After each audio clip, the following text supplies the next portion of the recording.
Vincent is a famous hunter in the area with extensive experience, a muscular build, and sharp senses. Vincent also has a beautiful wife named Olena, but unfortunately the couple is unable to have children.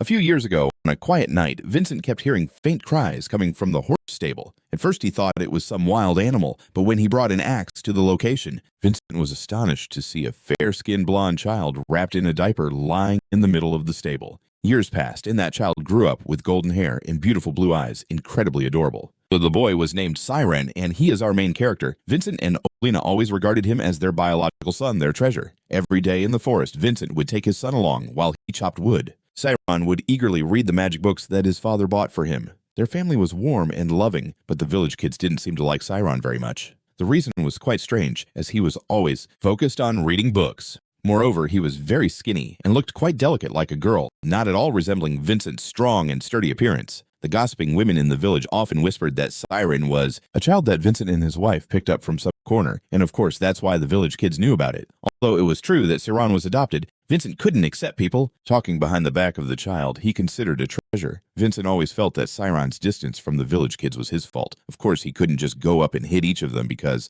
of that, so to make up for his guilt, he could only frequently take his son out and about to broaden his horizons. The next morning, Vincent took his son to the city of Chris in the outskirts of the kingdom. Tomia! This was Siron's first time in the city. The luxurious and bustling freedom of this place dazzled him. Vincent still had a few things to take care of, so he stopped the carriage in front of a fruit shop owned by an acquaintance named Ma and instructed his son to stay put until he returned. Although Siron was usually very well behaved, this was his first time in the city. Therefore, Vincent kept reminding his son not to wander into any shady alleys or bump into nobles. After that, he drove away. Siron stayed at the fruit stand trying to prove his usefulness by writing a sign for Ma. He seemed surprised that a rural child like him could read, and moreover he appeared very smart and quick-witted. While Ma was busy admiring this beautiful child, Siron suddenly curiously asked, "Mr. Ma, do you know magic?" "What, the law?" "No magic." Siron excitedly held up the big magic book that Vincent had bought for him. Ma burst out laughing. Kids will always be kids. Every one of them loves those high-flying things like dragons, heroes, and wizards. But seeing the sparkling, hopeful eyes of Siron, Ma couldn't bear to disappoint him, so he pointed to the alley in front of them. "I don't know much about magic, but over there are many books about it." Siron looked in the direction Ma pointed, and his eyes immediately lit up. Behind the alley was a large bookstore. With Ma's permission, he immediately ran towards it. However, once inside the bookstore, Siron was stopped by the haughty owner. She wouldn't let him touch the books on the shelf, saying, "These expensive books aren't for poor kids like you." Just then, a distinguished guest entered the bookstore. The owner called him the head butler, but she didn't know which esteemed family he belonged to. However, while the owner was busy attending to him, Siron quickly flipped through a few books on the shelf and discovered that the content inside wasn't interesting at all. He left the store just in time to see a man carrying a box of books passing by. Siron, who loved books very much, didn't hesitate to chase after him. What shocked him right after was that this man bluntly dumped the box of books into a trash pile. So this is where his father got books for him. Siron stood in a daze for a few seconds, then approached the pile of trash, carefully picking up each book to look at. At that moment, he heard some voices and laughter coming from behind a large wall. So now we will discuss what magic is. Okay. "Come on, Principal, show us your fire breathing." A few people responded with great enthusiasm. Siron looked up over the wall, which was 2 or 3 times his height, and of course he couldn't see anything. Wait. Could this be the Magic Academy? His excitement surged strongly. Siron pressed his ear against the wall, listening intently. Inside, the person called the principal was, "I don't know what makes you different from these people. Why did my dad tell me not to get involved with the nobles before he left? And why do they get to read the books they like, while you don't?" Thinking about this, Siron unconsciously followed the 2 girls. But before he could catch up to them, a tall guard stopped him. "Hey kid, this isn't a place for you to hang around. Beyond this gate is the area reserved for nobles. Where are you from, kid, and where are your parents?" "Oh, my dad is nearby," Siron replied, flustered. At that moment, another soldier approached. He glanced at Siron and found him suspicious. Since he didn't look like the other kids around here, they assumed Siron was either an orphan or a thief's accomplice, so they wanted to drag Siron away for questioning. But he quickly took off his outer coat and managed to escape. Siron hid behind some bushes, his hair messy and his clothes filthy. But he still felt lucky that he hadn't been. Just as he was about to pick up his shoes and head back to the old ghost, Siron heard voices coming from behind the tall wall. So now we will discuss what magic is, shall we? "Come on, Principal, show us some fire magic." A few people responded with great excitement. Siron looked up over the wall that was 2 or 3 times his height and of course couldn't see anything. Wait, could this be the Magic Academy? His excitement surged. Siron pressed his ear against the wall, listening intently. Inside, the person called the principal was, wait, could this be the Magic Academy? Excitement surged within him. Siron pressed his ear against the wall, listening intently. Inside, the person referred to as the principal was, he continued to ask questions to his students. He asked what the most important thing is when learning magic. Some said knowledge, others said hard work, and some believed that money was the most important. But no one had answered correctly yet. Sean tried to listen carefully and finally received the principal's answer. The most important thing when learning magic is wisdom. The group of students from noble families were all around his age. When they heard him mention wisdom, their faces all looked puzzled. What is that? The principal didn't rush to answer. Instead, he countered with a question. Is there any? The students looked at each other and no one could answer. The strange feeling right now is wisdom. There was a time when people didn't know that 1 + 1 = 2, and many scholars had to work hard just to prove it. But even without solid evidence, we still understand that 1 + 1 = 2. Right. That's because it's a rule that always exists in the world. That's also why we don't need to learn it, because that's why it's more important than knowledge and hard work. There, the principal explained all at once. The kids in the academy still hadn't fully processed what he said, but Sean, eavesdropping outside, felt his heart pounding rapidly. The most important thing when learning magic is not money nor noble status, but wisdom. So a kid like him could also become a great mage, right? Thinking about this, Sean felt both excited and there. I want to hear Sean's thoughts. Startled, he didn't think that a thick wall like this would still let him be discovered. Should he run away now or answer that question, especially when he was in such a dirty and shabby state? Sean was just afraid that the principal and the kids inside would look down on him like the bookstore owner or those 2 guards did because he was poor and filthy. But he was also afraid that if he missed, his appearance was indeed very shabby, but his eyes were bright. Sean saw the principal of the Magic Academy sitting under a tree with a few kids. He looked very gentle, nothing like the bookstore owner or the guards at all. As soon as he saw Sean, he spoke first. Hello, are you here to play with me? That noble principal's name was Manhwa Recap, a level 4 mage, and also the founder of the Magic. A few kids, upon seeing his appearance, immediately knew he was just a commoner, and so they bluntly chased him away. But Principal Anpas was not like that. It's okay, come here. Is there something that old man just said that attracted you? The gentle demeanor of Principal Anpas made Sean feel much more self-conscious. Although still quite shy, he dared to express what he wanted. I want to see magic. I've only seen it in books, but I've never seen it in real life. Before Anpas could respond, the kids surrounding him started to shout. They called. Anpas laughed. Ha, it's very simple. I'll show you a spell that can create wind. As soon as Anpas finished speaking, a strong wind blew, lifting Sean into the air. Not just him, the kids surrounding the principal were also blown up, but each of them looked like they were really enjoying it. Only Sean felt both scared and confused. After reaching a certain height, he and those kids began to fall. While they still seemed very excited, Sean wanted to drop dead from fear. This was the first time he had ever. Sean could no longer hear the wind whistling past his ears, only the giggles of the kids. At that moment, he dared to open his eyes and saw that he was hovering about 1 meter above the ground. The students practicing magic were teasing him for being so cowardly. Principal Anpas, seeing this scene, couldn't help but burst into a hearty laugh. How do you feel that's magic? Sean landed safely, but his heart was still pounding from fear. So this is what magic is? Like, it's incredibly profound beyond what that book could provide him.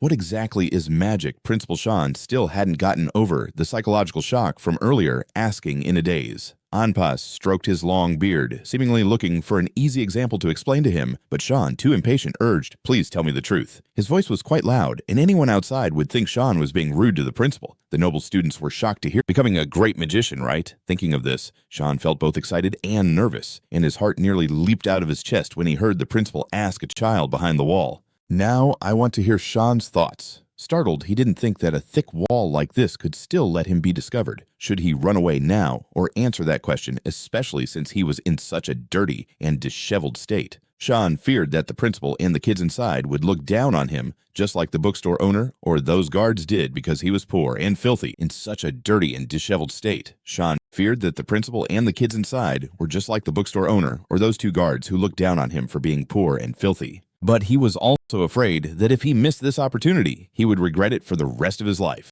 So with some great motivation, Sean used his small body to climb step by step up the... He looked really messy, but his eyes were bright. Sean saw the principal of the Magic Academy sitting under a tree with a few children. He looked very kind, unlike the bookstore owner or the guards at all. As soon as he saw Sean, he spoke first. Hello, are you here to play with me? The noble principal was named Manhwa Recap, a level 4 magician and the founder of the Magic Academy. Anpas Sean used all his strength to jump down from the wall and then stepped forward. The kids sitting around Anpas were all from noble families, looking clean, gentle, and unlike the bookstore owner or the guards at all. As soon as he saw Sean, he spoke first. Hello, there, are you here to play with me? The noble principal was named Manhwa Recap, a level 4 mage and also the founder of the Magic Academy. Anpa's Sean gathered all his strength and jumped down from the wall, then stepped forward.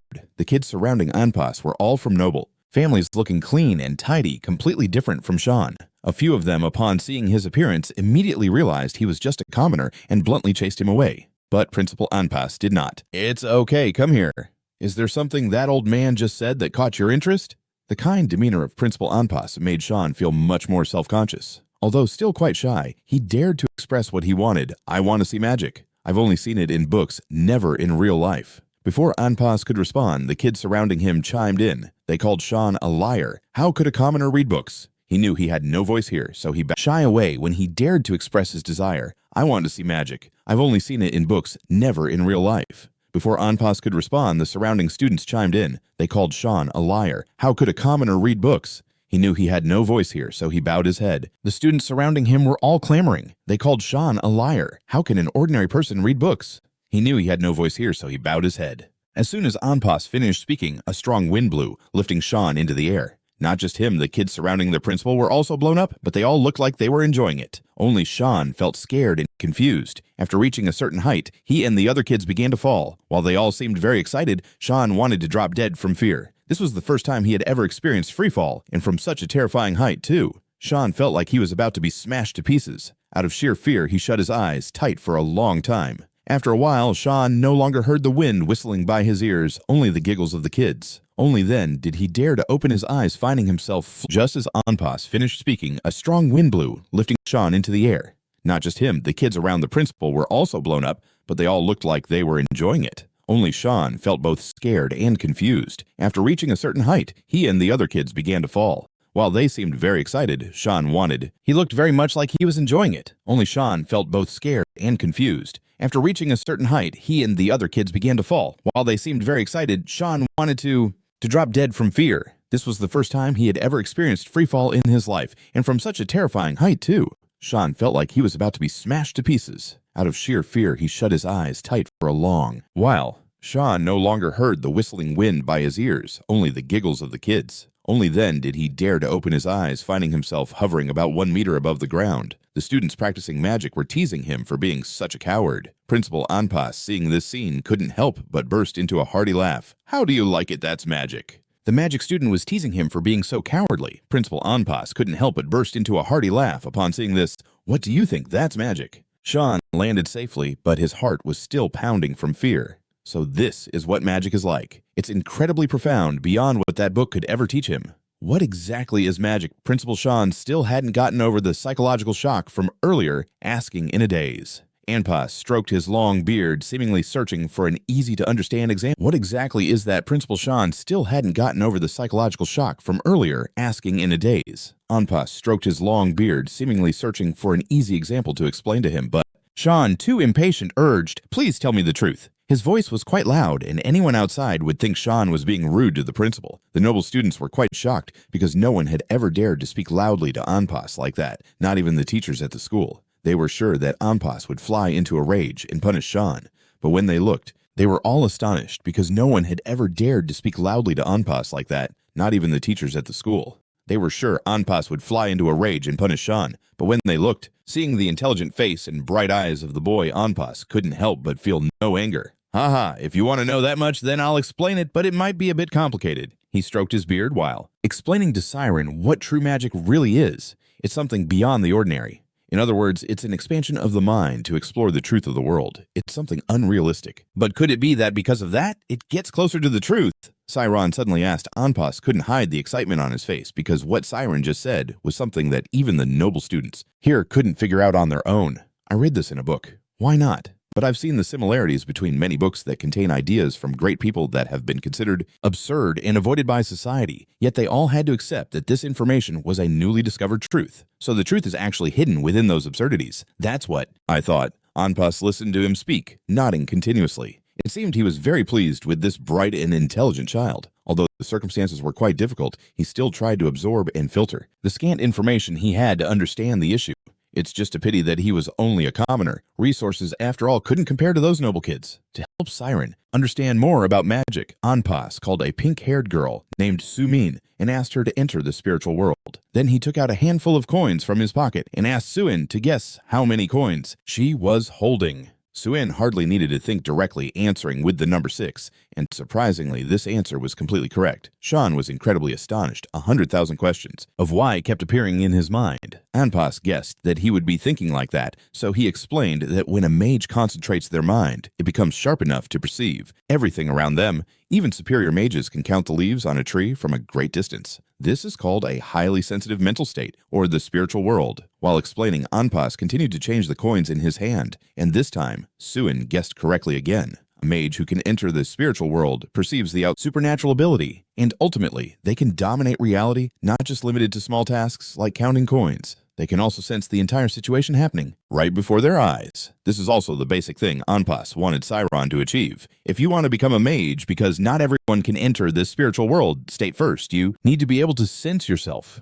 Try practicing in a quiet place, then break down the vague thoughts in your mind. When you can do that, a new world will be illuminated for you to explore. Do you understand what I mean? That is, if you can't sense yourself, then you won't be able to control your thoughts. Siron asked again.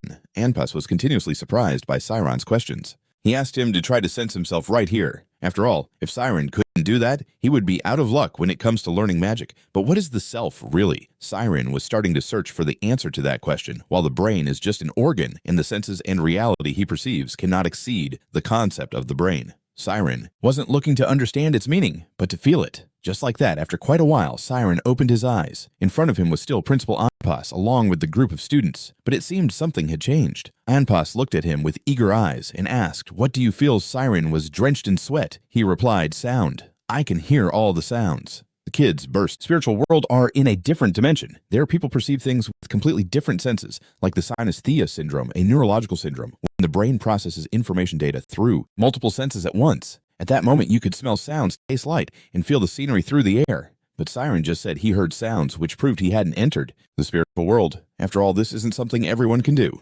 Anpas slowly stood up, patted Siron's head in comfort. "Good job. If you continue to practice in the future tomorrow, you will be able to hear more sounds." Saying that, Anpas turned back to his students. "All right, the special class has ended. Let's head back to school." After leaving, Anpas couldn't stop feeling regret, because finding a smart child like Siron is not easy at all. He just felt that if the boy had been born into a noble family and taught from a young age, then what he achieved would probably surpass these kids. As for Siron, he also climbed over the wall back outside, but his mood was extremely chaotic because he knew that he had entered the spiritual world just now. Sean only told Anpas that he heard sounds, but he didn't fully express that after that shocking sound, he felt as if he had been torn into hundreds of images and scattered all over the world. He felt he was no longer a small entity, but that he was the entire world. That feeling made Siron's tears flow unconsciously. He couldn't help but tremble before the vastness of this world. Just a small moment, but Siron truly escaped from his body and became one with the universe. Regretted it because finding a smart kid like Siron is not easy at all.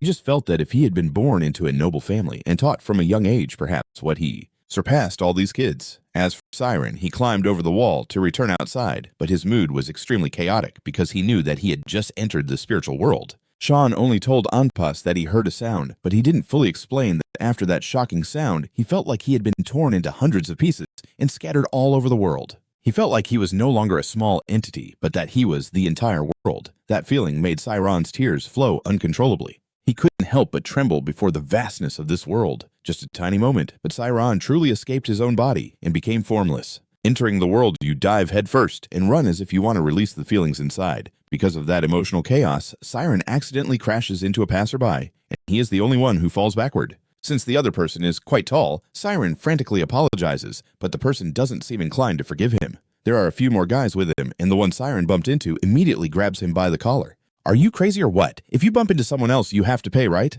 I'm sorry. Siron is so panicked that he stutters, "Sorry, how can I make it up? You belong to the Wolf Guild, right? Are you here to take my life?" Siron doesn't understand what the Wolf Guild the other person is referring to is, but if this continues, he could end up in a fight, or worse, lose his life. In the midst of his panic, he hears a female voice. "What are you guys doing? Is there something interesting going on, Miss Ami? Why are you here? Are you bored again?" The thug quickly turns to the newcomer, but still doesn't forget to hold Siron's collar. The one called Miss Ami is a young noblewoman with striking red hair. Siron wants to call for help, but seeing that she's a noble, he immediately gives up that thought. As for the group of thugs, after greeting Ami, they turn back to the main issue. First, Siron takes a knee to the gut, and he immediately collapses to the ground, his whole body shaking from the pain. Bullying a small kid like Siron not only doesn't embarrass these guys, but actually excites them. The whole gang starts to circle around continuously.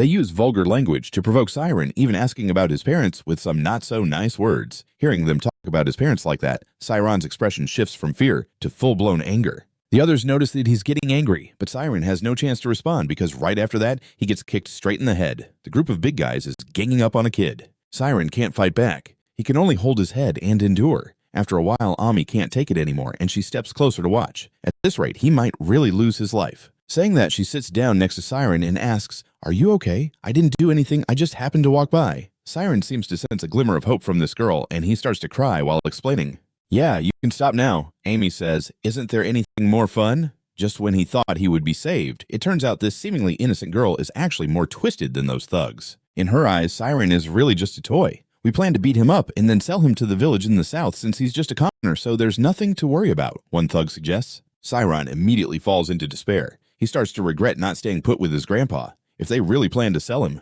would he ever be able to see his parents again? Ami looks at Siron judgmentally for a long time, then suddenly smiles oddly. "Slaves shouldn't have flaws, right? If so, why don't I just confirm it myself?" The whole gang of thugs around her bursts into laughter. "Ha ha ha, Miss Ami, are you going to check him? Did you hear that? Kid, she's telling you to take your clothes off?" Upon hearing the words "take off clothes," Ami's expression changes and she instinctively steps back. Originally, she just intended to mess with Siron a bit and then let him go. She didn't expect these crazy guys to be serious. Moreover, Siron looks like he's about to snap. The threatening laughter of the thugs gradually fades from Siron's mind. Instead, he starts to hear the buzzing of a fly passing by more clearly. Then the space seems to freeze. Siron feels his mind drifting back to a few hours ago. He sees Principal Anpas and a group of students sitting under that old tree, and he is reading a spell to show him what magic is. How does it look? Siron no longer doubts. He is in his own memory. Anpas's spell becomes clear in his eyes, all pouring into Siron's head and turning into his own knowledge. While Siron is soul-searching back to the world of memories in the real world, he is frozen like a piece of wood. The thugs see that Siron has no reaction and go crazy again, grabbing him by the collar. "You little brat, are you German? Do I look like I'm joking?" Only Ami notices something strange here. She quickly shouts, "Stop!" But it's too late. Relying on the memory he just found, Siron unconsciously casts that wind spell, just like what Anpas did. At that moment, he creates a whirlwind large enough to lift all the thugs into the air.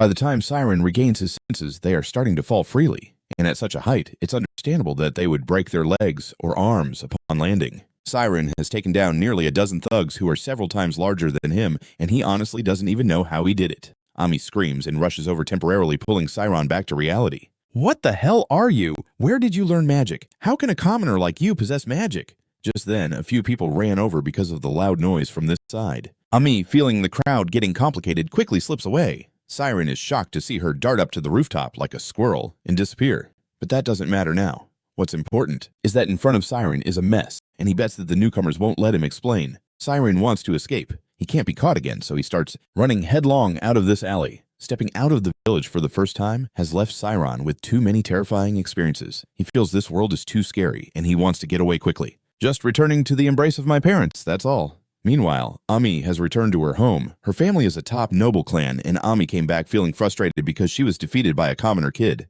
The head of the Kami Sakura clan immediately guessed that his daughter was causing trouble again as soon as he saw her return. "Why are you back so early? Did you skip school today?" "Ami, you've already learned everything. There's nothing fun about it."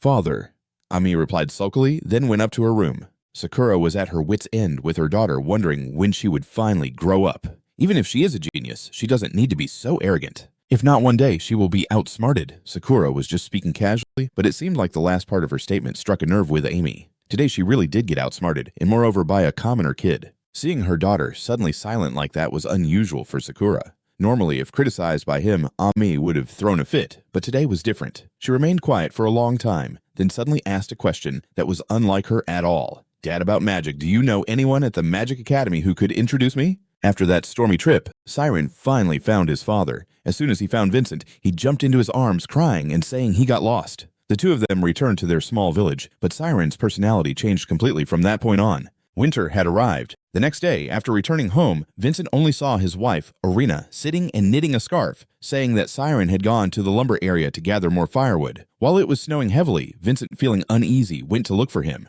Even though they weren't biologically related, Vincent had raised Siron and regarded him as his own son since he was little. With paternal love, he could clearly sense the change in his son after his first trip to the city in spring. Although Siron only said he got lost back then, Vincent always felt that the situation was not that simple. At that moment, Siron was in the woods chopping wood. Even though several days had passed, he still couldn't forget the day he unconsciously unleashed magic to attack those thugs. Ever since then, he hadn't been able to use it again. That magic was instinctively summoned by him, but he lacked the basic knowledge of magic, which is why he couldn't succeed again. Nevertheless, Siron had now mastered entering the spiritual world. In the spiritual world, he could perceive everything, just like in the present, from sensations, shapes to scents. He could feel everything related to the tree in front of him all at once, and he could even see the weakest point of that tree. This allowed Siron to swing his axe and chop down a tree that was 5 or 6 times taller than himself. Vincent witnessed the entire scene. He was an experienced hunter, and he was sure that what he just saw was a lightning strike phenomenon,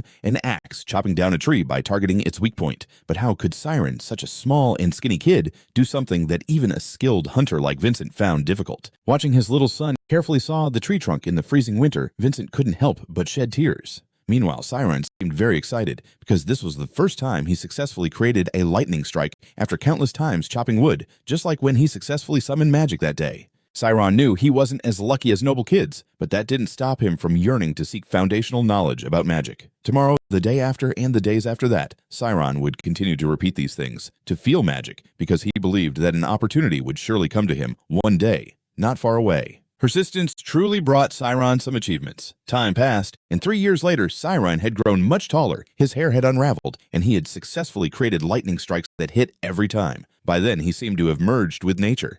Siron could even feel the tremors of every bush, the movements of insects, and the absorption of nutrients through the roots of every tree. But Siron knew that wasn't all. If he continued to practice, a new world would open up to him. Today he spent 5 hours meditating in the woods to train his spiritual world. After achieving the desired results, Siron carried the pile of firewood back home. On the way back, he saw 2 white horses, rare and precious, which usually didn't appear in this remote area. In front of his house, there was a luxurious carriage parked. He immediately guessed that they had guests, but when he entered the house, both his father and mother seemed very tense, which made Siron a bit worried. "I'm back. Come meet this person," Vincent called the owner of the luxurious carriage the assassin butler of the Ogun clan. He introduced himself as Tem Moran. Siron didn't know why the other party had come to see him. Although the Ogun clan was the second highest noble clan in the entire kingdom, he still politely responded. Tem Moran approached cautiously, observing Siron's face and physique, as if he were admiring a precious item. "So, can you read?" he asked. "I learned a bit when I was young."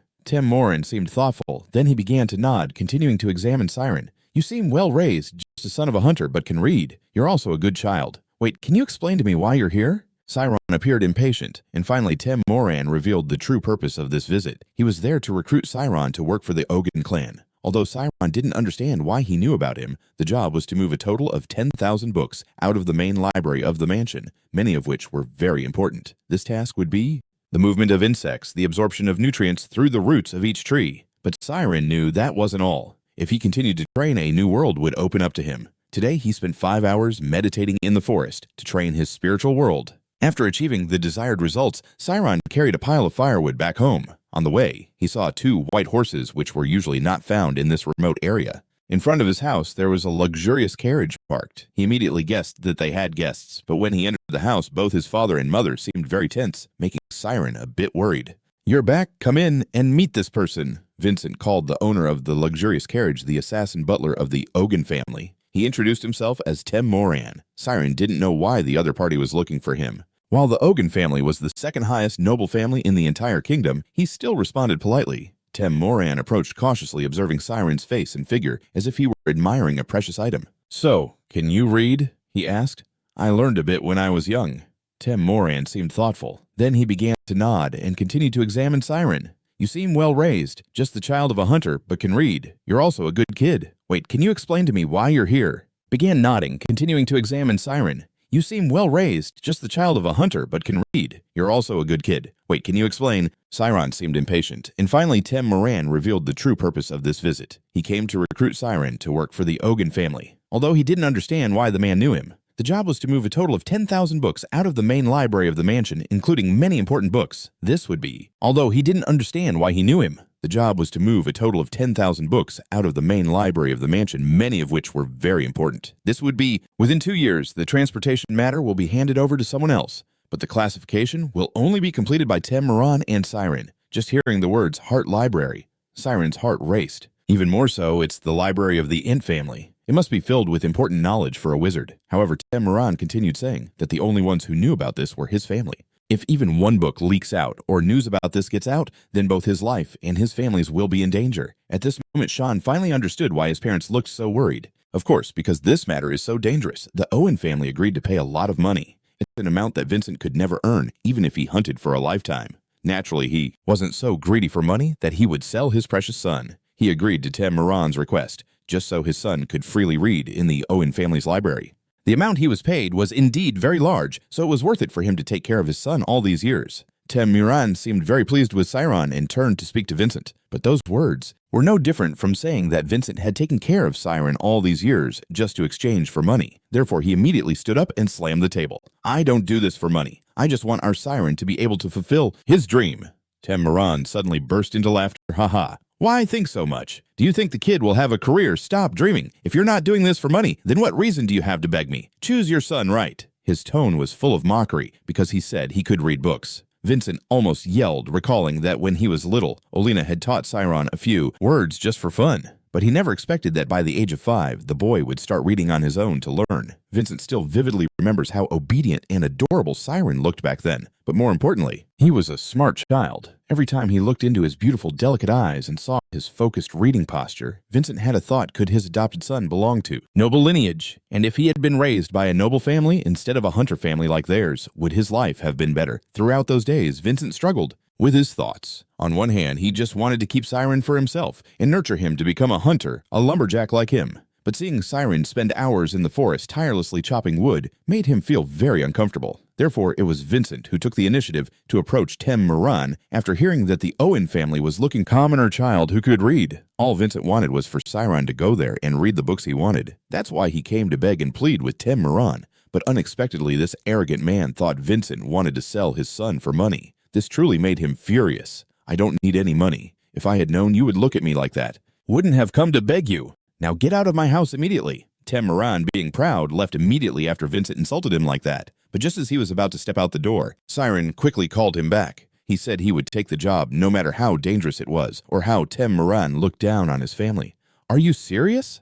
I'm not trying to scare you. Just know that even a small rumor could cost you your life," Tem warned. But even so, Sean remained very determined. He asserted that he could keep his mouth shut in all circumstances, and if anything unfortunate happened, he wouldn't blame Tem or the Owen family. Seeing the young man's determination, Tem didn't bother to dissuade him anymore. He said he would send a carriage to pick up Siron within a week. During that time, if he refused and changed his mind, it was fine. But once Siron stepped into the Owen mansion, he wouldn't be able to leave until the job was done. After giving Siron his instructions, Tem didn't linger any longer. Left with just 3 people, their family, Vincent frantically asked his son, "Sean, why did you agree to such a request? Those bastards just need someone to take the fall for them. This is my fault. I will take responsibility, so you should refuse right now." Vincent's face was full of tears, and at this moment, Siron also started to cry. But he wasn't crying because he blamed Vincent for pushing him into the fire, but because he knew his father had given him such a great gift. Because stepping bright smile, Vincent hurriedly hugged him tightly, constantly comforting him.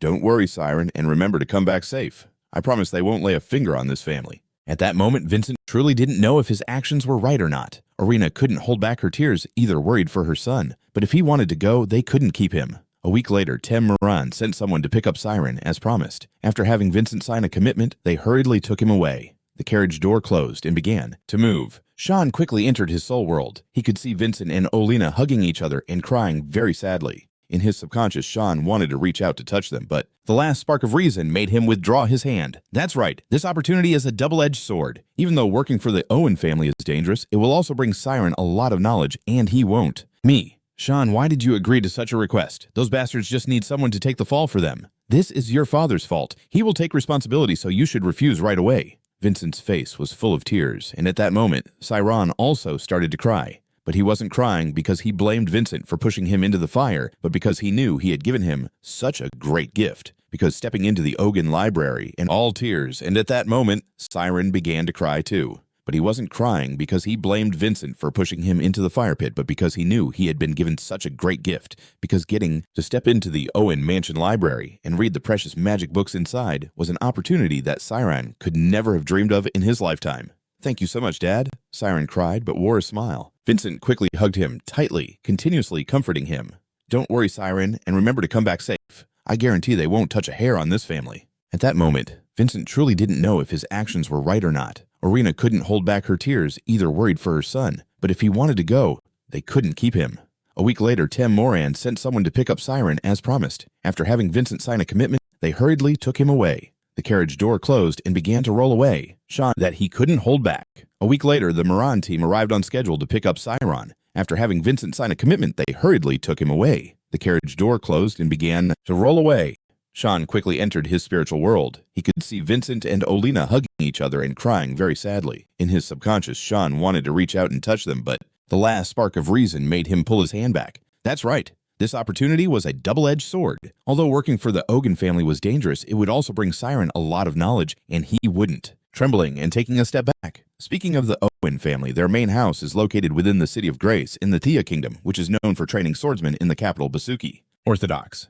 The previous head of the family was a 3rd-level swordsman, and the current head is Bishop Owen, who is a 4th-level Orthodox knight. In short, they have the power to influence the strong forces in the city. I don't know how long it was after that, but the carriage arrived in front of the Owen estate. This was Siron's first time stepping into a noble family, especially one of the 2nd tier, a very powerful force in the kingdom. The magnificent scene before him truly overwhelmed him. The 2 people responsible for greeting Siron led him to the administrative office, which also served as the butler's resting room, and where he would stay for the next 2 years. Here, Tem Moran was already waiting. He didn't give Siron any time to rest and immediately took him to the family's grand library to explain the tasks Siron needed to complete. Entering the Owen family library, Siron was even more amazed. He had never seen so many books, and for a book lover like Siron, this was paradise, as the Owen family had built a new library. Therefore, the books here would be transferred there, and Siron's task was to organize them. He would receive a list every week, and then based on the titles on that list, he would find and gather them.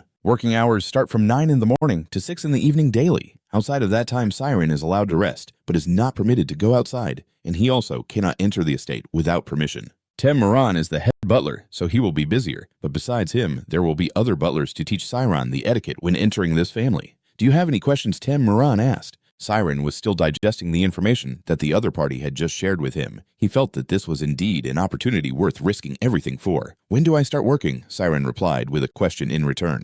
"Starting tomorrow." Just like that, the next morning, Siron changed into a brand new butler outfit, took the list with him, and headed to the Grand Library. After a night of racking his brain, he finally understood why the Owen family was so large, yet only hired one person to handle the book organization. Perhaps it was because they needed a consistent standard for organizing books. For example, if a book titled The History of Swordsmanship needed to be organized, each person would have a different opinion on whether it should be categorized under sword techniques or comprehensive history. And one more thing that Siron realized while experiencing these organizational systems was that all knowledge is interconnected, and the core element that connects them is history. Knowledge is gradually built up along a straight line called history. History is the backbone of knowledge. After thoroughly studying history and using it to reinforce other fields, Siron's reading speed also increased significantly. Out of the 10,000 books here, about 850 are history books. He planned to read all of them within 2 years to achieve his greatest dream of becoming a wizard. Time slowly passed, and Siron quickly adapted to his work. That evening, while reading in the library, Siron heard footsteps. It was Tem Moran, along with the deputy butler. Siron quickly put away the book in his hands because, after all, reading here was not exactly permitted.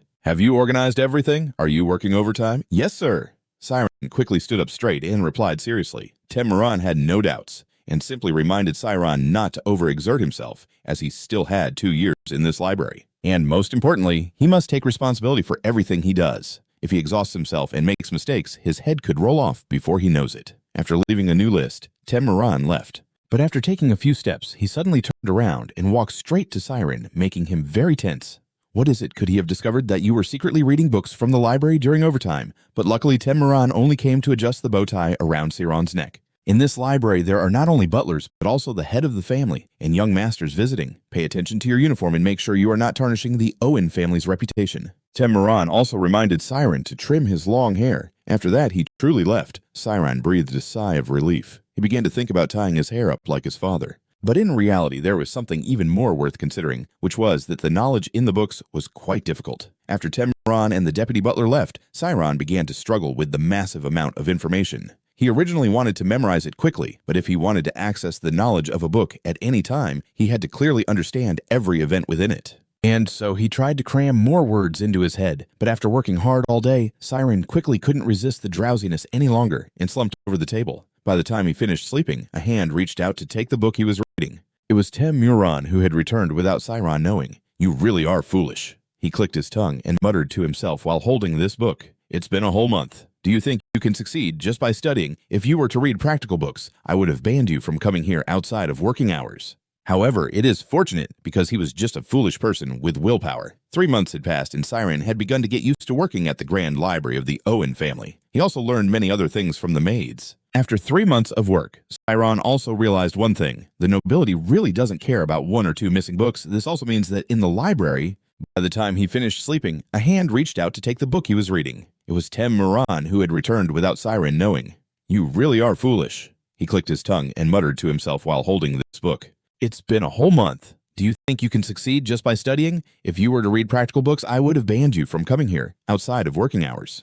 However, it is fortunate because he was just a foolish person with willpower. 3 months had passed, and Siron had begun to get used to working at the Grand Library of the Owen family. He also learned many other things from the maids. After 3 months of work, Siron also realized one thing: the nobility really doesn't care about 1 or 2 missing books. This also means that in the library, different from the maids. After 3 months of work, Siron also realized one thing: the nobility really didn't care about 1 or 2 missing books. This also meant that in the library there's no book that's too important, but that doesn't mean Siron will be any safer. So he still holds the same view as when Muron came to him, which is that he must not allow himself to make any mistakes while he's lost in thought. The door to the Grand Library suddenly swung open, followed by a voice that pierced his eardrums. "Siron, you damn old man." He jumped. He looked up. The one who burst in was a tall young man with blue hair. From what Siron understood, this was the youngest son of this clan, Ran Ogan. After Ran, another voice echoed, this time even more terrifying. "Ran, how dare you run away? Wait until I catch you. You'll have to run another 100 laps." Ryan quickly dashed toward Siron, then crawled under the table. Before hiding, he didn't forget to remind Siron not to tell the person coming that he was hiding here.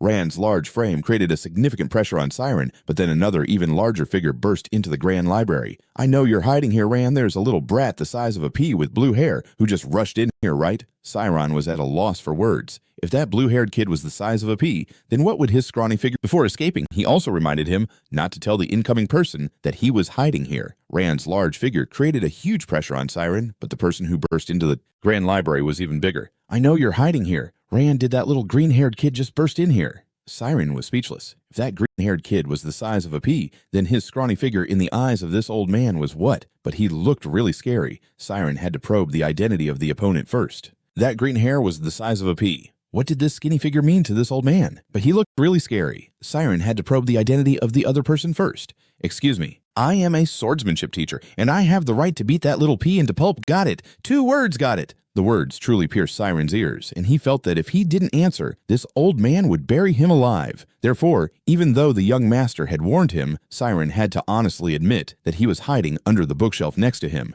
He felt that if he didn't answer, this old man would bury him alive. So even though the young master had warned him, Siron still had to honestly confess that he was hiding under the bookshelf next to him. Ryan's swordsmanship teacher immediately grabbed him by the collar and pulled him out. "Master, this is just a misunderstanding," Ryan frantically explained, but the other person completely ignored him. Ryan was thrown hard to the ground, and then he was dragged away by his teacher. "Follow me.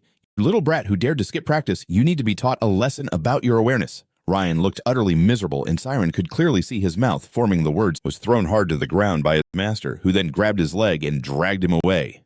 "Follow me, you little brat who dares to skip training needs to be taught a lesson," Ryan's demeanor. After that day, Siron vaguely heard that the young master had been captured and taken up the mountain to train. So in the following days, no one suddenly burst into the library shouting and startling him anymore. In the following days at the Grand Library, Siron continued to complete his tasks while taking the opportunity to read books. The first book took him 20 days to finish, but after understanding the entire book, he read 82 more books in just 4 months. Everything progressed just as Siron thought. Only the beginning was quite difficult, and after that, no book contained completely new content. If he built a foundation with the first 200 books, then the remaining 650 would be easier to grasp. When Siron read books about the history of magic origins, he began to have doubts about whether learning the history of magic origins was the right choice. But since he had already learned about the formation of all things, before he felt even more certain that this decision was correct. Because if a scholar creates a theorem, then a wizard does the same.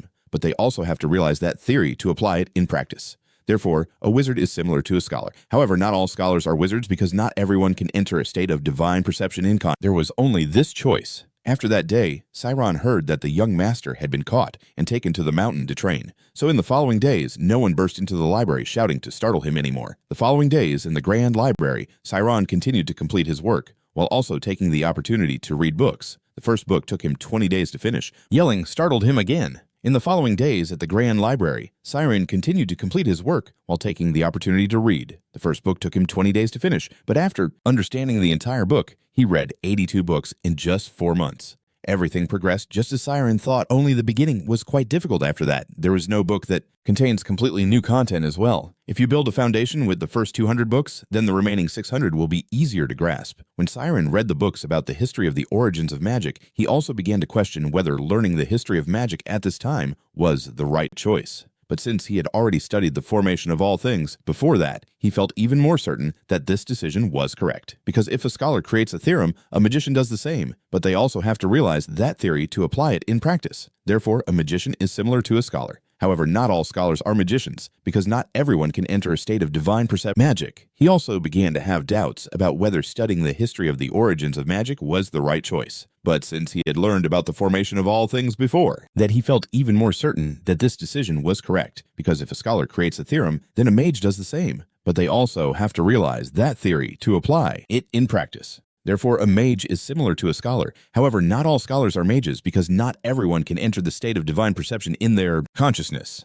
That is the spiritual world. Thus, Sean had even more faith that with his spiritual world, as long as he absorbed a large amount of knowledge conveyed in these books, he could, just when he thought that his peaceful days would last forever, that night, Ran returned in a fit of rage. "Hey, you bastard, I crossed hell to wait for this day." Still with the blue hair, tall frame, and that deafening voice, Siron silently broke out in a cold sweat. This young master was really persistent.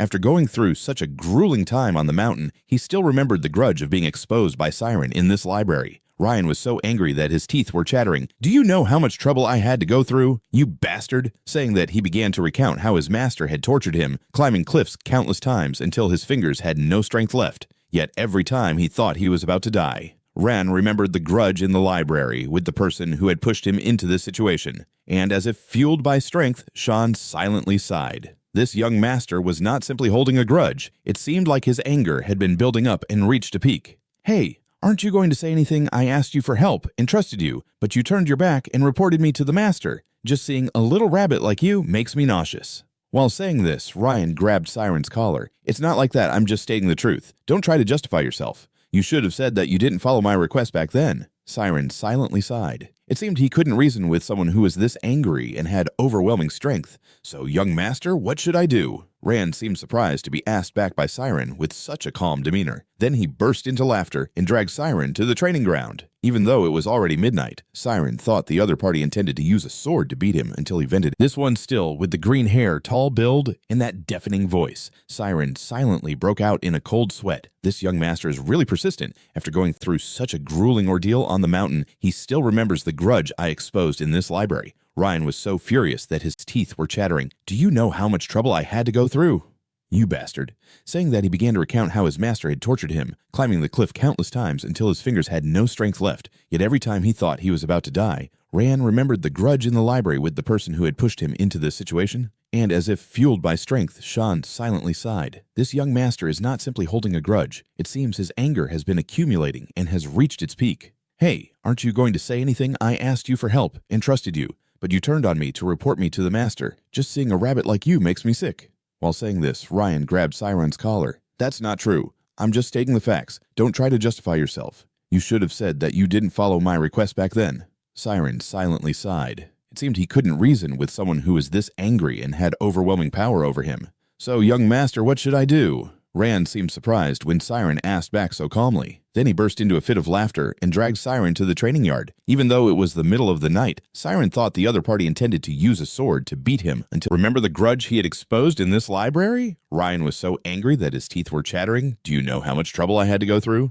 you bastard?" Saying that, he began to recount how his master had tortured him, climbing up cliffs countless times until his fingers had no strength left. Yet every time he thought he was about to die, Rand remembered the grudge in the library. "The hospital with the person who pushed me into this situation." And, as if empowered, Sean let out a quiet sigh. This young master is not just an ordinary rival. It seems like his anger has been building up and has reached its peak. So you're too scared to speak up, huh? I asked you for help and trusted you, but you turned against me to report me to the master. Just seeing a rabbit like you makes me sick." While saying this, Ryan grabbed Siren's collar. "That's not true. I'm just stating the facts. Don't try to justify yourself. You should have said that you didn't follow my orders back then."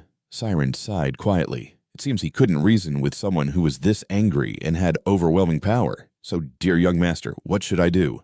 Rand looked surprised when Siren calmly asked him back. That was my request back then." Siren sighed quietly, seeming to realize he couldn't reason with someone who was angry and had overwhelming power like this. "So, young master, what should I do?" Rand seemed surprised when Siren asked him back so calmly. Then he burst into a hearty laugh and dragged Siren to the training ground. Even though it was the middle of the night, Siron thought his opponent intended to use a sword to beat him until he felt better. He didn't want to lose the opportunity that his parents had risked their lives to secure for him, so he resolved to just lie still and take Rand's blows. But after a while of observing, meeting a pile of weapons hanging on the rack, Rand quickly grabbed a wooden sword and tossed it to Siren. He challenged Siren to a one-on-one duel. "I'm not as cowardly as you. There's a price to pay for being underestimated. Normally, you were destined to become a great swordsman, and you would have to endure the wrath of my sword. What cowardly thing have I done, young master? I've just been getting bullied by Rand this whole time." "Cowardice, isn't it?" When Rand said these words, Siron could clearly feel the change in his gaze, which turned somewhat fierce. Siron instinctively tightened his grip on the sword in his hand, and that was exactly what Rand wanted. Due to the significant difference in skill levels, he allowed Siron to start 3 paces ahead. Siron was extremely tense. Although this was just a wooden sword that couldn't take his life, it was still very hard. If he broke a bone, he would be sent home and lose this job.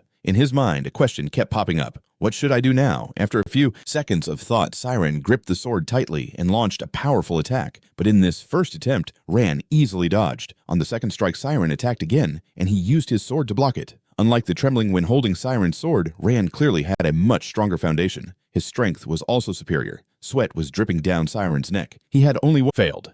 This time, Siren would completely lose. He focused all his mental energy and entered his soul realm. In the realm, Siren could sense the weakest point on his opponent's sword, just like the times he had successfully created a lightning strike while chopping wood. After identifying the target, Siren immediately launched his attack. Ryan quickly raised his sword to block. He even laughed at him for his ridiculously awkward attack stance. However, when Siren's sword came down, Ryan could no longer laugh, because the sword in his hand was instantly shattered into pieces. Ryan looked extremely horrified. He stared at the sword in his hand for a long time. Siren's sword had also broken, but he had succeeded. Ryan allowed him 3 moves. He used the first move to gauge the force, calculated the opponent's timing with the second move, and executed his plan with the third move. This was the lightning strike he had practiced for 3 years. Rand trembled and spoke up. "Where did you learn your sword technique?" Since he was little, he had followed him to chop wood in the mountains. Because of his weak physique, he couldn't chop wood in the usual way, so he came up with this move to make chopping wood easier. The lightning strike was the name given to it by the little lumberjacks.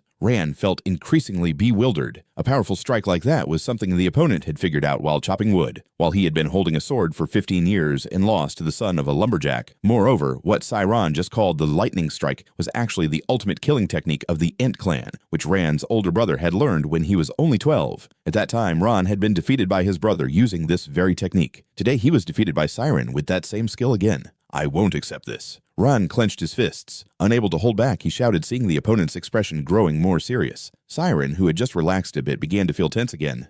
"Did I make you uncomfortable, young master?" Ron shouted. He then pulled out another sword. This time it was a real sword, and he threw it towards Siren. "Since both of our weapons were destroyed, this fight isn't over yet. If you have mastered the ultimate killing technique, then I should treat you accordingly." Siren's heart felt like it was about to jump out of his chest. "Please don't tell me the young master has gone crazy and wants to duel with me using a real sword." Luckily, Rand wasn't that insane. The duel with a real sword was indeed real, but before that he would give Siren a chance to prepare. One chance might. Siren didn't want to risk his life, so he begged Rand to reconsider. Since he had never learned swordsmanship in his life, how could he fight? But Rand had no intention of retracting his words. "That's why I gave you a chance. If you can master the ultimate killing technique just by chopping wood, then somehow you will manage to do it. And don't even think about running away, because I will Siron finally understood why the young master had reacted so nervously. The reason the Owen clan was said to possess 2 colors of hair, black and blue, was that the clan leader Ogun Bob had black hair and had 3 sons and 1 daughter. His eldest son had black hair and was now a level 6 swordsman. His eldest daughter had blue hair and possessed exceptional musical talent, so she was currently a musician in the palace. Instead of following the swordsmanship path of his clan, the second son, Owen, also had black hair and had learned the ultimate killing technique at 12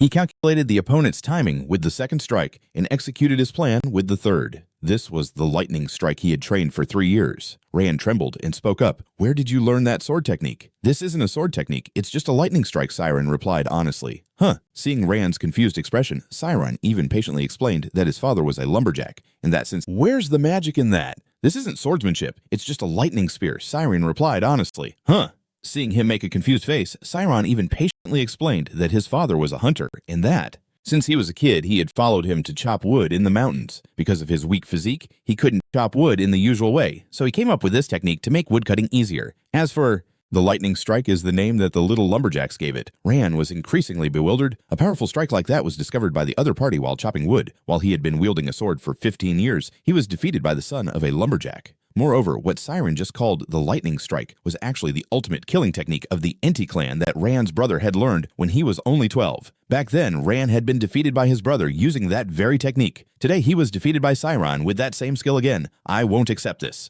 Rand clenched his fists. Unable to hold back, he shouted as he saw the other party's expression becoming increasingly serious. Siron, who had just relaxed a bit, began to tense up again. "Did I make you uncomfortable, young master?" Rand shouted. Then he pulled out another sword. This time, it was a real sword and threw it towards Siron. "Since both of our weapons had been destroyed, this match isn't over yet. If you've mastered the ultimate killing technique, then I should treat you accordingly." Siron's heart wanted to leap out of his chest. Please don't tell me the young master has gone crazy and wants to duel with him using a real sword. Luckily, Rand wasn't that insane. The duel with a real sword was indeed real, but before that, he would give Siron a win to prepare. A win sounds having practiced swordsmanship for 15 years and still losing to the son of a minor woodcutter. Moreover, what Siron just called a lightning spear was actually the ultimate killing technique of the Ent clan that Rand's brother had learned when he was only 12 years old. Back then, Rand had been defeated by his brother using this very technique. Today, he was defeated by Siron using that same skill again. "I won't accept this." His hands clenched into fists. Unable to hold back, he shouted, seeing the opponent's face grow more serious. Siron, who had just relaxed a bit, began to feel tense again. "According to the young master, have I made you uncomfortable?" Rand shouted. Then he pulled out another sword. This time it was a real sword and he threw it towards Siron. "Since both of our weapons had been destroyed, this battle isn't over yet. If you've mastered the ultimate killing technique, I should treat you accordingly." Siron's heart wanted to leap out of his chest. Don't tell me the young master is going crazy wanting to duel with him using a real sword. Luckily, Rand wasn't crazy enough for that. The duel with a real sword was indeed real, but before that, he would give Siron a win to prepare. One win sounds long, but for someone with no swordsmanship background like Siron, it was truly useless. He held the sword in his hand, his whole body trembling uncontrollably. If it was a real sword, he could really lose his life. It's really a real sword, you know. Luckily, Rand hasn't gone that crazy yet. The fact that they're comparing skills with real swords is true, but before that, he's going to give Siron a win to prepare. A win sounds long, but for someone without any swordsmanship background like Siron, it's really useless. Holding that sword in his hand, his whole body was shaking uncontrollably. If it were a real sword, he could really lose his life. Siron didn't want to risk his life, so he begged Rand to reconsider. Since he had never learned swordsmanship in his life, how could he duel? But Rand had no intention of retracting his words. "That's why I gave you time for one win. If you can master the ultimate killing technique just by chopping wood, then somehow you will manage. And don't even think about running away because I will my words. That's why I gave you a chance to win. If you can master the ultimate killing technique just by chopping wood, then somehow you'll manage. And don't even think about running away because I will definitely catch up to you." The sword in his hand wasn't too heavy, but Siron felt like it was truly crushing his heart. After returning to the Grand Library and gathering information, "To the point of running away because I'm sure I'll surpass you." The sword in his hand wasn't too heavy, but Siron felt like it was truly crushing his heart. After returning to the Grand Library and gathering information, Siron finally understood why the young master had reacted so tensely. The reason the Owen clan was said to have two hair colors, black and blue, was that the Ogun BOV clan leader had black hair, and they had 3 boys and 1 girl. His eldest son has black hair and is now a level 6 swordsman. His eldest daughter has blue hair and possesses a special talent for music, so she is currently working as a musician in the palace. Instead of following the martial arts path of his family, the second son, who also has black hair, learned the deadly sword technique at 12 years old and is considered a genius. On the other hand, Ron is seen as completely different from his siblings. The household staff all agree that he is quite talentless, even though he has his own tutor. Siron's only goal is to crush Ran with his strength. Feeling down, he started to regret why he didn't let Ran hit him with a wooden sword back then, instead of resisting leading to this situation now. Ran's self-esteem had taken a serious hit. It seemed like he was determined to win a match against Ran to shake off that psychological burden. Siron even cried from the stress of possibly dying in the fight with Ran. In the next month, then his parents surely wouldn't be able to live peacefully anymore. Thinking of his parents, Siron wouldn't allow himself to lose spirit any longer. Think about it. You're going to become a wizard, Siron, thought to himself. He then started looking for some books in the library from when he lived on the mountain. Siron was already very confident in his physical strength, so he felt that as long as he learned a few defensive skills, he could definitely survive. And so Siron began to study everything within his capability. Meanwhile, Ran started to train like a madman. His sudden enthusiasm surprised his swordsmanship master. Even the kid who always avoided training was now asking him for tougher training methods. The swordsmanship teacher wasn't foolish. He quickly realized that something was going on with Ran, but Ran only replied that nothing was wrong. Seeing Ran so determined, he didn't press further. Instead, he began to give him a much harsher training plan. While Ron was sweating buckets on the training ground, Siron was carefully studying the force diagram. It is considered a simple diagram of the human body. If a wizard has a domain, then a swordsman has a force diagram to help them visualize their body. The force diagram can push their limits to the extreme. A master of the force diagram can use and control every cell in their body perfectly. This is the most important factor in becoming a swordsman. This aspect is completely opposite to the domain that Siron opened up, but it also intrigued him.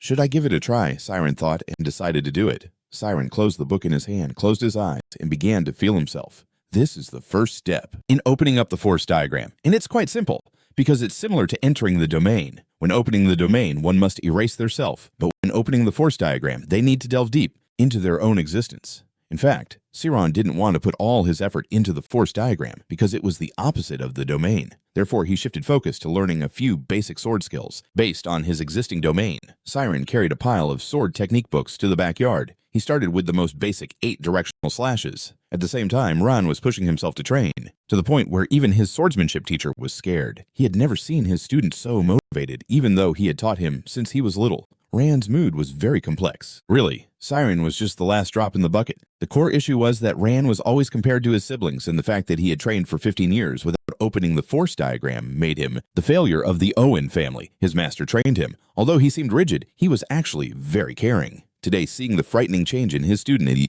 truly shed tears. Enough is enough, Ran. Let's stop here for today. The sword in Ran's hand was caught by his teacher. At this moment, he felt all the muscles in his body were exhausted. Ryan obediently put down the sword, then sat down and started staring into the distance. What are you thinking about? Kid Ryan's master asked while wiping the sweat off him. I'm thinking my hands hurt so much I might just die. Ryan, you know, I've never known you could push yourself this hard. But I think you've done really well. Have you ever thought about what your best achievement has been so far? He suddenly asked. I don't know. I only know what I haven't done well. Yeah, that's exactly it. That's why you're not a genius. Ryan got frustrated thinking that his master was mocking him, but when he turned to Ryan, he saw his face was very serious and his eyes were filled with deep thoughts. He said that all geniuses know what they excel at, and they only put in the effort to act when they are 1,000% confident that they will do it well. But geniuses also have a fear, which is the hard work to achieve the impossible, a burning will challenging the impossible. That will and determination are the nemesis of geniuses. Thank you, Master. Ran smiled faintly. Among all the encouragement I've ever heard, I like these words the most. His swordsmanship teacher didn't just say it casually. Those words truly ignited Ron's strong fighting spirit, that if talent wasn't something he had from the start, then he would grit his teeth and forge it from his own hard work. Ron wanted to use his determination to turn the impossible into possible. He wanted to win. And coincidentally, that was also Siron's thought, who was struggling to practice basic sword techniques right now. Sean was also very serious with his first sword strokes. Swordsmanship is the process of learning actions to take the lives of others, so its dark side is a high-stakes psychological battle about life and death. Since there was no sparring partner, Siron could only firmly grip the sword that ran through to him, then imagine an invisible enemy in front of him, who could attack him from many directions. In fact, when attacking with a sword, there are 8 main directions, and with his extraordinary efforts, Siron trained himself in those 8 slashes as well as how to counter them. He kept practicing like that, then discovered that the path of swordsmanship was as infinite as magic.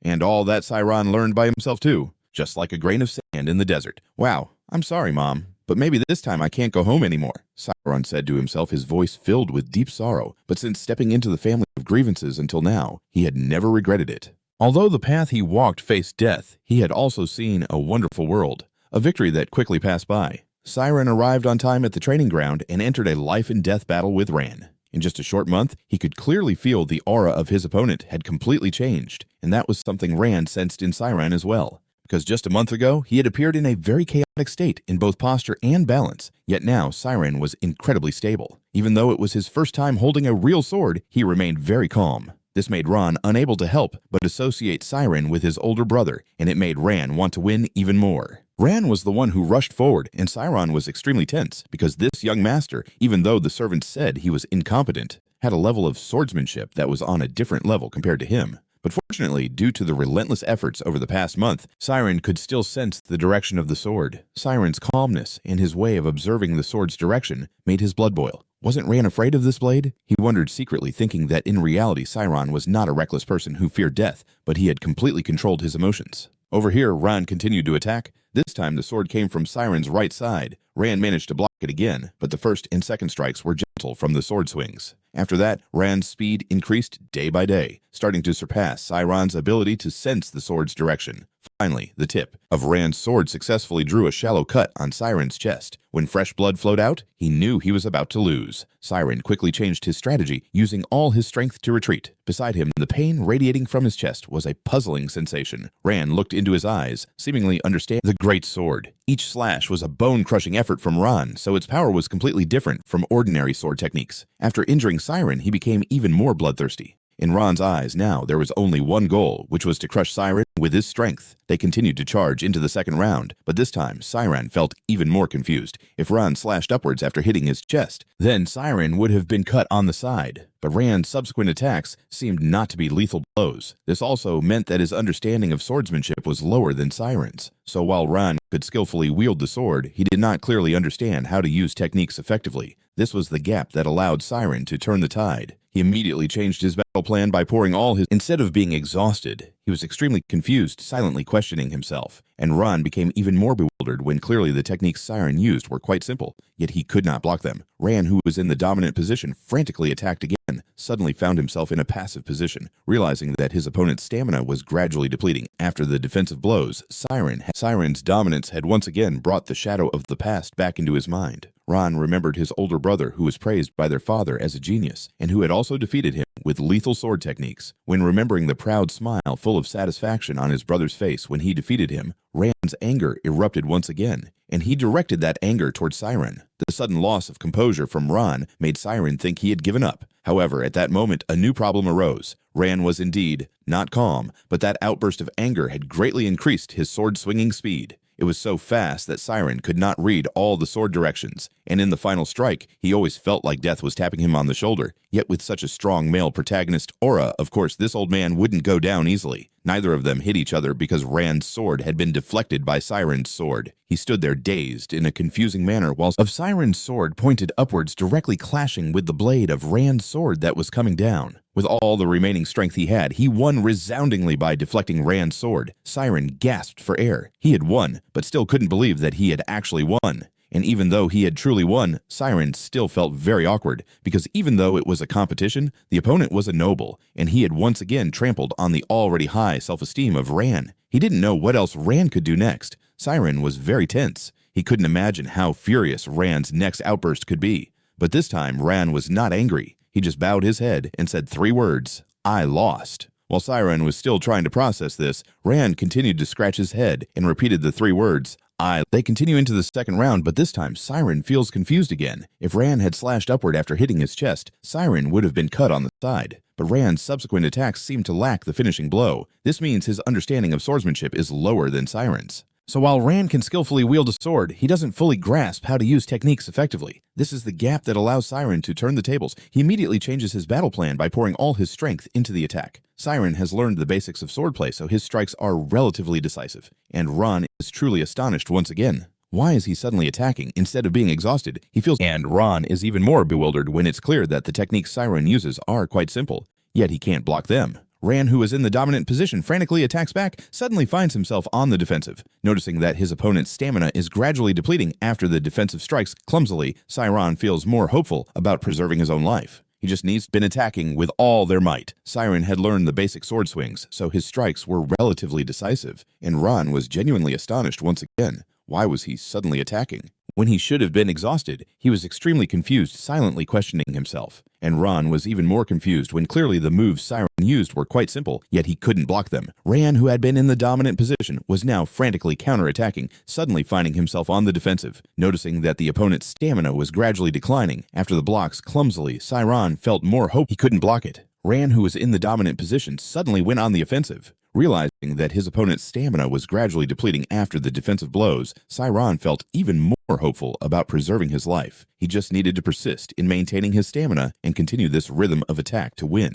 Over here, Ran's mentality was fluctuating intensely. There was hope for preserving his little life. He just needed to persist in maintaining his stamina and continue this rhythm of attack to win. Over here, Ran's mindset was fluctuating intensely. Siron's dominance has once again brought back the shadow of the past in his mind. Ran remembers his older brother, who was praised by their father as a genius and had defeated him with the deadly sword technique. When he recalls his brother's arrogant smile filled with satisfaction after defeating him, Ran's anger erupts once more, and he directs that rage towards Siron. But just then, a new problem arises. Ran is indeed not calm, but that outburst of anger has significantly increased his sword-swinging speed. It's so fast that Siron can't read all the sword directions, and in the final strike, he always feels like the Grim Reaper is tapping him on the shoulder. Yet with such a strong male protagonist aura, of course, this old man won't go down easy. Ran's state made Siron think he had given up. But just then, a new problem arose. Ran was indeed not calm, but the explosive anger had significantly increased his sword-swinging speed. It was so fast that Siron couldn't read all the directions of the sword, and in the final strike, he always felt like death was tapping him on the shoulder.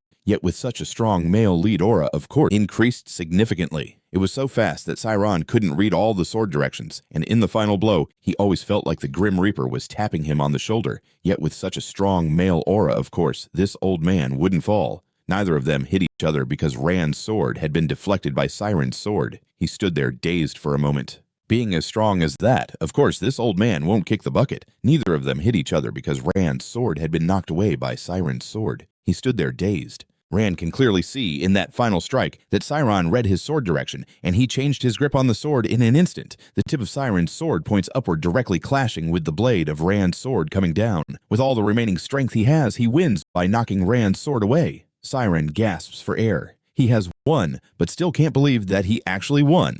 And even though he truly won, Siron feels very awkward, because even though it was a competition, the opponent is a noble, while he has once again trampled. With Siron's sword pointing upwards, directly clashing with Ran's sword that was coming down. With all the remaining strength he had, he won resoundingly by knocking Ran's sword away. Siron gasped. He had won, but still couldn't believe that he had actually won. And even though he had truly won, Siron still felt very awkward, because even if it was a competition, the other party was a noble, while he was just... and breathed. He had won, but still couldn't believe that he had actually won. And even though he had truly won, Siron still felt very awkward, because even though it was a competition, the opponent was a noble, while he was, once again, trampling on his already high self-esteem. Who knows what else Ran could do next? Siron was very tense. He couldn't imagine the next outburst of anger. But this time, Ran is not angry. He just lowers his head and says 3 words, "I lost," while Siron is still trying to process this. Ran scratches his head and repeats the 3 words, "I lost," several more times in a flustered manner. "I lost and you won. Since I lost, even if you decide to take my life, I have nothing to say." Siron repeated the 3 words, "I lost," several more times, looking flustered. "I lost and you won. Since I lost, even if you decide to take my life, I have nothing to say." Siron was a bit surprised. Don't you think Ren can happily accept defeat like that, especially since he lets you decide his fate? He's a noble. How could you come out unscathed if you touch even a hair on him? "What are you talking about, sir?"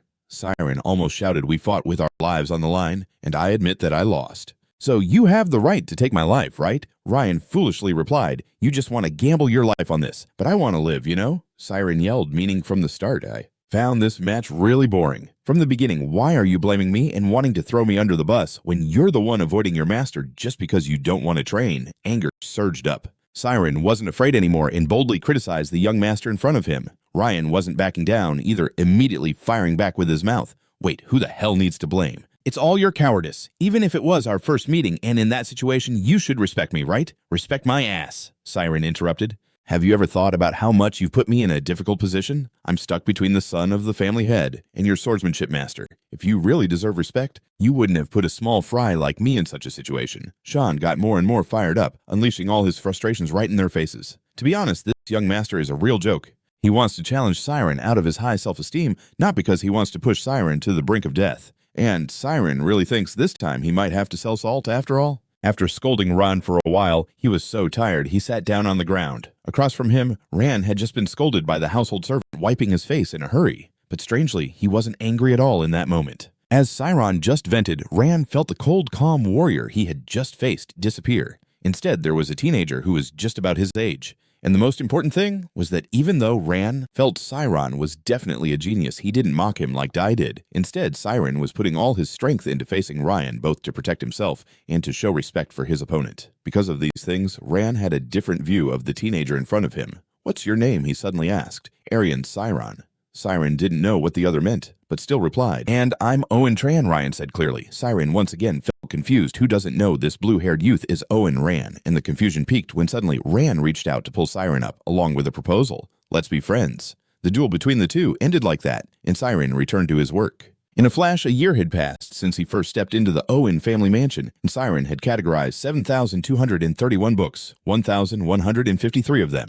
This progress exceeded expectations by a lot. Even someone as picky as Tem Moran couldn't help but leave a compliment because the number of books Siron needed to categorize had decreased significantly, so his work efficiency had improved even more. His goal of reading 850 history books now only had 200 left. Every day, he read 3 books, and soon Siron would complete the foundational knowledge he had always dreamed of. Not only that, thanks to Koran, he also experienced swordsmanship and understood the essence of fear. Because of that, it seemed like the endurance of the spirit realm in Siron it started off quite slowly, but he knew that as long as he didn't give up, he would eventually achieve his goals. And most importantly, Siron had found his first good friend in life, who was also the one who yelled at him in the face the first time they met. After that duel, Ran almost always hung out in the Grand Library to talk to Siron, and he also realized that Siron was quite affectionate and had very cute aspects contrasting sharply with his imposing appearance. Although sometimes Ran still acted in ways that made Siron very frustrated. For example, he would rummage through the pile of books he just categorized. But all in all, this friend was still quite valuable. It was just that after becoming close, Ran started to get lazy with his training. For instance, today, after finishing the basic training, he said to his master he wanted to go to the library to study and settle down there. Sean also knew that this seemingly lazy person was actually a smoldering fire that could flare up at any moment. Ryan would get stronger as long as he had the chance, so there was no need to push him to train too hard. And so Siron agreed to let Ryan stay in the library to read with him, but only for 10. Minutes later, Ran was already feeling drowsy from the text in the books. Sean said, "Didn't you say you wanted to become a mage? Do you really have to read that many books? 800 books, are you crazy?" Ran wiped. "Of course, actually, I'm falling behind. Before coming here, I had no chance to study at all. But now, after finishing more than 600 history books, I almost know everything."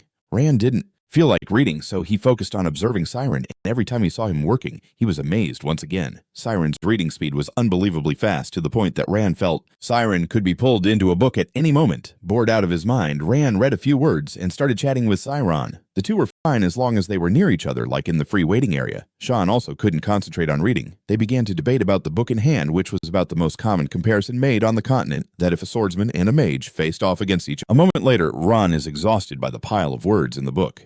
Didn't he say he wanted to become a mage?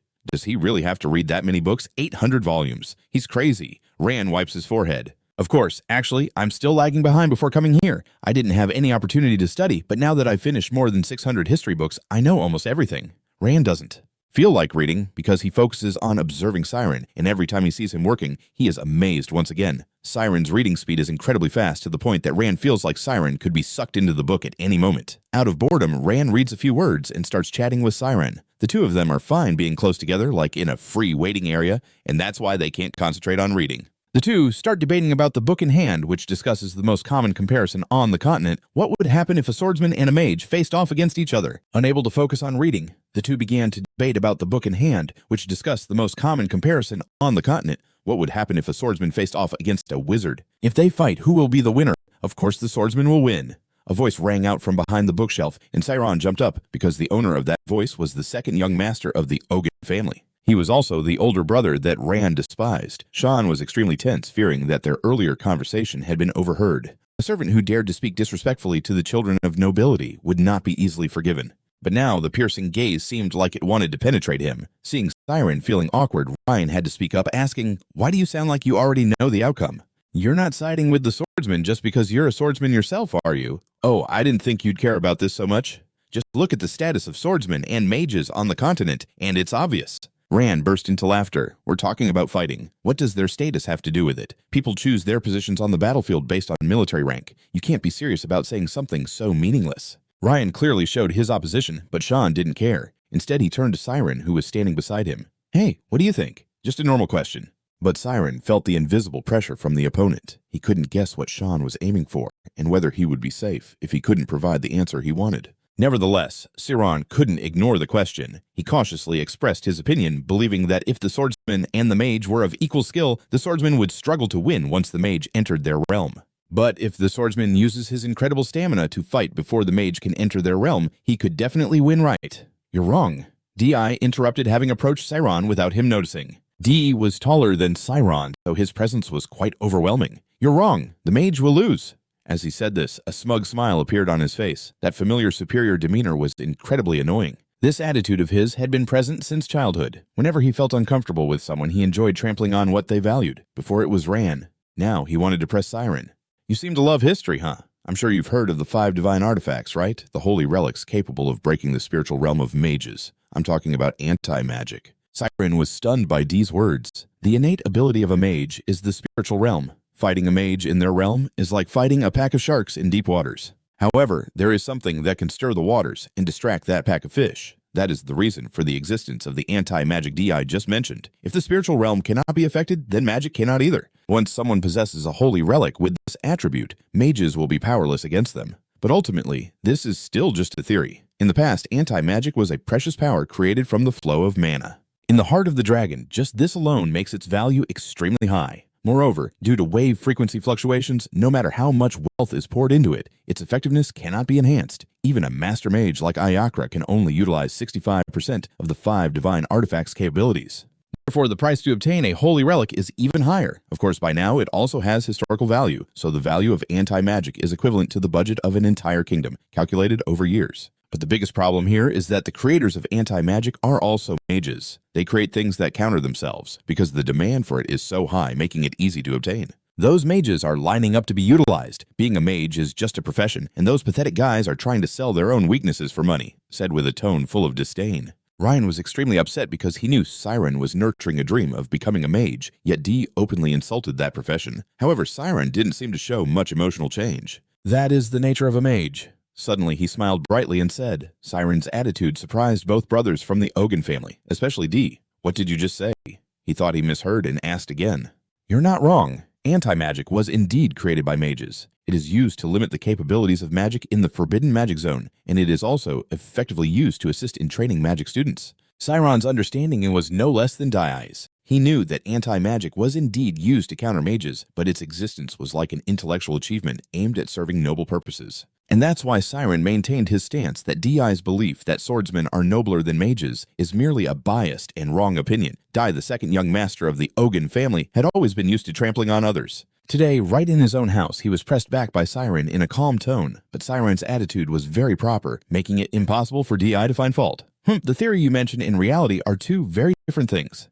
No matter what the truth is that mages will never defeat swordsmen.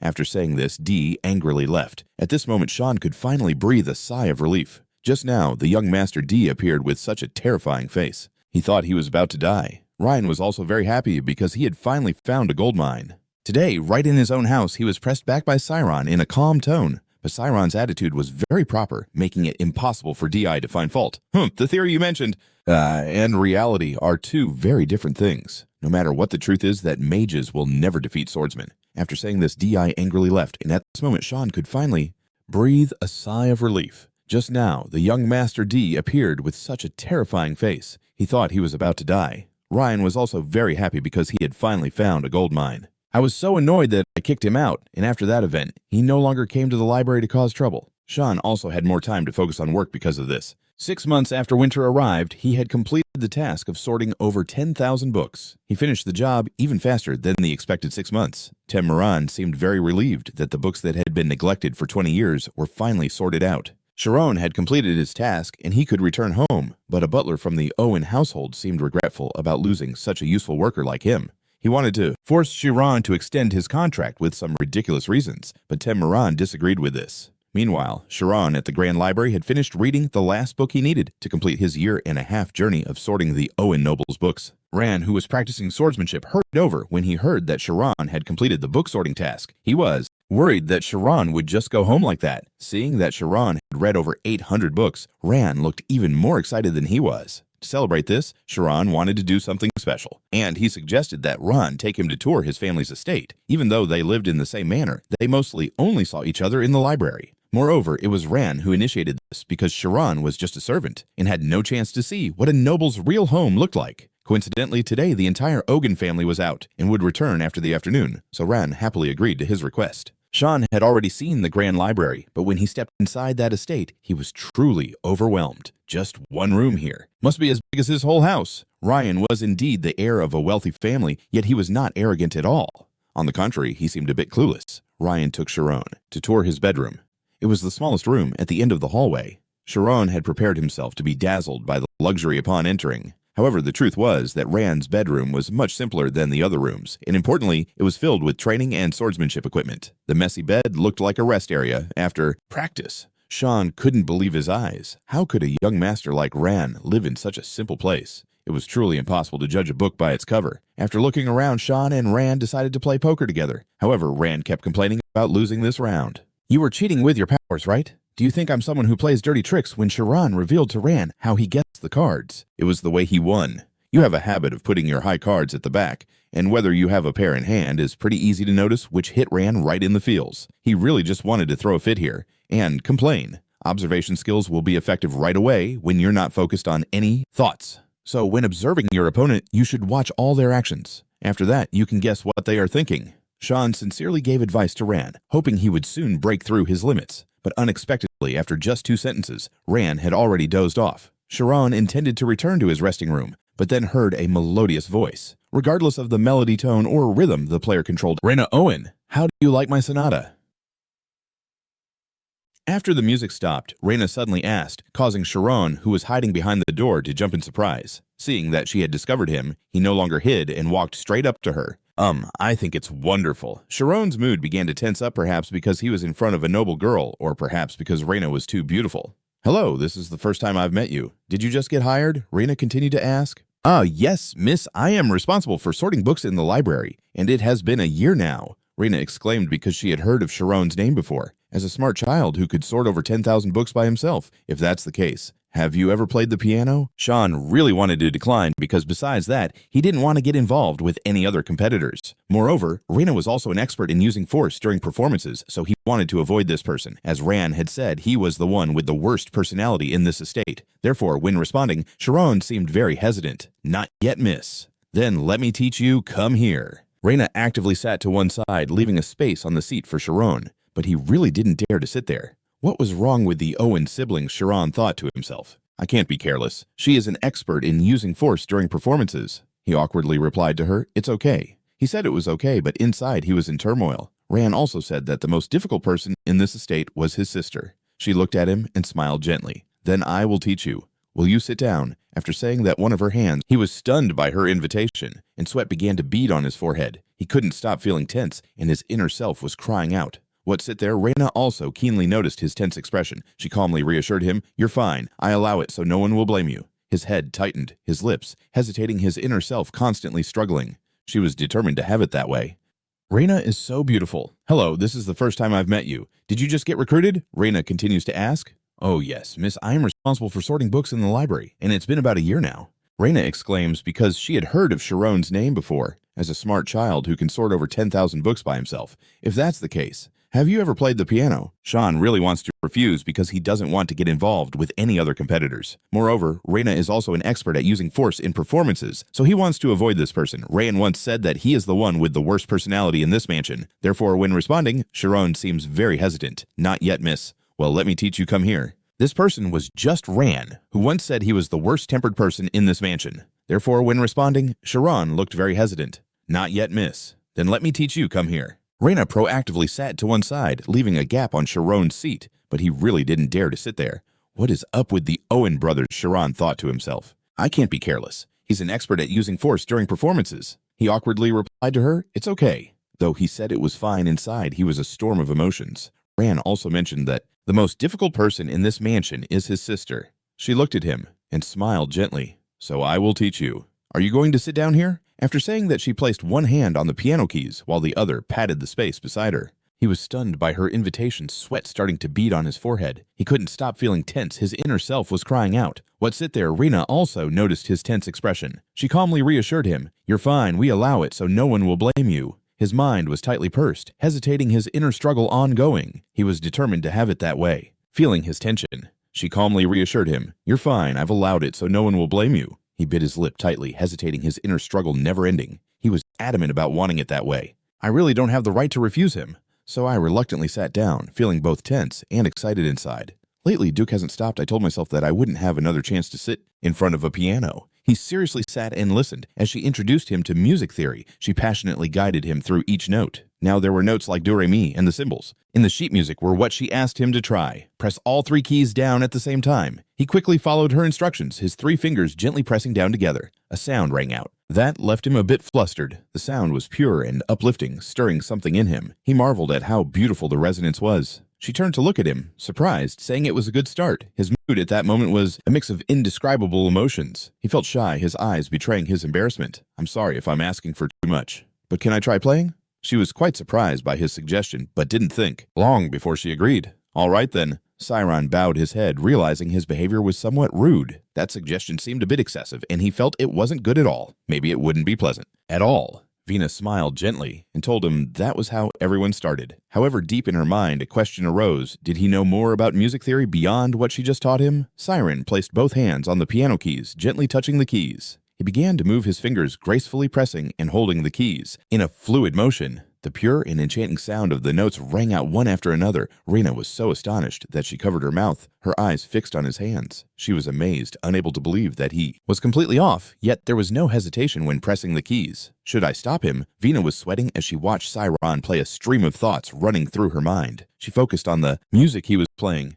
Her face at that moment wasn't stiff. It was strange he was completely off. Although the sound produced wasn't perfect and a bit chaotic, she still enjoyed it. But then, suddenly, Jenna noticed something. Her eyes widened as she watched his skilled hands moving across the keys. She was stunned to realize that he seemed to perfectly capture the essence of the piece she had just played. The harmony in each note truly left her amazed and astonished. His eyes suddenly shone with a jade green light. Siron seemed to fall into a trance of musical notes. He and she sat in the center of a dim light, creating an ethereal and captivating space. Under his skillful hands, melodies and sounds flowed one after another. His hands glided gracefully over the keys, the notes to dance around with each melody. Siron's fingers pressing down on the keys became dazzlingly prominent, further highlighting his grace and finesse. At this moment, Rena furrowed her brows. Seriously, it seemed he was on the right track. She pondered, beginning to listen more accurately. His hands kept rising and falling, moving continuously like a true artist. She sat focused, listening and savoring each melody he created. Rena stared in awe at the man before her. What was happening in front of her was hard to believe. An indescribable feeling welled up inside her. What is this? This can't be called a performance,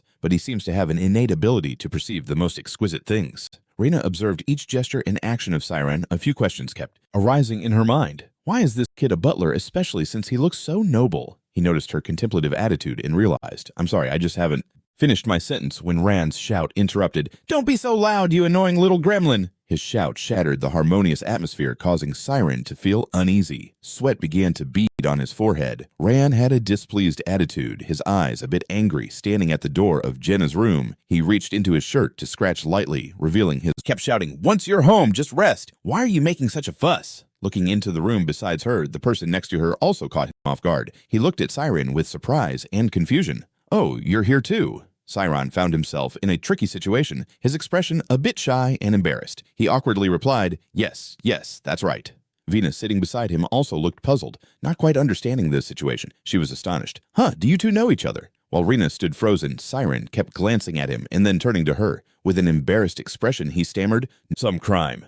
Behind him, Ron casually scratched and said, Oh, Siron, huh? He was now completely alert. His eyes brightened as he introduced, Siron and Jenna, he's my friend. He felt like he was hit with a shock, squatting down on the floor, his eyes wide with horror, looking at him. What are you saying, Ryan? He probably knew in his heart that he was scared of the friendship being revealed, which wouldn't be good. He smiled brightly, placing his hands on his hips facing Ryan. Don't worry, the gremlin butler has a tough personality, but she doesn't care about those things.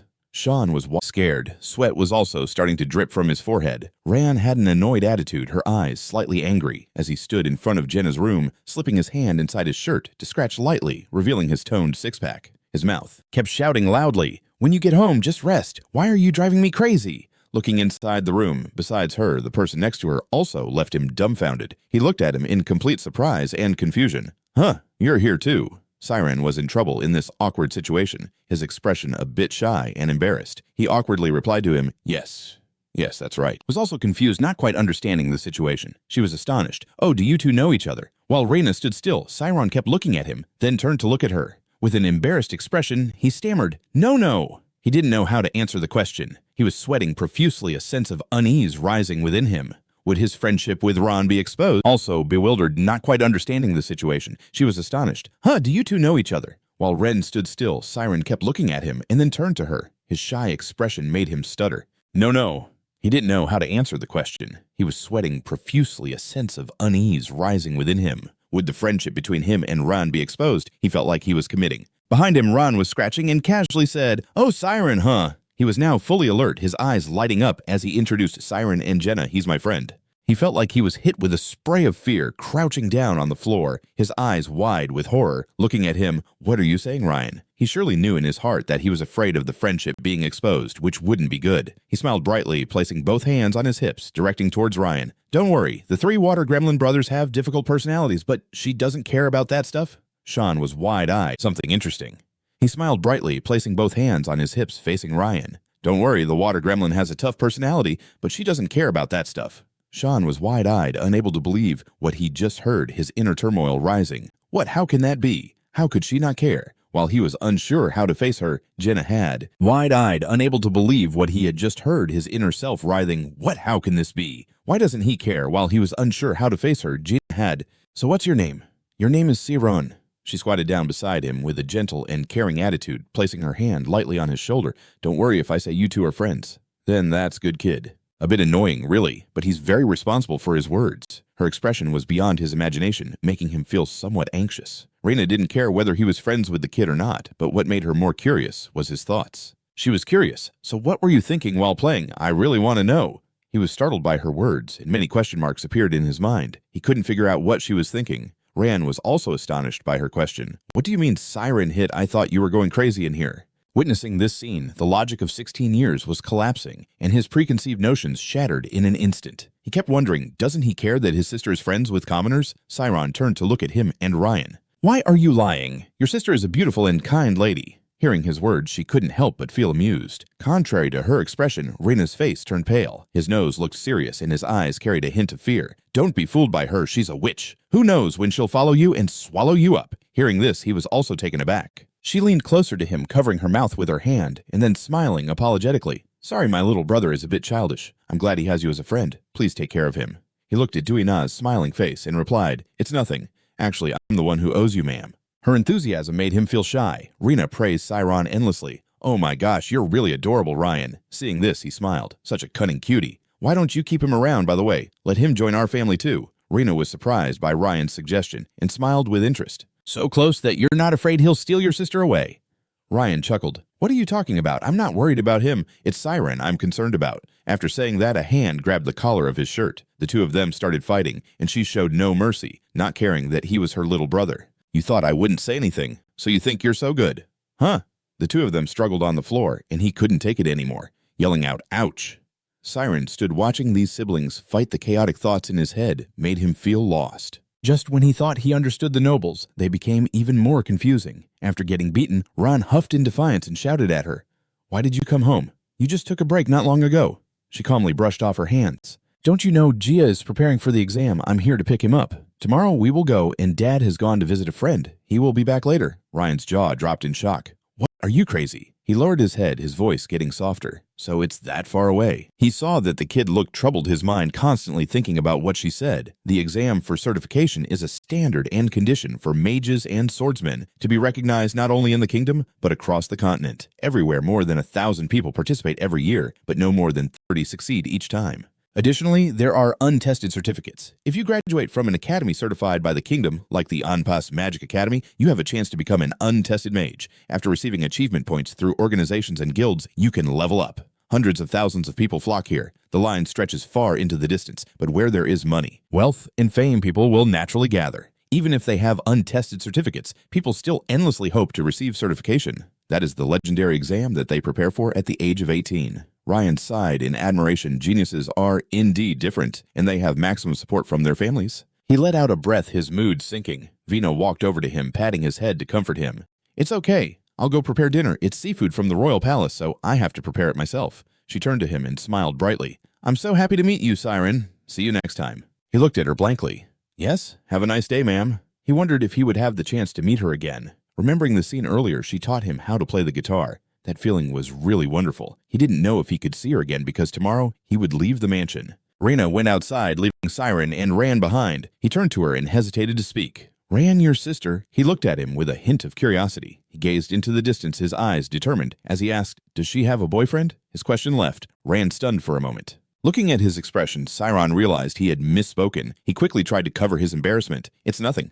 Rand couldn't contain her laughter, her eyes sparkling with amusement. He quickly reacted to her attitude. I was just curious, forget that question. Besides, not yet. Before he could finish his sentence, she dashed out the door, yelling for Jenna. Sis Siron sensed something was about to happen, so he called after her. I said it's nothing. But he gritted his teeth, his face anxious as he looked at Rand, who was about to run out the door. He quickly followed a feeling of urgency flooding his heart. He blamed himself for speaking out of turn because he felt sad. Meanwhile, he ran outside at top speed, not forgetting his mission as he yelled loudly. Sis Siron asked this. Rand stood on the stairs holding onto the railing and leaning down shouting, Do you have a boyfriend? Rena was leading some maids to prepare a meal from the royal palace. His shout echoed throughout the hall. Ryan's words rang out again, only she doesn't have a boyfriend yet. That statement made everyone patted his head, comforting him that everything was fine, and she would go prepare dinner, which was seafood from the royal palace, so she had to prepare it herself. She turned to him and flashed a bright smile. It was nice to meet you, Siron. See you next time. He looked at her in a daze. Yes, I wish you a good day. He thought to himself if he would have the chance to meet her again. Remembering the scene earlier, she taught him how to play the piano. That feeling was truly wonderful. He didn't know if he would see her again, because tomorrow he would leave the mansion. Reyna went outside, leaving Siron and Ran behind. He turned to her and hesitated to speak. Ran, your sister looked at him. He gazed far away, his eyes determined as he asked him if she had a boyfriend yet. His question left Reyna stunned for a moment. Looking at his expression, Siron realized he had slipped up. He quickly tried to cover his embarrassment. It's nothing. Rand couldn't hold back her laughter, her eyes sparkling with amusement. He quickly reacted to her attitude. I was just curious, forget that question. Besides, not yet. Just as he was about to finish his sentence, she dashed out the door, shouting for Jenna. Sister Siron knew something was about to happen, so he called after her. I told you it's nothing, and he gritted his teeth, his face anxious as he watched Ran about to run out the door. He quickly followed a feeling of urgency flooding his heart. He blamed himself for speaking out of, See you again later. He looked at her in confusion. Yes, have a nice day. He wondered if he would have the chance to meet her again. Recalling the scene earlier, she taught him to play the guitar. The feeling at that moment was amazing. He didn't know if he would see her again, because tomorrow he would leave the mansion. Reyna went outside, leaving Siron and Ran behind. He turned and hesitated to speak. Ran, the sister of your lord, looked at him. He gazed into the distance, his eyes determined, as he asked if she had a boyfriend. His question left Ren momentarily stunned. Looking at his expression, Siron realized he had blundered. He quickly tried to cover up his embarrassment. It's nothing. Rand couldn't contain her laughter, her eyes sparkling with amusement. He quickly reacted to her attitude. I was just curious, forget that question. Besides, not yet. Before he could finish his sentence, she dashed out the door, shouting for Jenna. Sister Siron sensed something was about to happen and called after her. I said it's nothing, but he gritted his teeth, his face anxious as he watched Ran rush towards the door. He quickly followed, a sense of urgency flooding his heart. He blamed himself for speaking out of turn because he felt sad. Meanwhile, he sprinted outside at full speed, not forgetting his mission to shout loudly. Sister Siron asked this. Rand stood on the upper floor, holding onto the railing and leaning down, shouting, If you have a boyfriend! Reyna was leading some maids to prepare a meal from the royal palace. His shout echoed throughout the hall. Ryan's words rang out again, just asking if she had a boyfriend. That statement made everyone. Everyone was shocked and turned to look at Sean, who was being pulled back from behind, covering his mouth, tightly causing him to make unclear sounds above him. He kept holding him tightly and covering his mouth. The sounds coming out were muffled and incomprehensible, leading everyone below to whisper, What's going on? Is that his boyfriend? Inside her heart, she was drumming nervously as she saw the maid turn to her. Looking at her, he could only awkwardly smile to hide his embarrassment. She laughed out loud and told them they were just teasing each other, so don't mind it. Reina and the other maids continued on. As they walked, she said, "Now we've completed the detox. Now we need to steam it." They all replied in unison, "Yes, miss." Behind a nearby wall, the head butler had been standing there for a long time, witnessing everything that just happened. He called out to the person behind him, "Haynes, is there a guest today?" The guy bowed his head. "There's no schedule from before Sir Butler." The head butler was upstairs. Ron was about to add, "Siron told me he saw you getting ready to cause trouble." He immediately pulled Sean's hand back, and the head butler coldly said to the guy, "I've heard that name before now." He turned his face, his eyes sharp as a knife, and ordered his subordinate to tell Tamura to come to my office immediately. "He gave you a chance. Get up right now." The sky was clear over the forest. It was covered by tall trees. The sound of Rai's breathing and training echoed in the air. A shout rang out, "Stop! Take a 10-minute break!" He was exhausted, breathless, holding a training stick in his left hand. His right hand kept wiping the sweat off his brow. Ket looked at him and stroked his beard. The old man thought about him. He's getting more enthusiastic again. Must have been about a year, huh? Watching him train passionately. The old man recalled the last time he retreated quickly. He glanced at him and pondered. "But I'm sure once G gets to the royal palace, the kid will change. The issue is to hold on to the strategy." Sweat beads rolled down Ryan's face. Suddenly, a loud call, "Young master!" He jumped and glanced towards the voice. A hurried man in a hat rushed over. His voice echoed from afar. "Young master, Miss Duena requests you return to the mansion immediately." He was about to bring the water bottle to his mouth when the guy's words made it hard for him to bear. "Her, if it's Khan praising my brother, I'm not interested. Tell her to do whatever she likes." The servant firmly denied. "It's not about Miss, they say Siron is in danger. He might die." Hearing this, the water in his mouth immediately sprayed out. Ryan stood up, holding the water bottle, looking at the servant with a worried and anxious attitude. I thought he was going home today." The servant, having run too fast, was now crouched down, breathing heavily. The head butler reported to the head of the family, "I'm not sure, but the lady said it was due to her relationship with Sir Ryan." He hurriedly grabbed a coat and threw it on, turning back to Ket. "Master, I have to meet my father." The old man saw his demeanor and knew something was up. He pressed, "What's going on?" He was a bit flustered. "A butler named Siron is my friend, and somehow my father found out there's not much time." He felt like he was sitting on a pile of fire, telling the old man, "I'm sure my father will forgive him.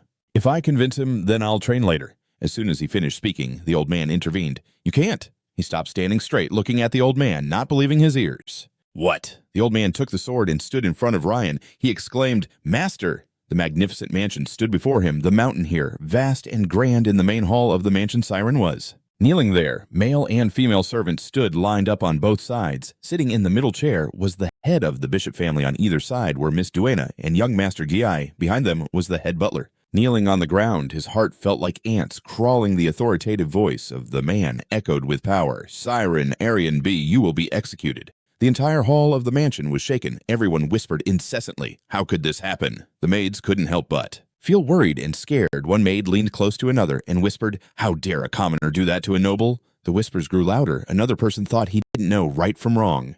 "No matter how ignorant you are, you should know these rules."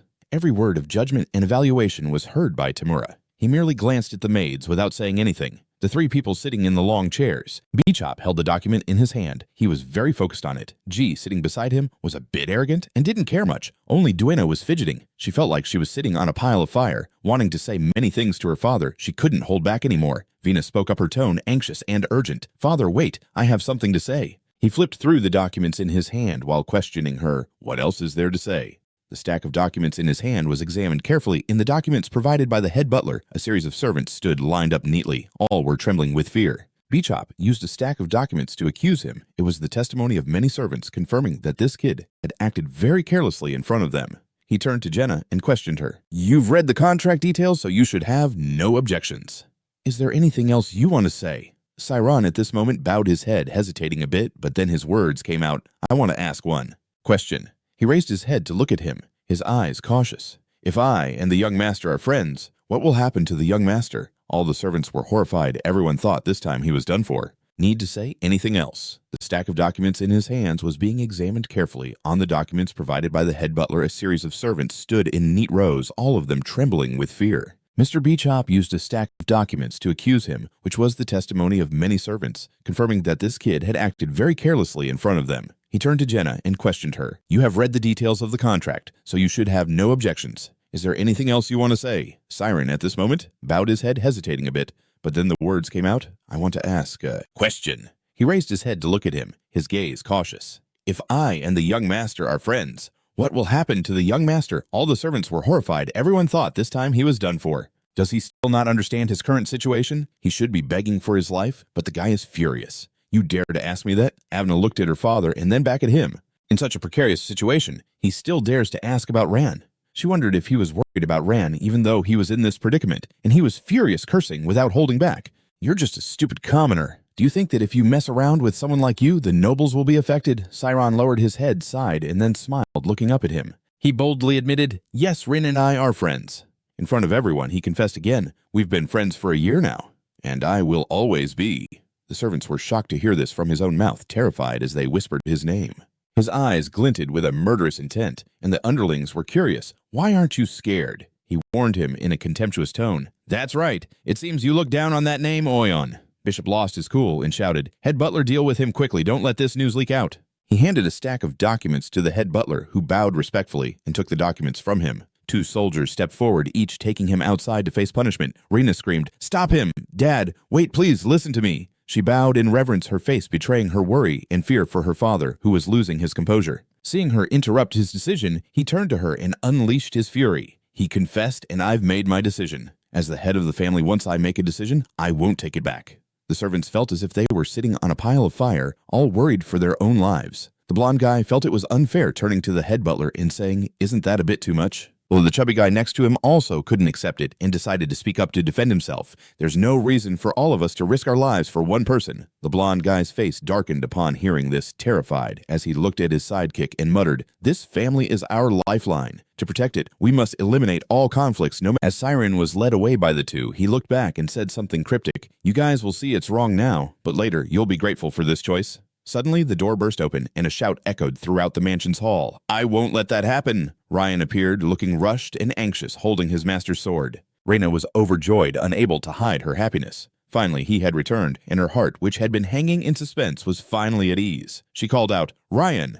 Contrary to her expectations, Bishop's face, darkened arms crossed sternly, his expression showing no joy as he looked at his son. Siron looked up at him, but in his eyes was not the anticipation like Jenna's. His gaze was one of resigned acceptance, waiting for whatever punishment would come his way. Perhaps he was afraid of dragging Ryan into this mess, along with his frustration and anger. Ryan shouted uncontrollably, Who dares to kill my friend without my permission? He looked at him coldly and decisively, stating, Just one word from him shows the authority he holds in this family. Ryan from below used all his words to defend Siron. He couldn't understand why, just for being friends with him, Siron had to face such a bitter end, risking his life for their friendship. He questioned him. Why did he do anything wrong? Reyna, anxious, stood up, unable to hide her worry for him and her brother. He saw his son daring to question him because of a commoner. He viewed human lives as cheap. There was no need to commit a grave mistake to deserve death. The matters concerning nobles were very complex, something his son couldn't even begin to imagine. Ryan shouted angrily, his words sharp, Our family is dealing with this complicated situation and you are enjoying the privileges of being a noble's son. If those privileges force you to kill your friend, then I don't want them.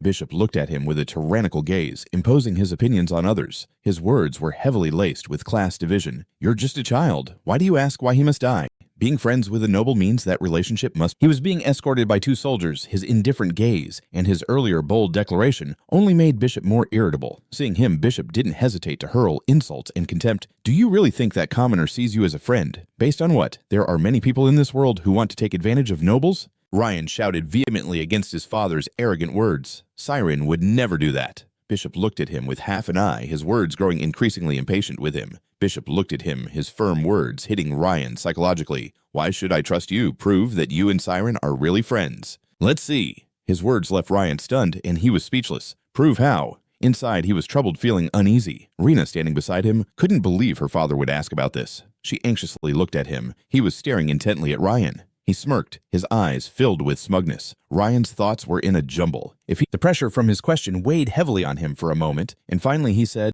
My feelings. He wondered if he could prove it. Below used all kinds of words to defend him. He couldn't understand why. Just because he befriended him, he had to face such a bitter end, risking his life for their friendship. He questioned him. Why did he not commit any deadly mistake? He just made friends with me. Reyna anxiously stood up. She couldn't help but worry for him and her little brother. He saw that his son dared to question him for a commoner. He viewed, why did he not commit any deadly mistakes? It was just making friends with her. Reyna stood up anxiously, unable to help but worry for him and her younger brother. He saw his son daring to question him over a commoner. He valued human life so cheaply. Why would one need to commit a deadly mistake to deserve death? Matters related to nobility were very complex. His son, I can't even imagine it. Ryan shouted in anger, his words sharp as steel. My family is dealing with this complicated situation, and you are enjoying the privileges of being a noble son.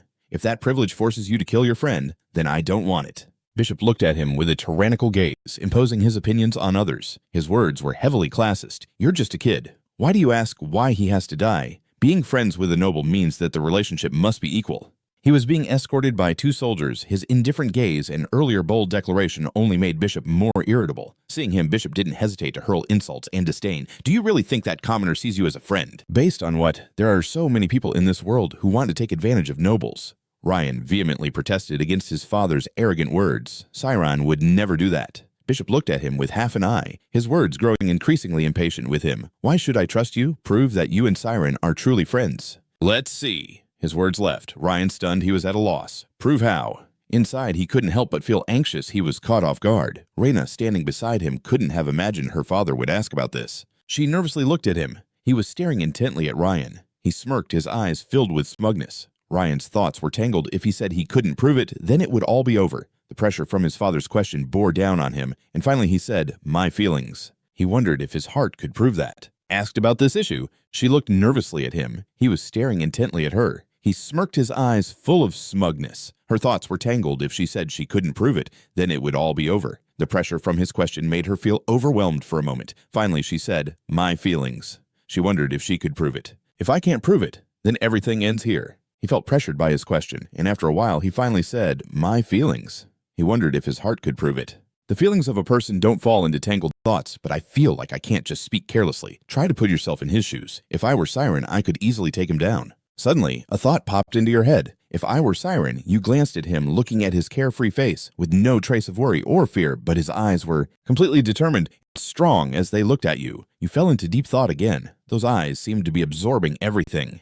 They looked just like when he was competing with you. Ryan stared straight into those, eyes feeling like he was being guided by him, recalling every word he had said before, that sometimes not focusing on the small details would yield better results. You followed the stream of memories back to when you played cards with him. When your cards didn't go as planned, you rested your head on your hand, showing your frustration and loss of interest while he was holding an ace of spades. He guided you not to focus on the small parts of the opponent, but instead to look at the whole picture. You doubted his words. Looking at the whole picture, how could Siron flip the ace of spades and show it to you so you could see? Their true intentions, you silently noted in your mind. Rand felt a surge of courage, looking at the whole picture, looking at the person standing right in front of you.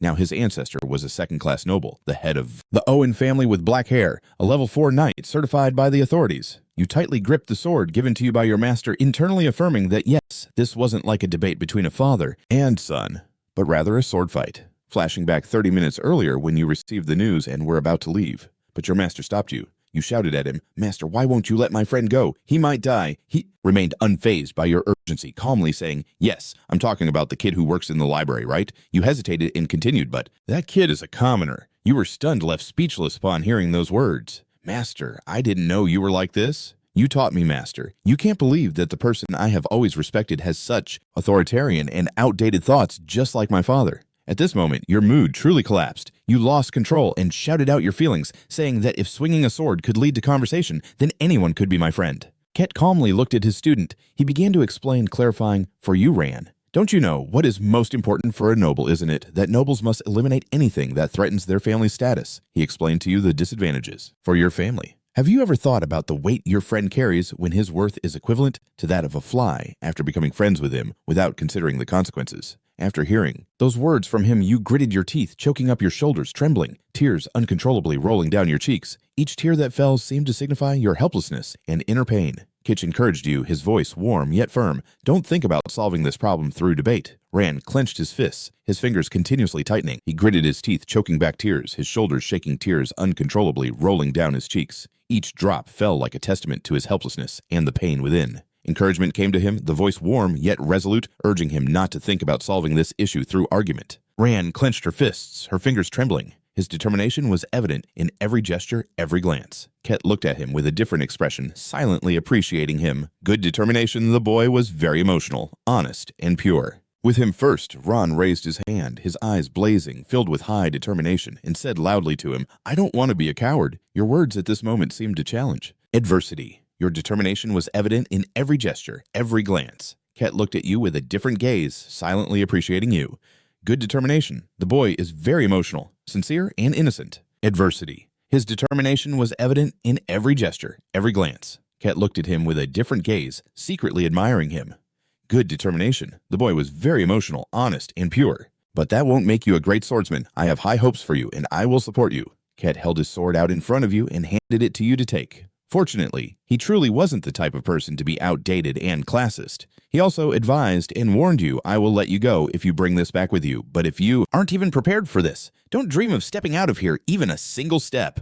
You took the sword from your master, your eyes fixated on it, reflecting your determination and seriousness. You now had to make a choice that aligned with your beliefs. Your eyes lit up, carrying the confidence and unwavering determination you had. "Master, I will forget this favor." Every word you spoke felt like a vow, etched deep into your heart and mind, becoming the motivation for you to move forward and face this challenge. He glanced at you. "Remember, discarding a friend is like discarding a part of your body." His words served as a reminder of your situation. Your inner self was like a raging wave. This was a sword fight where your life was at stake. Returning to the present in front of the hall of the mansion, realizing the truth that your master had taught you, Ryan held the sword, threw his head back, and laughed loudly. Indeed, like father, like son, almost defeated by someone, you shouted in anger, proving that we are friends. How can I believe it? Because I believe that Siron and I are friends. You also added that your existence as Siron's friend is proof of the friendship between you and him. Furious at these sharp rebuttals, he gritted his teeth and hissed, "Utterly unreasonable. This isn't a father-son debate." He shouted angrily, "Even now, the reputation of countless families is collapsing." His words left the servants utterly stunned. His own life. Back to the present in front of the grand hall of the mansion, he realized the truth that his master had taught him.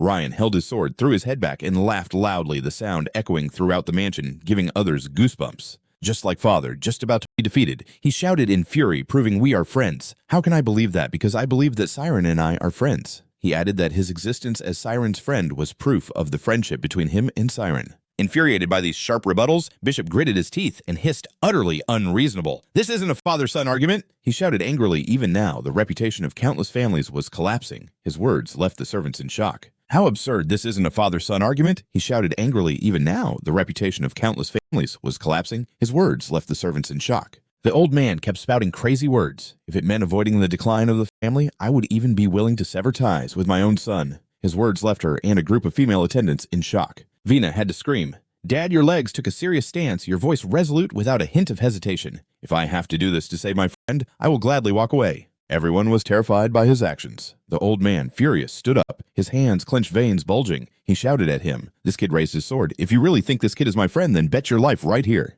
Without a moment's hesitation, he drew his sword. The sharp sound of the blade echoed, as if saying that the father-son relationship was about to be severed. The old man couldn't believe his eyes. His son was drawing his sword to fight him over a commoner. He looked at him and stammered, "Duke Kwang, are you really raising a sword against your own father?" He held the sword in front of him, the tip pointing to the sky, his gaze sharp. "I'm not pointing the sword at you, Dad. I'm just showing my trust." Bok Chop, at that moment, clutched his chest, trying to appear helpless. How can you have friends? You can't even get along with other families. Perhaps because you can't reach the level of other nobles, he wants to manipulate Ryan's mind. Now you're just holding on to someone weaker than you to comfort yourself. But no, he lowered his voice. This time it's Dad. His eyes were like fire, steady and unshakable. His gaze carried both confidence and self-belief. He lowered his sword and spoke to him firmly. "Siron is a friend, and he's better than me. I want to help Siron shine brightly in a higher position." Your arrogance must have left him stunned. Bok Chop, furious, pointed at him, his voice full of anger, questioning.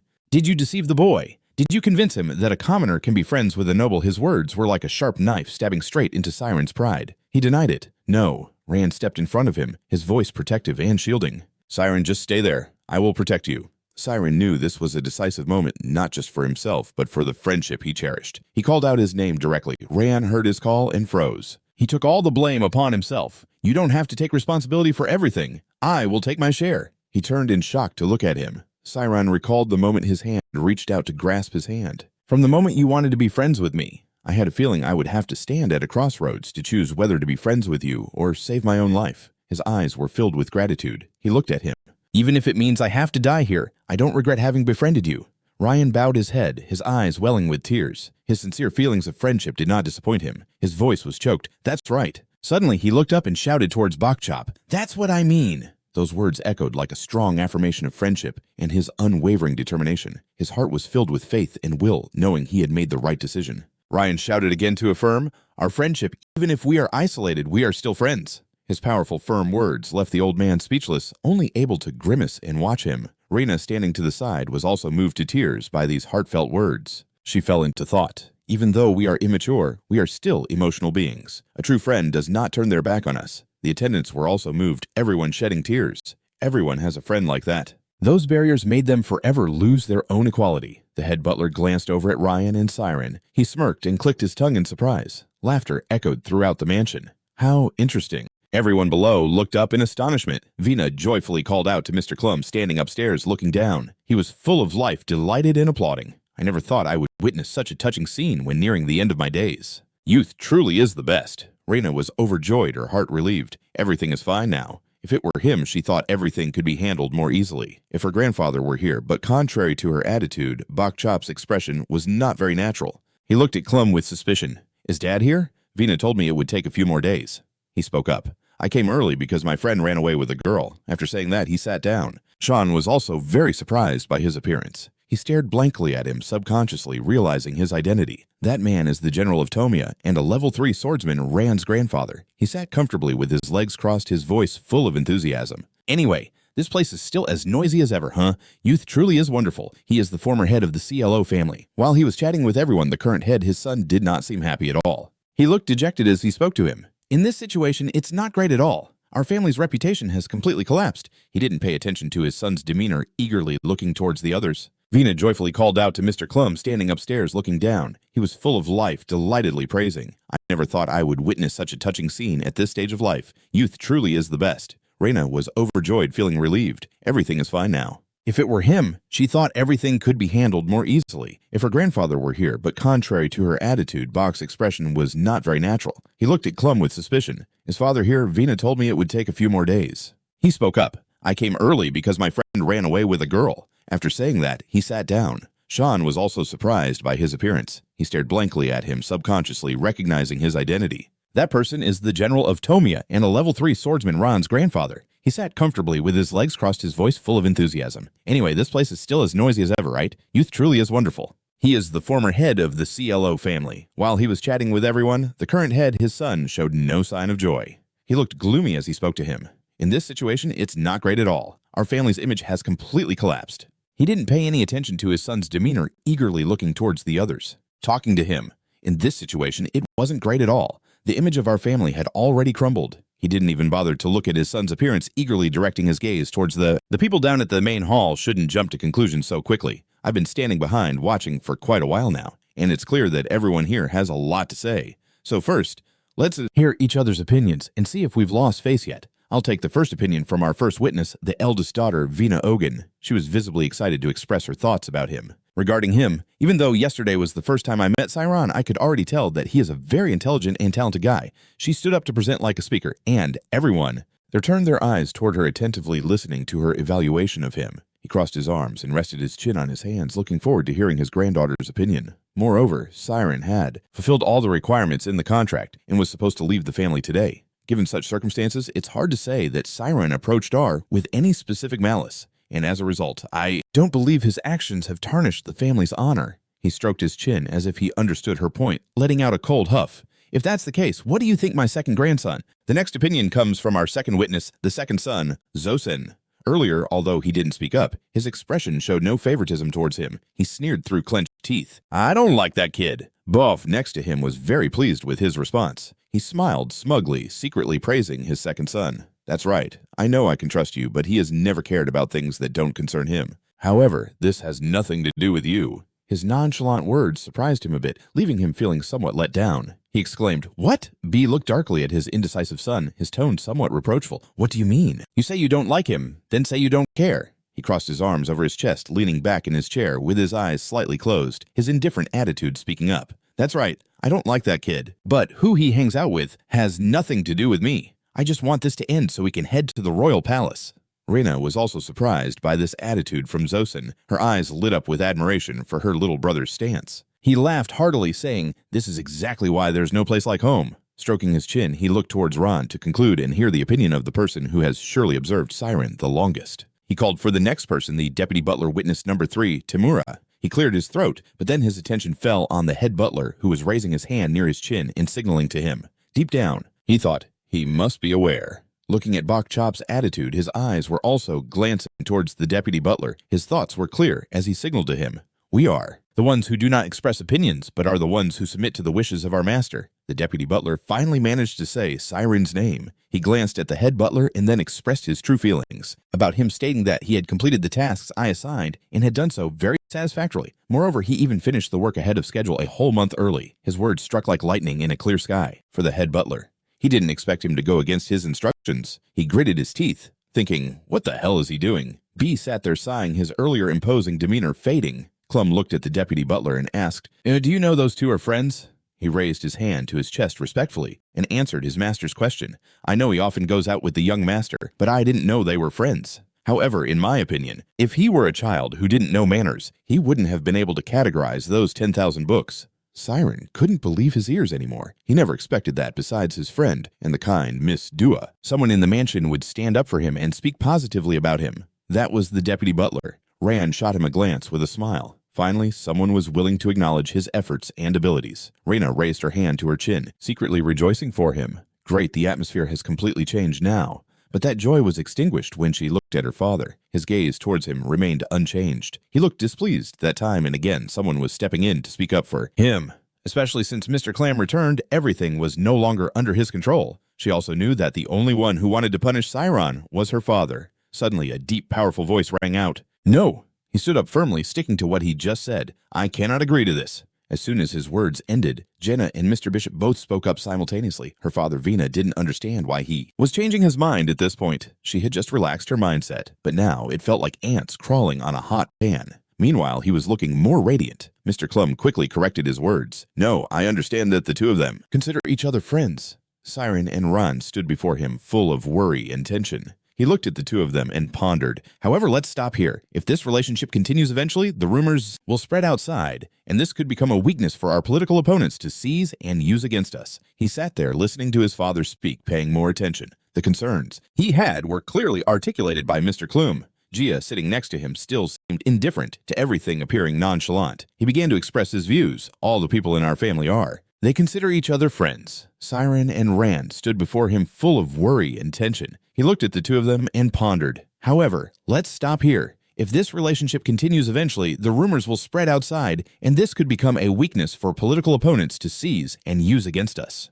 He sat listening to his father speak, paying more attention. The concerns he had were clearly articulated by Clum. Gia, sitting beside him, still seemed indifferent, his expression nonchalant. He began to express his opinion that all the people in our family are. Concerns he had clearly expressed. The family sitting beside him still paid no attention to the situation, appearing indifferent. He began to voice his opinion that all the people in our family were. The prominent individuals of the kingdom are even preparing to take certification exams. Moreover, what else can I do when so many families depend on me like this? The maids standing neatly. Hearing his words, they couldn't help but worry for their own fate and that of their families, because they were commoners working for the nobility. It was already an honor. "Siron, you are a smart kid. I believe you will understand." Reyna turned to look at him, wanting to say something, but choked on her words. However, Ron could no longer sit still and watch. He gritted his teeth, his gaze fixed firmly on him, his eyes determined and unbound. He looked at his beloved grandson with a mix of laughter and tears, unable to help but think. "I see you have quite a bit of potential and intelligence, Ran.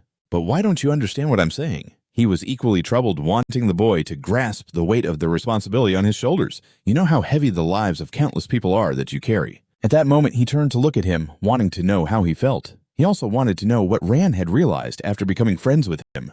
"What do you think, Siron? I want to thank you for teaching my grandson through my poetry what true friendship is. He didn't want this family to be condemned by others because of him." He asked for his opinion, but could we end it here? Siron could only bow his head. He gently closed his eyes and still hadn't answered him. Then suddenly he blurted out two words that left both him, Clam, and Jenna stunned. Mr. Bchop couldn't believe he could be so stubborn and not know the difference between right and wrong. Guy never cared about anything. Now he had to look at him with a different gaze. Ron was also very surprised by his answer, thinking he would beg for forgiveness for his life and cut off their friendship. He also couldn't believe he was so brave, he was overwhelmed, wanting to call his name. He looked at Siron sincerely, straightforwardly, and couldn't help but call his name without hesitation. Siron, he placed his hand on his chest, looked at him, and spoke the words from the depths of his heart. If I hinder Ran, I wouldn't mind never seeing him again. However, he was no longer hesitant or afraid. He spoke his mind openly. That doesn't mean I can disregard him as a friend. He confidently asserted Ran and I are friends. He couldn't let his friendship be bound by others or be tainted by someone else's words. He told Lord LM, as long as you consider those matters, I will obey any orders you give. Ran's hand gripping the sword was trembling uncontrollably. He felt utterly ashamed. His tears fell once again because of this. Deep down, he was also blaming himself, feeling relieved that Siron wasn't going to die. Honestly, a part of him felt that way, but Siron knew that abandoning a friend was equivalent to abandoning a part of himself. Ryan stared, wide-eyed at him, recalling the words his master taught him during training. He struggled to make a decision. As for him, he would rather lose his life than lose the meaning of friendship. He felt extremely ashamed. He resolved fine. After all, this wasn't something to negotiate. He raised his sword straight up to the sky, loud and decisive, shouting like thunder, echoing, "Here I declare." Mr. Clam and Jenna immediately feared his next action. She screamed not to do that. She didn't know what he was planning.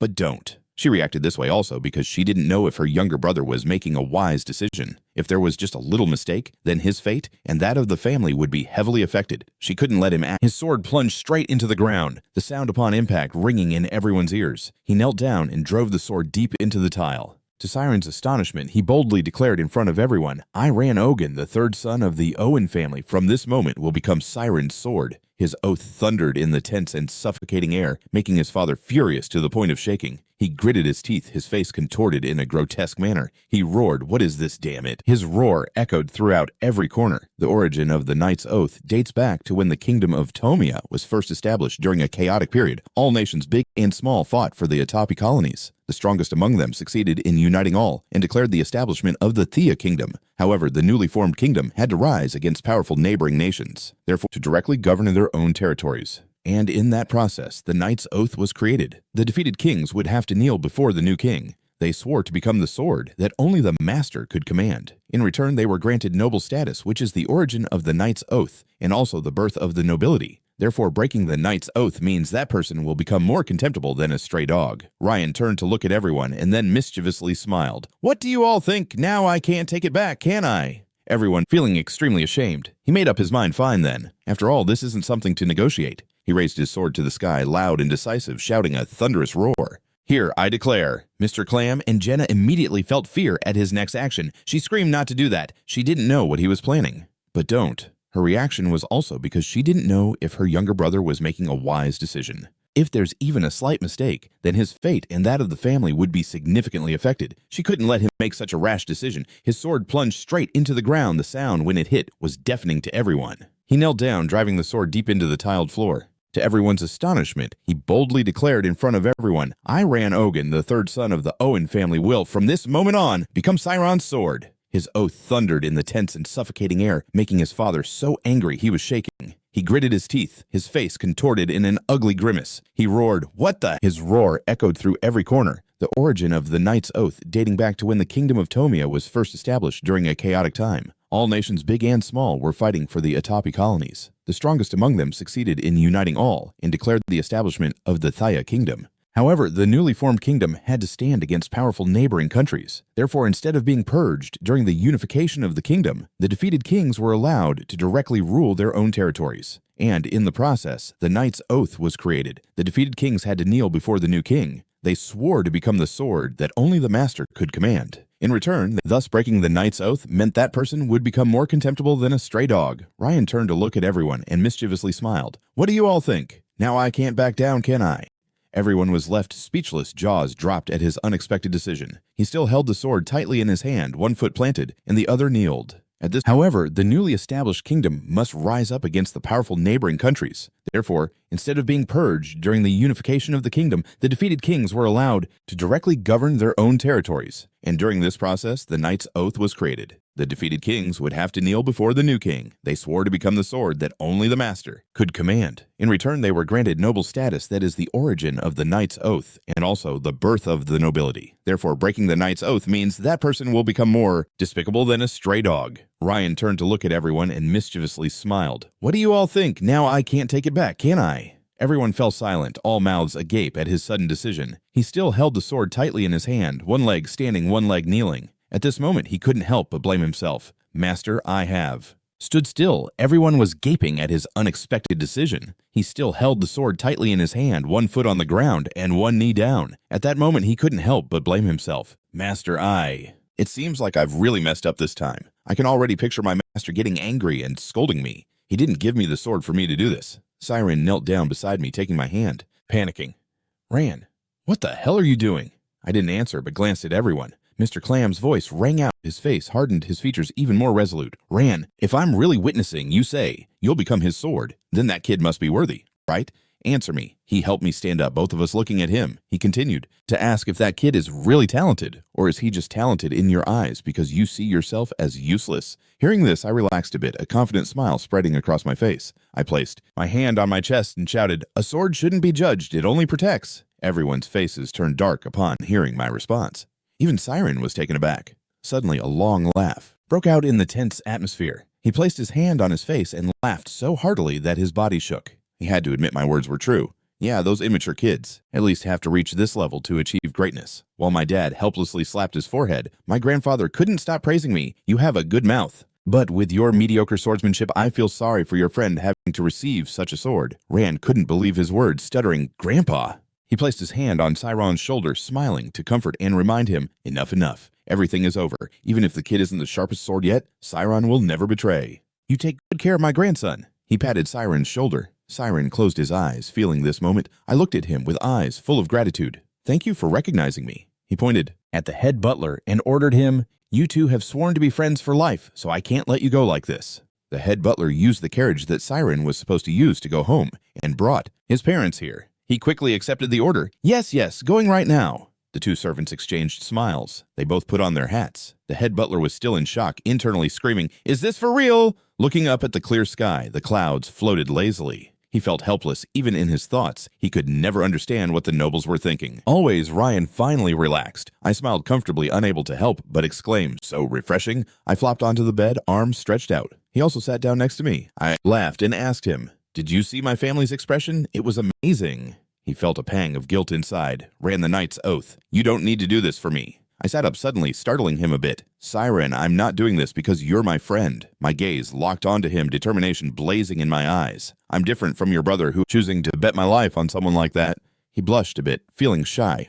What? Currently feeling a bit embarrassed, he thought, why is he suddenly saying that again? He looked at me and sighed. I feel so pressured. He blushed and said to me, but if you want to protect me, you'll have to train a lot harder. His words made me furious. He noticed and worriedly asked, what's wrong? I sulked, it's nothing, you just hit a sore spot in my heart. Rena unexpectedly opened the door and walked in loudly saying, Ran, is it true that you can take the knight's oath to become Siron's sword? Walking in, she saw me slumped over a pool of blood. She asked about my condition. What happened? I used the last bit of my strength to tell her, get out. Siron refused. What are you talking about? Just a moment ago, your sister helped a lot. He invited her in. Please come in.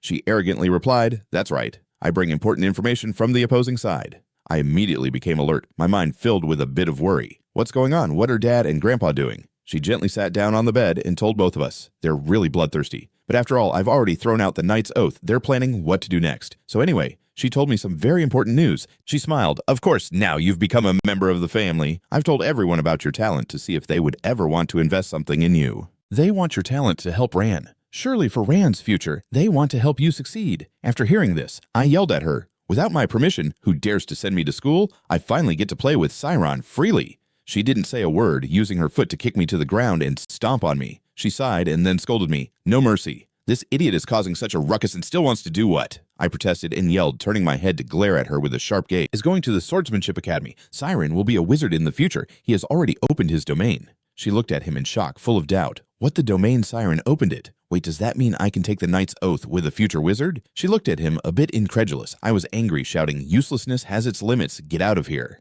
Oppose this. He quickly regained his composure, a hint of worry in his heart. What's going on? What are Dad and Grandpa doing? She gently sat down on the bed and told the two of them, they're really bloodthirsty. But after all, I've already played the Knight's Oath card. They're planning what to do next. So anyway, she told him some very important news. Dad is thinking about enrolling you and Siron in the Kai Ren Swordsmanship Academy. Siron, you said your swordsmanship talent is incredible, right? You said it yourself. He was confused. But is it really to that extent? She laughed. Of course, now you've become a member of the family. I told them all about your talent to see if they would ever be willing to invest something in you. They want your talent to help Ran. Surely for Ran's future, they want to help you succeed. After hearing this, he yelled at her, "Without my permission, who dares send me to school? I finally get to play with Siron freely." She didn't say a word, kicked him to the ground, and stepped on him. She sighed and shouted at him, "No mercy at all. This dumbass is causing such a ruckus and still wants to do what?" He protested, turning his head to look at her with a sharp gaze. He yelled at her, "But Siron is going to the Swordsmanship Academy too. Siron is going to be a mage. He's already unlocked his realm." She looked at him in shock. "What, the realm Siron unlocked it? Wait, does that mean I can make the Knight's Oath with a future mage?" She looked at him, somewhat not believing her ears. They wanted his talent to help Ran. Surely for Ran's future, they wanted to help him succeed. After hearing this, he shouted at her, "Without your permission, who dares? Are you taking me to school? It was so hard, and finally I get to hang out with Siron whenever I want." She didn't hesitate, kicking him to the ground and stepping on him. She sighed and yelled at him, "Not a shred of mercy. This idiot is causing such a ruckus, and what more does he want? You're not satisfied." He turned his head back, looking at her with a glare as sharp as a knife. He shouted at her, "Anyway, Siron isn't even at the Swordsmanship Academy. Siron is going to be a mage. He's already unlocked his spirit realm." She looked at him in shock, full of doubt. "With the spirit realm, Siron unlocked it already. Wait, does that mean I can make a Knight's Oath with a future mage?" She looked at him slightly, not believing her ears. He was furious, yelling recklessly, "There's a limit to being useless. Get out of here." The old lady thought about the scene where Siron and Ran were sword fighting. Rena spoke up. "So you use Cecia to sense the spiritual world and read R's movements." To win, she rubbed her chin and sighed. "That's cool, right? Since your spiritual world's energy is quite high, this must be possible." Sean awkwardly replied. Really, Vina kept praising, "You're amazing based on what I've learned. At school, the more concentrated the energy, the more solid the spiritual world becomes. And being able to maintain that density while using a sword is incredibly impressive." Hearing those words, his cheeks flushed bright red. Rubbing his head lightly, Vina and Ran both said in unison, "That's embarrassing. Why did you say I would tell him about Siron's path? Of course, the condition for you to enroll in the swordsmanship school will also be included." Ran, hearing this, was startled and shouted, "What? Then what will happen to my master?" Rena replied, "He already knows about this, so yesterday he ended the contract. Tomorrow morning will be the time he says goodbye." He was even more shocked. Ryan tightly gripped his sword, feeling a bit melancholic, silently remembering his master. That man was about to leave this land for good. A butler entered and announced, "Siron, your family has arrived and is waiting in the living room. The master said you could go meet them first if you want." Rena gently turned to ask his thoughts. "What do you think, Siron?" At first, he just smiled, but then he couldn't hide his emotions anymore. Incredibly happy, he jumped up and exclaimed, "I will." "Go." Siron quickly ran downstairs, making the two butlers worry. "Be careful on the stairs." Siron, feeling a bit awkward, said, "Just talk to me like before, naturally." They were a bit flustered and replied, "Oh God, no, please don't say that. We will leave." He smiled reassuringly. "Don't worry, I won't tell anyone," but they still insisted on refusing. Even so, it wasn't allowed. After a few short minutes, everyone had arrived in front of the guest room door. Siron hurriedly pushed the door open to look inside where his dearest loved ones were. Seeing the two inside, he shouted, "Mom, Dad!" They were also extremely emotional, shouting in unison, "It's our son, Siron. He seemed to leave everything behind and rushed in like a little bird finally finding its nest, burying himself in the warmth of his parents' embrace." The three hugged tightly in a surge of happiness. Siron looked at his family with a pang of sorrow in his heart. They had lost weight. Surely the two had been struggling day after day, worrying about him. Siron's mom, shedding tears, comforted him. "Don't worry, your parents are doing just fine." Vincent asked, "But why did you suddenly call us? If you're done, you should go home." He suddenly asked excitedly, "They didn't force you to stay and not let you go, did they?" He explained, "No, it's just that I was given a pretty good opportunity." He didn't understand anything. Siron's mom was also pondering. "A good opportunity," he replied, and then quickly recounted the entire situation and developments to his family. After hearing it, they were all stunned, their faces pale and their legs shaky. Vincent stared wide-eyed, his whole body frozen, staring intently at his son. Then he forced a smile and spoke, "So what you mean is you became friends with a young noble while working at the library, and that noble swore a knight's oath with you, allowing you to be friends with him?" Siron calmly replied, "Yes, that's right." He suddenly spoke in a serious tone. "Siron, tell me the truth then." He grabbed both of his shoulders and shook him, continuously, tears welling up, shouting, "How could a smart kid like you have such delusions? Someone treated you badly, right?" He was shaken, wanting to ascend, but still tried to say, "No, it's true." He hugged his beloved child tightly, crying, as if he were about to say goodbye forever. "Oh my God, they say those who go to noble houses can never return unscathed." Siron's mom tried to pull her husband away. Vincent suddenly, at that moment, the door opened again, and the butler announced, "Young master, the head of the family, has arrived." At this time, 3 people entered. Bishop spoke. "It's a pleasure to meet you both. I am the head of this house." Bishop Ocean Rand slightly bowed and said, Hello, I am Siron's sword. Reyna gently introduced. I am the eldest daughter, Reyna. I have heard a lot about you two. When the shocking news just happened, everyone's faces turned pale, and both immediately bowed respectfully and replied, Hello, we are Siron's parents. How could such great people be here? Hearing this, they were a bit puzzled. Oh my, haven't you heard from Siron? Vincent in a panic asked with a trembling voice. Is everything that boy said really true? When they sat at the luxurious banquet table filled with delicacies, he still couldn't believe it. No way, no way. Ultimately, Vincent seemed to be lost in thought while Siron's mom was feeling flustered. My dear, so much food. After finishing the meal, he still felt like someone who had fallen from the sky, his mind in chaos. What the heck? She over here just received a cup of hot tea and felt grateful. Thank you. Vincent sensed the suffocating atmosphere, his mind wanting to scream. What's going on? His hands holding the teacup trembled, almost dropping it, even though he didn't know what a knight's oath was. They would never treat a small family like this.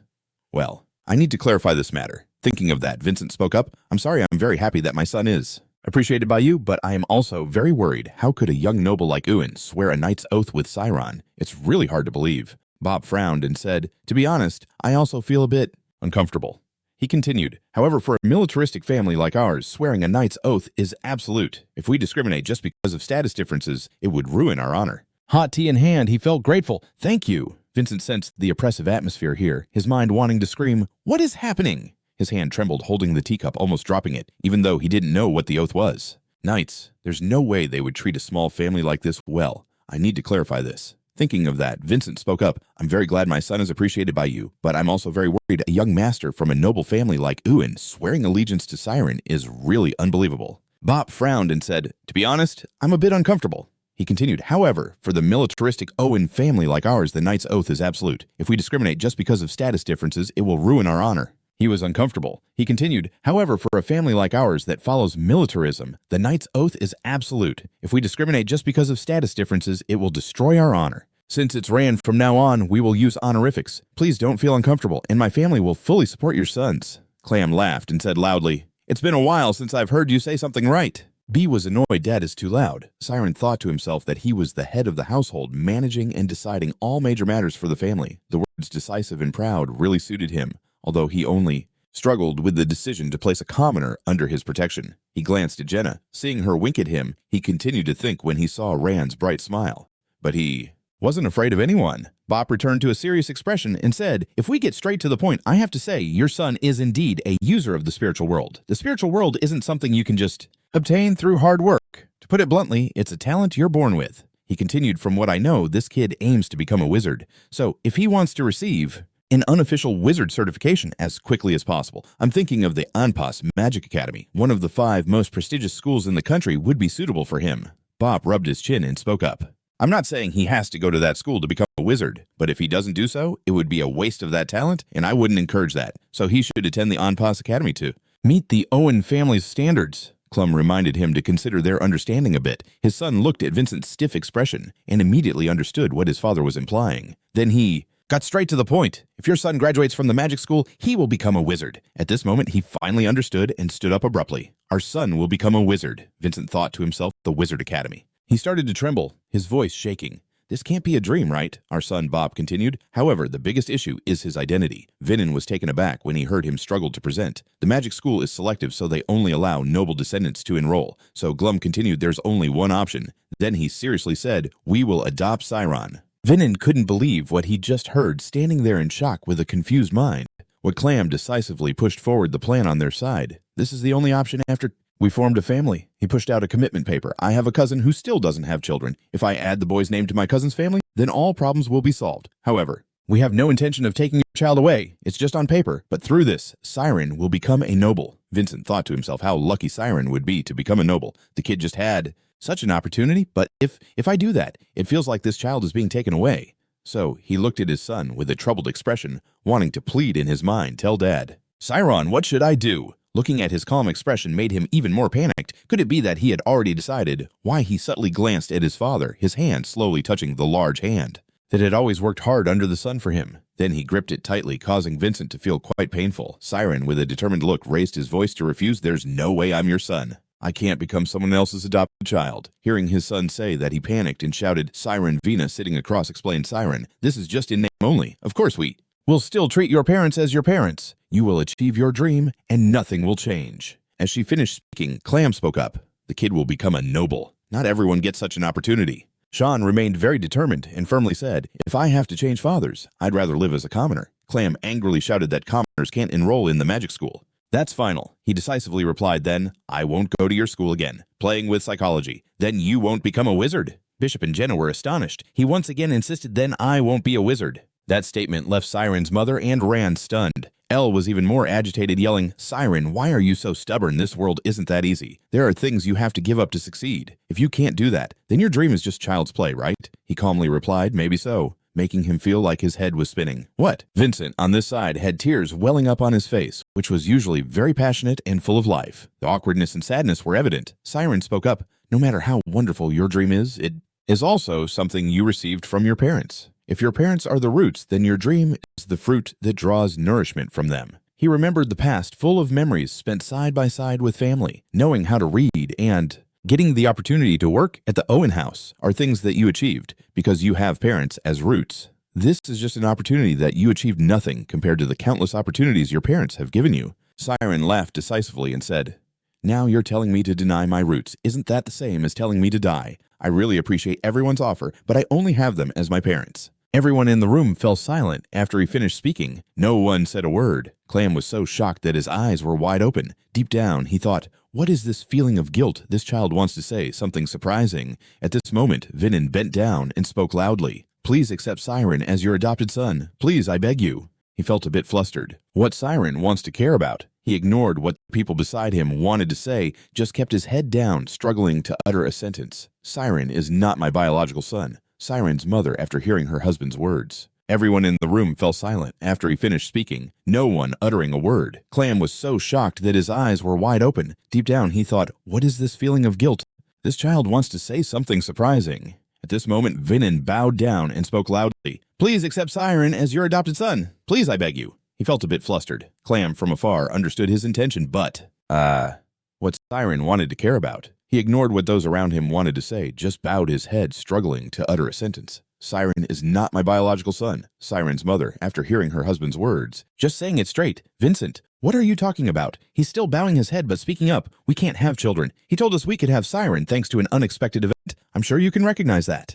But surely the kid comes from a noble family. He's too great. Clum and Jenna over here are getting more and more shocked. Vincent continues to express his feelings if he becomes the adopted child of a family. If it's a noble family, he will return to where he belongs. So this isn't about a father abandoning or a mother denying their origins. B on this side thinks to himself, it really is like that. Why does he look at their family and understand? I'm sure everyone here has guessed that. Siren looks completely different from his parents and then gently rubs his chin in speculation. But those words show he wants to give up his son Siron. Can't listen anymore. He's extremely agitated, gripping his father's arm and shouting loudly, Dad, what are you doing? How can you say that without warning me first? At that moment, he could only avoid his gaze. I'm sorry, but you're grown up now. You need to know the truth. Suddenly, Siren seriously questions, do you really think I didn't know? That statement shocked Vincent, his mood, now heavy, as he struggled to say, the reason I didn't ask you is because a person only has one father and one mother. I want that too. And now, you want me to have 6 parents. He was panic-stricken and heartbroken to the point of stuttering. I just don't want you to give up your dreams because of me. Tears began to fall from his eyes. Siren decisively shouted, loudly and firmly, who is giving up their dreams? As long as I try, opportunities will come. But he heartbreakingly cried, looking at his creator and asking, have you ever thought about how I feel, who wants to be abandoned by their parents twice?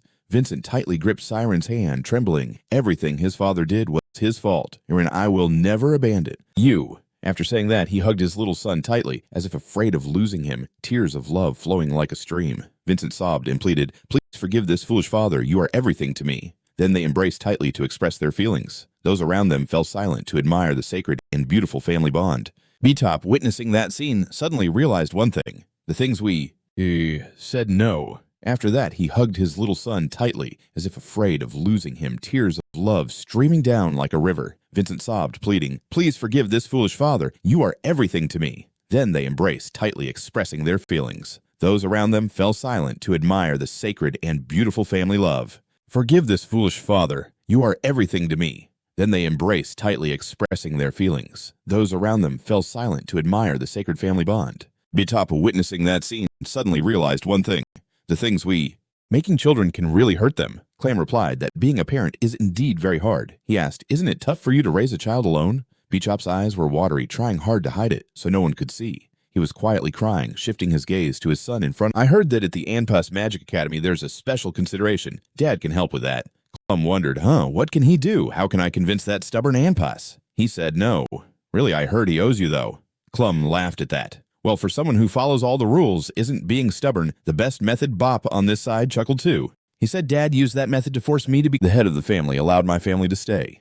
Owen still felt guilty towards me, not knowing when he would remember this time. Finally, Ran and I had some free time, and we both took advantage of it to sleep together. He looked very happy, laughing joyfully as he looked at his friend lying next to him. I listened to his stories and laughed too, enjoying it so much that I burst out laughing. And then 3 days later, both of us had to leave home to go to the academy where they would fulfill their dreams. Sean gently turned his head to look a little longer. At that moment, someone was sobbing. It turned out to be Ran crying loudly. He spoke up, Ran, don't cry. You're in pain. Why shouldn't you cry? Getting on the carriage means we have to go to the Swordsmanship Academy. We really have to say goodbye. The more he spoke, the louder he cried. Why can't I enroll next year like you? Siron replied, I'm not even sure if I'll be considered for special consideration, but we can still meet during the holidays. Remember to write letters every day?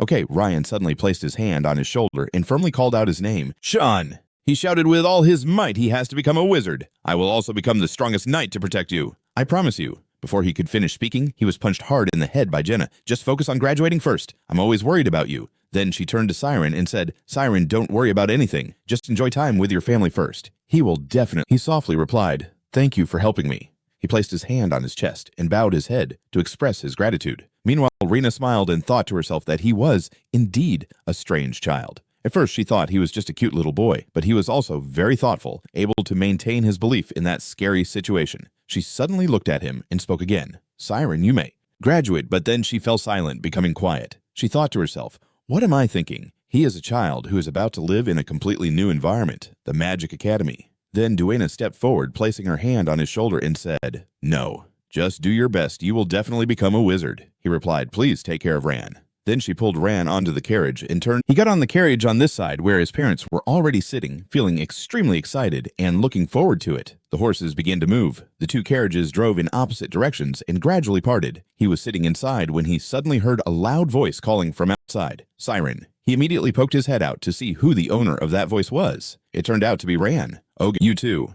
And that was the meeting of those two passionate boys that would be remembered as the beginning of the event that broke the balance of the entire continent. Below the roadside, there was a nest of chicks. A mother bird just flew back and landed nearby. It took off again, flying high above the grand castles with solemn architecture. This is the Anpas Magic Academy. A man was placing a teacup down on the table. That was Clume. He tiredly smiled and spoke up. He had been thinking for 30 minutes, so the answer must be yes.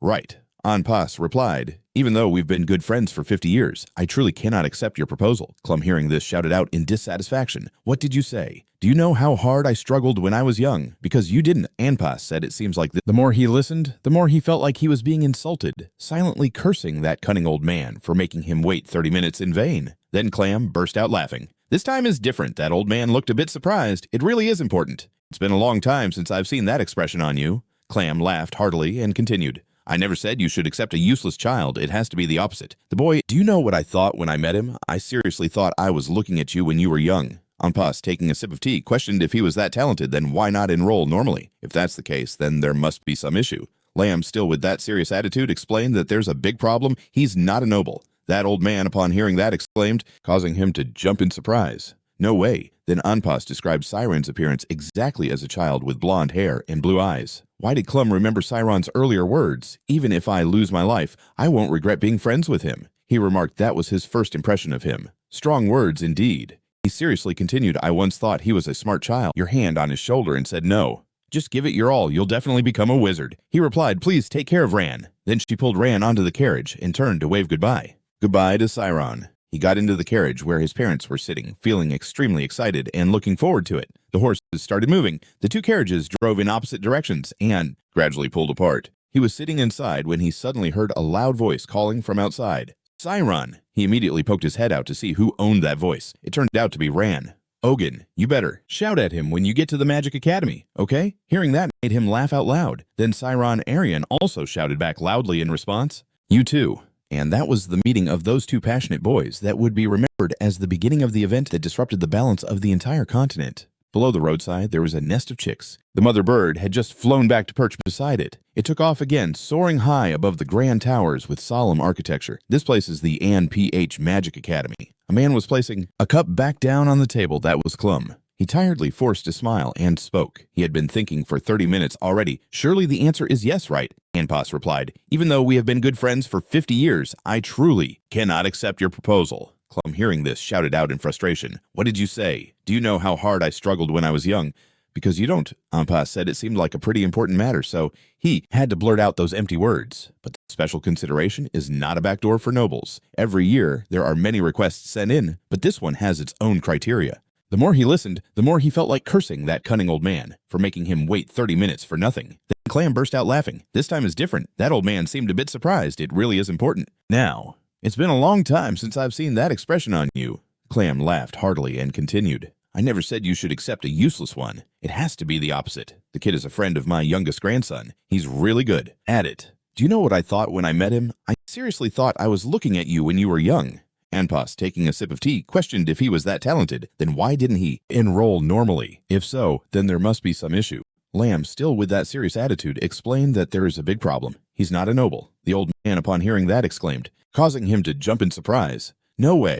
Then Anpas described exactly Siron's appearance as a kid with blonde hair and blue eyes. Why did Clum remember Siron's previous words? Even if I lose my life, I wouldn't regret being friends with him. He remarked that was my first impression of him. Quite bold indeed. He seriously continued, I once thought he was a smart kid who knew how to manage. However, after I suggested adopting him, he rebutted like this. If you tell me to deny my origins, it's like telling me to seek my own death. Just remember, going back there made him laugh out loud while covering his face. Do you think that's reasonable? Who would refuse to become a noble Anpas lightly stroked his beard. He understood the natural law of cause and effect. Mikel replied, that's right. Without a cause, there can be no effect. However, not everyone understands this law and can easily lose themselves. A new opportunity can come at any time. But the moment someone denies their roots, they lose everything and can no longer decide what they believe is right. Does that remind you of yourself when you were young? No, Anpas remained silent and didn't answer. After a while, he finally said, their unwillingness to compromise means others might agree with what they believe is right, but those people can also judge them.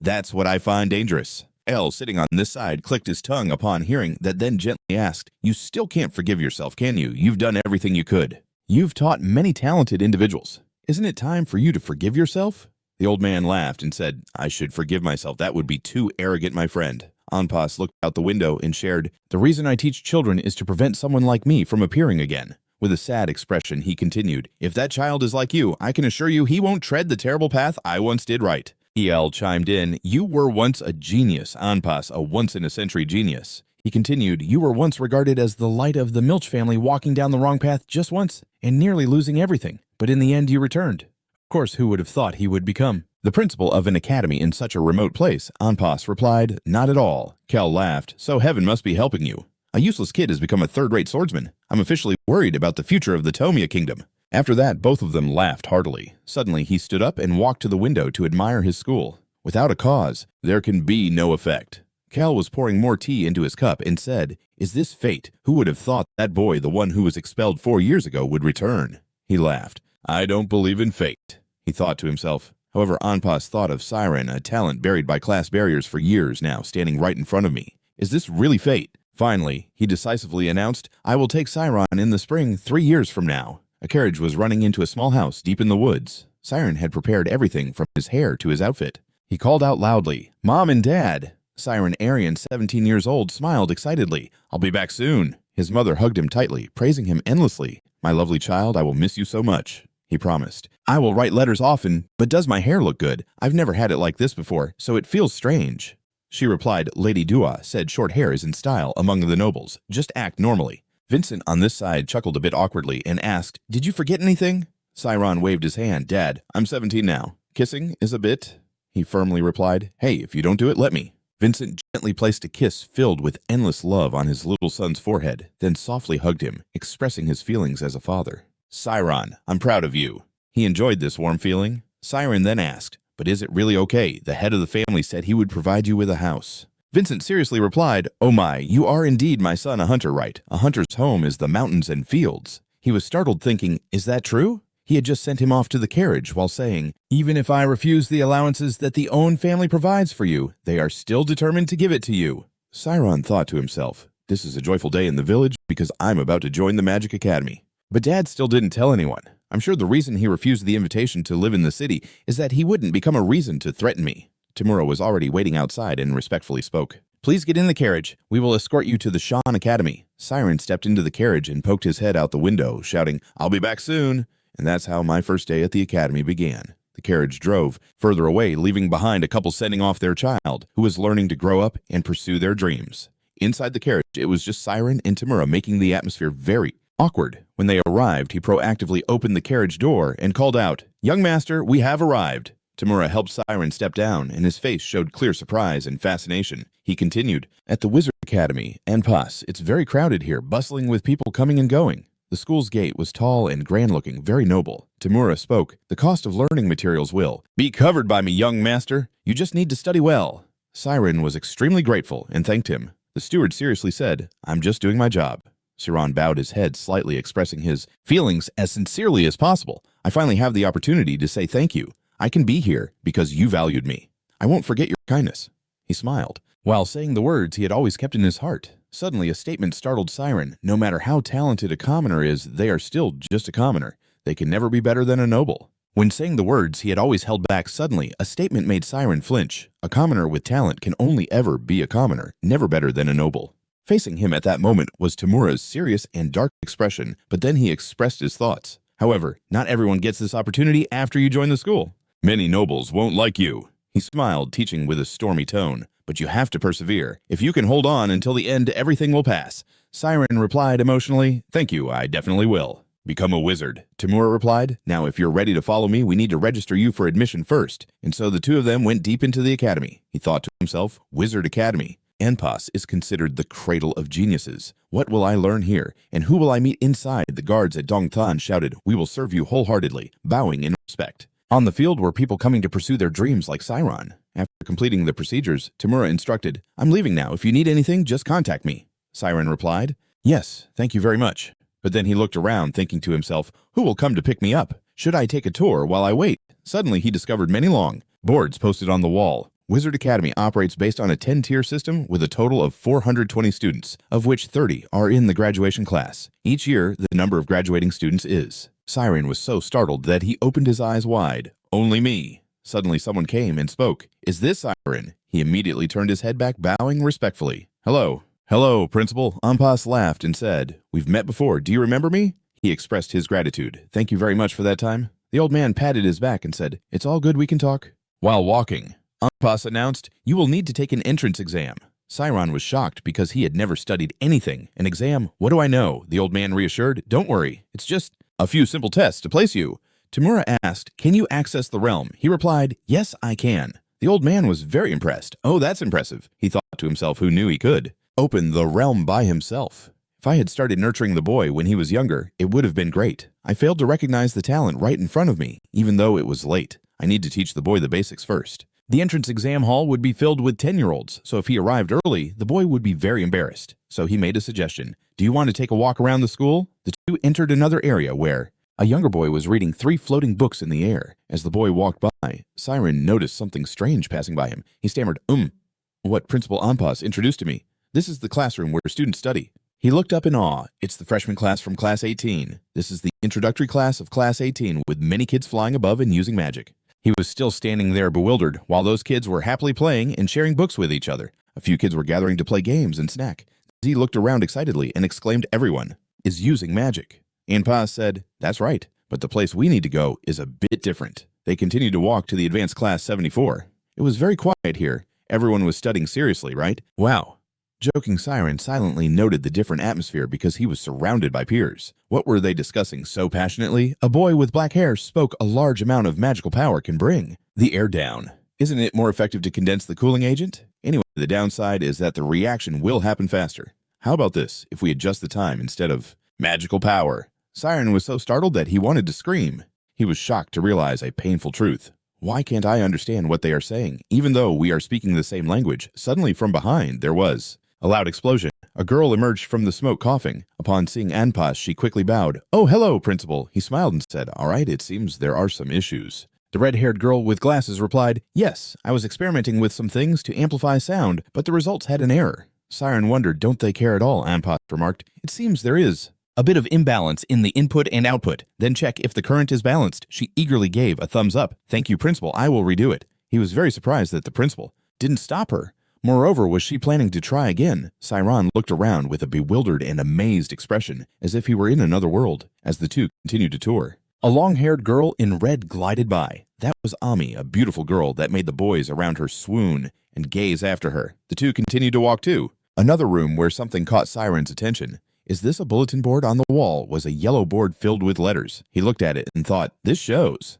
the rankings of the entire intermediate class, with the top being Camus. Isn't that the first class noble? Specifically, it's Ami Camus." He stood there in shock, his expression frozen in disbelief. "All the people written here have talents like mine, but she is the one at the top." A desire arose and blossomed in his heart. "I want to be like that too. I will start learning from scratch right here." His eyes sparkled with a glimmer of hope for the future. Something urged him. "I must change my ranking." Suddenly a voice called from behind. "Hey, Ami, wait for me," the call made Siron curiously turn his head back, wondering, but is this Ami, the Ami Camus, the top of the intermediate class? Suddenly something made him freeze when he saw this red-haired girl's face. Reminded him of a terrifying and dark past when he was bullied by a gang of thugs, and the leader was none other than Amy. Back then, she was like a crazy little demon pointing directly at him and questioning, "Where did you learn this magic? How can a commoner return to reality?" Ami just brushed past him without a word. But she suddenly glanced over at Siron, and he quickly turned his face away. A girl with orange hair ran up from behind, shouting, "Emmy said we should wait and go together, you idiot Siron over here." He stood there, head down, continuously pleading in his heart, "Please don't see me, please." Then both girls passed by, and Sorel, excited, looked back and said to him, "Did you see that? The guy we just passed looks really handsome. He's a new student, but he doesn't seem like it does." She wondered, or is he a transfer student? Ami replied, quite interestingly, it seemed like she had met him before. Sorel suddenly exclaimed, "What, you're interested in him? You're not into guys, right?" She retorted, "No, that's not what I meant. I just feel like he looks really familiar." Hearing that response, she snorted and shouted, "Don't lie! You've got a crush on him, don't you?" Ami firmly denied, "No, I didn't say that." She was Ami Kami, a top-tier middle school girl, the most famous girl in her class. She had turned down many confessions from seniors, juniors, and classmates, being a model student. Among all the model students, the only one who knew her dark past was trying to get into Anpas to check on him coldly. Siron trembled and replied, "No." The third exam location of the Magic Academy. This was a building with solid and majestic architecture. The two entered inside, and Anpas spoke up, "Oh wow, it seems it's not over yet." He leaned toward Siron and said, "Well, let's closely watch what that kid is doing." Standing in the center of 3 circles filled with magical symbols was a child with brown hair. Above were the judges. Anpas provided information to Siron. "When entering the realm, you'll see the letters on the walls will be different, and the way you perceive it will help us know the size, strength, flexibility, and inclination of the realm." He continued, "So you just need to answer the professor's questions honestly." Siron replied, "Yes, sir." His heart was full of excitement. It was really interesting. The judge above called out, "So, Cammy, can you use magic?" The child replied, "Yes." The boy demonstrated his ability. "I can lift objects into the air." The judge praised, "Wow, that's adorable, well done. Try entering the realm." Cammy replied, "Yes, sir." The boy closed his eyes and announced, "I'm in." The judge gently asked, "What's the farthest number?" The boy answered, 6. A professor smiled and asked, "6, huh?" Anpas explained the scene, which left him in awe. "So this is how it is." The judge asked the familiar questions. "Now, Siron, tell us the farthest number." He paused and didn't answer, prompting the judge to call again. "Flexible and the tendencies of the spirit realm." He continued, "So you just need to answer the professor's questions honestly." He replied, "Yes, sir." His heart was full of excitement. It was really interesting. The instructor called out, "So, Cammy, can you use magic?" The child replied, "Yes." The boy presented his ability. "I can lift objects into the air." The guy praised, "Wow, that's adorable, good job. Try entering the spirit realm."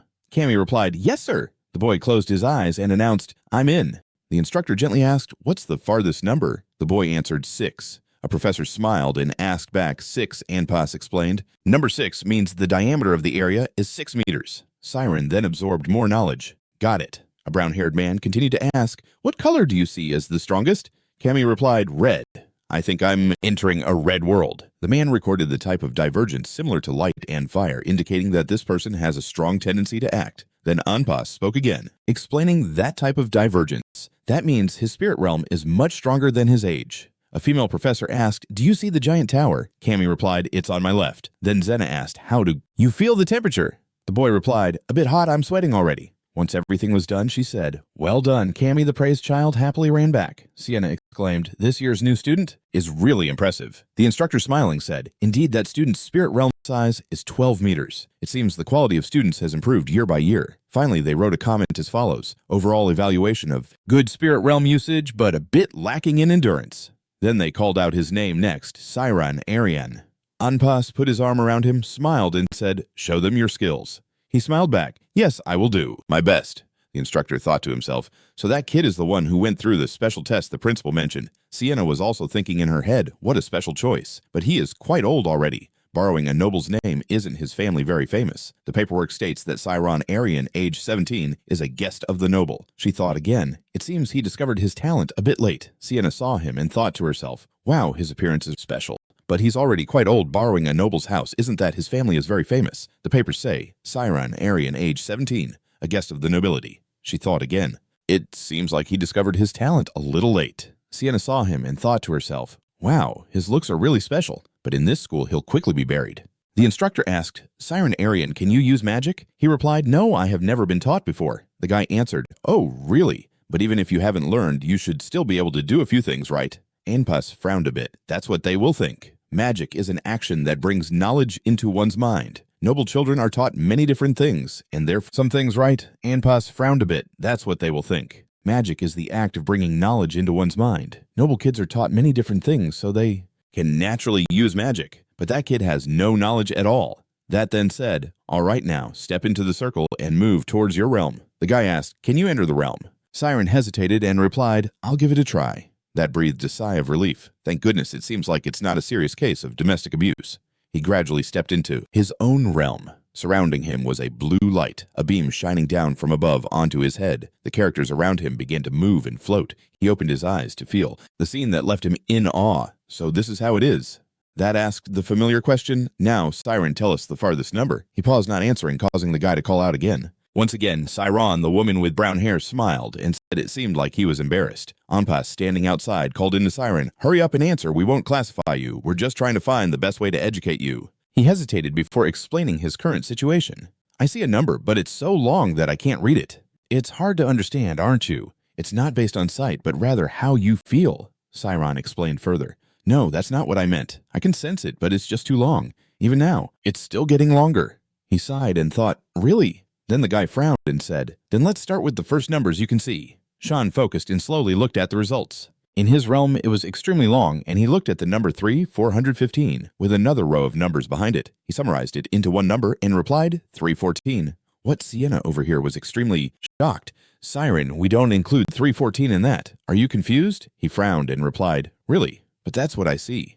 She thought to herself, "Really? Of course there will be some cases where the pi ratio will appear. That means the size of the area has exceeded the range we've set."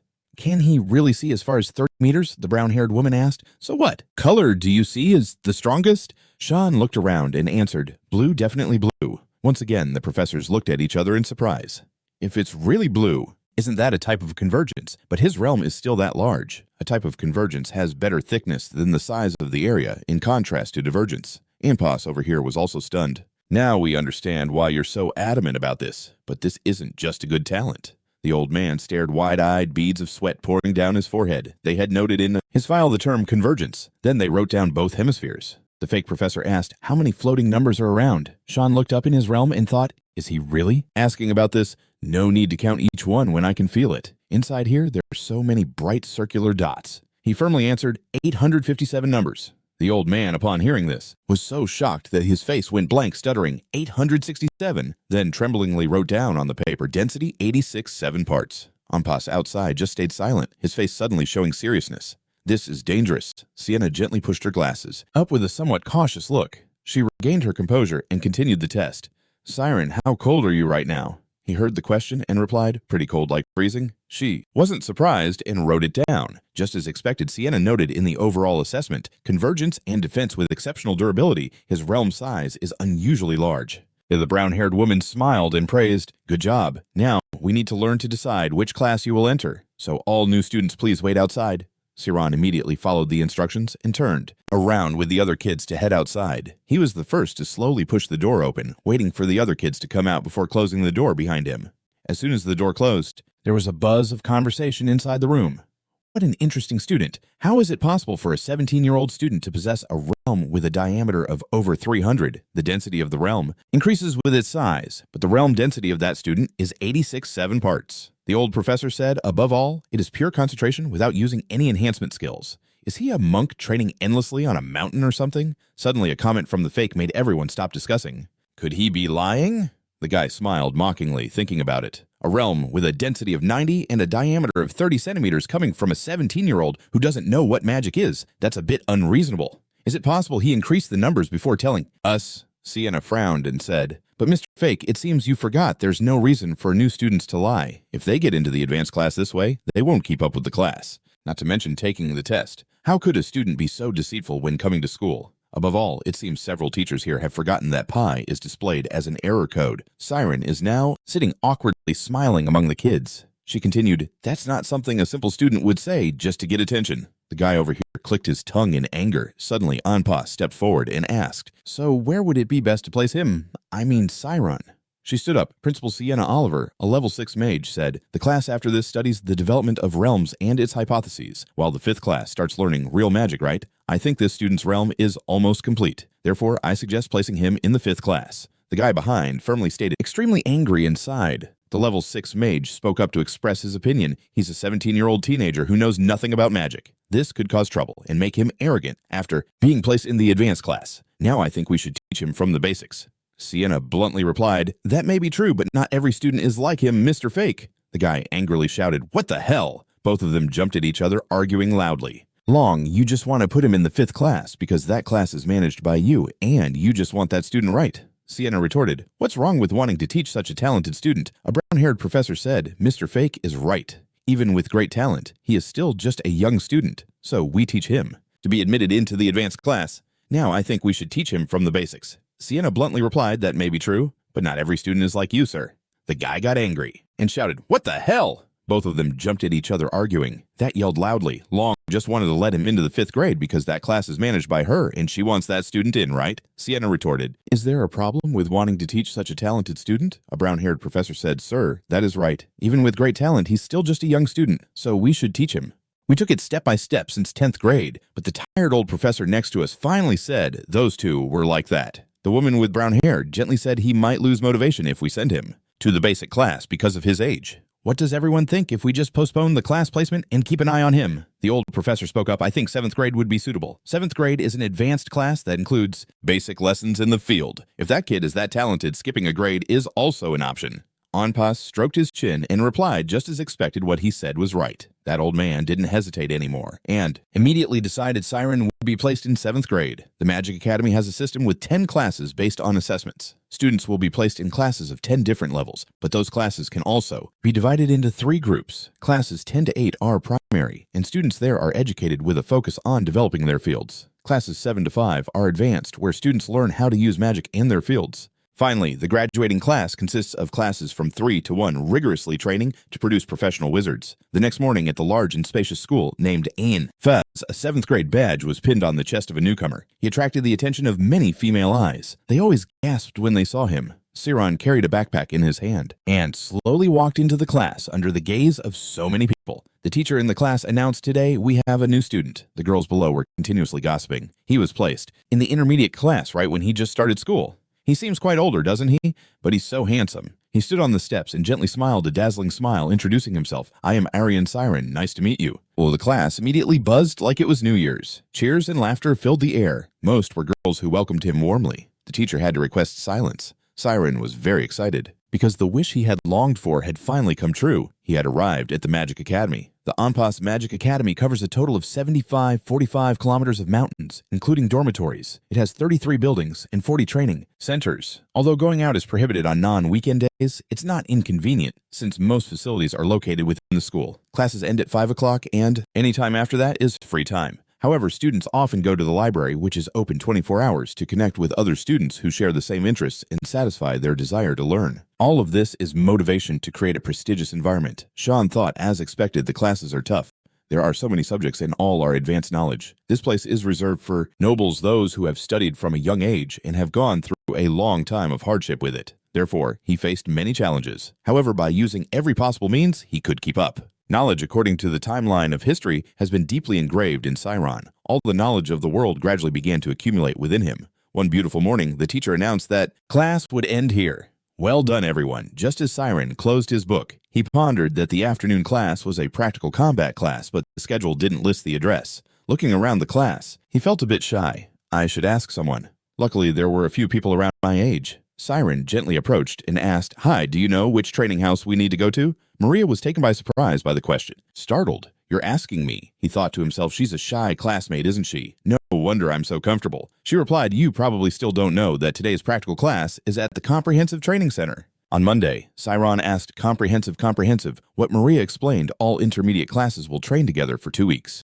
The orientation session is today. Hearing that, he hesitated a bit. Comprehensive. Intermediate classes. Could it mean transitioning to the Comprehensive Training Center number 2? At that time, many students were entering inside. It was very noisy with voices, laughter, and greetings. "Hello, senior. Thank you for last time." "Hello, senior. Please come sit here," they all said in unison. "Hello, senior Amy. It turns out it's because of her that it's so lively." Sorel, next to him, also waved a little and greeted them. Siron sat above and looked down silently, admiring how famous she was. "She is someone I wouldn't want to interact with if possible, but there are actually 2 comprehensive training sessions each week. So if she has been in the intermediate class from the start, she will soon transition to the graduation class." Seniors and juniors were actively chatting, but there were still strict rules. Siron worried, wondering if he could remain invisible. Just then, the special teacher of the intermediate field class at Romit, a level 6 wizard, appeared and said loudly, "Hello, everyone. Although our class is full of famous faces, it's great that we have a new face joining the intermediate class today." Because of that statement, everyone looked toward him. Is the rumor true? Who is it? He could only awkwardly smile and think, wait, this is too dangerous. Edel added fuel to the fire. Siron, are you going to stand up and greet everyone? He sprayed glue and kept interrupting, but still tried to follow along. He swallowed hard, gathering a bit of spirit. Over here, Amy and Sorel were also attracted, looking over at Siron. He smiled and introduced, "Hello, I am Aryan Siron, and I just started studying in class 7. Nice to meet you." Before he could finish his sentence, the whole room erupted in applause, welcoming him. Siron stood frozen, as if he were about to faint. "I don't know anything else." Cyril over here was excited. Must follow him, swallowing hard to gather some spirit. Over here, Amy and Sorel were also drawn to look at Siron, who smiled and introduced himself. "Hello, I'm Aryan Siron, and I just started studying in class 7. Nice to meet you." Before he could finish his sentence, the whole room erupted in applause, welcoming him. Siron stood frozen, feeling like he was about to faint, not knowing anything else. Cyril over here was excited. "Hey, Ami, is that guy the one you saw yesterday? It seems his name is Siron." She pretended to be uninterested, but secretly thought this was the first time she had heard his name. "Who is he, anyway? I seem to be famous. I'm sure I must know people like that already." Suddenly, a girl with brown hair spoke up. "Do you know him, senior? According to my sources, the teachers are super observant." "He's always there," Sorel chimed in. "Really?" The girl recounted that they said all his stats were amazing when they checked him during the entrance exam. Sorel replied, "Oh my gosh, I like him even more now." "I wonder which rich family he belongs to." That question made Amy freeze. Her eyes lit up and her hair flew everywhere. It was as if she remembered something shocking, which was about a memory from the past when she and a few others were caught in something like a tornado. Back then, she looked straight at a boy outside and questioned, "Where did you learn magic? How can a commoner do that?" And the boy crying outside was none other than Siron. When she returned to reality, she was trembling, beads of sweat rolling down, a forced smile appearing. Damn it, the Camus family is famous for their genius bloodline. The red eyes are a unique trait passed down to each descendant of the family. It allows the owner to remember every moment they see with precision. The arrows shot accurately, hitting the bullseye. Another arrow flew in, hitting the arrow already embedded in the bullseye, making all the studying feel pointless. The shooter was a girl with red hair. Although she hit the bullseye multiple times, she didn't seem happy at all. On the contrary, the butler standing next to her kept clapping and praising, "That's amazing, miss." The girl with red hair was the youngest daughter of the Ami family and also the most talented among her siblings. Ami's father laughed heartily. "My daughter." He placed a chess piece down, saying, "Indeed, the descendant of the Camus family." Ami silently stared at the chessboard in front of her. The butler called out, "Miss." Ami's father asked, "What's wrong?" Amy coldly stood up, bored. She irritably turned to leave, followed by a group of thugs. Ami angrily thought she hated everything. The family, the family, the family. What does her ability have to do with this family? She could do it without using the name of this house.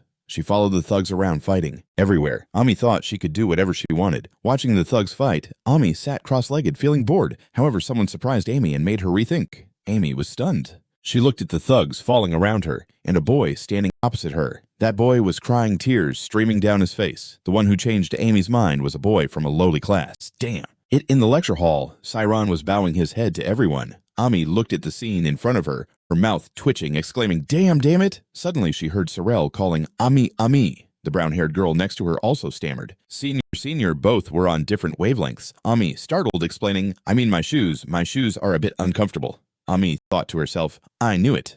The memory seen through her red eyes couldn't be wrong. The person next to her continued, what are we talking about? But Amy kept focusing on her thoughts. I thought he was a noble. Ami looked at Siron, but who would have thought he was actually a commoner? How did he get into this academy? Ami's body trembled. That past was extremely embarrassing. Ami slapped her forehead, wishing she could die. Her eyes were hazy. She had cleaned up all traces of that childish phase, and there was no way he would remember that day. Right? Ami recalled a memory from 5 years ago when she squatted in front of a blond boy, his face blurred with tears. Amy covered her mouth, sneering, a slave doesn't have nails, right? Why don't we just cut them off? Moments later, she stood behind, blushing, covering her mouth as she watched the thugs undress. How did that boy take off his clothes? What were they doing? Ami imagined Siron talking about her to others. Senior Ami, she's not who everyone thinks she is. Siron in. Her imagination waved his hand. 5 years ago, she used to hang out with thugs in those small alleys. How could someone trusted by the professors like me lie? Is that all? No more female. Siron also whispered to everyone, she's actually really into guys. Listen, she even tried to strip me, and Ami got angry, accidentally tearing the page of her notebook in front of her, clenching her fists tightly. No, never, absolutely not let that happen. We must kill the rumor from within the school. Over here, Siron kept using himself. Is someone looking at me? The professor, specializing in intermediate field with a level 6 mage certification, Romy Edda stood on the podium saying, now everyone, what exactly is a field? Someone replied, it's a mage's mental state. She nodded. Yes, it's the awareness of a mage's mental state. Its initial form is just a sphere, because that's the easiest shape to focus on. The blue of the field reflected in Etla's eyes. Then through practical training, we can recognize and transform it as we wish. Etel opened her field saying, I will show you the image of the field. Sean gaped, all right. Siron focused on the blue field. Before his eyes, he could see the professor's field with his own eyes. The field's range was 10 meters. Edel introduced this is the basic shape of a spherical field, but, as I said, in reality, the spherical shape is rarely used. Eel snapped her fingers. Let me give you an example. A slab appeared hovering in the air. Ia said, I will use magic to aim at the target. Ia stood in the middle of her field. Her field had a range of 10 meters, but the target was 20 meters away. She would use Fireball, a fire-type magic. Sean was excited, covering his mouth. Finally, I can see. I saw someone using magic to create a small fireball on the tip of Etla's finger. She said she would first create a small flame. Ia controlled her little fireball and then checked if she could hit accurately. The fireball shot straight ahead toward the target. However, when it reached the boundary of the spirit realm, the flame immediately extinguished below. All the students sitting in front had their eyes wide open and mouths agape. The flame disappeared, and Ia smiled, explaining that, as you can see, most magic cannot leave the spirit realm, and therefore magic can only maintain its shape within the spirit realm.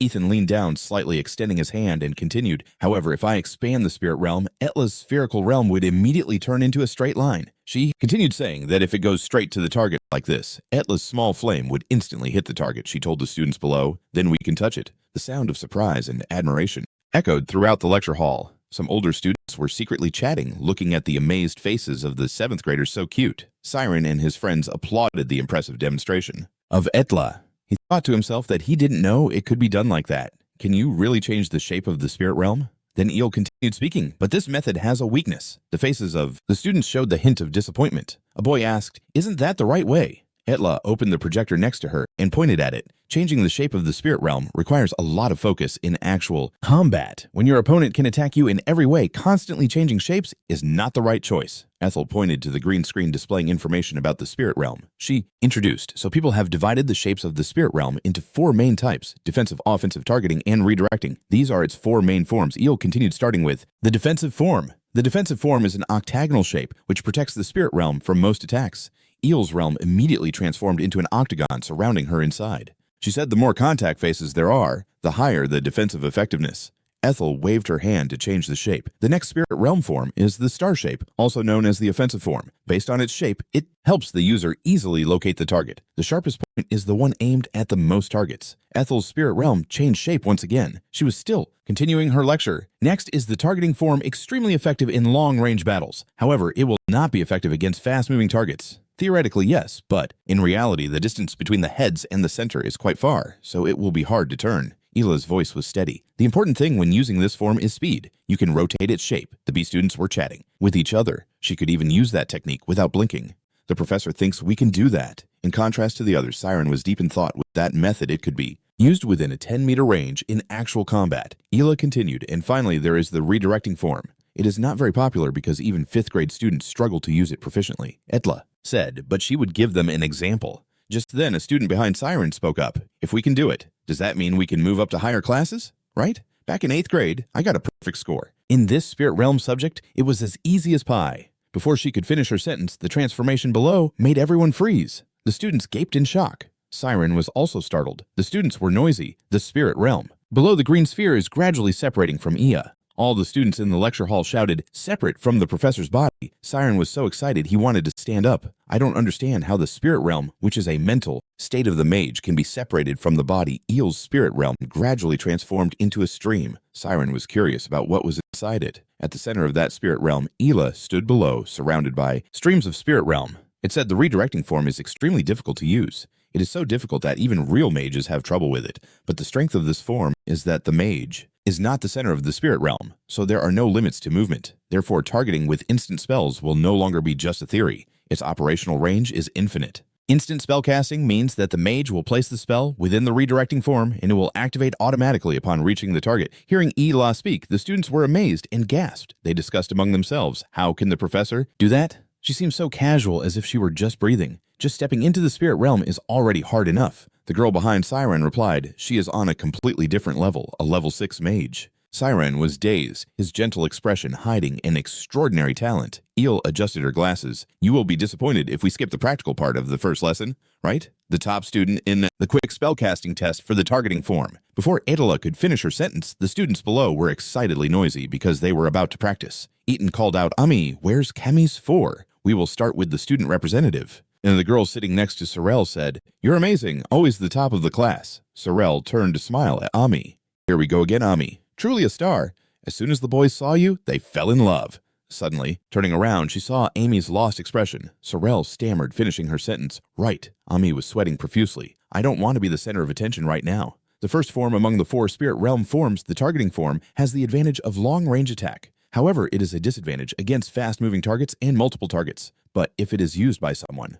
The mage in the 4 forms of the realm, the target type, has the advantage of long attack range. However, it is a disadvantage against fast-moving targets and multiple targets, but if it is used by a person, has an extremely good focus, and can control the field at high speed, boom boom, 2 explosions happen in succession. Ami quickly retaliates by launching several fireballs at the target, then that weakness will completely disappear and become an invulnerable fortress against enemies from afar. The students in the audience admire and exclaim, no wonder it's Senior Ami, she's amazing. Usually those participating in rapid-fire shooting will switch between 4 forms, but Senior Ami always comes in first.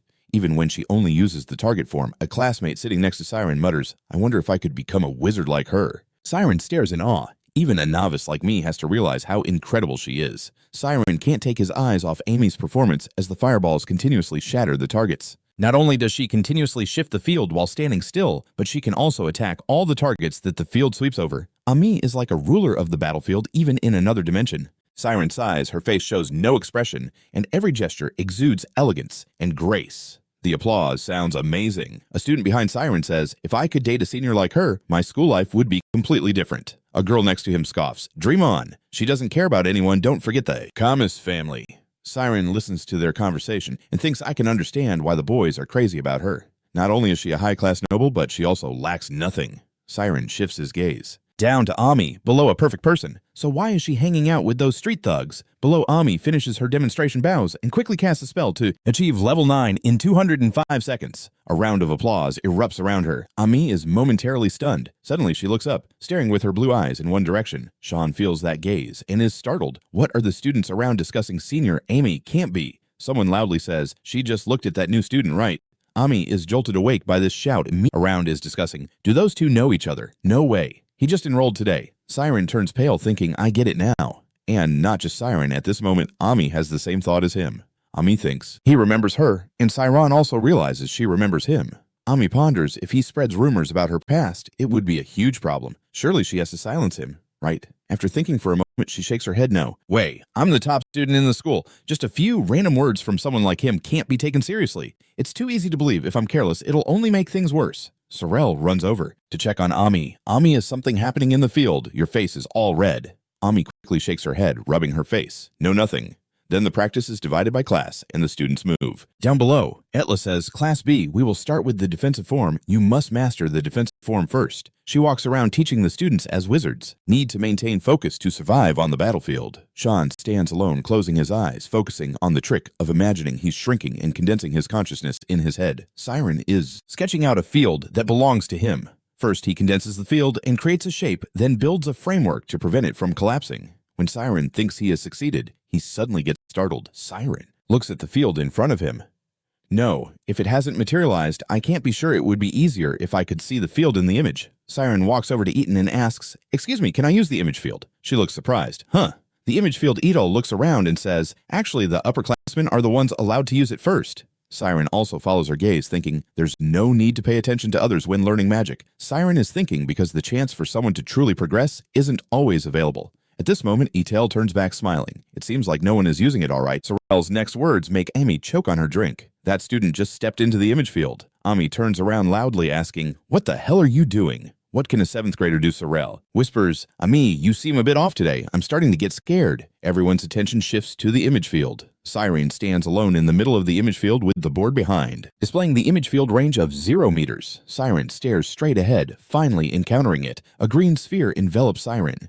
He has seen it with his own eyes. My field. The surrounding students are immediately startled. What size is that? The range of the image field on the board continuously changes. Siron looks up, thinking back. Did they tell me about the size of my field during the entrance exam? If the teacher heard this, he would definitely respond, no, we couldn't even measure it. Siron raises both hands high. Then how much bigger can it get? Watching the field grow larger and larger deep down, Siron panics, screaming, stop. The measuring board shows the words, image field range 20 meters. The 5th grade students stammer in disbelief. Is he really from Is that okay? She was surprised. The realm. Etel looked around and said, Actually, the upperclassmen get to use it first. Siren also followed her gaze, thinking that there's no need to pay attention to others when learning magic. Siron was thinking because the opportunity for someone to truly progress doesn't always come. At this moment, Etel turned back smiling and said, It seems like no one is using it all right. You go ahead. She thought to herself whether it was a bit too much to have a student represent as a model. The people around were noisy. A new student, that's cool, so cute. Sorel nudged Ami. Ami, look.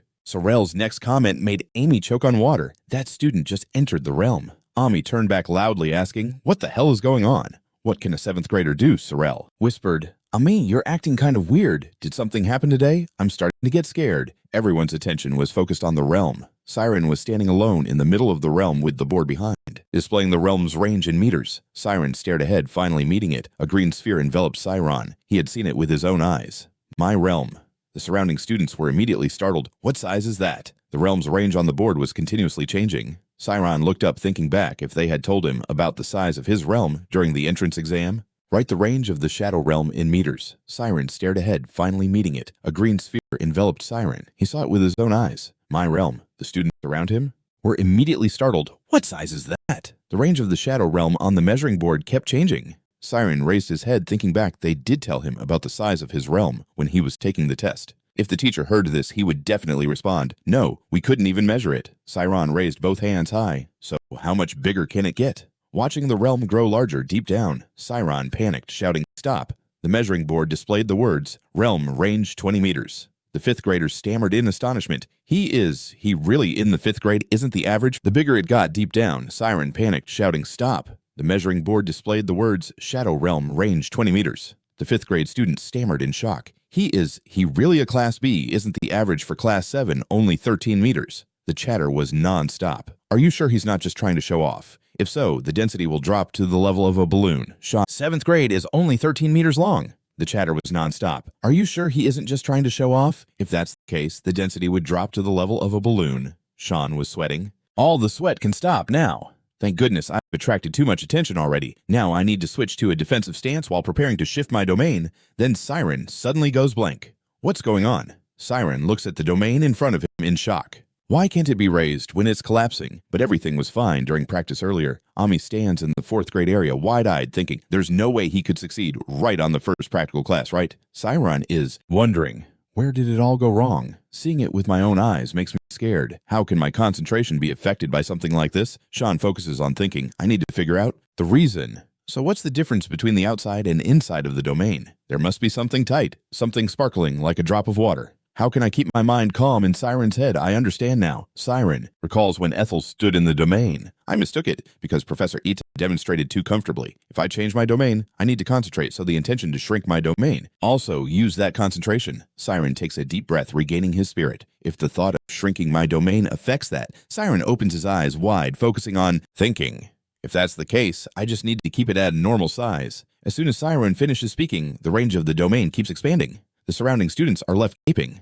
What the heck is it even bigger now? Siron's domain keeps growing. His eyes are filled with determination. The number on the domain range meter keeps increasing. Amy watches this scene with her mouth twitching. What the hell? The whole auditorium is almost covered in green. All the students standing around have to look up, mouths agape. The number on the domain meter has reached 41 meters. The whole auditorium screams it's too big. Looking at the domain in front of him, someone yells, what the heck is this? What kind of domain is this huge? Hashan raises both hands, focusing his thoughts. Now, there's no need to command one side to do anything. He looks at his hands. I will shrink it all down at once. Siron's domain immediately shrinks down, forming solid, flat surfaces. The older students are amazed that new student is really something.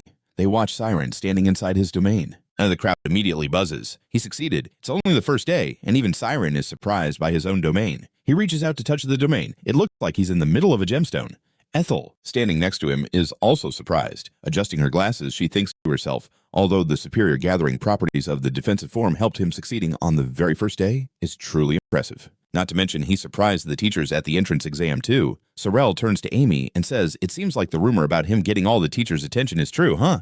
What do you think, Ami? Ami's expression is extremely scary. Sorel is also startled. What does Ami think? I can't forget the thoughts about the past related to Siron that keep swirling in my head. That little brat is the source of my humiliation, and he's made it all the way here. Looks like someone's supporting him from behind. She stares at Siron in the domain. Sooner or later, he will bridge the gap between the classes, and then his fame will only grow. Ami is determined to change her plan. I need to approach him secretly. Even Professor Etta is surprised. He's particularly good at the versatile aspect, as if he's spent his whole life training on a mount between classes again. And then his popularity would only grow. Ami was determined to change her plan. I have to secretly approach him. Professor Etla was also surprised. She was particularly, EA nods, yes, it's smaller, but the hardness of the domain will increase. And with this level of hardness, most physical impacts won't be able to break your domain. Moreover, the hardness will give you some ability to resist mental attack magic. After explaining Eaton continues good, you can dissolve the domain now. The domain around Siron gradually disappears. He says, thank you, ma'am. At this moment, the cheers in the auditorium explode. Students from all grades continuously praise Siron. Great job. The new student is congratulated. Now Siron is startled. Why is everyone looking at me? He shyly says, thank you, and quickly runs away from the center position. Thank you, everyone. Ia smiles at Siron. She thinks to herself, I understand his brilliance. To perfect the defensive form, he has a strong gathering ability and an unusual... Ethel looks at Siron's shy expression as he receives so much attention. I need to observe him closely. And at this moment, there are countless gazes directed at Siron, but not all of them are the same. A group of people is discussing Siron. It seems like he will soon join our class, right? The talent is truly amazing. Then there are competitive glances, or a few girls exclaiming impressive. It's only the first day, and already the looks of admiration and affection are evident. Additionally, there's jealousy and resentment. And finally, one person standing at the back. Ami. She's looking at Siron with a terrifying gaze. The next day at the academy, there's another pair of eyes. A woman with purple hair tied up high is preparing to enter, directing a curious gaze towards Siron. The door swings open in the classroom, immediately causing a commotion. When seeing who just entered, it's Professor Sienna. Professor, please tell us about your first love. Siron also sees the person who just walked in. That person has a sharp, serious gaze from the podium looking down at the class. The students are buzzing, and Siron realizes that it's the terrifying professor who lectured during the entrance exam. Sienna Oliver. Siron doesn't know, but this is the professor in charge of the class. The other students are visibly excited. Awesome.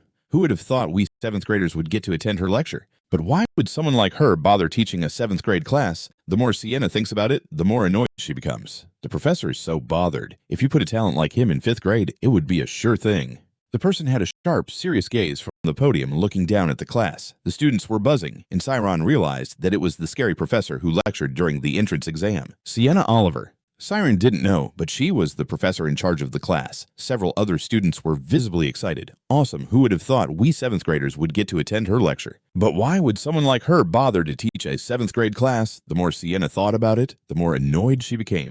Professor, that was too bothersome. If he placed a talent like her in the 5th grade, it would be a disaster. She will find a way to catch up with her friends. Sienna pushed her glasses up because she wanted to teach Siren herself. Sienna thought to herself that she would help him level up as quickly as possible. Maybe, and you definitely have to be a student in my class. Siren was startled and stared ahead, thinking to himself that it seemed she just looked at him. But maybe he was overthinking it. His classmates sat quietly. Siron boldly asked if this was the first class, could she tell them a story? Another student joked, asking if she was dating the teacher. Sienna said nothing, but her eyebrows showed her disgust. Sienna raised her hand, and a small block of ice immediately appeared in her palm, the ice as beautiful as crystal. Sienna asked if anyone in the class could explain this special doctrine of magic. On the glass window next to them, Siren had already fogged it up from the cold. Sienna's voice remained steady, asking what cold air was. The crystals had also formed on the ceiling of the classroom. Ice forms when the temperature drops. Sienna continued to pose the question of what freezing is. Some students shivered, hugging themselves, stammering that it was too cold. Sienna calmly explained that they were cold because they lacked energy.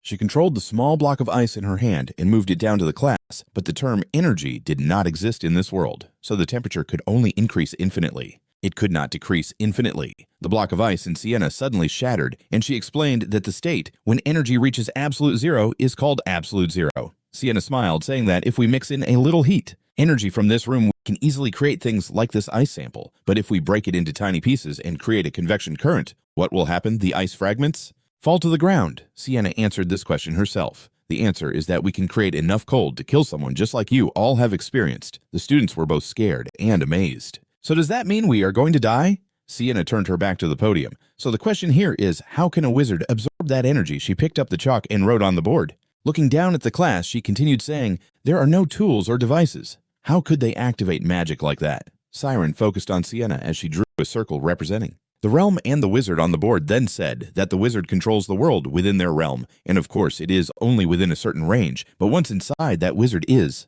a god. Sienna's voice was steady, and if you want to influence the senses, it can create light sense or even physical sensations. That is the special sense of a wizard, giving them the special ability to dominate reality, but even such divine abilities. Sienna paused for a moment. She tapped the board with the chalk, asking what if they didn't know what abilities they had. She raised her voice, saying that for a wizard to activate magic, they need to meet certain conditions which are omniscience and omnipotence. The 7th grade students below were wide-eyed listening to Sienna, teaching that wizards activate magic based on their omniscience and omnipotence. No matter how omnipotent you are without knowledge, you cannot activate magic. Her words awakened Siren. That is why wizards, besides having special senses, still study the world like scholars. Siren also realized something why he couldn't use magic. Siren remembered how he used to protect himself in the past. He thought he had no concept of omniscience, so he only trained in omnipotence. Sienna continued that they would learn countless subjects at this school. The realm is just half of what makes up magic. Sienna smiled, saying that if you don't work hard, you won't be able to become a real wizard. After the introduction, Sienna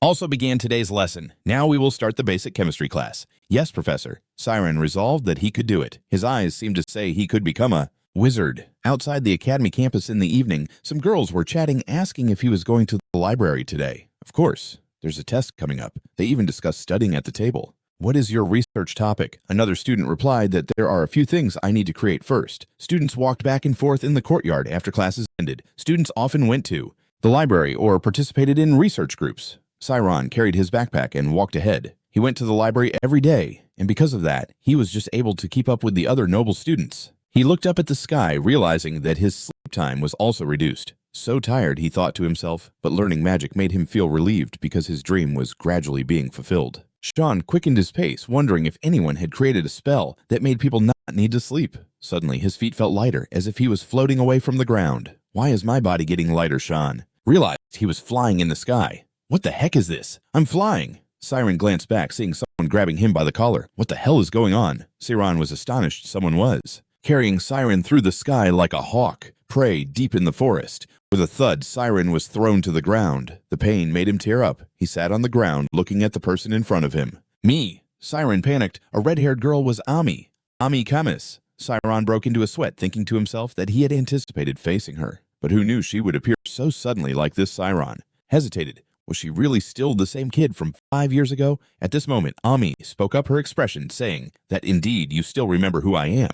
Siron asked what a small flame appeared on the tip of her finger. Ami's hands ignited fiercely in front of Siron. Ami wore a terrifying smile, right? I should settle everything right here, shouldn't I? The old events played back like a movie, and Siron held his head in defense. The relentless attacks continued. Someone shouted, "Hey, stop it!" A thug looked at Ami, squatting in front of Siron, and said, "Miss, you're going to kill that kid." Ami recalled that day. At first, she thought she would take the kid home. She remembered the expression on his crying face, and she wanted to look a little longer. The brilliant flames were controlled by Ami, she thought, but now Ami suddenly glared at this jerk. Siron sat up straight, looking at Ami. That gaze made her doubt he was really the kid from 5 years ago. Siron sighed and replied, "Of course I remember." Siron continued as she ordered the others. The sinner forced to strip me, according to your words." Ami also recalled that past when she had covered her mouth and laughed. "So why don't we confirm it, huh?" She interrupted Siron, loudly stopping. "Again, you definitely remember it very clearly." She began to explain loudly. "That's not it, right? It's actually a misunderstanding of your memory, not a serious misunderstanding, see?"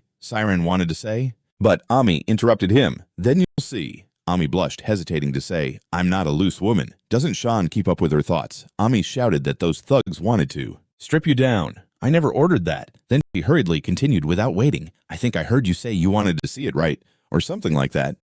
"No, that's not it either." Anyway, Ami affirmed from the beginning that she was not interested in men. Siron muttered softly, "No way did you kidnap me just to say that?" Ami also froze, her inner self screaming, "Of course. Not at all. But why am I standing here trying to make excuses like this?" Siron also realized something. Was she worried that he would spread rumors around school about her bad reputation? Both sides were. Quite awkward already. It's really annoying. Sean stood up. "You just need to say sorry, can't you?" Ami stepped back. What Siron tiredly said, "I understand that's a memory you want to forget." Anyway, her scores were among the highest in the intermediate class, and she was quite famous too. But what happened couldn't be changed. Siron calmly said, "So instead of making excuses, wouldn't it be better to just apologize and end everything?" "I think that's the right thing to do." Ami was stunned. Sorry, why? Waiting to think Ami seemed to have a warning. "Wait, get a grip." Ami's eyes showed panic. "This guy is too smooth." In front of Ami, a chessboard appeared. He stated the right things on his side to make the opponent feel embarrassed, and then a scheme to gain an advantage for himself. How dare he challenge her, surely? He thinks she's easygoing and weak. Ami thought to herself in times like this. Would she open her mouth to apologize? "Listen up, commoner." Ami asked Siron, "What do I get if I apologize to you?" Siron seemed not to believe his ears. "What did you say?" Ami rubbed her chin. "What I mean is, even if I apologize to you, there's no reason to believe that you would only acknowledge my apology and then stab me in the back between us. There's no trust, right?" She nodded. "If I just apologize, it would mean I admit I did something wrong in the past. Isn't it ultimately me who suffers?" Siron asked her. "Do you have to gain something from an apology?" "Sorry, the minimum request of politeness to someone you have hurt is not something you do to gain benefits." Ami's loud laughter interrupted Siron's words. "It seems you don't understand how this world works at all." She thought of another attack using moral arguments. "I get it." Ami assessed the situation. Ami interrupted Siron's words. "It seems you don't understand how this world works." She thought of another attack using moral arguments. "I get it." Ami assessed the situation. Then she thought to herself, "I will turn the tables right here and right now." She continued, "If I don't gain anything, then I have no reason to waste my effort. I didn't expect you to brag about those things to look good in front of me." Her words left Siron speechless. "It seems that even when I apologize to you, I will still have a hard time in the Magic Academy." Siron was forced by Ami to broaden his perspective. He thought to himself, "What the heck is this? It seems the model student is just for show. Her wicked nature is still there." Ami covered her mouth, exhaling a sigh, secretly pleased that she was about to win. Should she say one more thing? She asked Siron, "Do you know what the scariest thing in the Magic Academy is, right?" Siron looked blank, not understanding. She said deeply, "It's the upperclassmen." Ami's next words were like a heavy stone on Siron's shoulders. If you get slapped by an upperclassman, not only will every upperclassman become your enemy, but even your classmates will too. And of course, if it's revealed that you're a commoner, with Ami's sharp gaze, the chances are high that you will be expelled from the academy. Sean shouted, "Are you worried I'll spread rumors to the point of trying to get me expelled?" She covered her mouth and laughed. "Of course not immediately. I'm just saying I'll wait to see your performance. I'll verify how tight-lipped you can be." Siron asked her, "What is it?" She ordered, "From now on, bring me coffee every day. I'll check your reliability through these trivial tasks." Siron shouted, "Why do I have to do that?" She asked, "What is it?" She commanded, "From now on, bring me coffee every day. I will test your reliability through these tasks." Siron shouted, "Why do I have to do that?" Ami moved closer to Siron. "I heard you were specially admitted here. A commoner can go this far. It must be very difficult. Wouldn't it be sad to get expelled?" Siron agreed. "All right, if I can prove my reliability with those trivial tasks, then I'll do it." Ami put on her hood, choosing the right stone and behaving well. "After all, your future depends on it." Then she immediately showed a terrifying expression, threatening, "Siron, if you dare tell the teacher, I will definitely drag you down with me." Saying that, she jumped 2 or 3 times high and disappeared like a whirlwind blowing. After Amy left, Siron squatted down to pick up his backpack. "Oh, I think this is better than getting expelled. It seems her abilities are still impressive, even though I feel really unfair." It's true that Sean is holding his face. It's already tough from the start. The next day, everyone hurried toward the library, and some students at school were suddenly drawn to something. Someone called out to my friend, "Look over there. Siron is coming with a cup of coffee." Everyone around felt surprised and started discussing. "He's the new student, right? Oh my gosh, Siron stood in front of everyone." He held out the coffee cup to Amy, saying, "Here you go, senior." Siron's voice wasn't too loud, but enough for everyone to hear and turn their eyes toward Amy. Her coffee seer stood next to Amy, patting her on the shoulder, covering her mouth, saying it couldn't be. "What's wrong with Ami?" Ami brushed her hair back, her red eyes showing. She snatched the coffee cup from Siron's hand. "Oh my gosh, you must have spilled a lot." Then she turned around and walked away. Sorel asked, "Are you just going to leave like that?" Ami calmly replied, "We need to hurry. You have to go to class. There's no time left." Siron's face turned bright red as he watched Amy's back. What the heck? There were still a few students surrounding them, starting to gossip. "Oh my gosh, he just confessed to Ami, but she just walked away without saying anything. That's so sad." Sorel chased after Amy, asking if she thought the new student liked her. She shook her head, saying, "No way. I just taught the junior a lesson." On the outside, she seemed calm, but inside, Amy was jumping for joy, feeling so happy. She was sipping coffee, thinking how humiliating for you. In her mind, Amy was building a scenario. She thought to herself, "With this, you'll be added to the list of juniors who secretly like me." She figured even if Siron stood in the middle of the school shouting, "Ami Kamis is a perverted thug," everyone would just click their tongues in sympathy. Oh my gosh, he wants revenge because he got rejected. Ami was sure that from now on, no matter what he said, no one would believe him. She hummed as she walked. Ami felt relieved, thinking that all her worries from the past 5 years had vanished. Her thoughts were like a big drum, so awesome. Meanwhile, Siron felt drained. Standing in the crowd, he must have offended her somehow. Right? Siron clenched his fist, thinking if he got stuck in negative thoughts, he would be the only one to suffer. Wouldn't he have any trust?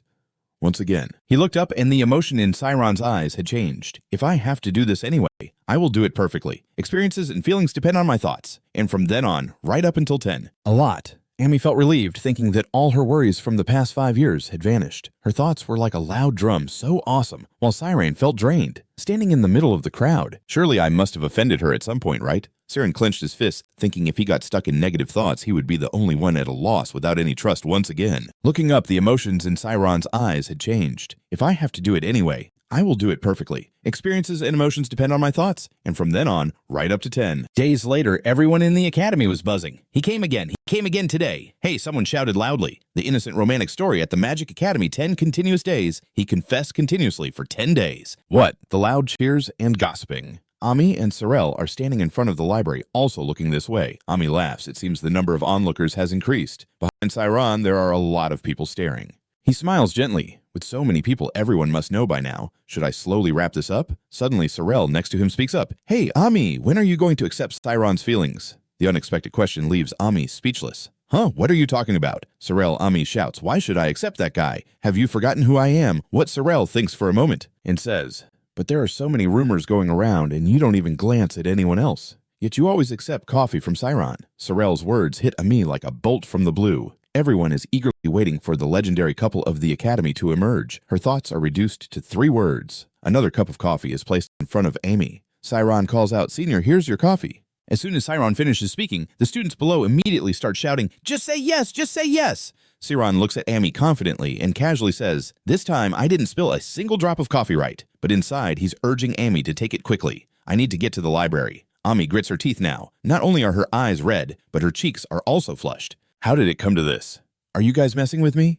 Amy feels tense, her face flushed as she looks at Siron. Suddenly, she knocks over the coffee cup in Siron's hand and says, "This is so annoying." Sorel and the other classmates are stunned. Sorel covers her mouth and calls out to Ami the coffee spills on the ground. Ami says, "You think I would fall for you just because you gave me this?" Ami points at the students who don't study but keep following the female. Sorel quickly says to Siron, "I'm sorry, please forgive her. Ami, everyone around is also noisy. It's such a harsh rejection." Sorel asks, "What's going on? What are you going to do? What if the rumors spread?" Ami snaps, "Who cares? Those guys are probably just full of themselves." She raises her voice. "By the time I graduate, it will all be over." Outside on the stairs, Siron is bending down to pick up the coffee. Right. But inside, he was urging Ami to hurry up and take it. "I need to get to the library soon." Ami gritted her teeth now. Not only were her eyes red, but her cheeks were also flushed. "What is going on? Are you guys joking with me?" Ami was tense, her face flushed as she looked at Siron. Suddenly, she knocked over the coffee cup in Siron's hand and said, "What a hassle!" Sorel and the other classmates were stunned. Sorel covered her mouth and called out to Ami. The coffee cup spilled on the ground. Ami said, "You think I'm going to fall for you just because you gave me this?" Ami pointed at a student who wouldn't study, but kept following the female. Flushed. "How did this happen? Are you guys joking with me?" Ami was tense, her face flushed as she looked at Siron. Suddenly, she knocked over the coffee cup in Siron's hand and said, "This is so annoying." Sorel and a few classmates were stunned. Sorel covered her mouth and called out to Ami as the coffee spilled on the ground. Ami said, "You think I would fall for you just because you gave me this junk?" Ami pointed at a student who wouldn't study but kept trailing after the girls. She turned on her heel. "Don't ever give me this stuff again." Saru quickly said to Siron, "I'm sorry, please forgive me." Ami and everyone around were noisy, feeling the harsh rejection. Sorel asked, "What was going on? What are you going to do?" If the rumors spread outside, Ami snapped, "Who cares? Those guys must be full and just messing around." She raised her voice. "By the time I graduate, all of this will be over." Outside on the stairs, Siron was bending down to pick up the coffee cup. The chatter continued. "I think she's a frost princess. That's why she acted like that. Let's report her for wasting coffee." Siron. Outside where Siron was bending down to pick up the coffee cup, the chatter continued. "I think she's a frozen princess. That's why she acted like that. Let's report her for wasting coffee." Siron felt pitiful. He was still in shock. "Really, I don't have to do this anymore." He stood up holding his bag. Some girls sighed. "Oh no, he looks so heartbroken, it's so sad." However, contrary to what everyone said, Siron had a bright expression. "I am free." That night at the library, Ami was resting her head on the book in front of her. "Damn it," she grumbled, lifting her head and twisting the pen in her. Contrary to what everyone is saying, Siron has a bright smile on his face. "I'm free." That night at the library, Ami is resting her head on the book in front of her. "Damn it," she grumbles, lifting her head, twisting the pen in her hand. "I need to stop the freshmen from spreading rumors outside, but I'm the one who started it. It would be fine if I ended it before the rumors spread too far. But that's not the in the middle. I need to stop the new students from spreading rumors outside, but I'm the one who started it. It would be fine if I ended it before the rumors spread far. But that's not the main thing. The most important thing is Amy's red eyes reflecting the surroundings. Ami suddenly changes. It's like she's sitting in the middle of the campus. This is a skill that allows the user to record what they have experienced. Ami recalls Siron handing her coffee. He shyly calls her senior. "Here's your coffee for 10 days straight." Every time she meets Siron, she uses the red-eyed Cami. Ami has memorized how Siron looks when I can record what I've been through. Ami recalled the way Siron handed her the coffee. He shyly called her senior. "Here's your coffee for 10 straight days." Every time she met Siron, Ami thinks his gaze doesn't change at all. Not even his pupils move. Ami gets closer, seriously pondering the image in her memory. What does it mean? She seriously wonders, no matter how much someone tries to hide their emotions, they can't conceal their true feelings in their eyes, because the autonomic nervous system cannot be controlled. If he could control his gaze, Ami's eyes suddenly sparkle. He could also control his thought about the remaining 9 days. Ami pondered his gaze unchanged. Not even his pupils moved. Ami approached seriously, reflecting on the image in her memory. What does it mean? She seriously wondered, no matter how much someone tries to hide their emotions, they can't conceal their true feelings in their eyes, because the autonomic nervous system can't be controlled. If he could suppress his gaze, Ami's eyes suddenly sparkled. He could also control his emotions like a robot. She closed her eyes, or Ami closed the book, concluding that he had become extremely... Sorel notices her actions and quietly asks, "Oh, Ami, are you done?" Ami stands up to gather her books. "I'm feeling a bit tired today." Sorel also prepares to stand up. "If that's the case, let's go home together." Ami declines. "No, you don't have to do that for me. I'll go alone." Sorel worries, asking if it's because she feels guilty for not... "No, you don't have to do that for me. I'll go by myself." Sorel worriedly asked if it was because he felt guilty for not accepting Siron's coffee. Ami was speechless. "I said no." Sorel adds, "If you want to talk about anything, just tell me, okay?" Ami nods. "Yeah, thanks." Ami walks outside, feeling completely drained. She sighs. "Oh, I'm so tired. Nothing is going according to plan. My mind is a mess." Ami pushes the door open. "I need to rest for a while." Suddenly, someone greets her. "You're leaving early today, Ami." She thinks he is Zeadus, winking at Ami. He thought he had to wait for her until midnight. Ami asks him, "Too much." Everything is not going according to plan. My mind is in chaos. Ami pushed the door open. She needed to rest for a while. Suddenly, someone called out, "You're leaving early today, Ami." She thought he. Addis steps closer and says, "Don't be so harsh. I heard the rumors. I heard there's a guy named Siron who's chasing after you." Ami feels bored. "No way, did you come here to laugh at me?" "Oh my god, of course not. Here, take this." Addis hands coffee to Ami. "This is top-notch Western coffee. You won't find it in school." Ami is impressed. It deserves to be treated well. Ami disgustedly asks him, "What the hell are you doing?" Addis replies, "As you see, heard the rumors already. He heard there's a sissy guy named Siron who's pursuing you." Ami rolled her eyes. "No way are you here to laugh at me." "Oh my god, of course not. Here, take this." Git handed her coffee. Ami retorts, "Like that weird guy, you're going to inherit the position of Minister of Finance. You're much more deserving of me." Ami shows her disgust. Clearly, she coldly says, "I'm not interested in playing disgusting games with you." Addis is taken aback, repeating, "Disgusting." Ami continues, "And I don't think we're close enough to have that kind of relationship." She straightforwardly points out, "You think I don't know that your group is trying to bring me down whenever there's a chance?" Addis quickly raises, "You see, he's trying to win your heart." Said, "No. Just like that weird sissy guy, your brother will inherit the position of Minister of Finance. He's much more deserving of you." Ami showed her disgust. She coldly said, "I'm not interested in playing disgusting games with you." Git was dumbfounded, repeating, "Disgusting." Ami continued, "And I don't think we're close enough to have a relationship like that." She pointed out to him, "You think I don't know that your group is trying to bring me down whenever you get the chance?" Geek quickly raised his voice to explain, "Wait, I think that's just a misunderstanding, not what you're saying to me." "Isn't that a bit over the top?" He held a steaming cup of coffee and approached Ami. "You insulting me is like insulting my family. I won't forgive anyone who touches the honor of my clan." He squinted and smiled, being a member of the famous Kami's clan. "You must know that, right?" Ami coldly replied, "What a pathetic loser." He was taken aback. "What did you say?" Ami didn't hold back and faced him directly. "Just because you have a bit of fame at school, you think you can act all high and mighty to those who don't support your clan." She smiled. He gritted his teeth, revealing a sneaky smile. He scolded Ami. "You brat, it seems like you're getting cocky just because you're becoming famous." He shouted angrily, "Do you think no one can stand up to your Camus clan? Your clan might be at the top in some fields, but not in power." He stepped closer, forcing Ami to back away, under the pressure of his clan's authority. "I can make your Camus clan run out of resources." The eyes of the snake looked down from above, loudly asking, "Ami, do you understand now?" Ami laughed. "I get it." She continued bluntly, "That's right. That look truly belongs to a terrible guy." Ami stared directly at Z's ugly face and commented, "Unlike Siren, your eyes look like dead fish eyes." This made him unable to believe his ears. He seemed to go crazy. "Oh right, I've done everything out of order. Then before I win, you definitely shouldn't interfere anymore." The next words from the snake made Ami furious. "I can guarantee that within a day, that guy will never be able to use magic again." He continued, "I'll show you how great I am." But he was interrupted when Ami knocked his coffee cup away, causing suddenly his pupils contracted. Ami had opened her domain, calmly asking, "What are you up to?" Ami's red eyes flickered in the darkness. "What are you planning to do?" "Who?" He trembled, thinking, "Can she use the four shapes that quickly?" He hesitated to say, "Are you crazy? Do you know this is against the rules of using magic here?" Ami laughed loudly, the wind howling through the closed corridor. She said, "He's someone who takes responsibility for his actions. I bet you can't catch up to him in half a year, can you?" He was furious, wanting to curse Ami. "This girl is right. I can't believe my ears. What you're saying is that I'm not as good as that sissy guy." Git seemed to go crazy. "Oh right, I've done everything out of order. Then before I win, you definitely shouldn't interfere anymore." The next words from Rhett made Ami furious. "I can guarantee that within a day, that guy will never be able to use magic again." Git continued, "I'll prove to you how great I am." But he was hit by Amy's hand, knocking the coffee cup out of her hand. The coffee spilled. The cup shattered on the ground. This Git gritted his teeth, looking at Amy. "You arrogant brat, my patience has limits too, no matter how beautiful you are." Suddenly his pupils shrank. Ami had opened her realm. She calmly asked, "What are you doing?" Amy's red eyes flickered in the dark. "What are you deciding to do?"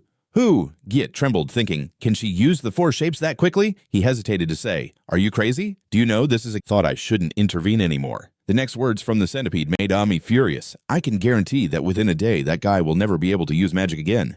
Git continued, "I will prove to you how great I am." But he was met with Ami's hand knocking over her coffee cup, causing a mess. The coffee cup shattered on the ground. Git gritted his teeth as he looked at Amy. "You arrogant brat, my patience has its limits, no matter how beautiful you are." Suddenly his pupils constricted. Ami had opened her domain, calmly asking, "What did you say?" Ami's red eyes flickered in the darkness. "What are you planning to do?" Who Git trembled, thinking, "Can she use the four shapes that quickly?" He hesitated and said, "Are you crazy? Do you know this goes against the rules of using magic here?" Ami laughed loudly, the wind howling through the closed corridor, mocking the centipede. You're just a guy with looks. At least Siron doesn't rely on his family's background. I said. He's someone who knows how to take responsibility for his actions. I bet you can't catch up to him in half a year, right? I was fuming, wanting to scold Ami. That girl is right, he thought to himself as she filled the room with a whirlwind. He calculated whether any action he took would provoke her. He couldn't fight against the head of this magic academy. All right, but he glanced at Ami and gripped the railing beside him, getting into position. A gentleman's revenge is not too late after 10 years. He would kill and run downstairs. Don't think this is over, Ami muttered as she leaned against the wall. It's been a long time before I got this worked up. She wondered why she had to do this. Was it because he had threatened her, or because he knew her secret? Ami recalled what Siron had once said to her inside the forest. If doing these things could make her trust him, it would make Ami turn around. She looked at the spilled coffee puddle on the floor. Cursing under her breath, she guessed he wouldn't come tomorrow on the other side. Outside had risen high. She mumbled, but thanks to him, her mind was no longer burdened. A few days later, at the Frail Academy, tears stood there, the waves and Ami had caused on a piece of paper. Written, I have captured Siron and taken him to Training Center 14 at 6 p.m. before I castrated him. If you dare to tell the teacher anything, I will make you regret it for the rest of your life. Siron read the content on the paper, turning to ask Sorel, who was standing next to him. So Senior Ami went there to save me. The bottom corner of the paper was signed by the Dark Mage. These events had turned into a raging tsunami. The bell on the tall tower rang. Students shuffled in to prepare for class. Siron walked while reading a book. Everyone around recognized him, whispering, Look, he's the one who flirts with Senior Ami. It was fun, but why did it feel so awkward? Siron sighed in frustration. 4 days ago, Ami had knocked over Siron's coffee cup, coldly saying no. Siron's inner self cried, thinking how could he dare? To look up here! He covered his mouth with his hand and cleared his throat. In situations like this, all it took was a confident smile. They hadn't teased him for long. It seemed they had less suspicion about him now. Then in front of him, a figure caught Siron's attention. Oh, that's Senior Sorel. Seeing Sorel standing alone there, Siron wondered, why is she always with Senior Ami? Is something going on? Siron approached to greet her. Just as Senior Sorel finished speaking, she suddenly screamed, startling him, and he screamed back. Sorel rushed over, grabbing Siron's collar. Why are you here? Where's Ami? Siron was shaken and asked, Why are you asking that all of a sudden? Sorel shoved the paper in front of Siron's face. Look at this. You should be in trouble. Siron widened his eyes. The papers. If you want to rescue him, come to Training Hall 14 before 6 p.m. If you dare to report to the teacher, you will regret it for life. Signed, Bak Magis. Siron stared at the paper, confused, asking, Am I being kidnapped? Moreover, Siron turned to ask Sorel, Who is this person? The Dark Mage. 30 minutes earlier, Ami and Sorel were walking in the schoolyard when someone blocked their path, greeting, Are you? It was him. Didn't Ami say I told you to get lost? Why are you still talking to me? The blonde guy smirked. You should tone it down. It would be better for you. He waved the paper in his hand. The boss wants to see you. Sorel pulled Ami away, ignoring him. Ami said, That's why he'll always be stuck at level 5. The blonde guy continued. He said, If you don't want your boy to come to harm, you should accept it. Sorel grimaced as if looking at a madman. What did you just say? That's disgusting, you creep. Then she said to Ami, We should hurry to the library. But Ami unexpectedly turned back, snatching the paper from the guy's hand. Hey! Sorel called out in confusion. Ami! Ami looked at the paper in her hand. Siron has been kidnapped. She thought of Jack. Was it him? At that moment, Jack had said, I will definitely make it so he can't use magic anymore.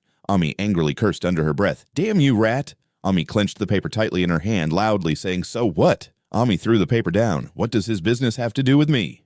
They specialize in bullying outstanding students, right? She mumbled. What are they kidnapping Siron for? What does it have to do with you? Ami worried. That day, I really couldn't hold back, so I retaliated against him. Sorel said, Go tell the professor. She continued, Not only Siron, but even you will be in danger. Ami mumbled, Professor, that's definitely the right thing to do. But it won't be that easy. Ami, imagine the scenario of being taken to the meeting room. If the professor's counsel intervened during the investigation, she would have to reveal her relationship with Siron and her past would be exposed. Ami thought of Siron's appearance. If so, they would discover the pitiful look of Siron that appeared in Ami's mind. The fact that he was a commoner, she recalled her words. She once said, A commoner like you must have struggled to get here right. It would be a shame if you had to quit halfway, wouldn't it? And Siron's words, If doing that would earn your trust, I would be willing. Ami's thoughts drifted back 5 years. You lay on the ground saying, It's not me. She saw herself stunned, seeing Siron lying on the ground begging, Please.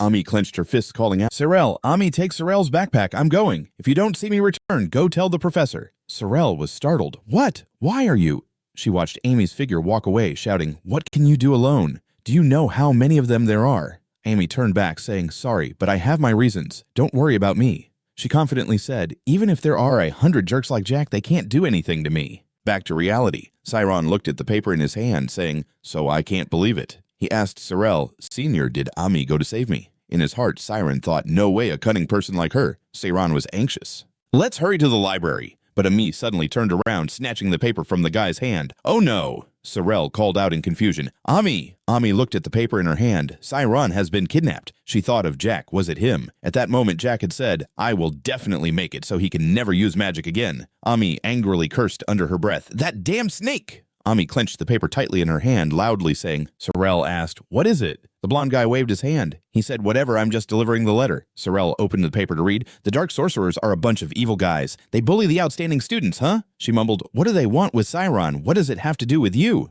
Ami worried. "That day, I really couldn't hold back, so I retaliated against him." Sorel said, "Go tell the professor." She continued, "Not only Siron, but you will also be." Ami was imagining the scenario of being taken to the meeting room. If the faculty council intervened during the investigation, she would have to reveal her relationship with Siron, and her past would be exposed. Ami thought of Siron's appearance. If so, they would discover the pitiful look of Siron that appeared in her mind. The fact that he was a commoner, she recalled her words.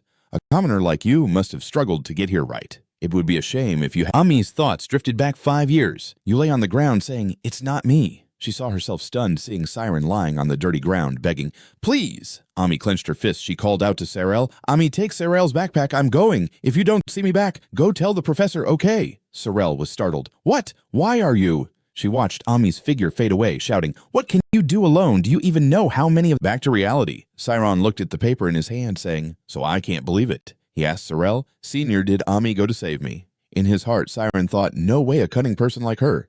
Siron folded the paper, imagining the scenario of being called to the meeting room. If the faculty council intervenes, then during the investigation, I would have to reveal my relationship with Siron, and my past would be exposed. Ami thought of Siron's appearance. If that happens, they would discover the pitiful look on Siron's face that appeared in Amy's mind. The fact that he was a commoner, she recalled her own words. She once said, "A commoner like you must have worked hard to get here right. It would be such a shame if you had to drop out, wouldn't it?" And also Siron's words, "If doing that earns your trust, I'm willing." Ami's thoughts drifted back 5 years. You were lying on the ground saying, "It's not me." She saw herself stunned, witnessing Siron lying on the filthy ground, pleading, "Please!" Ami clenched her fist. She called out, "Sorel! Ami, take Sorel's backpack. I'm leaving. If you don't see me back, you should report to the professor." Sorel was startled. "What? Why are you—" She watched Amy's figure fade away, shouting, "What can you do alone? Do you even know how many of them there are?" Ami turned back, saying, "Sorry, but I have my own reasons. Don't worry about me." She confidently stated, "Even if there are a bunch of jerks like Jack, they can't do anything to me." Back to reality. Siron looked at the paper in his hand, saying, "That's why I can't trust." He asked Sorel, "Senior, did Ami go to save me?" In his heart, Siron thought, no way someone as cunning as her. Siron was anxious. "Did you ask her if she's going alone? What should we do?" Sorel replied, "Ami said she has her own reasons. It's the first time she's like this." She continued, "She told me to wait until 7 o'clock. Siron stroked his chin. There really is no other way. He thought about the reason. She doesn't want to tell Professor Shan. Taking out the pocket watch to check the time is because she wants to keep a secret between her and me. We're in this together. So Siron thought for a moment. She reluctantly accepted to go alone to keep her secret safe. Then he told Sorel, "I have to go too." Siron threw his bag onto the table with a thud. "Senior, just wait." "Let's go at that time, okay?" Sorel called. "Wait." Siron turned around and ran off, thinking about Hall 14 towards the mountain. Will I make it in time? Suddenly, Siron's feet left the ground as Sorel was hugging him. "You're flying away," she said. "How long will it take to run there? It's better if I go with you." She loudly instructed Siron, "I'm getting ready to teleport. Hold on tight to me." Huang Mang asked, "What's going on?" A golden light flashed beside Siron. He saw his hands covered in a faint golden glow. In the blink of an eye, it instantly vanished from the sky. Siron panicked, shouting as students walked by inside the building.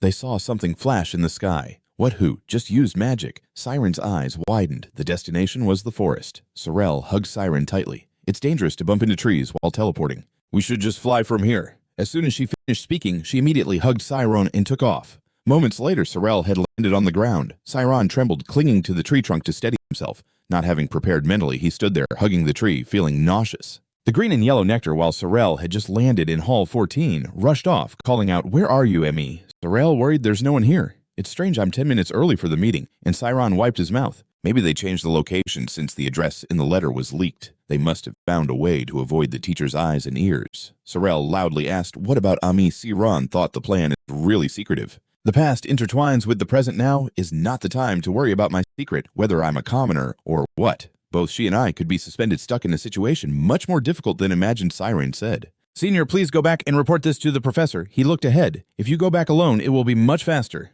Sorel replied, but Ami told me to wait until 7 o'clock, and Siron shook his head. It's fine. It's all because of me that it's like this. He told Sorel I'll help her, so it's okay. Senior, hurry up. Sorel was shocked after hearing that she held her head and shouted the important reason for you is...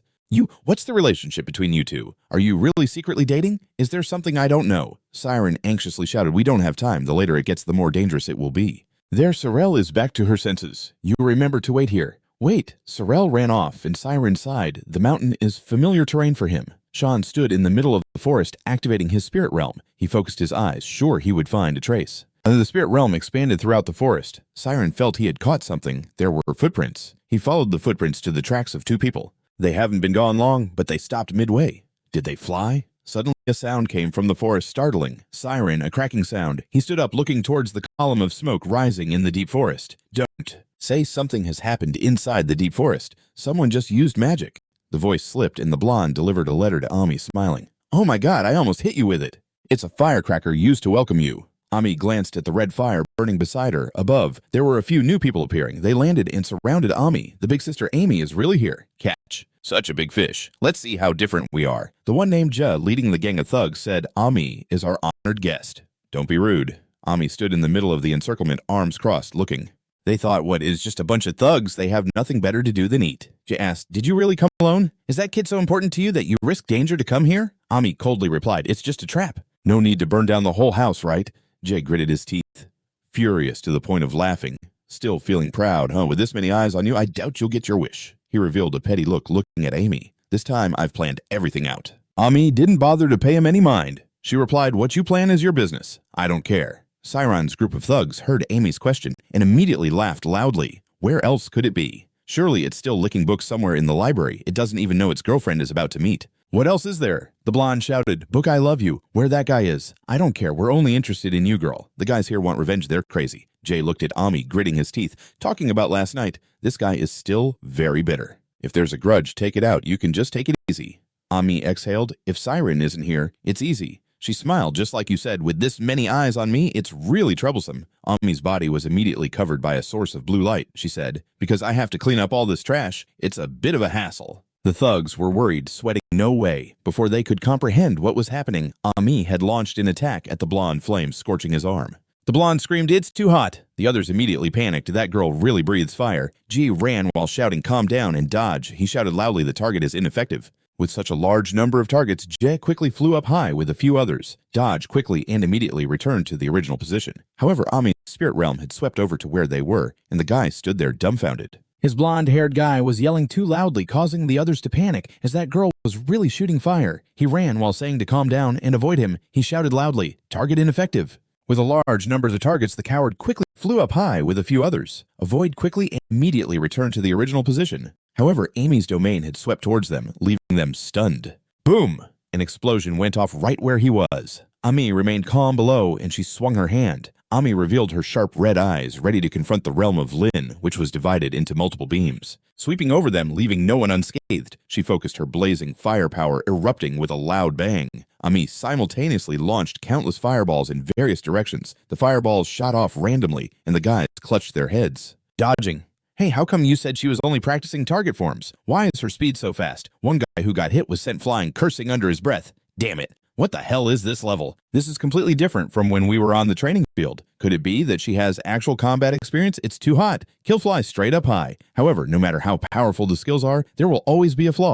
He hovered in the air, looking down to resist the target attack horizontally. The wind gathered into a vortex in his palm, so he had to attack vertically. Kill used all his strength. Launching a strike towards Ami, the wind blade approached Ami from above, gradually closing in on her. Seeing that Ami could no longer dodge, the guy grinned. "You're done for." But unexpectedly, in a split second when the wind blade came down, Ami quickly dodged. RCK shouted to the sky, "How can Ami look at him and mock him? This is called power." Huang Ami extended her hand for an attack. Her realm aimed directly at the target. He shouted angrily, "Damn it, Kill took a full fireball from Ami." He was knocked back several feet, going insane like a mad demon. Ami stepped forward, smiling gently. "Because you keep worrying about useless things, your results are always terrible." Kill gritted his teeth in hatred, reaching out to counterattack. "Don't you dare underestimate me." Ami laughed. "Don't resist in vain. This time I won't let you off easily." Suddenly, something struck straight into Amy's eyes. A surge of purple power rushed in, and Amy's body felt like it was nailed down. She panicked. "What the hell is this?" Ami cried out in pain, holding her face. The guys surrounded Ami, simultaneously attacking her even harder, finally managing to catch her. Kill grinned. "Surprised, huh? That eastern lie in Ami's realm was collapsing." Kill said, "If you don't dispel the realm, you might go insane. This encirclement can be called a resistance spell." Ami cursed. "You bastard!" Her eyes glowed bright red. "You dare to use forbidden techniques." Ami cursed silently. "Damn it." The red eyes didn't help her recover. Suddenly, a gust of wind blew, grabbing Amy's hands. Her arms and legs were immediately bound. Kill laughed loudly. "Finally, I got you, you bastard." He stroked his hair, moving closer to Amy. "How do you feel, babe? Are you reconsidering my offer from yesterday?" Out of nowhere, Jack pulled out a dagger threateningly. "You better think carefully." "Kwong sees I don't mind committing a crime." Amy gritted her teeth. "I've warned you, if you dare to wash your hands of this, I will. Take your life." She thought to herself that she couldn't break free. Not even the power could help her. After 12 years old, she couldn't train anymore. Damn it. Ami hovered in the air. "I have to find a way." Somehow. Kill laughed loudly. "Looks like you still know what situation you're in, right?" He caressed the dagger in his hand. "I heard you were tired of being supported by those guys, huh? Let me help you." Kill put on a shameless grin at Ami. "Just a little scratch from me, and they'll automatically stay away from you." The red glowing dagger was close to Amy's face. He was overjoyed. "I wanted to do this from the start. You should have been in this predicament from the very beginning." The dagger hovered in front of Amy's eyes. She heard Jack's arrogant voice. "You should have been in this predicament from the very beginning." He ordered, "Speak." Ami shut her eyes tightly. "Damn it. I have no strength left." Suddenly, she recalled the memory from 5 years ago in the alley, the image of Siron lying on the ground. So this is what he felt. Just as the tension was rising, someone shouted, "Stop!" Ami opened her eyes to see who was speaking. It was Siron, appearing with a stick in hand, cursing at the guys. As the guys froze, he was surprised. That girl is Ami, even more shocked than Zick. Siron was, panting, holding the stick, staring fiercely at them. Zick mocked. "What's wrong? Did you come alone?" He waved. The dagger in the prince's hand. "Here they come." The gang immediately chimed in with the prince. "No matter what you do," Ami shouted, "Idiot, why did you come alone?" Siron remained silent, calculating. Even if they outnumbered us, thinking they could overpower the leader among the middle school students, how could that be? After all, Senior Sorel must have called the teachers by now. "I just need some time." Siron's body erupted with his realm. He bolstered his confidence. "I once defeated, ran with my swordsmanship. I can do this." Siron commanded, "Release Senior Amy now." Seeing Siron running towards him, Kill laughed mockingly. "Are you crazy? Release her so both of you can attack us?" Siron was still running forward with the stick. The blonde guy asked Jack, "Is that idiot just running towards us? Zick told you guys to open up." They stood still, watching Siron. At this moment, Siron also sensed something was off. Something feels wrong. Siron's realm suddenly shattered like Ami's. Just now, his eyes were stunned and the stick in his hand also fell. Siron clutched his head in pain, shouting, "Brother!" He fell to the ground amidst the mocking laughter of the guys. They laughed loudly, just as expected from the prince. Not disappointed in him at all. "What do you plan to do with a wizard with that?" Really, Ami shouted loudly at Siron. "Get rid of your realm now. It's a resistance spell." Siron knelt on the ground holding his head. A resistance spell. This Ami was still shouting. "You might not be able to use magic for the rest of your life. Hurry and dispel your realm, or you'll go insane." Are you hearing me? Siron's mind was hazy, his senses. Ami. Just now his eyes were stunned. The staff in his hand also fell. Siron held his head in pain, shouting, "Brother!" He fell to the ground amidst the mocking laughter of the others. They laughed loudly, just as expected from the prince, not disappointed in him at all. "What do you plan to do with a sorcerer with that?" "Is that so?" Ami shouted at Siron, "Remove your domain right now. It's anti-magic." Siron knelt on the ground, holding his head. Anti-magic. Huh. This thing, Ami is still shouting. "You might not be able to use magic for the rest of your life. Get rid of the spirit realm, or you'll go crazy. Are you listening to me?" Siron's mind is hazy. His senses are off. It felt like he was drifting away from his consciousness, like he was shattering. He recalled what Professor Etla had said, that a mage must maintain focus to survive on the chaotic battlefield. Siron clutched his head in thought. The defensive form is meant to prevent the field from collapsing under most disruptive factors. Even under physical shocks, it will not fall apart. It will also be effective against spells. Psychological attack. Etha's voice echoed in Siron's ears. After all, resisting magic and spiritual energy are just ripples. He still painfully held his head, enduring the mental torture as the spirit. The realm was under attack. Siron thought if he could increase the density of his field to the point where it couldn't be penetrated. Siron looked at his hands, focusing his consciousness again, reconstructing the field to the golden-haired state. Naturally, what he was trying to endure was killing him with laughter. Was he trying to show off as a top student? "You're just a newbie," Siron shouted, boosting his performance. Ami panicked and dropped her stuff. "Fool, too many hits. There are limits to endurance, yet those killers are still coming for you." What did they see? Siron's field was being set up again by his hands. What the hell? The planes of... The field was becoming more solid. Siron slowly stood up, trying to concentrate again, balancing another shard of glass. The monsters were being repelled by the spell they screamed. What was he doing? They were reflecting. "Get away from him." Yiek still maintained the attack stance. "Don't be afraid your emotions are disrupting the waves." Yiek yelled, "Do you want to be attacked by anti-magic over here?" Siron was gradually standing tall. He stepped forward. With each step he took, the field was reinforced. Siron's field orb was getting bigger and harder. The Z's shouted, "Don't come any closer, the anti-magic is..." Fighting back against them, no allies of Du were attacked by anti-magic. They clutched their heads in pain, screaming for help. Ami stood frozen. What the hell was happening? Suddenly, the binding wind. Ami was loosened. She was lost in thought because she couldn't use the field, not knowing what was happening. Her hands were free now. She could use the field. The anti-magic had vanished. She replied, "Down to the ground." Ami stared blankly at Siron's field in front of her. No way could such a cold and solid field exist. Siron was even bleeding from his nose. He looked down at the ground he could feel. Something wriggling beneath his feet. Siron's field was pressing down on the anti-magic. He silently felt as if he were standing on a tiny worm. Kill was hit by his forbidden technique. "This TC is completely unreasonable. Are you kidding me?" He looked at his comrades all sprawled out screaming. "There are 6 of us. How could we lose to a kid like him, Kill?" As if driven mad by defeat, he began to slander Siron. "That's right, that bastard. He's definitely a student specializing in anti-magic, which is probably why he could come to the academy with such." A special introduction. Kill stood up, opening his field. "You think you can beat me with combat magic?" Siron stood frozen. This was a huge problem. Kill on the opposite side was preparing. Launching 2 windblade strikes. Siron was confused. He didn't know what magic to use. Kill laughed loudly. "I should cut him." Before he could finish, he took a punch from Ami, crashing to the ground. He even flew several meters away. Kill. Before he could stabilize his mind, he took another hit right in the face. Ami cursed at him. "Done for you, jerk." Siron hurriedly tried to stop Ami, who was going crazy, throwing punches left and right. "Senior, calm down." Ami kept hitting, while asking, "What are you going to do?" "Say it again." Amy hit like she had never been hit before, continuously pressing for answers, rambling on. That damn bastard Siron was crying without tears. If she kept using that kind of strategy, he would really die. He used all his strength to pull her back. "Please." After a struggle, the space fell silent, enveloping the forest. Siron asked, "Ami, are you okay?" But Ami just lay, motionless on him without responding. Siron tried calling again, "Senior." Finally, Siron realized Ami had passed out. He shouted loudly, "Wake up, Senior, Senior," inside the forest, both Siron and the RCE were lying, sprawled out. Siron looked at Ami, lying unconscious on him. He didn't think she would faint like that. Had she collapsed from exhaustion? He paused for a moment and said, "Thank you, Senior," Siron whispered. "I heard that you came here to save me." Just then, Ami, lying on him, suddenly jolted. She sprang up like a spring. "Now I feel so refreshed." Ami turned to look at Siron. "That's right. How did you have the guts to come here and fight them when you were so weak?" Siron was bumped by Ami, clutching his stomach in pain, kneeling on the ground. Just as expected, she had nothing good to praise. Ami cleared her throat. "All right, let's get out of here quickly." She reached out her hand. "If we get caught by the teachers now, we'll be in big trouble."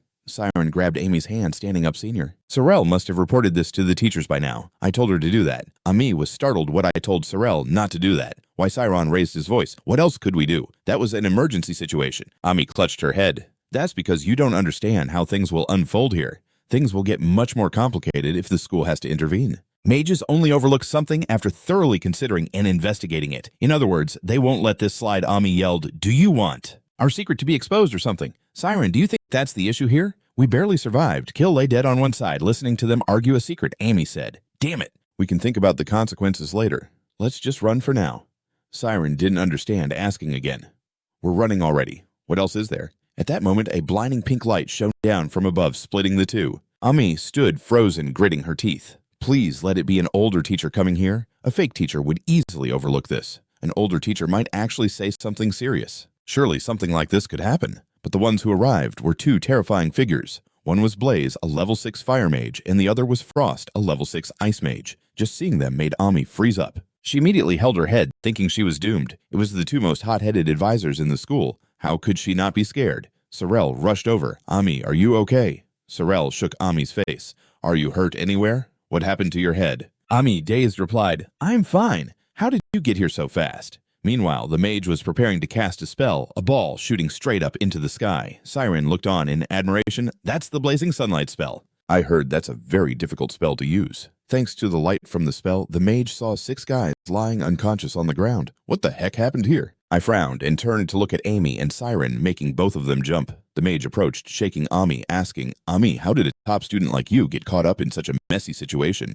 Then he asked, Ami, are you hurt anywhere? Sienna frowned at this. She said to Siron, Siron, I came here because I heard you two were in danger. Can you explain this situation to us? Siron nodded. It's because... But before he could finish, he was interrupted by the other guy. Let me explain. I believe I can clarify everything for the teachers. The guy with the bruised face said, honestly, it's because of personal grudges that I requested a duel. This happens quite often at our impulsive age. Sienna's gaze turned sharp. A duel, huh? I heard that.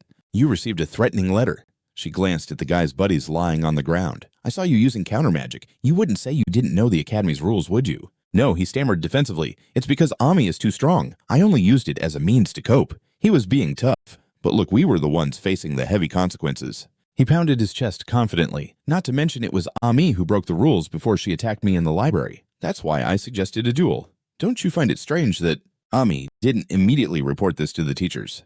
Hearing him twist the truth, Ami shouted, What nonsense are you talking about? You were the one who threatened me first in the library, and this time you wrote that you kidnapped Zero. He cut her off. But did we really kidnap him? Even today, you were the one who attacked us first. He pointed at Siron. Moreover, the fact that Siron didn't report this to the teachers and rushed here means you two are hiding something. He raised his voice. Do the teachers understand now? He was determined to pin the blame on the two of them. He said, the guilty ones must be those two. The mage turned to look at Siron while Amy gritted her teeth. You jerk. He grinned. So why don't you two reveal those secrets right here? What's stopping you? He sneered. Now, do you understand the terror of a dark mage? He was secretly calculating. I plan to blow this out of proportion. I don't care how much money this will cost. Once I dig up your precious secrets, local authorities, even the church will know about it. I'll spread the news everywhere. But Professor Sienna interrupted his madness. The atmosphere around them quickly dropped. She said, You can stop talking nonsense now. A cold wind blew fiercely. Sienna said, You and your friends used counter magic. You even crossed the line of using counter magic.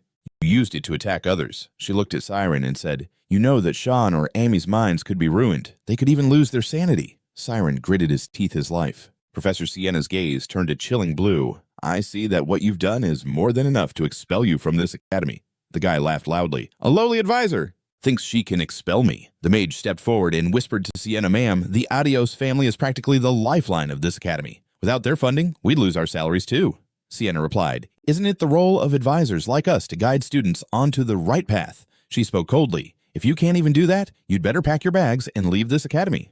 The guy laughed loudly. Sienna's face grew increasingly worse. The guy kept talking. You should take this opportunity to gain a little understanding of this world. Then Sienna calmly said, Earlier she raised her hand high. It seems I still have to teach you a lesson. A magic pillar began to rise, the wind blowing. So strong that I couldn't open my eyes. Sean exclaimed, So cool. Ami squinted. How did things get to this point? The mage called her. Hey, Professor, you can't just deal with a student like that.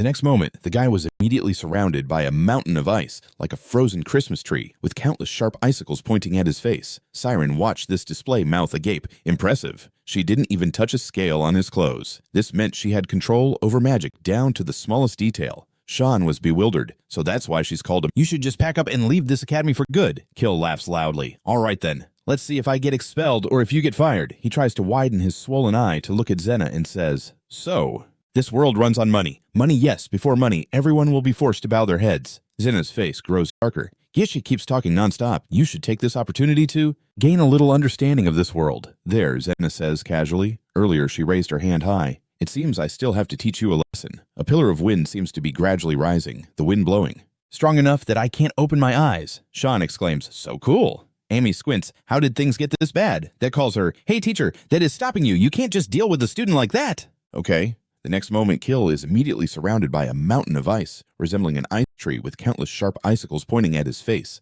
Siron watches this display with his mouth agape. Impressive. She doesn't even touch a single scale on his clothes. This means she has the ability to control magic down to the smallest detail. Sean is bewildered, so that's why she's called a mage. Genius.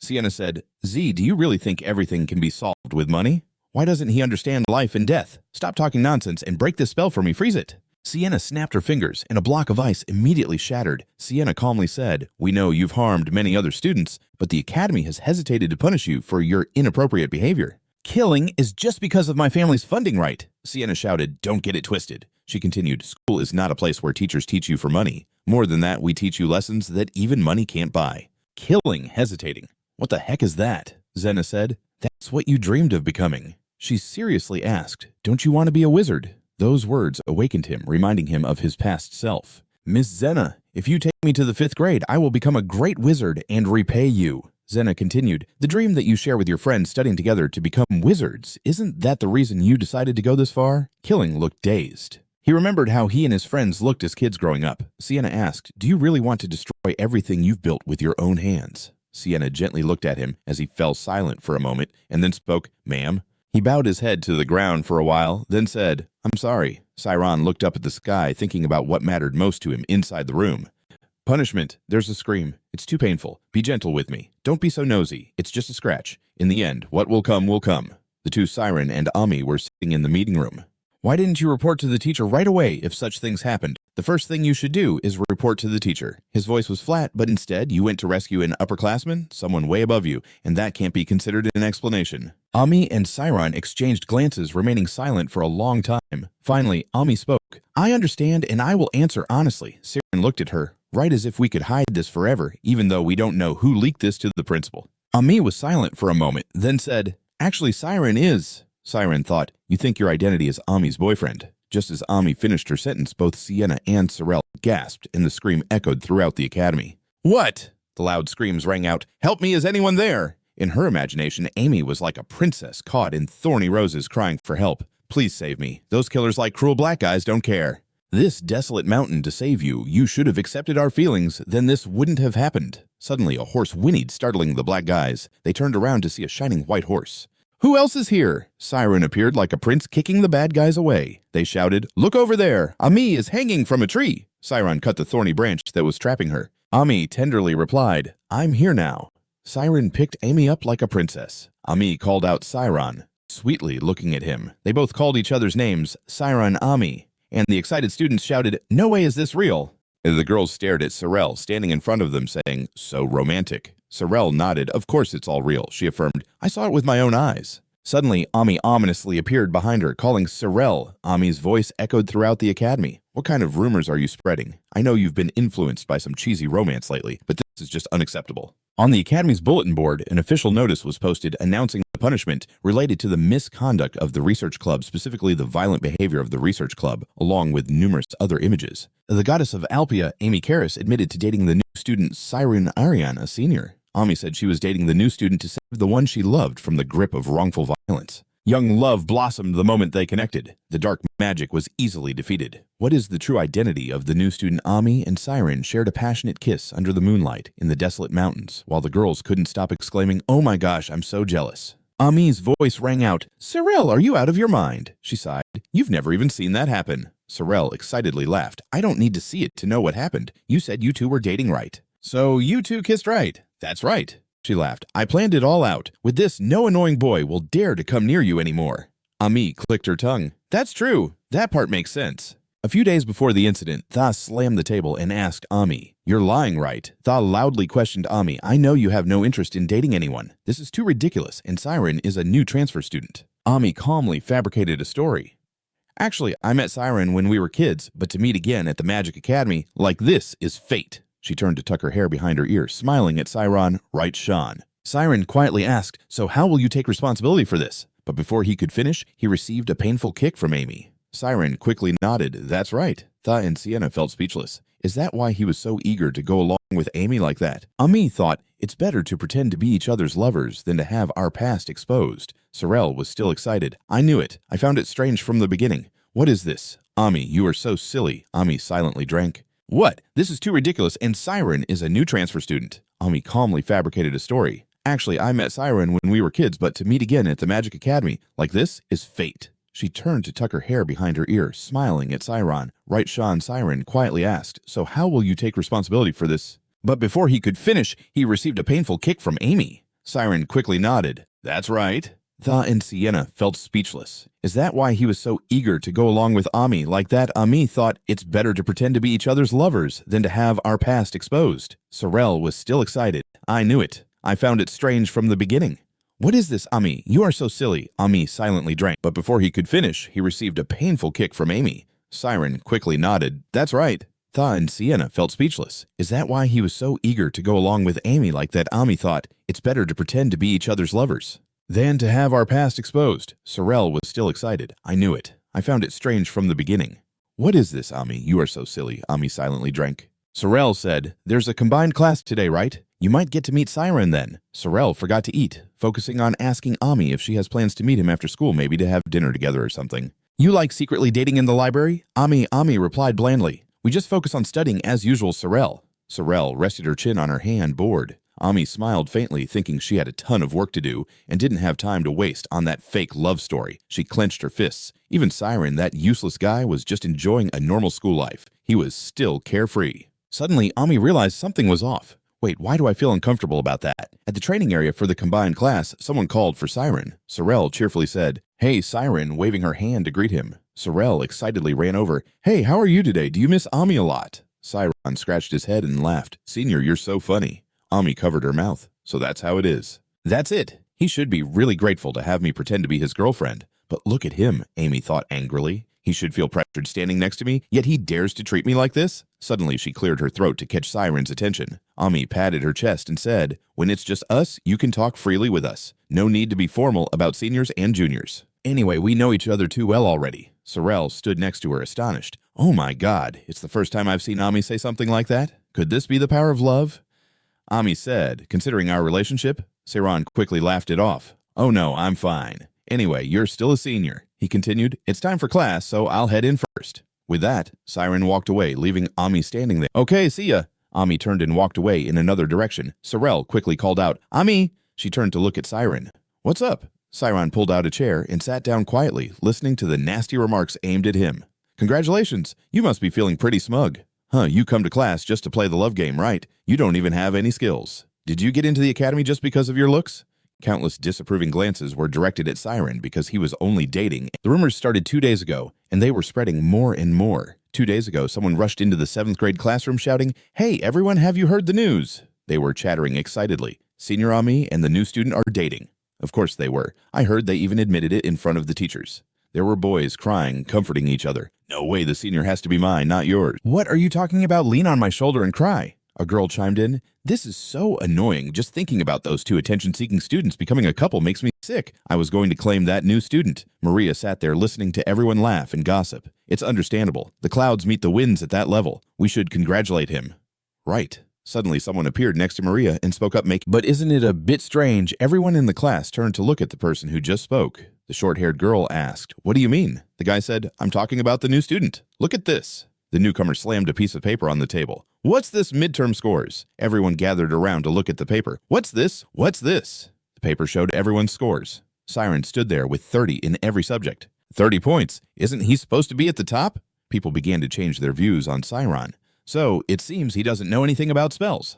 A classmate not believing it asked, How is that possible? The big guy said, And he's still got special admission to study here. There's something fishy going on. On the other side, they kept throwing nasty comments at Siren, saying he relied on his family's connections and spread rumors that he was a genius. After that, he led a noble lady from a prestigious family. He lamented, The world is so unfair, a rich kid who only knows how to party and mess around gets into the academy just to find a girlfriend. These words successfully stirred up everyone's annoyance. You mean he got in here because of connections? Now I just noticed. Isn't that outrageous? People began to act like they were on a righteous crusade to drive Siren out. For the future of all of us, let's kick the filth out of this school. We will never forgive him. Mariah sat quietly on the side listening as the classroom door was pushed open. Inside, someone was still angrily shouting, How can the academy do something so unfair? Siren silently looked inside. It was strange. The classroom atmosphere was unusually quiet, making Siren confused. As he walked into this classroom, Siren asked his deskmate, What's going on in the next class? But the guy just walked away without answering. Siron fell silent. Perhaps he didn't need to ask why they were acting like this. The students whispered to each other, but made sure he could hear. Because of me, even Ami could be affected. Right now, in the practice room, the class. Siron stood there alone trying to focus on his spirit realm, but he still heard the mocking words of everyone. Why is he practicing here? Siron silently listened to them talk. His spirit realm had touched him. This made him feel disgusted. They kept displaying excessive malice towards Siron. His spirit realm was excessively large. At this moment, Ia came over to call him. "How's everything going?" Siron quickly greeted Professor Etla. He asked her, "The redirecting form is quite difficult, huh?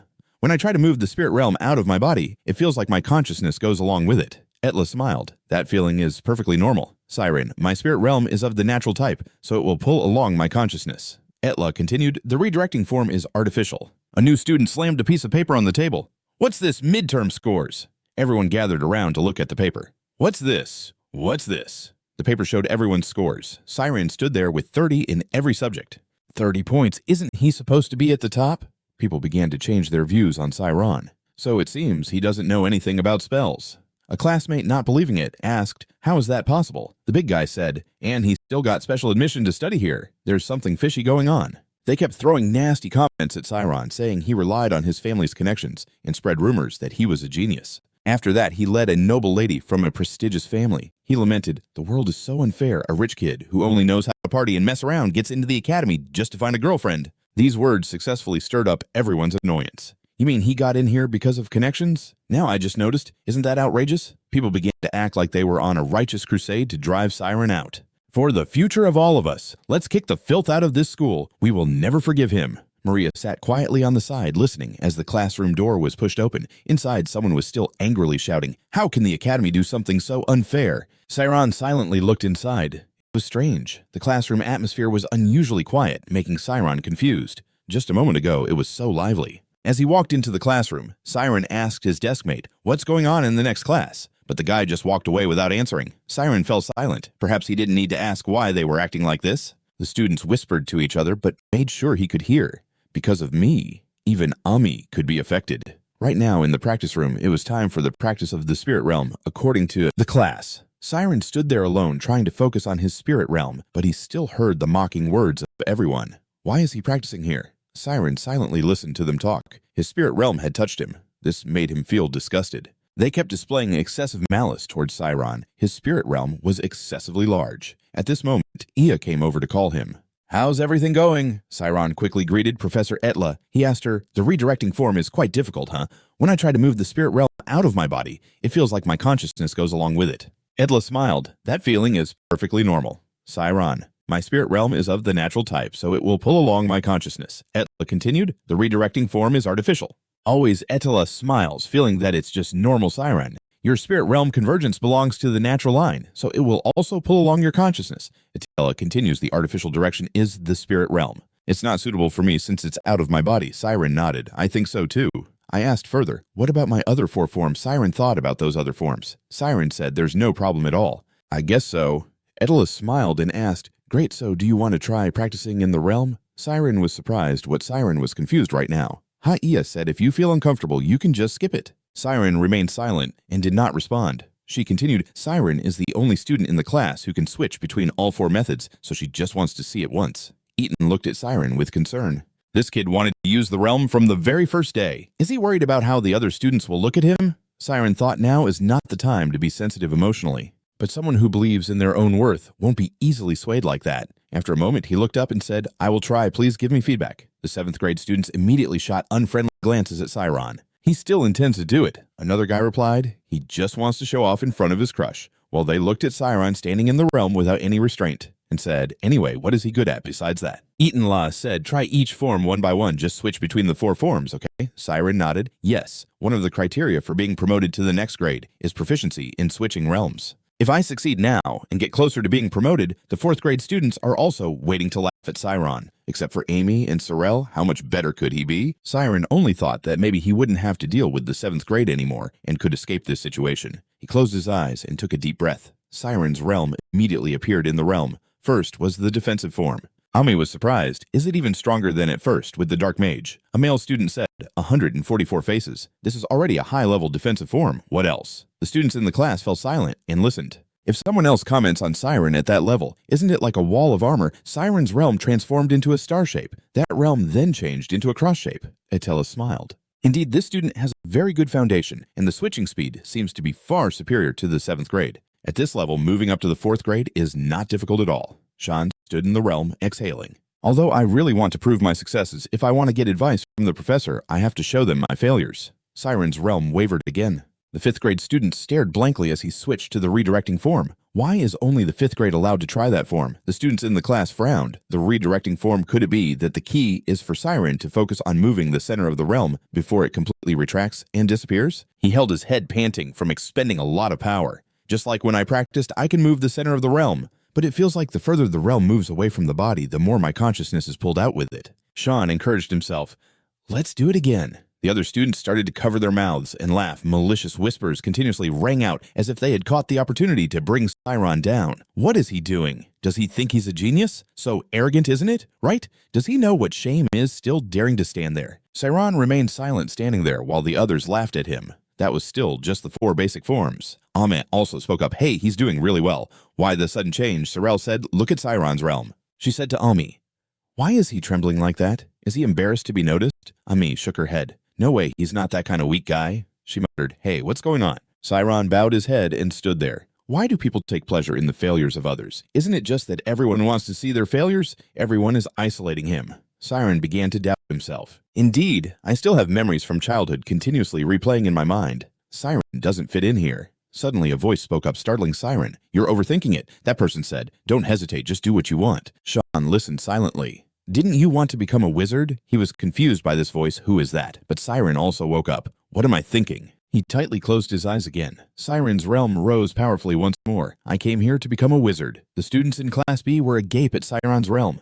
The 7th grade students looked annoyed. Siron stood in his realm, tightening his fist, trying to focus before it redirected. Before it disappeared, Siron shouted loudly. Someone was flipping through the accident report of the students today. The situation was that 6 students attempted to harm the victim's mind by using excessive anti-magic, a forbidden magic in the school. However, the 7th grade student Siron managed to counter the anti-magic with the defensive form. The person flipping through the report thought he countered the anti-magic with just the defensive form, one of the 4 basic forms. Zena pondered, anti-magic is a type of magic so dangerous that even experts must use artifacts. It's both difficult and dangerous. Artifacts are objects endowed with magical power so that even non-wizards can exert similar power to that of magic. She was sure that those kids would never use anti-magic properly, but for one to stand against 6, Sienna mused Siron's mental power must be greater than that of the 6 combined. She exclaimed, truly a genius. Suddenly, someone called her Sienna inside the office. Siren, Sienna asked Etla, have you successfully switched to the redirecting form? Etla nodded yes. Just yesterday, that boy. Surely those kids would never use anti-magic properly, but for one to stand against 6, Sienna mused that Siron's mental power must be greater than that of the 6 combined. She exclaimed, truly a genius. Suddenly someone called her Sienna. Inside the office, Sienna asked Etla, have you successfully switched to the redirecting form? Etla nodded, yes, just yesterday, that boy. I just started learning to switch between the 4 methods, and Thang confirmed that the area was separated and disappeared for about 4 seconds. Sienna happily took a sip of her tea, thinking to herself that her judgment of people was indeed correct. She continued so to stimulate the students' motivation to learn. I have a few suggestions for the esteemed teachers. Sienna adjusted her glasses. I guess we share the same thoughts as her. A few days later, during the 7th grade chemistry class, Sienna filled a board with chemistry notes. She said today's lesson would end here. The students sighed in relief, thanking God. Sienna continued the reason she ended the lesson early was that she had a special announcement to make. She called on Siron, the new student, inviting him to stand up. He quickly stood up. Yes, Sienna said, student Siron will be specially promoted to the 5th grade starting tomorrow. His schedule will follow the 5th grade, so try to adapt to it. The 7th grade students immediately buzzed. Did you hear that? He got promoted 2 grade levels? That's impossible. Normally, it takes 2 years to move up 1 grade. In their minds, they only had one thought. Which family is backing him up to get promoted 2 levels? Sienna picked up her book, preparing to leave, hoping you all will strive to achieve that. Well then. However, she hadn't even managed to leave when a short-haired girl who always seemed to be dismissive spoke up.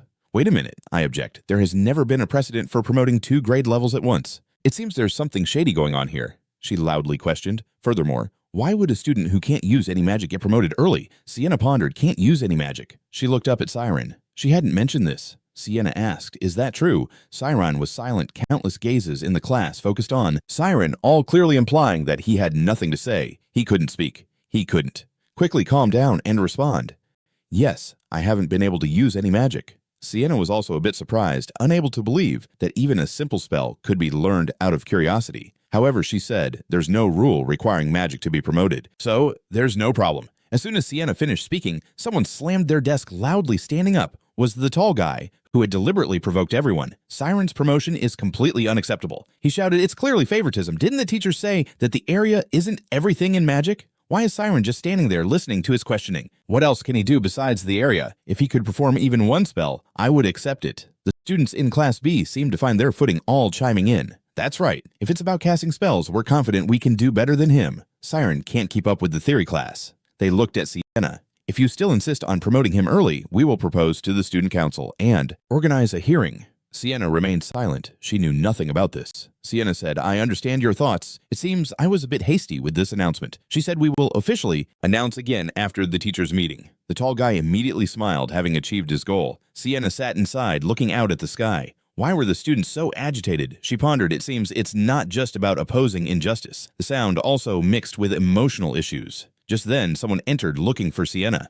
"Excuse me, Senna," she asked, "what's going on?" Maria hesitated about what happened earlier. "I have something to say." Maria slowly recounted everything, starting from a week ago. First, we completely ignored Siron. She recalled Siron's lonely appearance, but starting a few days ago, everyone began to openly badmouth him, even throwing trash on Siron's desk. Maria sat in front of Sienna, saying they even disturbed his studies. She broke down in tears. "I witnessed everything. I saw him suffer from false rumors and attacks from everyone. The way they bullied him was truly unfair." Maria cried so hard she was shaking, and Sienna understood. She frowned after a moment. Sienna said, "Thank you, Maria. You've done well. Now let me handle this." In the book titled Outstanding Students, psychologist Tukolin said something very profound. Tukolin said people should sleep at least 6 hours a day for the best results. He sighed, "Although I only slept 4 hours a day throughout my school years." The interviewer asked him, "Doesn't that contradict your needs? You, Tukolin, only sleep 4 hours, but still become an outstanding student." Tukolin pointed, saying, "Listen, teenagers are not just people. They are superheroes. Whether they sleep or not, no matter what they do, nothing affects them."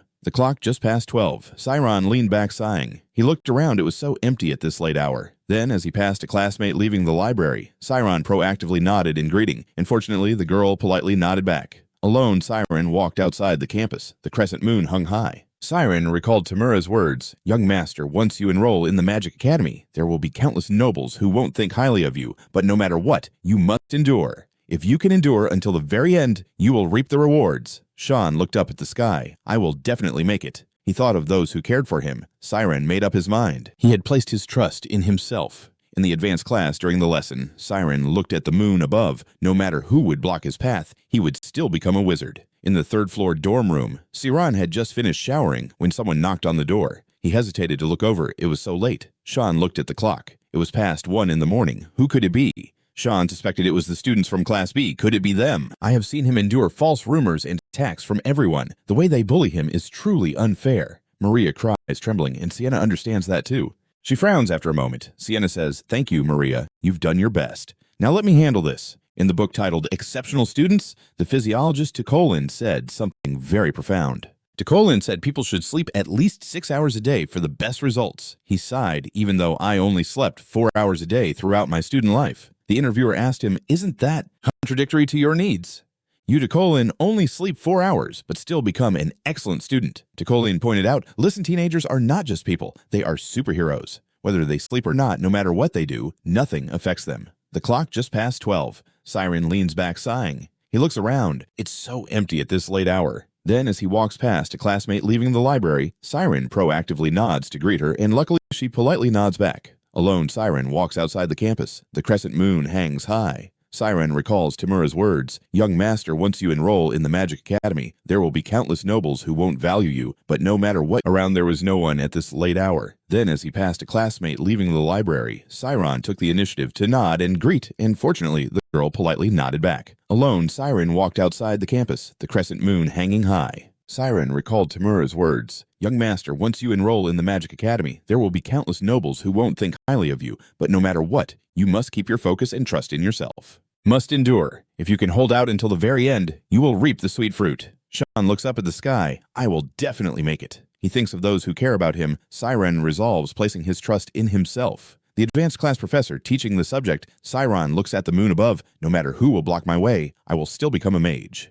In the dorm room on the 3rd floor of the dormitory, Siron just finished. In the advanced class, Siron looked at the moon above, not caring who would block his path, he would still become a magician. In the third-floor dormitory room, Siron had just finished showering when someone knocked on the door. He hesitated to look over. It was late. Sean looked at the clock. It was past 1 in the morning. Who could it be? Sean suspected it might be the students from Class B. Could it be them? Was just finishing up. Siron had just finished showering when someone knocked on the door. He hesitated to look over. It was late. Sean looked at the clock. It was past 1 in the morning. Who could it be? Sean suspected it was the students from Class B. Could it be them? An outsider spoke up. Siron, are you free? Siron opened the door to Sienna. She asked if she could come in. Siron quickly nodded. Of course. He awkwardly poured tea for Sienna. Here, have some tea. Sienna declined. No need, I'm fine.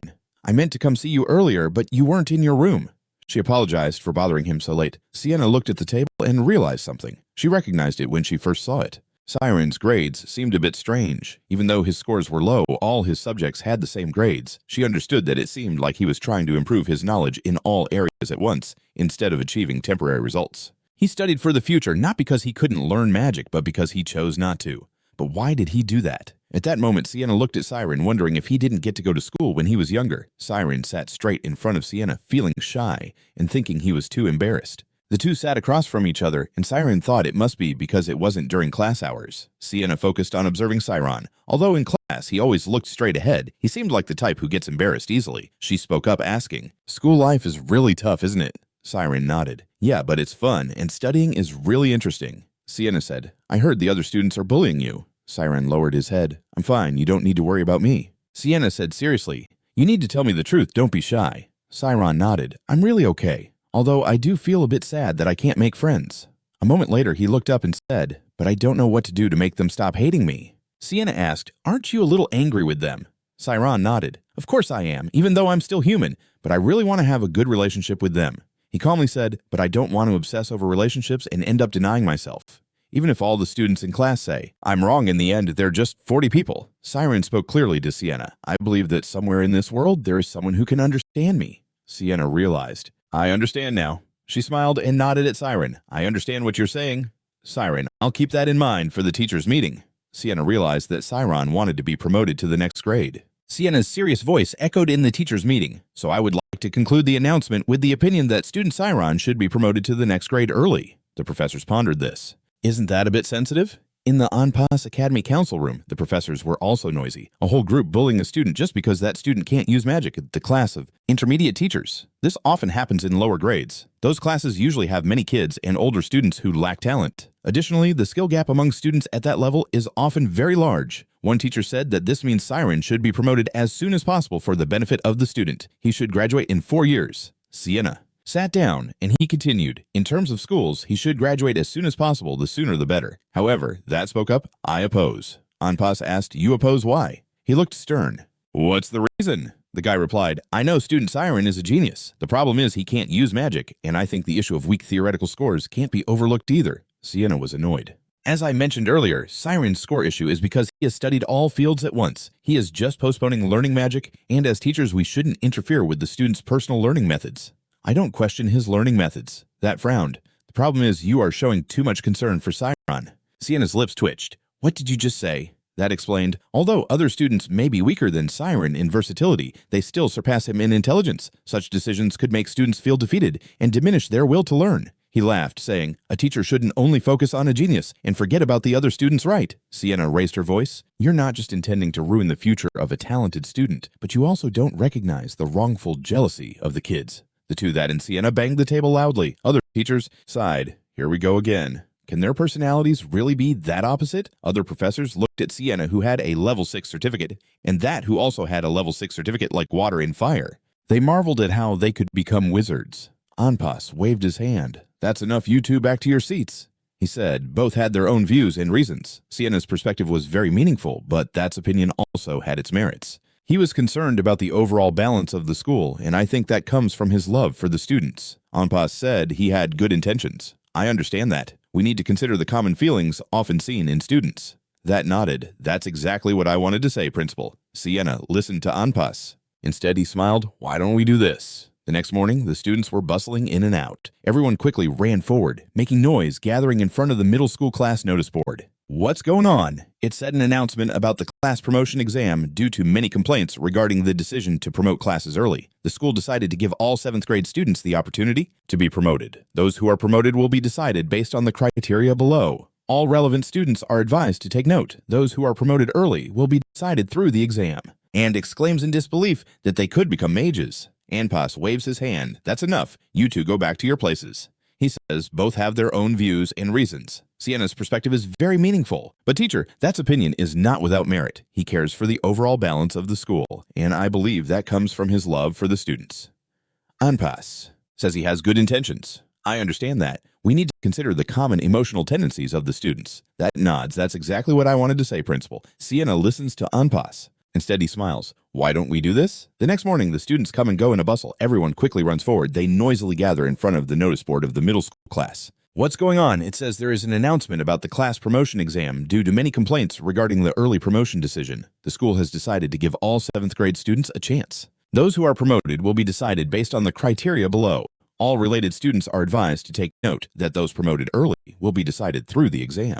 The early promotion check will only have one person, and that person will be promoted straight to 5th grade. The subject being tested is magic, and the chosen spell for evaluation is teleportation. The issue of students using the realm as the sole evaluation criterion has been resolved. Thus, the school has decided to change the evaluation criteria to using the teleportation spell. It is taught in 5th grade. Someone loudly announced that all 7th grade students would participate in the promotion exam. They were noisy. If they pass the test, they will be promoted 2 grades straight to 5th grade. Do you know how to use teleportation? Someone said, of course not. That spell is taught in 5th grade, and 7th graders are still confused about the theory. It seems simple. Practicing shouldn't be too hard. Simple my foot. An upperclassman I know had to be hospitalized because he messed up while practicing it. A male classmate shouted, "What's going on?" So, how are we supposed to do it? Do they have no intention of letting anyone in our class get promoted? Suddenly, someone stepped forward, and the 7th graders instinctively moved aside. Everyone was focused. Everyone was staring at Siron, who had just arrived. He looked up at the teleportation announcement board right after class. The upperclassman's announcement board was buzzing. Did that really happen? Yeah, bullying, poor thing. Just in 7th grade. And it's because they don't know how to use magic. 7th graders haven't learned magic yet. What does that have to do with anything? Someone clearly stated the reason. It's obviously jealousy because he's dating. Ami and Ami stood in front of the announcement board dazed. So he was bullied. Huh. She realized that's why he's been avoiding me. He doesn't want me to get involved, does he? Sorel stood next to Ami. Analyzing her mental strength in class was still quite weak. So it's normal for that to happen. I've been through something similar before, but getting promoted early isn't really that special, right? Suddenly, Ami turned and walked away, and Sorel called after her. Where are you going? Ami replied she was going to meet Siron. Sorel said, wait a second, what are you planning to do? Ami got mad saying she was going to teach him a lesson. Of course. How dare he hide this from me? I'll gather those jerks from 7th grade, Sorel hurriedly said. Are you crazy? No way. Ami angrily moved forward. Why not? I'm involved in this too. There, Sorel was dragged along by Amy, but still managed to say, if it were you, would you want the person you like to get involved in bullying? Sorel shouted, if you go there, things will get worse. Ami silently cursed, so stupid, how could she think of that ridiculous I'm not the one? The one he likes. So why is he hiding this from me? Sorel said, anyway, teleportation is too difficult for 7th graders. Amy was lost in thought. If it's that hard, then. All right, for someone who has never studied magic, learning teleportation is too dangerous. Sorel suggested Amy. Why don't you teach him? Wouldn't that make more sense? Ami shouted back angrily.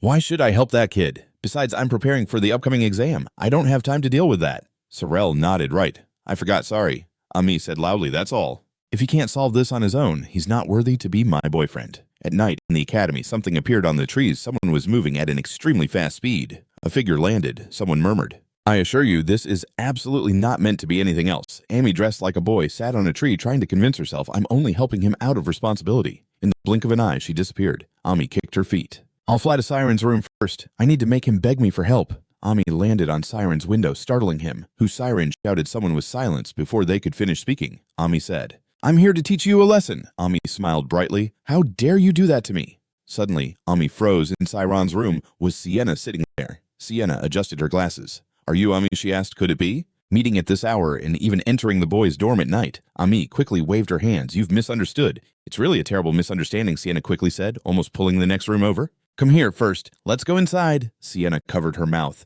It's only been a little while since we last met, and you've become so bold. Ami stammered. It's my first time here. Siron thought he would get into trouble if they met. I secretly came here. After saying that, Ami suddenly remembered to ask Sienna, but according to what you said, why are you still here at this hour? Sienna replied, I came here to give him some advice about the promotion exam.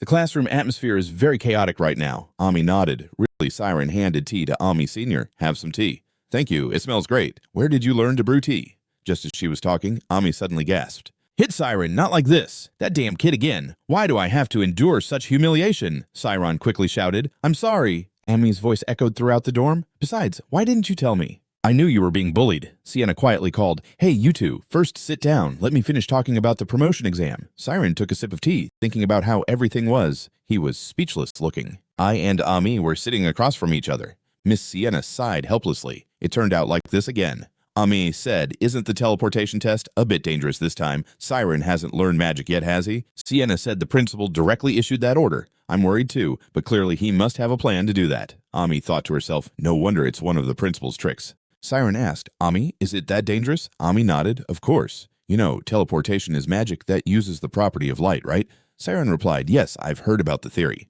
Photonic transformation. Ami explained to him light has something called absolute speed. They say there's no material in this world that can surpass light. She talked about how the magic works. And the principle of teleportation magic is to use that speed to transcend time and space. Siren said by transforming the body into light. Sienna sitting next to him also said it sounds complicated, but actually teleportation isn't that hard. Even beginners can easily succeed, so just go for it. The necessary level for teleportation is near light speed, because it's magic that can be used even if we only understand 1,000th of the speed of light. Sienna's voice was steady, however, because of that, the level of photonic transformation decreases and the body's mass. Left very little. Siren thought so. Learning is easy, but it will be very dangerous when encountering incidents at the speed of sound. He looked up and said to Sienna, do you understand why teleportation is a magic spell that is banned from use in the academy? Sienna smiled. Indeed, you learn very quickly. Ami, sitting next to her, glanced what she thought. When did these two become so close, ignoring me completely? Has Sienna ever been close to anyone like this? Siren continued to ask, so how do we pass this dangerous magic test? Sienna talked about that. Ami cleared her throat, saying you should practice it in a place without obstacles. Siren dreamily asked, is there such a place? Ami raised a finger. There is. Siren looked up at the ceiling above. Suddenly he realized, could it be in the sky, the horizon, the boundary of the field?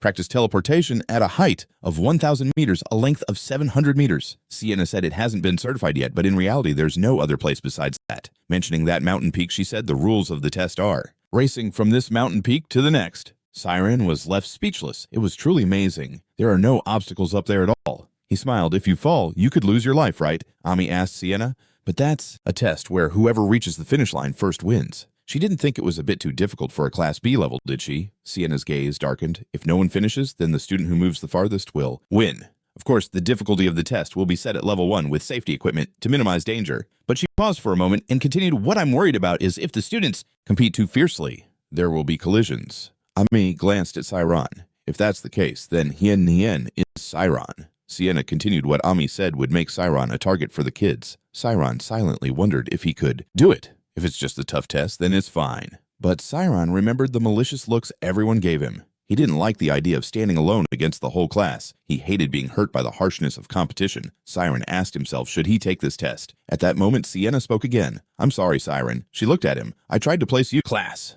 I hate being hurt by the harshness of competition. Siren wondered if he should take this test. At that moment, Miss Sienna said she was sorry, Siren. She looked at him. She had tried to get you into the 5th grade from the entrance exam when you enrolled. It seems her good intentions have caused you trouble. Siren quickly spoke up. No, ma'am, please don't say that. Sienna bowed her head, so from today, she will be responsible for teaching him.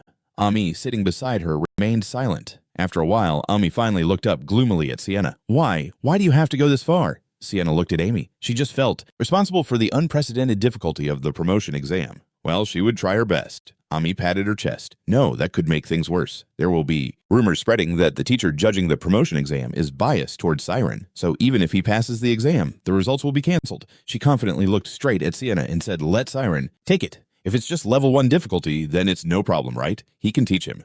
Siren stared blankly at Amy, confused. Isn't she mad at him? Miss Sienna adjusted her glasses. That's true. But, Ami, Sienna asked Amy, I know you applied for graduation promotion. Do you think you're capable of taking care of? Siren jumped, turning to look at Amy beside him. Can't believe. A graduation promotion.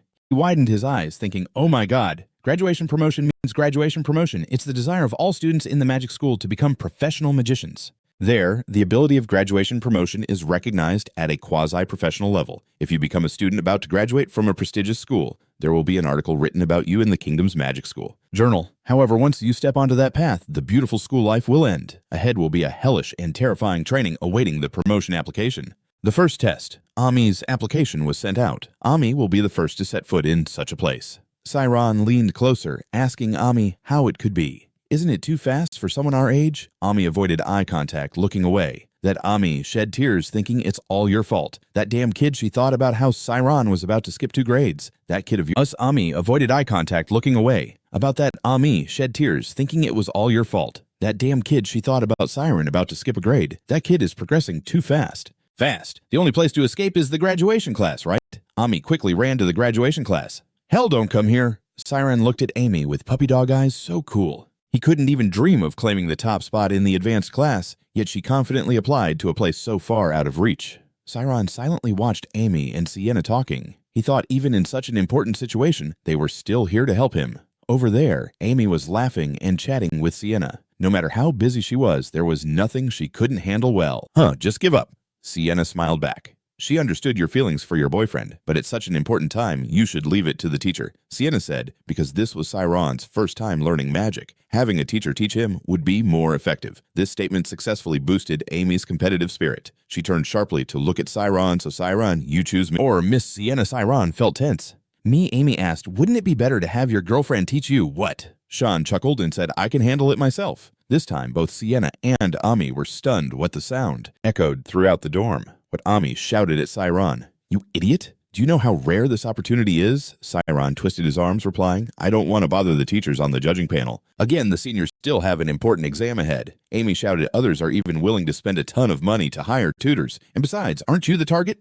Of the whole class, Amy said, that's not something you can do alone. Siron lowered his head. Isn't that why the seniors are pushing for early graduation? If I keep hesitating here, I won't be able to move up to a higher position. Siron's words stunned Ami. Siron continued, for me, 5th grade is just a step in the process of becoming a magician. Just like the seniors. Ami covered her mouth, coughing.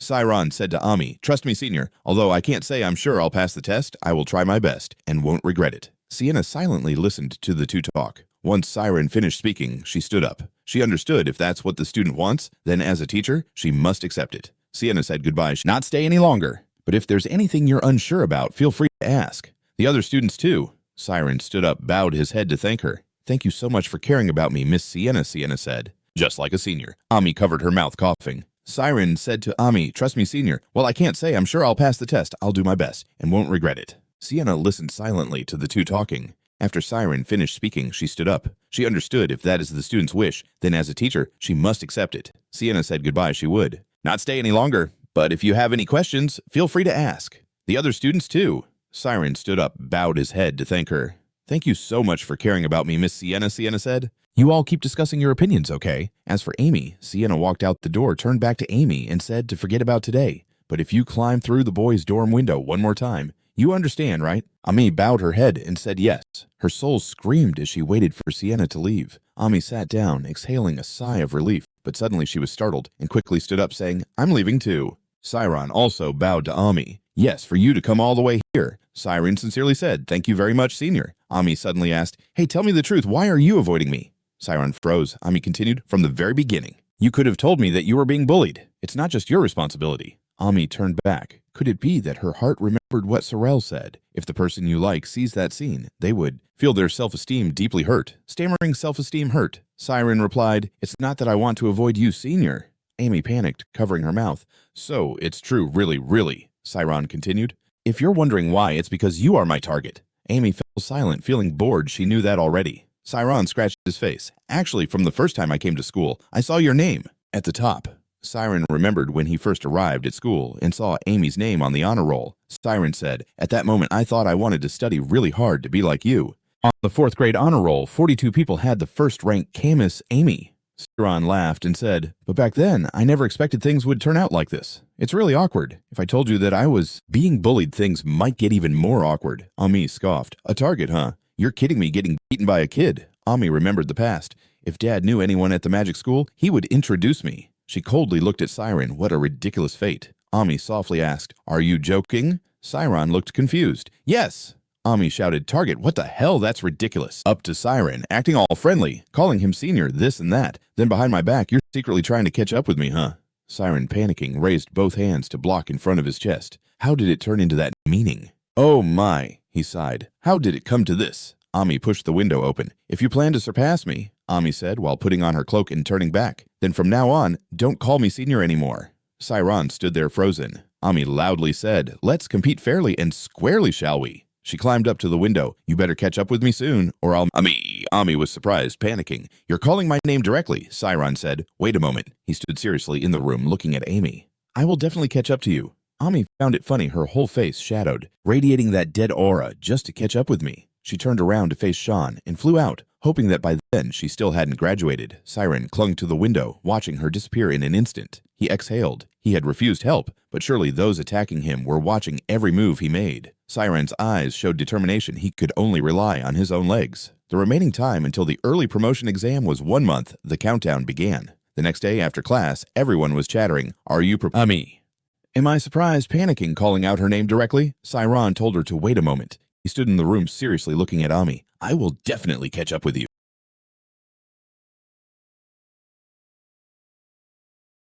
She turned to face Sean and flew out, hoping. By then she hadn't graduated yet. Siron clung to the window, watching her suddenly, disappearing completely. He let out a breath. He had refused to accept help, but surely those who attacked him were paying attention to every move he made. Siron's eyes showed determination. He had to rely on his own legs. The remaining time until the early promotion exam was 1 month. The countdown had begun. The next day after class, everyone was chattering, In theory, it's easy. If you apply the formula, it's not that hard." A boy from Class B was talking to others. "The problem is the application of that." A boy with green hair pointed at Siron, who was carrying a pile of books walking down the street. "Is that kid also taking the exam?" A stack of books fell down. The cover read, "Quantum Theory." Siron thought he had said he would manage on his own, but looking at the pile of theoretical books in front of him, he felt overwhelmed. The problem is the practical application. The environment a magician faces is always changing, especially with teleportation magic terrain. Information is very important. Depending on the situation, we need to adjust the degree of omnipotence and light. Siron sat down, taking notes. Just the units of measurement alone reached 20 to the power of 10. How could a human calculate that? He slapped his head and said, "Don't give up. There's no reason for them to set an impossible test."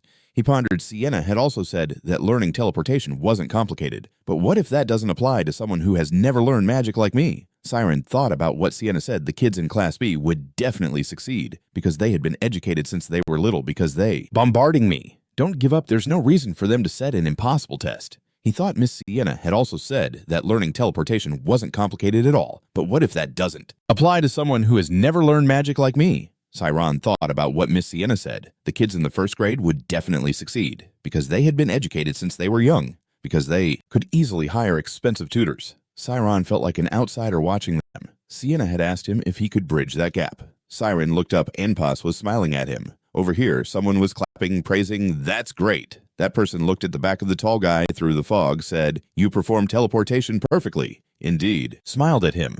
Over here, someone clapped, praising, "It was great." That person looked at the back of the tall figure through the haze of smoke, saying he had executed teleportation perfectly. That was indeed. He was the son of Slider, the technical advisor of the Magic Association. He called the young master Slider, a 15-year-old 7th grader standing straight. What's the big deal? Because he was being taught by a level 9 certified teacher. That person handed him a towel to wipe his face, saying, "I was a bit worried, but it was quite easy, right?" The man explained that because the test was quite simple, he could focus and choose his tone evenly.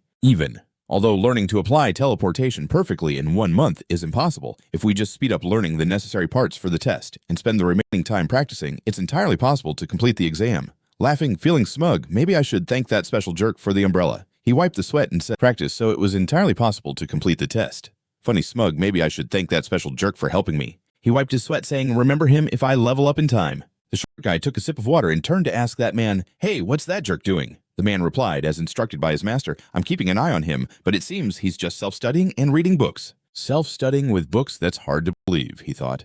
He must be hiring a top-notch tutor with that kind of money. Is there something shady going on? The short guy ordered to keep watching him. He's not just some careless guy. His tone was steady. How could he use magic just by reading a few books over here? Siron was diligently working with a lot of books. He put down his pen to take a break. He had done everything he could. First, he had spent a lot of time deeply understanding light. He had memorized the theory without making a single mistake. He wasn't sure, but there wasn't much time left. The specialized training ground Class 41 was dimly lit at night with only 1 or 2 flickering lights. Siron stood below, warming up. Now he had to cast magic. Nothing was impossible. He could only hope it worked as he expected. Siron's eyes glowed a deep blue. As he opened the field, his forehead immediately lit up when he said to apply the theory of optics. Siron tried to maintain his focus. He was on the edge of omnipotence and omniscience.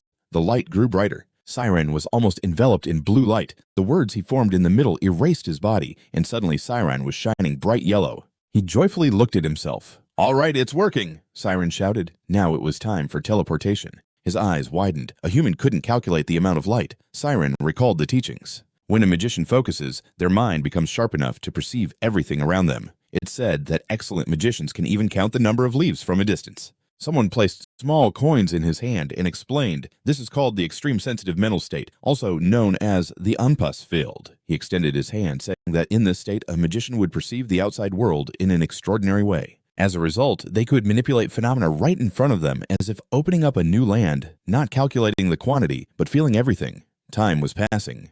With only 13 days left until the teleportation exam back in the academy, someone asked, "What the heck is that?" Everyone turned their gaze to the back of the classroom, where a girl with short pink hair always looked annoyed. A voice rang out, "He has been training without protection, no way!" Everyone was looking at Siron. His face was bandaged. Siron focused on writing and thinking. His first attempt at teleportation had failed. Siron felt a bit helpless trying to correct his mistakes. He had no choice but to keep practicing. Siron kept falling to the ground. He lay on the ground, hugging his knees. This time, his knees had made a mistake. The countdown was 8 days. Siron pretended to write. He was still focused on calculating the mistakes. 2 microseconds left, he thought. The countdown was 7 days. It was a foolish method, but the remaining time was 6 days. At night, the training ground was filled with constant sounds of impact. With 5 days left, Siron was still falling. With 4 days left, he was determined once more. His body would remember it like instinct. The countdown was 3 days, 2 days, and the remaining time was 1 day. Siron stood under the lights, panting, sweating, dripping onto the ground. What should I do tomorrow is the test.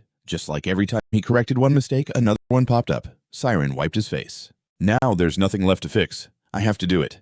He had to. Siron fell silent, breathing. The space in front of him became hazy. He slapped his face to wake up and connect. I can do this. I have to do this. Siron tried again. His foot stomped on the ground. Siron concentrated, thinking of teleportation. A spark of light flickered and shot off. When he opened his eyes, he found himself hovering very close to the ground. With a thud, Siron gently fell to the ground. He sighed. This time, I'm not hurt. Siron lay flat on the ground, smiling with satisfaction. I did it. I can go. How far can I go? He kept thinking and dozed off without realizing it. There was no time to lie here. He needed to practice connecting. He needed to pray. The next morning, Mark stood on high, looking out at the courtyard. That man called him Young Master. He asked, "How do you see it?" Mark turned around confidently and replied, "Very good. Today will be a historic day because I will advance to Class 5. He squinted. 700 meters is nothing. I'll do it easily. Inside the academy, students in Class B were still absent. Maria walked to the classroom door when someone suddenly called out, "Hey Maria, did you give up on the exam?" Maria jumped. Mark thought to himself, it must be him. Maria asked, "Aren't you at the training ground? Are you studying?" Mark laughed loudly. "Do I look like a fool who failed at studying?" What are you doing here? Is that why your grades are so bad?" Mark mocked. "You should go learn from the training camps. The best way to study is to watch and learn from those better than you." Maria turned to leave, hesitating. "Right. Good luck. I hope you pass." Mark laughed again. "Really? You hope I pass?" Maria's hands trembled as Mark leaned in closer and said, "You're really amazing, like sneaking around with a teacher or something." Maria reflexively asked, "How do you know?" Mark found her answer amusing. He laughed loudly. "I was just testing to see if it was you." Maria's backpack fell to the ground. "I have many ways to gather information.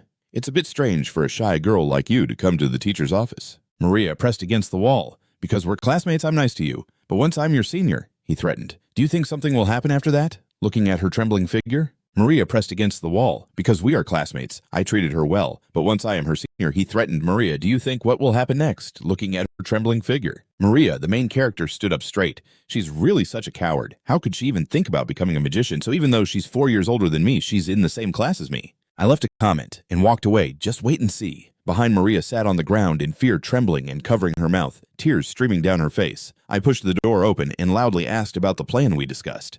It's all set, right? The other 4 from her class turned to look. One of them replied, 2 of us will stick to Siron as soon as it starts. The other 2 will protect the main character, so there will be 2 chances to take him down. Failure. The main character said the distance for the first round is 10 meters, so we need to push him out at least 10 times. The gray-haired guy nodded and asked, will you really do what you promised if we complete this? Right? The look in Mac's eyes suddenly sparkled, of course. Once I level up, I will definitely find a tutoring job for you. You won't have to worry about finding a job, even if you don't graduate. Mac assured, my dad is a technical advisor for the Magic Association. If you help me, I will never forget your kindness. If I can help, I will definitely help you. He smugly thought there wouldn't be a mistake. No mistakes should happen. A genius shouldn't let their guard down. Inside the foggy mountain forest, isn't this the bridge that can't be crossed? Those who didn't register for the exam from her class were gathering in one spot. The short-haired girl who previously opposed Siron asked, this is the finals, right? I'm so tired. The pink-haired girl also said, there are more people than I thought, especially all those students. The scary-looking Class 7 stood in front of her, finishing what the seniors of Class 7 had to say. On the side of the Class 7 students, they were all nervously thinking, if any kid gets into our class, I hope it's one. A super cute kid? Everyone laughed and said it would be fun. Both Class 4 and Class 6 also came to eavesdrop. The judges were also present on time, including the principal. A bright signal shot up into the sky. Ia looked at the signal and turned back to say, it's time. She looked at the students standing at the starting line. The test would start in 10 minutes. Someone cursed, damn it, it's supposed to be a cliff. Where's the bridge? Another person spoke up, you idiot, that's the bridge. Someone else looked down and only saw 3 or 4 thin ropes stretched out below. They yelled, what kind of bridge is this? Over here, someone was using binoculars to observe the group of contestants. Here it is.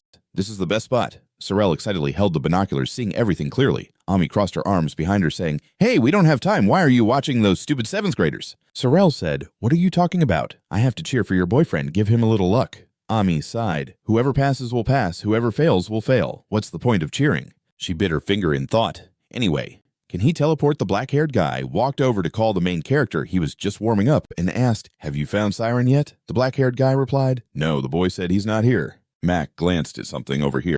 Siron was still lying on the ground with an ant crawling on him. Suddenly, he opened his eyes wide, startling the ant away. He sprang up like a spring, shouting, what time is it now? Someone else shouted loudly, what do you mean he's not here? Ami looked through the binoculars. What are you saying? Siron is absent. Sorel panicked. I'm not sure. I looked everywhere and didn't see him. Amy hesitated. Could she be worried? I hope he didn't fail at using magic. See, I told you self-learning teleportation is really tough. Over here, the students taking the exam stood in front of the steep cliff. Someone mumbled, this is a cliff, not a bridge. Ela said, the rules are very simple. When the teacher signals, you all move to the cliff on the other side. Whoever goes the farthest by teleportation will pass the test. The Class 7 students looked at each other. Really? Someone should go ahead and check. She said, do we have to run over there? If we don't complete the test, we'll fall down there, right?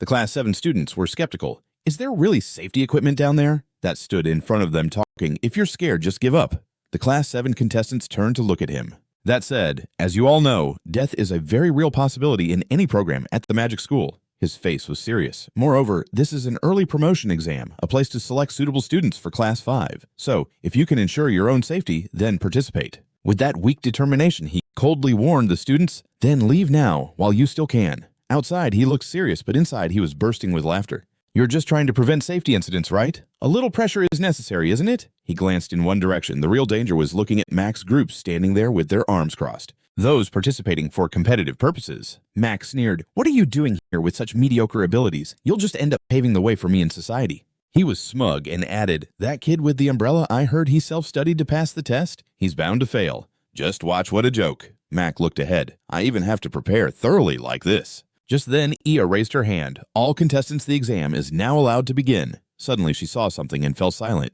Someone was running from afar. It was Siron, looking extremely disheveled. Everyone was stunned to see him arrive. Siron leaned on his knees, breathing heavily, and said, I'm sorry. He looked up at Etla and asked, can I still participate in the exam? Etla hurriedly ran to Siron. Over here, through the binoculars, Sorel also saw him.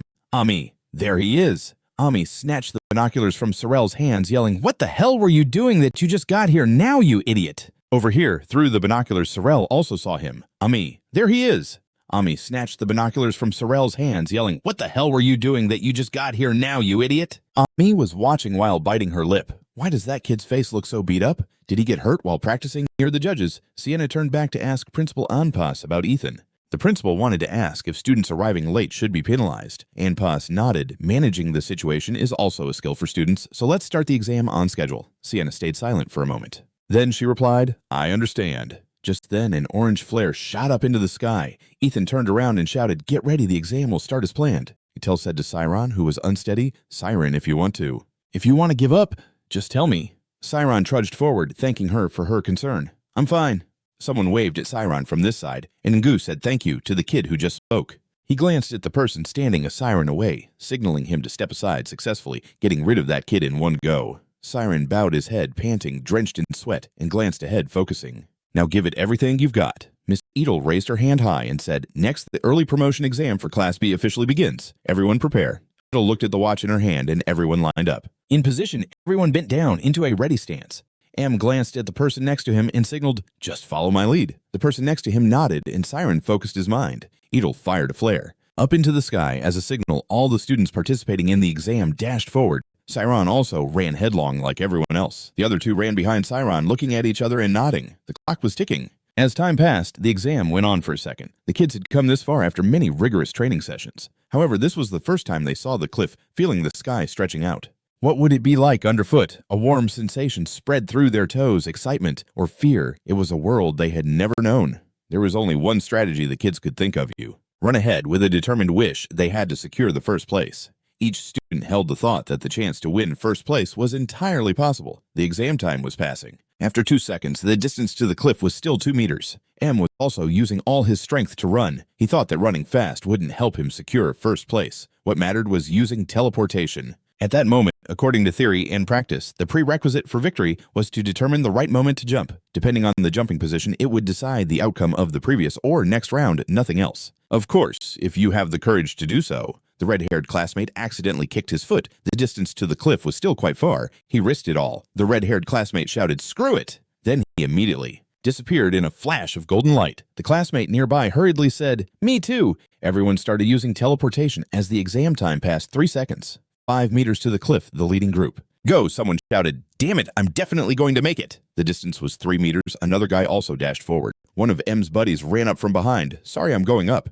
Earlier, he had shouted, What if the escort team leaves first? Ma was angry, gritting his teeth. You cowards! Ma kept running forward. He was worried. What if I fall? Ma, the leader, jumped when there were 2 meters left. The exam time passed 5 seconds. Siron was still running headlong. One of MC's buddies responsible for holding Siron's leg was also thinking about why this guy kept following him. Then another classmate hesitated. Who else is there besides us? So someone shouted, I'm going first. Then immediately disappeared. The two responsible for holding Siron's legs also began to use spells. Siron was still running forward when the distance was only 1 meter. The time passed was 7 seconds. Siron still felt it wasn't time yet. He stepped right at the edge of the cliff, determined to catch up with them. The students watching from Amy's side were dumbfounded. Even the judges on Sienna's side were caught off guard. Edel stood watching anxiously. The murmurs of discussion grew quieter. He's not jumping. Jump down. Siren Arian passed 2 meters. The exam time passed 4 seconds. At the Owen family mansion, just like the last swordsmanship competition. This was the first time he saw someone not afraid. When standing in front of his father, he wasn't scared at all. All of this was Rand's astonishment towards him, because he himself hadn't dared to look his father in the eye a year ago at the Owen mansion. Rand felt a bit embarrassed hearing Rand's praise for him. About that, it's nothing special. I just read in a book that said the essence of fear comes from imagination. But what surprised Siron even more was how R's Knight's Oath couldn't compare to his own. Even he didn't expect Rand would initiate the Knight's Oath. The knight with me, recalling the book, Only Humans Fear Swords. Siron calmly explained, imagining that he would die right after. For example, even when jumping off the cliff, it would be until landing. That we would really die, right? So I stopped imagining the future and focused on the present, meaning I should find a solution to avoid fear. He had stopped imagining the future. Focusing on the present, doing my best, finding the answer. That helped him a lot. Hearing his explanation, Rand couldn't believe it, feeling utterly foolish. Siron, are you stupid? Stupid being called Stupid Siron was taken aback, a bit shocked to see him calmly talking about dangerous things as if they were nothing. He was drenched in sweat, gripping his shoulder loudly saying, If you fall from the cliff, you'll die, definitely die. What the hell are you talking about? Seeing the misunderstanding of his words leading to such worry, he quickly explained, No, that's not what I meant. Think clearly now. I didn't die the moment I jumped down. Back to reality. All the students watching along with the teachers were extremely worried and anxious. The clock in Miss Ela's hand was teleporting. Every second at the cliff, all students participating in the test had turned into streaks of light, flying away when Siron began to jump down. His whole body emitted a little golden light starting to open the field. The wind resistance was too great when using teleportation, creating pressure on his body. I must not lose focus. If the field is the portal opened to the realm, and the wind resistance was too strong when using the teleportation spell, creating pressure on his body. I must not lose focus. If the realm is broken, everything will end in an instant. Siron fell. His whole body was enveloped in a layer of light. The space around Siron began to change. His body flew up, rushing at the speed of light and gradually catching up with the students. Ahead. Siron surpassed the group of students ahead. At that moment, a student noticed and shouted. Everyone began to be extremely astonished. They did not expect him to catch up, even surpassing them. What the hell? How late did he jump to be able to surpass like that? Seeing Siron surpassing like that guy couldn't believe it. On the other side of the mountain, the group of students watching cheered joyfully as they saw him starting to enter the race. Everyone cheered for Siron to start. Come on, although it was just a fleeting moment when viewed with the naked eye. Did you see anything yet? Yeah, the student just jumped down. The 5th grade students were very impressed witnessing Siron's outstanding performance. They couldn't believe that a new student could do this much. Ami, he is learning magic for the first time, right? Sorel was astonished her voice. It was an incredibly impressive year witnessing Siron's outstanding performance. They couldn't believe that a new student could achieve this level. Ami, wasn't this his first time learning magic? Sorel was astonished, her voice filled with disbelief. Trembling slightly asked. Even Ami didn't know how to answer. Even she was shocked into silence.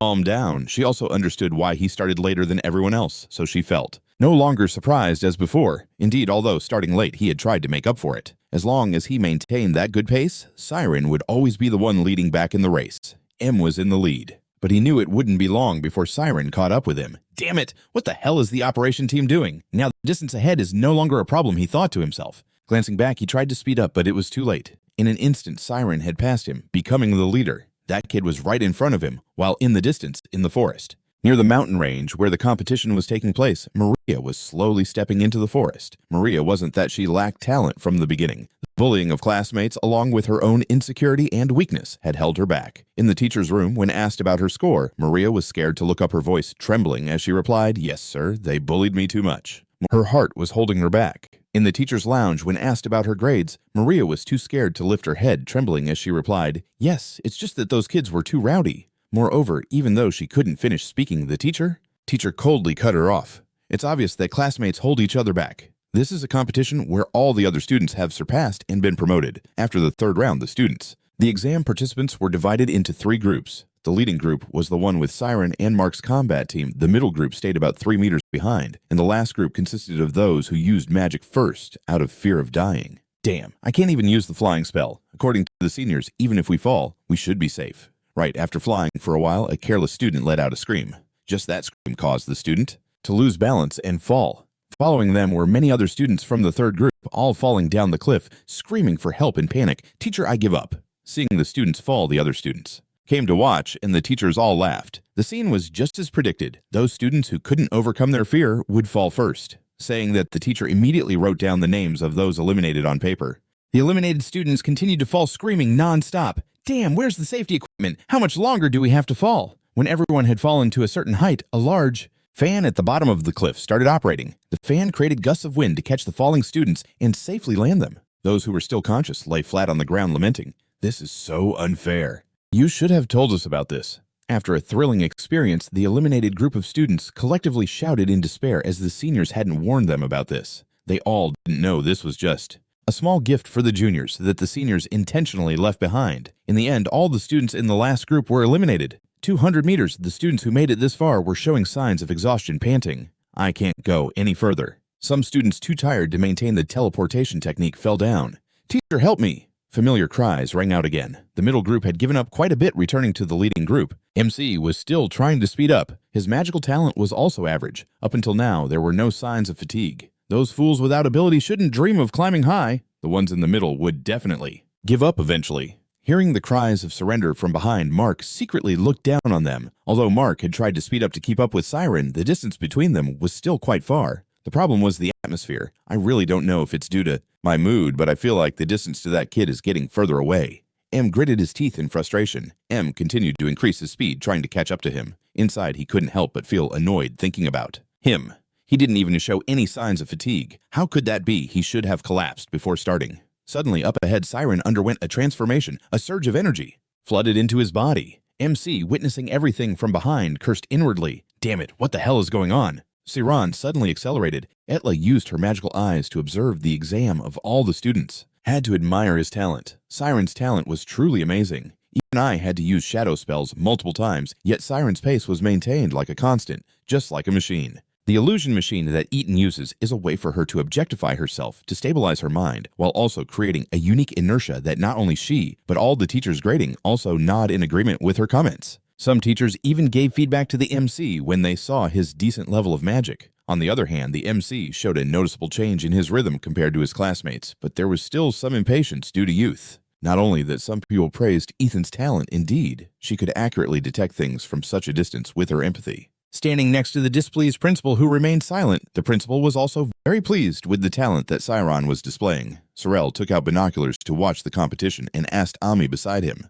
"Can he really use illusions by himself? That's impressive. Where did Siron learn those advanced skills?" Ami, standing across, answered Sorel's question while attentively observing the competition, even though she already knew, but wouldn't say it. Learned ordinary wizards learn to consciously use the world of the unconscious, but this kid is different. He's almost directly controlling his subconscious. That's not something you can learn. Watching him gradually pull ahead, M realized he couldn't win fairly and had to continue with the plan. Thinking of a surprise move, he shouted, "Let's go!" Receiving the signal from the MC, the two underlings immediately began to execute the pre-planned scheme. Although both had reached their limits, he signaled, but why now? They had to drain all their remaining mental energy in one go. To complete the assigned plan, the underling decided to risk everything, using all his remaining mental energy to accelerate to his limits. Sean sensed the explosive movement twice. Someone must have changed the rhythm. Just a moment of distraction, a shadow appeared in front of Siron, catching him off guard. A student had jumped in front of him, startling Siron, who could only slow down to dodge. What was happening? Another student rushed at Siron. With wide eyes, he looked at the student charging toward him. The underling, knowing his actions were wrong, thought to himself, "Sorry, but you have to stop this game here. Let's fall together." The underling shut his eyes tight, charging at full speed toward him with the intention of making him fall. With eyes wide open, he watched the student rushing toward him in shock. Was he really going to crash into him? The student, with his eyes tightly shut and teeth clenched, was anxiously suspended in midair. Suddenly, he opened his eyes with a look of doubt. The student was slowly falling down, only able to watch Siron hovering in the void, suddenly thinking, can he dodge? In the dangerous void, a few other students were also hovering and falling. It was over. Siron was struggling to stay awake, his hand reaching out into the deep void, the vast blue sky flickering just before his eyes. The rhythm had been broken. Fatigue began to set in, along with determination. Finally, Siron's emerald eyes shone brightly once again. "I can't pass out focus."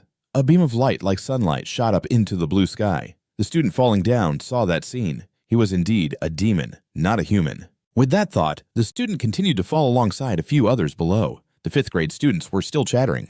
"Did he move a bit strangely just now? Could it be a misdirection?" one student said. "They wanted to crash straight into that kid in front. That was the real goal." 2 students turned to look at him in utter surprise. "How did you know that who would intentionally cause an accident?" Iruki, when mentioned by name, calmly sat cross-legged, arms folded in front of other students. Iruki illustrated with his hands, one fist clenched, the other hand open and raised, bringing them close together. One person blocks the race path ahead, while the other attacks from the side. Just like that, Iruki analyzed with a nonchalant expression. That's a brilliant strategy to hinder both the advantages of teleportation and spatial jumps. If the new student hadn't strayed from the race path, something terrible would have definitely happened.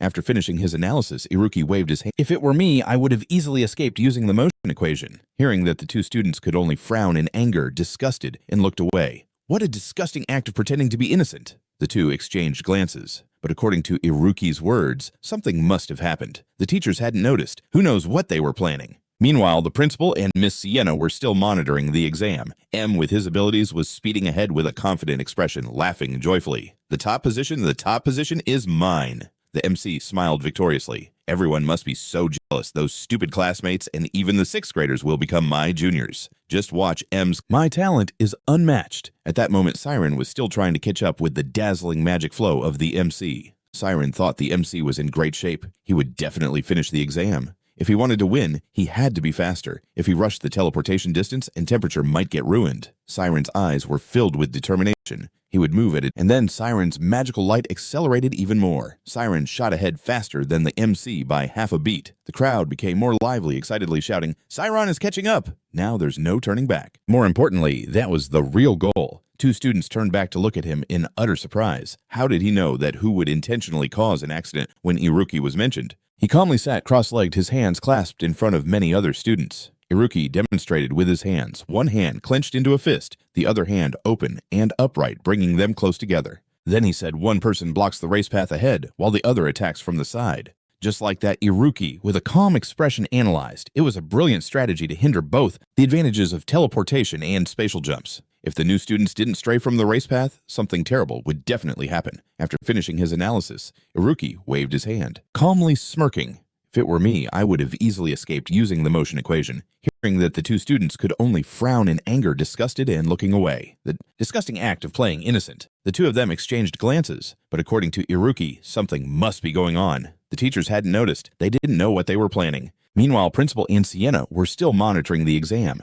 M, with his abilities, was speeding ahead with a confident expression, laughing joyfully. The top position is mine. MC smiled triumphantly. Everyone must be so jealous. Those stupid classmates in the 6th grade will become my juniors. Just wait and see. Mark's confident green eyes sparkled. My talent is unmatched. At that moment, Siron was still trying to chase after MC's brilliant magical aura. Siron thought MC's state was very good. He would definitely complete the exam. If I want to win, I have to be even faster. If I rush the teleportation distance and temperature might be destroyed. Siren's eyes were filled with determination. I will move at a different pace. And then the magical light of Siren increased rapidly. Siren shot forward faster than MC by half a beat. The crowd became more lively, excitedly shouting, Siren has caught up. Now, different. And then Siren's magical light surged even faster. Siren shot ahead faster than the MC by half a beat. The crowd became even more excited, cheering, Siren has caught up. Now there was no turning back. Who else besides those two? The MC quickly raised his binoculars, looking astonished. Despite not being in good shape, how could he use magic so powerfully? At that moment, Sorel clung to Ami's arm with a curious, pouty expression. Show me more. Suddenly, Ami, with wide eyes, pulled away from the binoculars, exclaiming, What is that? A stream of magic like a coiling rope was rushing towards the MC. Terrified, the MC dodged to the side as the magic shot past. What the heck is that? He stammered, still flustered. If you want to die, then Siren was right behind him, and a warning appeared, activating the difficulty level of the bridge that couldn't be crossed.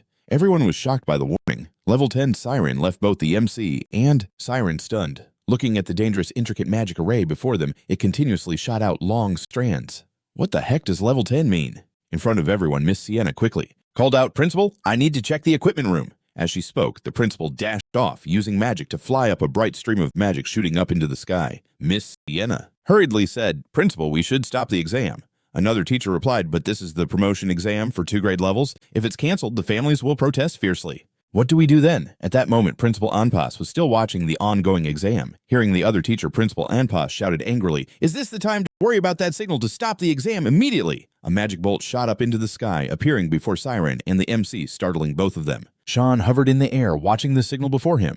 The exam was halted. Meanwhile, the principal's magic had arrived. Stepping out of the magic cage, he hurriedly said, I just saw a yellow signal. Could the exam be canceled? He glanced at a pile of complaint papers on his desk. The principal rushed to the equipment room, shouting, Brad, did you drink again yesterday? You know how important today's test is. This time, The principal grasped the doorknob, trying to open it, but couldn't. He paused. Locked, looks like this isn't a mistake. The principal gathered his magic, a bright, fiery magic aura, flaring up for a moment. The principal hesitated. Is someone in front of the door? A green light appeared, clearly revealing the scene inside. Behind the door were 2 figures. One was slumped over the table, while the other sat on the floor in front of the control panel. The principal raised his hand, aiming magic at the door. Someone open the door now, or I'll blow it up. A voice rang out. Just do it, please. After all, even if I disappear, no one will know. The principal froze. This voice triggered a small memory. He remembered holding a bag with a little student behind him. Are you Maria? The principal was shocked to recognize her. Maria sat at the door, clutching her legs in fear and trembling. Upon realizing, the principal urgently knocked on the door. Do you know what trouble you're causing? Open the door. I'll treat this as an incident, and you'll only get a light punishment. Maria shouted, No, it's all over anyway. If the MC gets promoted, I'll have to live a hellish life again. What's the difference? What? The principal was taken aback by Maria's words. Better that than this, better than this. Maria screamed, trembling in fear as she hugged her legs. The principal was stunned, closing his eyes and sighing. I understand now. Do whatever you want. Maria, with tears streaming down her face, suddenly looked up. If you don't want to open it, then don't. Actually, it's not urgent, just as you wish the exam has been canceled. At that moment, the MC could only grit his teeth in frustration, thinking, Cancel the exam, don't joke with me. The chance to level up is right in front of me. He glanced back at Siron. Check again. No matter what, we can't go outside now. The chance to defeat that guy might never come again. Siron was panting from exhaustion, his sharp gaze still unwavering. The MC glared at Siron. Suddenly, a loud noise erupted and two beams of light rushed. Has Principal Siron and Ma already gone straight into the maze? The beams of light kept shooting out. Miss Sienna gasped. No. The principal clenched his fists, his face twisted in anger. These thick-headed fools. Sienna anxiously watched the two rush into danger, her heart burning with worry. She shouted loudly for the principal to stop this immediately. It was too dangerous. Principal, what are you doing? The principal said, and all the teachers ran towards him for his opinion. At that moment, the principal was indeed. Inside, disappointment surged within him. I thought if it were you, it would be a bit different. But if you let greed blind you and make hasty judgments, you will never find your way out of the maze. Inside the maze, Siron continued to weave through, searching for an exit. The students watching were now in a panic, anxiously fidgeting. Oh no, what do we do? What should we do now? Ami and Sorel covered their mouths, unsure of what to say, calling out to their friend beside them. Ami was also frustrated helplessly looking at C as everything continued without them being able to do anything. Those idiots, level 10 is for professionals. From the cliff, thick black strands shot out, forming various shapes, powerfully rushing towards the main character. The level is right in front of me, but I turned my eyes to Siron behind. Better check again. No matter what, I can't go outside now. The chance to defeat that guy may never come again. Siron was panting from exhaustion, his sharp gaze still unwavering. MC was still glaring at Siron. Suddenly, a loud noise rang out. Two beams of light rushed into the maze, shooting out dangerous magical rays. Did Principal and Siron go straight into the maze? The beams of light shot out like that. Sienna gasped. No! The principal clenched his, anymore. Siron was panting from exhaustion, his sharp gaze still unwavering. The MC glared at Siron with frustration. Suddenly, a loud noise erupted and two beams of light rushed into the maze, shooting out dangerous magical rays. Did Principal Siron and Ma go straight into the maze? The beams of light continued to shoot out. Miss Zenna gasped, covering her mouth in shock. No. The principal clenched his fists in anger. These blockheads again! Sienna looked at the two of them like moths to a flame, her heart burning with anxiety. She shouted loudly for the principal to... Again, the principal clenched his fists with an angry expression. Those thick-headed kids, Sienna looked on in shock. As the two rushed into danger like moths to a flame, her heart burning with anxiety. She shouted for the principal loudly. Stop this, right now. It's too dangerous, boss. What the heck are you doing? The principal already said that all teachers should run to him for advice. At this moment, the principal is really furious, his hands clenched into fists, his face no longer holding the gentle expression from before. His eyes glint with a sharp light, intently watching the two people entering the maze. Inside, he feels a wave of disappointment. I thought if it were you, it would be a bit different. But if you let greed cloud your judgment and make hasty decisions, you will never find your way out of the maze. In the maze, Siron continues to weave quickly to find the exit. The students watching are now in a panic, anxiously fidgeting. Oh my gosh, what should we do? What should we do now? Ami covers her mouth with both hands, unsure of what to say, calling out to her best friend standing next to her. Ami is also frustrated and helpless, looking at C, while everything continues to unfold without being able to do anything. Those idiots 10th grade is meant for professionals. From the cliff, thick black ropes shoot out, forming different shapes, powerfully rushing towards the main character. What should we do now? Ami and Sorel covered their mouths, unsure of what to say, calling out to their friend beside them. Ami was also frustrated and helpless, watching as things continued to unfold without being able to do anything. Those idiots level 10 is for professionals. Thick black ropes shot out from the cliff, forming various shapes, powerfully rushing toward the main character. He struggled to dodge the speed of the trap that was too fast, avoiding one only for another to appear immediately, leaving almost no time to think. If this continued, his mental energy would run out. He was exhausted in other ways. Mark still confidently dashed into the maze. After all, both of them would be eliminated anyway. Whoever went the farthest would be the winner. If he performed well here, who knows, he might get recognized. With those thoughts in his head, Mark rushed forward without a second thought. He weaved through the gaps in the maze at lightning speed, feeling pleased as he watched Siron still struggling to avoid the traps. How's that? Do you see my skills, yet I bet he'll be stuck there forever. The dense pitch-black maze blocks continued to surround Siron. He tried to dodge the incoming maze blocks while searching for an exit, but when he saw MC rushing ahead, he wanted to shout a warning about the danger, but it was too late. The control room was unguarded at that moment, and the screen lit up in red, blaring an alarm, along with Maria's voice. Teacher, what is competition really about? Maria sat against the door, hugging her knees tightly, her voice choked as she asked. It's about pushing others into the abyss with lies. But above all, is this the kind of competition the Academy wants? Thad also leaned against the back of the door, trying to comfort Maria. You're misunderstanding. Maria cut him off loudly. Don't equate me with the teacher. A teacher who has always been regarded as a genius. What would he know? Her voice trembled, tears of anguish streaming down her face. I followed the guidance, endured patiently, but at this school, who remembers a student without talent? A mediocre student like me sensed Maria's unstable emotions. Thad continued to speak gently to her, not knowing if she knew, but he also graduated from this school. When he graduated, you were just a new student at the school. Hearing his words, Thad saw Maria, who had been crying, stop. She couldn't believe he still remembered that, even after so many years. After all, she had heard rumors about a genius named Seth studying at the school. Thad frowned, slightly reminiscing. Her voice trembled a bit from crying, responding, No, I've never heard of that. I've always been at the bottom. I've been stuck in the same grade for 5 years, and as a result, I grew increasingly angry because my friends around me progressed easily. Thad continued to tell Maria about his experiences at the academy. His story contained a hint of nostalgia and loss that could never be the teacher of today. Maria seemed a bit disbelieving, speaking up. Thad laughed heartily, cutting off Maria's words and continuing to recount. One day, I was caught by the principal and scolded. Hey, what's up? That kid hit you. The night before, in a hidden corner of the academy, Thad's voice echoed. It was just a trivial matter. Why did the teacher have to intervene? Thad, with a face marked as if he had just fought, spoke a bit defiantly. Usually, I don't care about stuff like this. But do you know what mages shouldn't do the most? The principal interjected, cutting off Thad's words. That's comparing yourself to others. Struck at the heart, Thad felt guilty, unable to look straight ahead, still arguing back. What are you talking about? Are you preaching again? The principal continued calmly. Mages call that the existence of erasure. I just need to look at myself. If you can do that, then that's truly erasing yourself. If you keep focusing on others during your own journey, one day, you'll lose your way. In the maze, Mark confidently rushed forward until he realized something was wrong. Looking at the net in front and behind, Mark realized, Titan. That's comparing oneself to others. Being hit with the truth, that feels uneasy, unable to look straight ahead, still arguing back defiantly. What are you talking about? Are you preaching again? Ignoring that's attitude, the principal continues calmly. Wizards call that the existence of elimination. In the maze, Mac confidently charges forward until he realizes something is wrong. Looking at the net in front and behind, Mac realizes it's locked, cornered, unable to escape. Mac panics, fear rising inside him, causing him to lose the ability to think. Now, all that remains in Mac's heart is what? He feels immense regret, fear making him scream for help. Help me! Outside, seeing Mac in danger, everyone is worried, bitterly afraid, shouting no. Just at the moment when it seemed like MC would die, a hand reached out, grabbing MC's collar, pulling him away, saving him from certain death.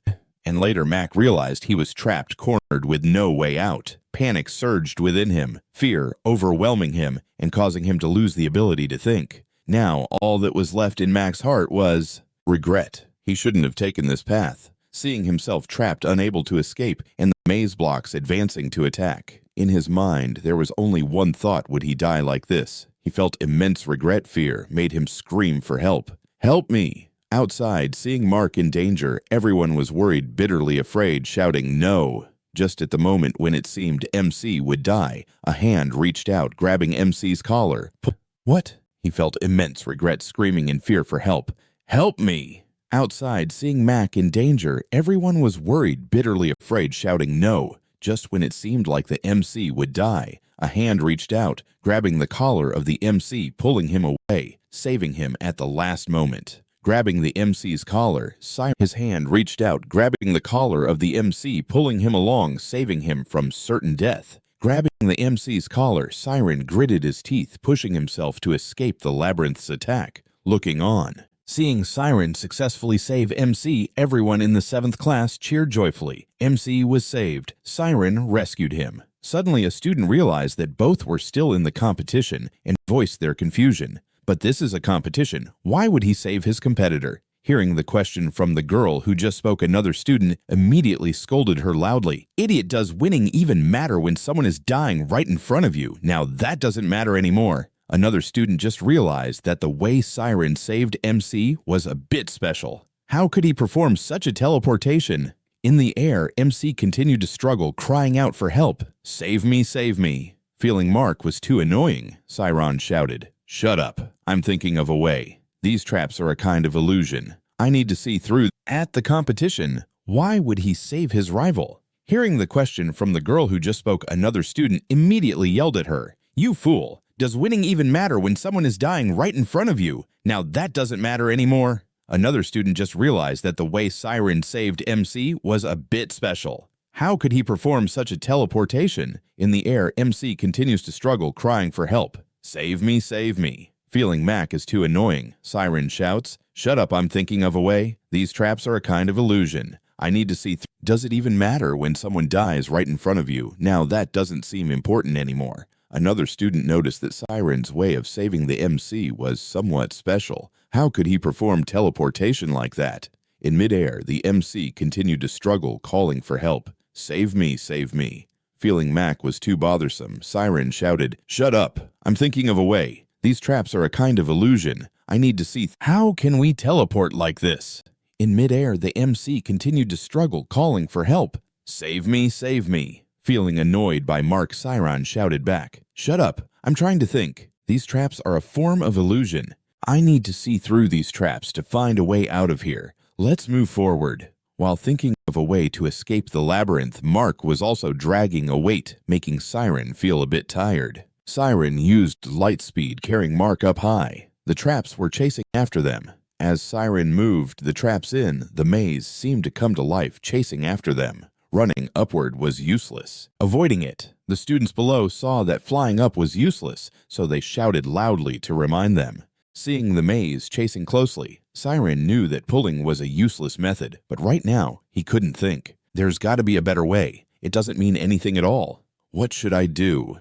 An idea suddenly flashed in Siron's mind. Now I know what I have to do. That's right, I need to go back. Without thinking too long, Siron immediately sped up, pulling Ma along. Looking back, he saw the male lead turn around. Iraqi excitedly clenched his fists and shouted, "That's right, move forward, it's not always right." Where sometimes going back is the right answer. On the other side, seeing Siron perform so well, his classmates fell into confusion. It's only been a month, is it really true? Did he really practice by himself? I thought he got in here just because of connections, and he doesn't even know how to use magic. Could it be that we misunderstood him? He can do it. No matter the misunderstanding now, all the students are cheering for Siron. "Watch out, that's dangerous, get away." Perhaps Siron Sorel was amazed to realize his efforts were not just for the exam.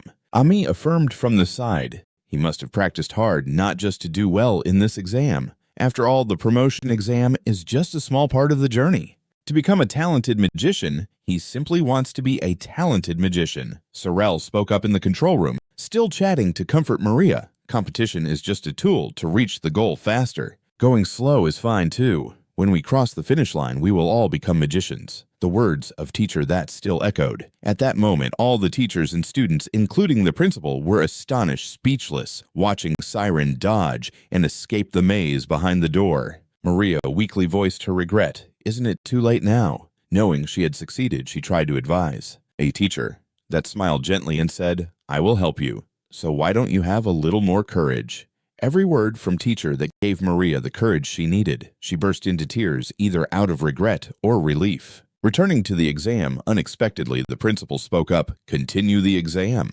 This left Sienna and the other teachers astonished, turning to look at him. The principal was not at all flustered. He spoke firmly, "I will take responsibility for everything. The scenery ahead is full of dangers." The crowd's cheers still rang out, "Go for it, avoid the danger." Sean, with determined eyes, continued moving forward. He pulled the spear with one hand, heading toward the dangerous matrix. This trap seemed alive, moving unpredictably without rules. He wanted to save the MC, but couldn't locate him. Screaming in fear, "I don't want to die." Siron, on the other hand, calmly thought. First, he needed to feel the entire structure, focusing on one point. Siron used his eyes to find a safe path. He saw the entire maze structure glowing. "I've been through this before. It feels like running away. At that moment, Siron saw the path to take. Siron gathered all his strength, accelerating to the limit, rushing toward the maze along the path he had set in his mind. His speed was so fast that he could only see a golden blur.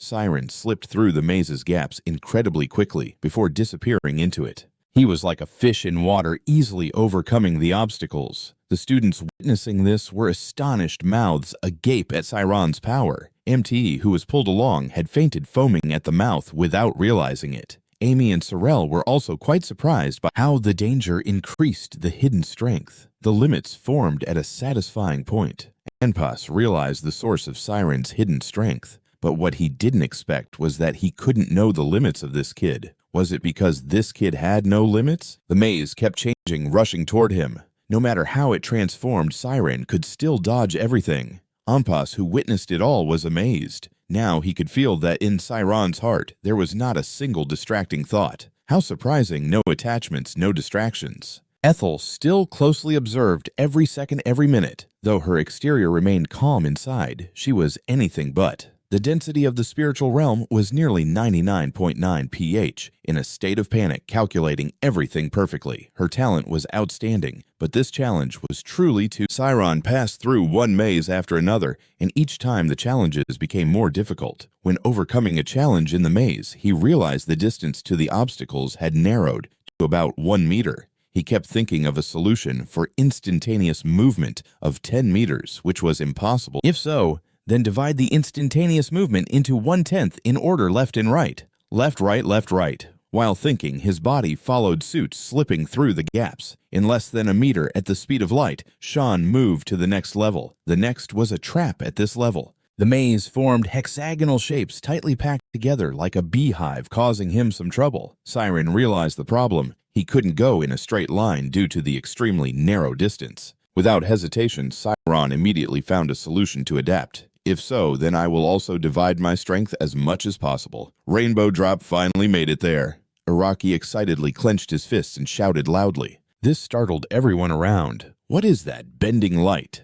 Someone couldn't help but ask upon seeing how Siron passed through the maze. Araki, hearing his classmates' questions, kindly explained the simple principle. If we differentiate a circle, we will have an infinite straight line. Left, right, left, right, left, right, as he thinks his body follows and passes through the gaps. In less than a meter at lightning speed, Sean moves to the next level. The next level is a trap where the maze forms hexagonal shapes stacked closely together like a beehive, causing him some trouble. Siron realizes the problem. Without hesitation, Siron immediately finds a solution. If so, I will divide as much as possible. Rainbow Drop finally made it there right. Araki excitedly clenches his fists and shouts loudly, startling everyone around. What is that bending light? Someone couldn't help but ask when they... Without hesitation, Siron immediately found an improvised solution. If that's the case, then I'll split my strength as much as possible. Rainbow Drop finally made it there, huh? Araki excitedly clenched his fists and shouted loudly, startling everyone around. What is that? Is it bending light? Someone couldn't help but ask, looking at how Siron overcame the maze. Araki, why is the light being bent?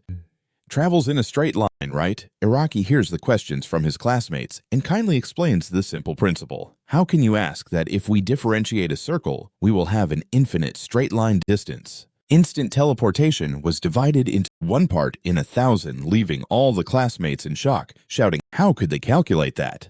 Everyone was asking what calculation it felt like intelligence. Isn't he supposed to be smart? Araki replied helplessly. In short, he was a genius, completely the opposite of Araki, proudly continuing to brag, but none of the classmates cared. Everyone was in awe of Siron's talent. A genius. That's terrifying. The maze began to transform. The pitch-black threads seemed to come to life, merging into one. The threads grew thicker, forming an enormous shape. This also posed a challenge for Siron. It was too big. Siron looked at what the maze had created, shocked to realize what it was. Everything. The teachers were horrified, standing up and shouting, no, that's the dragon's maze. A massive, terrifying black dragon head created by the maze appeared before Siron, looking at the maze still. Continued to operate while teacher that had been gone for so long and still couldn't stop it, making Miss Sienna extremely anxious. What on earth is he doing? I can't wait any longer. Miss Sienna used teleportation. turning into a streak of light flying away. M was now also coming to his senses. Where is this? As he regained awareness, he looked up and was met with a dragon's mouth wide open coming toward him, which made him scream in panic. A monster M kept thrashing around in a panic, while Siron remained calm, thinking of a way to break free. I must remember the order of everything I saw. First was the circle turning left. While Siron was trying to find a way out, M was not so calm. He panicked, begging him to save him. I will live a good life. Please save me. On the other side, Miss Sienna had teleported to teach her that. As soon as her feet touched the ground, she rushed toward the control room, shouting loudly, "Teacher, what's going on?" Seeing Sienna rushing. Like that teacher, that immediately spoke up, "Miss Sienna, what's going on?" Sienna rushed over impatiently, shouting, "There's no time. Quickly stop the device. Has the exam been canceled?" Teacher still didn't understand what was happening. He thought the exam had been canceled long ago. "It hasn't been canceled. I heard that Siron and Mar are still at the exam site," Sienna shouted, making him astonished. "What the hell? No." Thinking about it, that immediately turned and ran toward the control panel. Miss Sienna teacher. That suddenly heard a hurried, panicked voice calling the two of them. Miss Edel ran to their side in a panic, speaking loudly as if wanting to say something. Siron at the moment the dragon lunged to swallow the two of them. All the students witnessing were terrified, screaming and not daring to look. Both teachers and students were horrified, watching everything happen in an instant. Time seemed to stop at the moment. The second hand of the clock ticked past 1 second. The clock was running and it stopped right at 12. The clock hand spun backward. About a minute before Itala arrived, standing before the giant jaws ready to snap. Siron was holding MC's shirt. MC was quite scared. Everyone around was in a panic. Ami and Sorel hugged each other, screaming, not daring to look at what was about to happen next. Siron stood before the monster. He used his power. His eyes shone a bright blue. Drops of sweat were running down his face, and everything around seemed to stop for a moment. Before the calm conflict, he felt like he had slipped into a different perspective. I'm still alive. Come on. The neurons in his body were working at full capacity for a fraction of a second. A light shattered the barriers in a fraction of a second. The source of light was weaving through the squares. There were 6 intersections, a total of 9 teleportations, including the exit. For a fraction of a second, he worried he had made a mistake. The light was blocked by the red wall. Siron thought he and M could not escape this path. Must find another way. Back to the present moment. The clock just struck 12. The monster lunged aggressively. Everyone around was in a panic. Ami screamed in horror. Siron Anpas was about to use his power to save them, but he suddenly realized something and stopped. A flash of light flickered from the darkness, flying. As if trying to escape from the deep pit of the universe, loud explosions came from the source of light, flickering in the blue sky. Everyone below rushed toward the direction of the light, shouting loudly, "No, it can't be from that light." Siron dove straight down to the ground, pulling M with him. To everyone's astonishment, someone was talking below. He actually escaped. They are not ghosts. No way. Etel was stunned by what was happening before her eyes. Then she ran off somewhere. Siron was panting, not believing he had narrowly escaped death. What's going on? Did I get out? I can't remember anything. The engine system of the impossible bridge was disabled. The level was nothing compared to all that had just been witnessed. The boy with the spiky hair exclaimed, "That's level 10. He has surpassed the expert level of the advanced class." Siron, exhausted, was panting after the recent challenge. He shouted, thinking he was definitely going to die. Everyone was shocked by his words. Sorel was so happy she cried, "He did it. He really did it." Ami smiled gently and thought, how cool. Those who passed with all their strength will never be arrogant and boastful. Everyone rushed to Siron excitedly. "Congratulations on just overcoming the challenging trial. Congratulations. That's awesome. You've been directly admitted to the 5th class. The 6th graders will be very jealous." The professors teleported in surprise, asking if Siron really passed. Sienna lamented, her voice full of regret. "I missed this important moment because Professor that was wronged. Said I will explain to you later, but I did my best." Sienna scolded him. "You didn't help at all." Deeply hurt inside, Sienna spoke up anyway for both of us. "You crossed the finish line at the same time, so we need to confirm with the principal again. Please let her know that." Anpas hesitated with a blank expression. Sienna continued to call the principal Anpas, reflecting on his worries. With a toothy grin, looked towards Siron. He thought to himself, "I'm really glad you showed everyone the light of the MCH family." He glanced at Anpas, thinking about the title given to the one who was named. The foundation for the definition with photons is also the one awarded the Golden Circle Prize by the king. Sienna, with a worried expression, asked him what's wrong. A signal of momentary greed flared up in his heart because of Siron's outstanding talent. He stepped forward, placing his right hand on his left chest, bowing his head in respect to the principal. Please announce your decision. I believe you can do it. The future of the academy has already appeared. Anpas laughed, saying I must be a bit absent-minded. He was reminiscing about the past after witnessing his talented student. He thought he felt jealousy at the innocent love for magic that he had. Remembering that scene, he couldn't believe in fate. Anpas held up the pendant, continuing to think that it had been a long time since his heart raced like this. Standing before all the students, the professor of the academy, Anpas, stated, even if only one person is accepted, I still want to praise all the students who attended today for their courage. You all showed it today. Today will be the motivation to bring the world closer to a bright future. You have passed the test today, Arian, Siron. Everyone around cheered. He looked back at them. He had a tired, shocked face. His eyes were unfocused, and from the crowd, a figure slowly stepped out. It was M, moving slowly and heavily with the wounds from the recent trial. People around whispered, Sewer, don't tell me he's going to stand up against it because he was with Siron. But the new student was the one who saved him, and the conflict event was also very suspicious. M gradually became uneasy. How could this be? I saw it with my own eyes. He is a true genius siren with a terrifying gaze directed at the MC. The MC bowed his head, admitting all this time I have been mistaken. With sincerity, Mark continued, No. I apologize, Senior. As a wizard, I accept all responsibility. All the upperclassmen, fearing, bowed their heads in unison. Dong Tan shouted, I was wrong, Senior. We accept the punishment. Siren, still tired, said with a smile, I hope everyone is sincere. They shouted, Yes. Yes, Senior. Everyone thought, what is he really afraid of? We apologize as soon as possible. Meanwhile, Siren thought he wanted to sleep.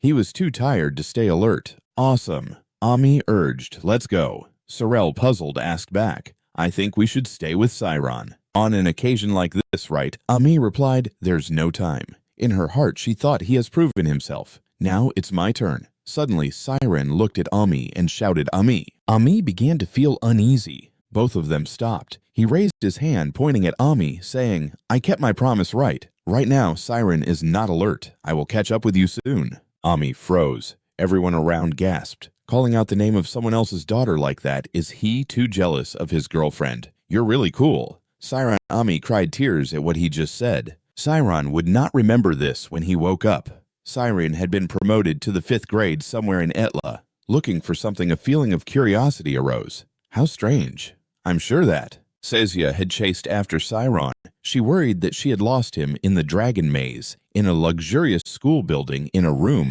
named the Discipline Committee. A meeting at the Discipline Committee was taking place. That was holding a report of violations. Behind him was Maria, bowing her head in confession. Maria had honestly admitted her mistakes and hoped to be disciplined. However, Siren Mar and even the gatekeeper Grad, those affected by the sleep spell, voiced that they did not want Maria to be disciplined or anything.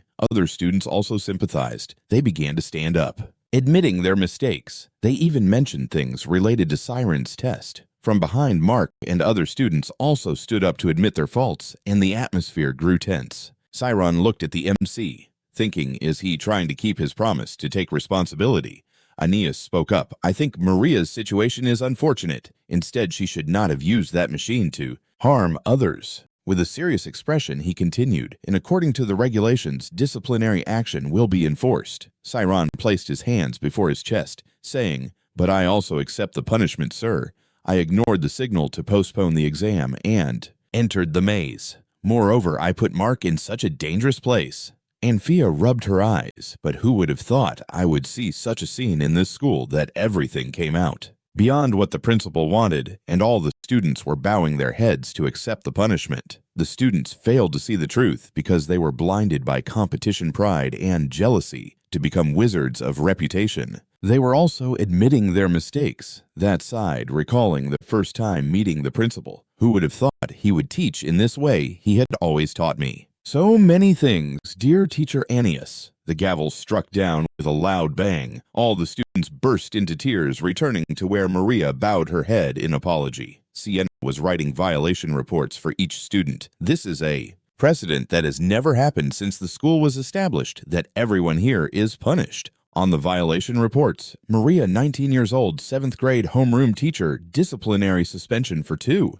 months. Sater, 15 years old, 7th grade homeroom teacher, disciplinary suspension for 2 months. Mark and Maria received a 2-month suspension, while the other students received a 1-month suspension, and on Siron's report, he was only punished to write. The report recalls the moment Siron admitted his mistake. Why did I enter the maze, even though I saw the signals? Siron said at that time he didn't want to lose. The only thing he thought about was solving that maze too. I don't remember clearly anymore. Sienna smiled. You have a positive side that I didn't think you had. Although you look so obedient on Siron's representative paper, he was promoted to 5th grade because the boy is a son. Returning to Siron's place, he was snoring from exhaustion. In his dream, it seemed someone was calling his name. Siron, Siron.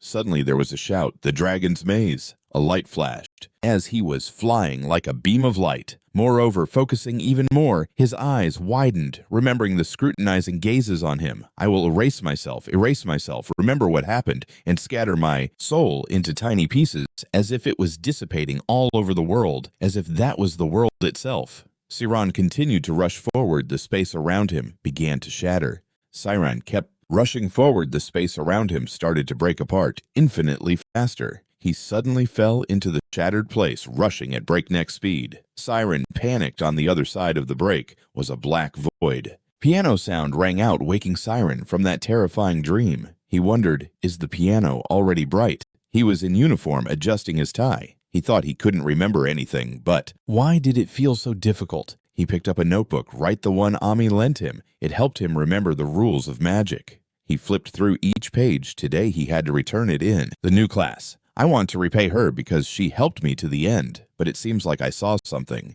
You had a questioning look in the practice hall. Number 2.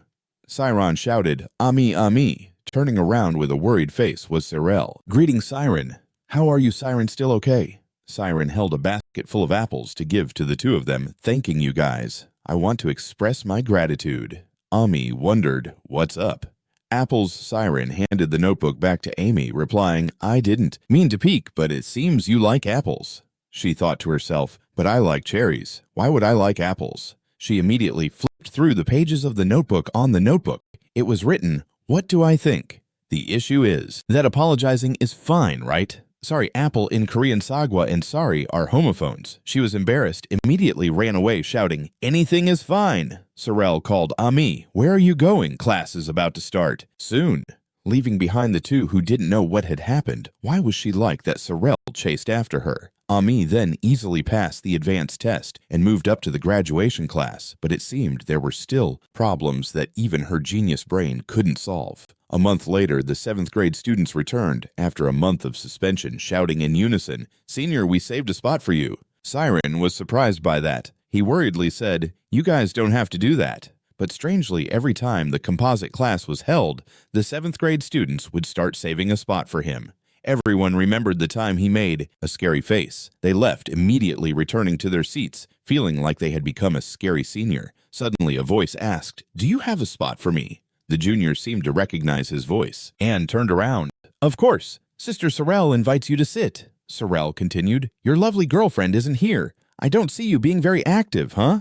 He nervously laughed. You're the one who seems lonely. You two are always together, Sorel replied. That's right. That's why I'm preparing to graduate. Siron was startled. Really? Sorel replied, I was planning to graduate and live a normal life. But after seeing you with Ami, it got me excited. I feel like my youth has been wasted a bit. Plus it seems Ami wants to become a soldier. Siron was surprised. A soldier? Are you saying she plans to join the war? She sighed. Are you two really dating? Siron worried. Isn't that dangerous? Although currently Tomia is quite peaceful. But if war breaks out, Sorel replied, if war really breaks out, all wizards are obligated to participate. That's why we receive so many benefits and support like this. And Ami's specialty is trimming magic, so she'll only participate covertly. Did you hear that? Sounds cool, right? Agent Amy, beautiful and charming. Thinking of that image, Siron replied, right. Why am I worried? About a top one like her specialty, huh? He waved goodbye. Serial starts from 5th grade students will start thinking about their future jobs as wizards. If you excel in a certain area, it will be a huge advantage, but that's why people often find it hard to talk about that with students who have low scores. Suddenly, someone called Siron. Are you planning to practice by yourself? If there's anything difficult, just ask me. A very sociable boy, so he is a friend I truly appreciate for talking to me even though I'm not very good at speaking. Even though his scores are average, he is so versatile that he can control thunder. His versatility isn't friendly at all. Seeing Siron sigh, he said, "You're sighing again." Siron, everyone has their own characteristics. 5th grade is completely different from 7th grade. Even though they are the same age, they are so much more mature than me. Suddenly, there were 2 voices behind. "Hey, Siron, listen to us. What do you 2 think?" Siron was surprised by his name and leaned in while he replied, "What?" The boy with the sleek hair spoke up. "I said it's unacceptable." Siron thought, are they trying to argue about something? Do they really want to avoid me because I don't understand what they're saying? What is this chemistry, biology, or literature? Professor Etla, and which of you like more? He thought, what kind of question is that? Siron panicked, shifting his gaze to him silently saying in his heart, that was right. After that, they stay away from me because I don't understand what they're saying. What is this chemistry, biology, or literature? Professor Etla, and who do you like more? Siron is so shocked that his eyes widen and his mouth drops open. He finds it very difficult to process and thinks, what the heck is that? He breathes a sigh of relief and then speaks in a deep voice. What are you thinking to ask? That Siron panics, shifting his gaze to him silently, thinking to himself, that's right. After that, he frowned in dissatisfaction and said loudly, I'm on Professor Sienna's team, you know. Siron, hearing him say that, silently screamed inside and hugged his head with both hands, like when he heard his boss scold him, so he stood there. Folding his arms, he loudly questioned the 2 of them. Don't you guys know that Professor Sienna is a charming and wise type? Feeling called out, the person opposite retorted, you're not a professor. Etla is the one who gives us the feeling of wanting to be protected. Siron next to them looked extremely awkward as he stood watching the 3 of them argue silently, thinking about the teenage boys.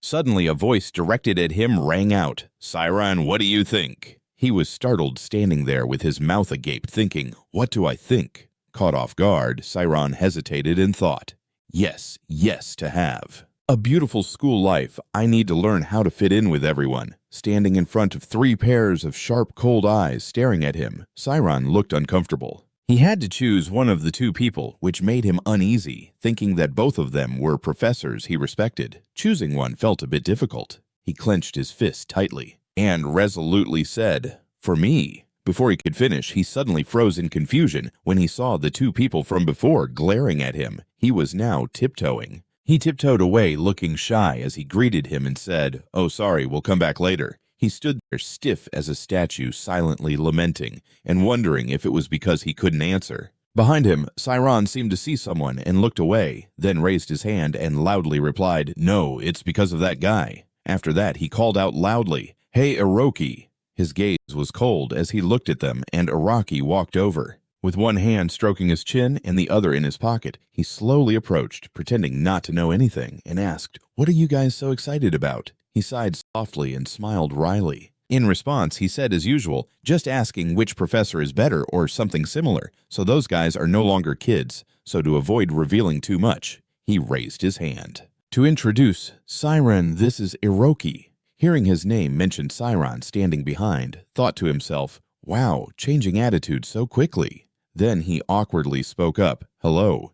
He continued, this is the first time you 2 are meeting, right? Araki is the weirdo of Class 5. Upon being introduced, Araki extended his hand, looking at Siron with a sharp and cold gaze, and said, nice to meet you, Aryan Siron. Having heard of him for a long time, really. Who in this school doesn't know him? Siron, confused, reached out to shake Araki's hand while silently wondering about his hand. Suddenly, he remembered a voice in a face he couldn't clearly see saying to him, don't hesitate. If you want to do something, just do it. That voice continued to echo in his ears. You came here to become a wizard, didn't you? At that moment, he just stood there dumbfounded, thinking to himself, who is it? Then he cheerfully grabbed Araki's hand tightly with both hands and said loudly, it's you, thank you. Because of you, I was able to successfully use the redirect form.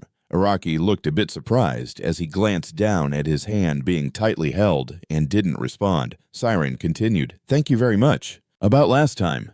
After a moment of silence, Araki finally looked up at him, smirking and saying, "You're such a boring person, aren't you?" Siron froze when he heard him say that and suddenly exclaimed, "Yeah, I am."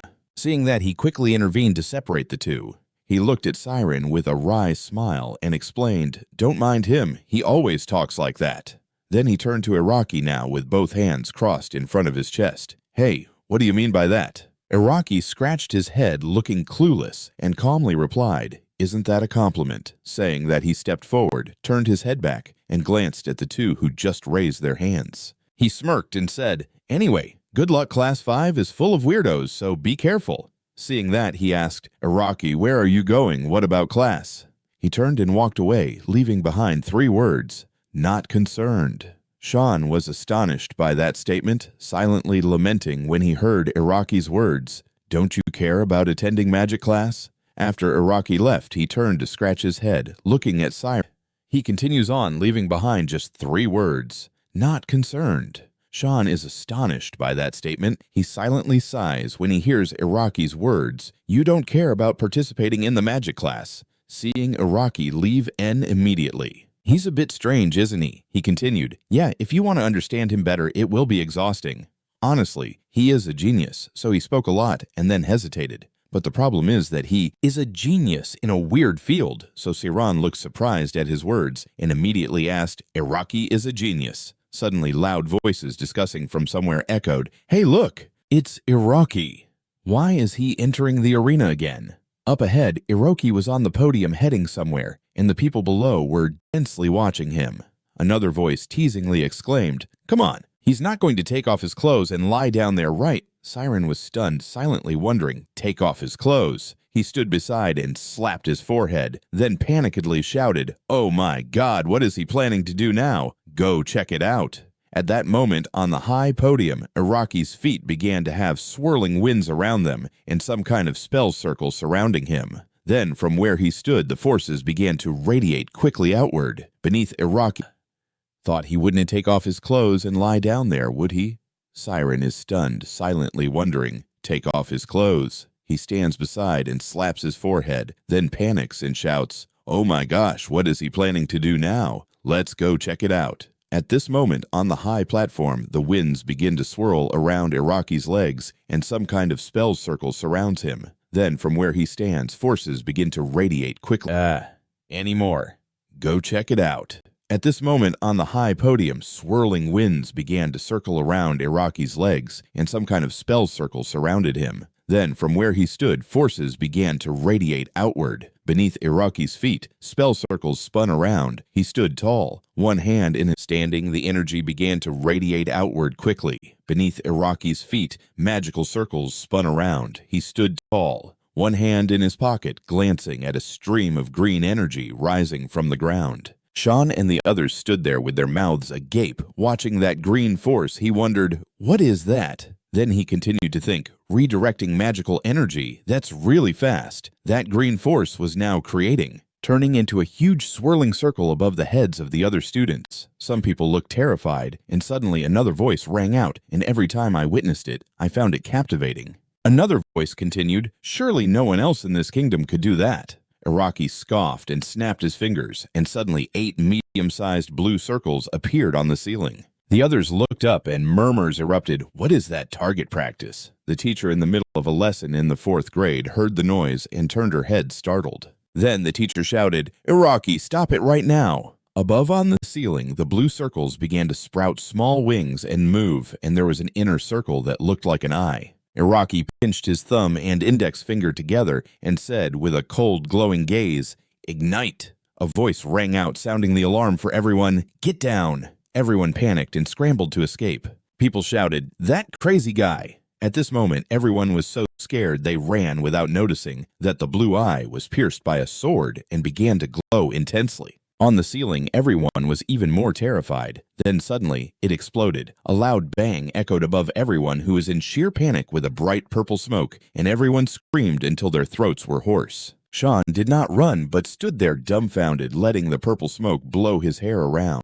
Then Iraqi's laughter rang out as he spoke, while glancing at him at eye level. "See you later." "Siron, you were engulfed in the streams of purple and white smoke." The teacher suddenly grabbed his ear, furious, shouting as she dragged Iraqi away. "You little rascal, it hasn't been long since the last incident, and you're causing trouble again." He was in pain, leaning into her grip, replying, "I didn't destroy the machine, and you know I didn't do it." When the teacher heard Iraqi say that, she yelled, "You're suspended for 3 days, got it?" Iraqi showed no surprise, as if he had been through this many times before. Then there was only the voice of someone talking about Iroki. Iroki is the weirdest kid in 5th grade. His current image was very high class and unapproachable. He sat cross-legged on the desk, resting his hands behind his head, looking ahead. That voice continued. "His communication skills are extremely low, and his personality is probably average, right? But the reason Iraqi is called a genius is that he specializes in one area. His midterm exam scores in all social subjects were 0, but in the natural sciences he scored a perfect 100.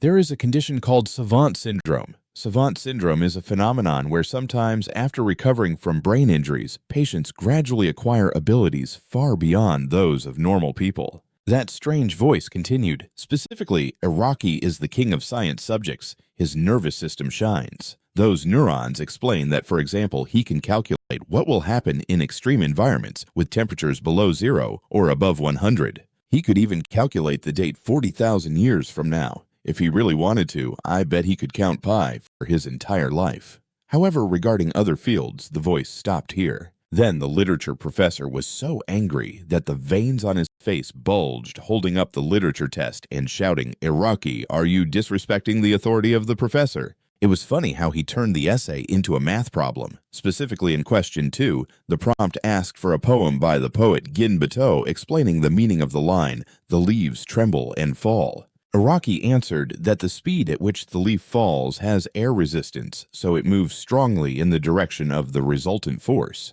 He wrote the equation for the surface model of the leaf below and solved a series of equations in the literature test. The literature professor was furious, banging his hands on the table, continuing to shout, "This is a literature test, not a math test."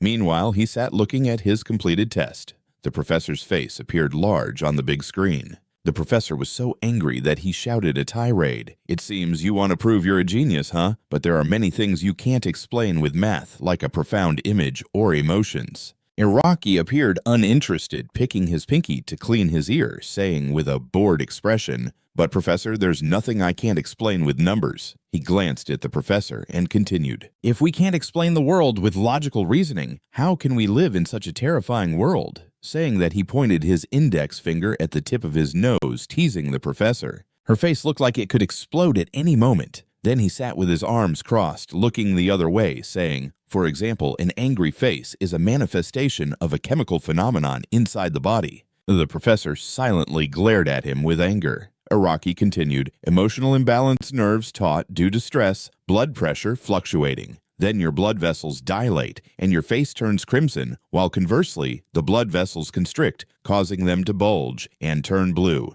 When the professor heard him say that, she became very angry, her face contorted, turning red like a demon. Gritting her teeth, she growled, "Get out!" Then the professor's voice echoed throughout the faculty office. "Get out, you get a 0, 0, 0, understand?" Siron heard this and was stunned, exclaiming in disbelief, "He can talk about what he believes in so confidently." He continued, "I can't believe he's the same age as me. There really are all kinds of people." Sitting across from him, he rested his chin on his hand, looking troubled. Previously, the professors always encouraged Iraqi, but then everyone gave up. He sat cross-legged, resting his chin, and cheerfully spoke up. Sitting across, he rests his chin on his hand, speaking with a troubled expression. Previously, the professors always actively encouraged Iraqi, but then everyone gave up. He sits cross-legged, resting his chin, then cheerfully speaks up. "But who would have thought he would be interested in you? I didn't expect that. I was really happy when you started talking to me." Siron chuckled. "I get it," he thought to himself, "but I'm still a bit worried." Then he raised his hand to his mouth, seriously thinking, "Anyway, it's good to be knowledgeable." While he was pondering, a girl standing next to him softly spoke up to apologize. Both of them were surprised and turned their heads back to see what was going on, and it turned out there was a girl with long hair and an awkward expression looking at Siron asking, "Siron, do you want to join our research group?" Surprised, she gently called out to Siron, continuing, inviting him. "We're researching material teleportation magic. If someone with high achievements in phone magic like you joins the research paper will be completed quickly. That would be great." Then she continued, "If you submit the research paper, you won't have to waste time during the break with performance evaluations, and we can study together." Siron listened. Feeling awkward, he opened his mouth to apologize. "My current grades aren't that good, so I think I need to focus on that first." Then he continued to say sorry for declining. Seeing this, the girl softly spoke up. "Well, we can't do anything else. If you change your mind, just let me know, okay?" After saying that, the girl turned and walked back to her group of friends, leaving him with a final remark. "If you change your mind, you can join at any time."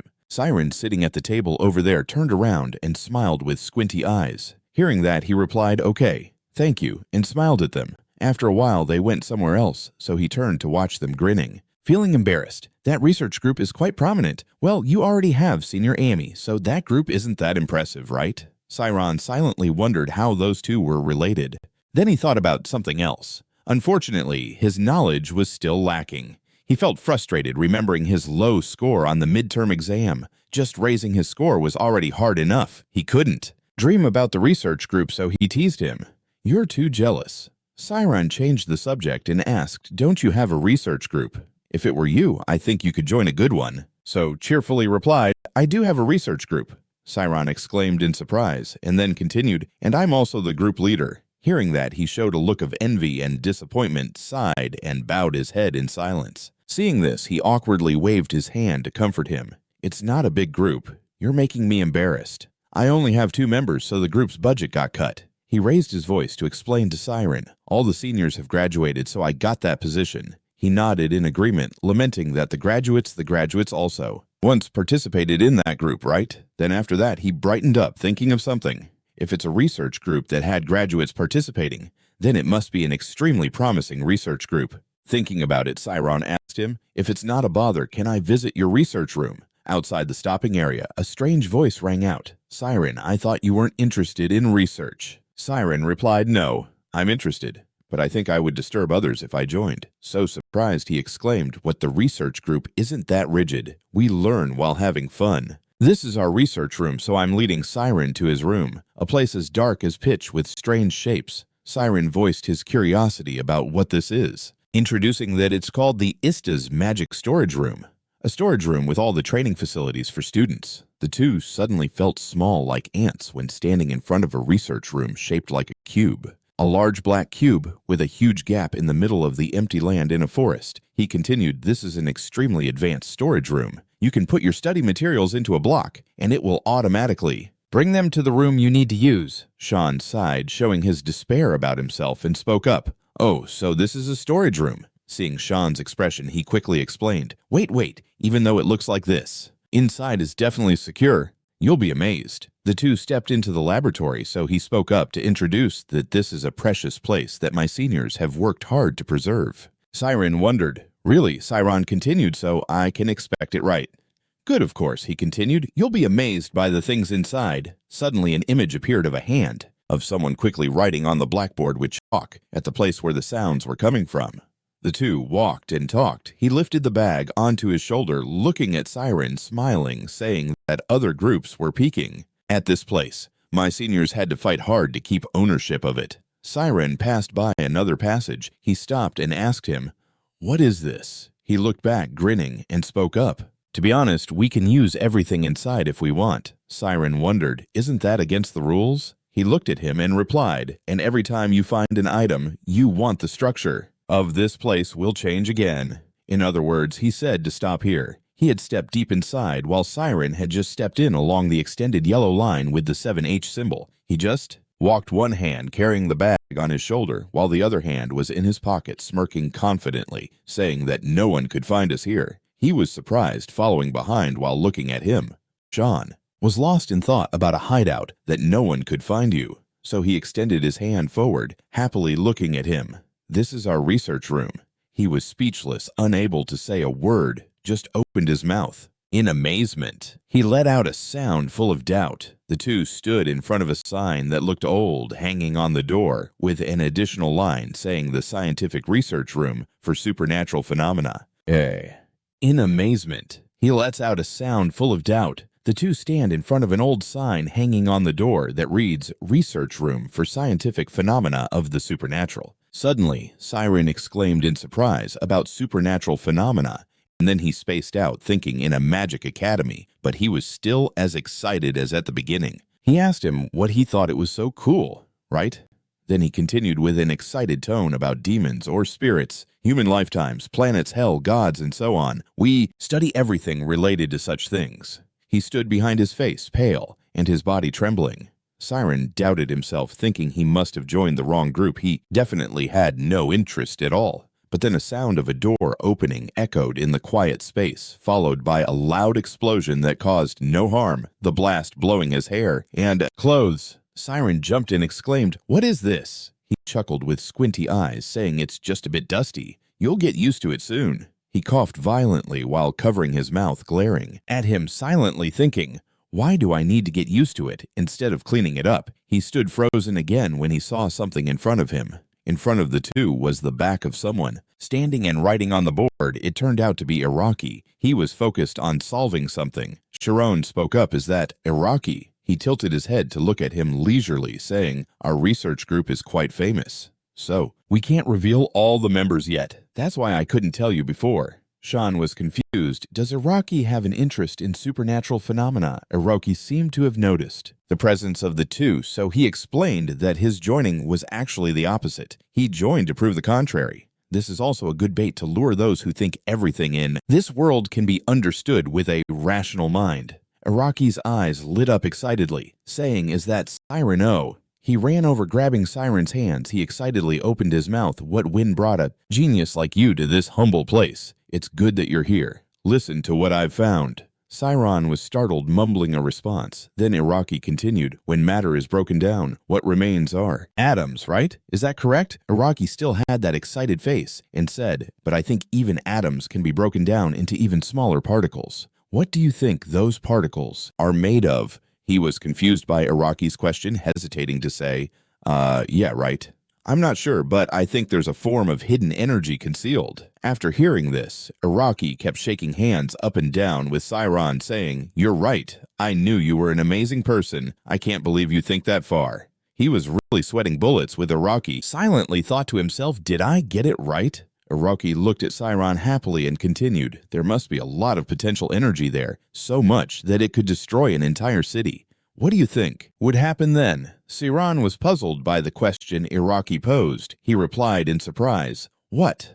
Then his face showed seriousness, hesitating to say people would get hurt. Iraqi heard this and raised his pinky to his nose, coldly saying, "What are you talking about?" Then he pointed his pinky out, and Iraqi's face now looked like a madman, saying, "There's so much potential energy inside. Do you think we need to care about that?"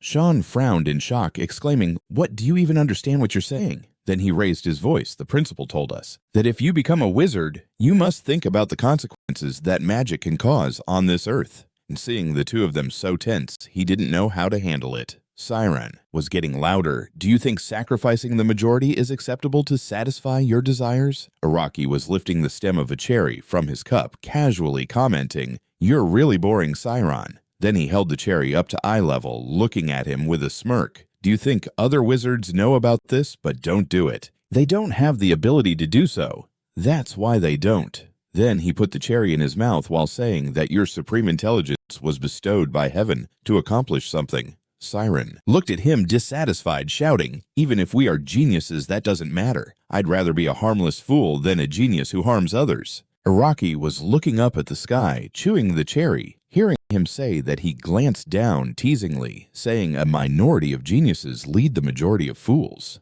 History has proven that, and that's the world we live in. I hate to use idealism." Siron gave him a serious look, gritting his teeth. "Your logical reasoning reeks of defeat. You can easily satisfy that ideal, so you're sweating bullets from outside." Jumping in between the two, raising both hands to the sky, waving and speaking to break the tense atmosphere. That discussion was great, very interesting. Siron stood staring at Araki, who was standing with his arms crossed, looking the other way, then rubbed his nose so he quietly advised. But you know, arguing about emotions like this isn't good, right? All right, sit down, have a piece of cake, drink some water first. Siron realized he couldn't stay any longer, so he threw his bag over his shoulder and turned to the door, saying, that is also the world we live in. I hate having to use idealism. Siron glances at him seriously, growling, your logic is reeking of defeat. The situation, you can easily satisfy that ideal, so you sweat a lot from outside. Jumping in between the two, raising both hands to the sky, waving them,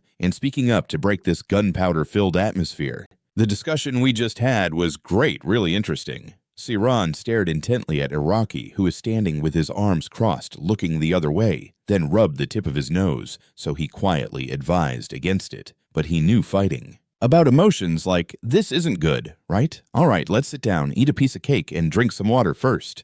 Siron realized he couldn't stay any longer, so he slung his bag over his shoulder and turned to leave. He went straight to the door and said, I have nothing more to say here. Goodbye, so I'm leaving. It was hard to scream and wave to Siron, who was walking away. Wait, Siron, do you know the way out? Araki rubbed his nose, carelessly saying, just follow the way you came in. If you can't do that, then you really are a certified idiot. En, angrily turning around, shouted, why did you do that? If it were you should have been able to explain it in a way he could understand, right? Araki plopped down on the couch and replied to him, well, I admit I might have gone a bit overboard. Then you crossed your arms and propped your right leg up on your thigh, smirking, because he was my rival, so he looked at you with a confused tone. You did that on purpose, didn't you? Plus, who would have guessed? You actually said the word rival when all you care about in this world are those numbers. Araki swept his hair back, tilting his head back with a proud look as he spoke. That's because all I care about are those numbers. You saw Siron in the ranking test, right? So surprised to answer that teleportation test. Of course. I remember, and that's how he was evaluated at our level. You glanced up at the ceiling, pondering while telling those who just learned teleportation. Do you know how fast you need to think to get through level M, especially the Dragon's Maze? So silent, and his expression clearly showed tension as he looked at Araki. You continued to ponder about being able to get through it. Doing it without dividing time is impossible. At that moment, the time he was dividing reached 10,000 calculations per second. Araki said this in a low voice, the image of the brain of Siron working quickly and connecting with the fields appearing in Araki's mind. So after hearing it, he was surprised and spoke up. 10,000 calculations in 1 second. Araki suddenly hung his head and burst out, laughing like a madman, and said loudly, that's the mystery of wisdom. Faster than effort and more accurate than knowledge. No cognitive calculation can beat the speed of calculation in the subconscious. Then you suddenly became calm and looked at him with a cold gaze and said, what if it were you? He heard Araki ask that and frowned slightly, then grinned and replied, I understand. So, a battle between calculation and wisdom, and you want to confirm that with that test. The upcoming rapid-fire test made you think of Siron's determined look from earlier. The next day, after many discussions echoed out of the grand building of the students, the rapid-fire test will take place in 2 weeks, right? If I get a failing grade again, I won't be able to level up. Inside the classroom where the chatter was coming from, it seemed like class was over, so Siron was standing organizing his backpack on the table and heard the chatter but wasn't counting on it. Why did they suddenly mention you? Siron, he heard and stopped packing his bag. The voice rang out again. He's really good at the practical part, right? I wonder how high his score will be. He listened to them talk, feeling worried inside. He thought to himself that in the rapid-fire test, you will use active magic aimed at targets and receive corresponding points. Active magic is the common name for magic that affects targets other than the caster. Those who are not in the attack, recovery, or support systems can also participate in this test. You need to take down all the targets that appear in each round to move on to the next round. There will be 3 rounds in order 1, 2, 3, and the number of targets will be 10, 1, 1, 12, and being quick and accurate is extremely important. However, Siron was sitting upright in his chair holding a cup of tea. He was both amazed and worried as he spoke. Professor, I still can't control active magic, can I? If so, how can I participate in the rapid-fire test? The professor replied that to be able to use full-level magic, you need to score at least 60 on a score sheet. Oliver Sienna is the homeroom teacher of Class 5 and Siron's professor. She sat in her chair, holding a cup of tea, smiling with narrowed eyes as she said to him, "But it seems like your chemistry score is increasing the fastest. Quite impressive, huh?" He called her with a pleading tone. "Professor."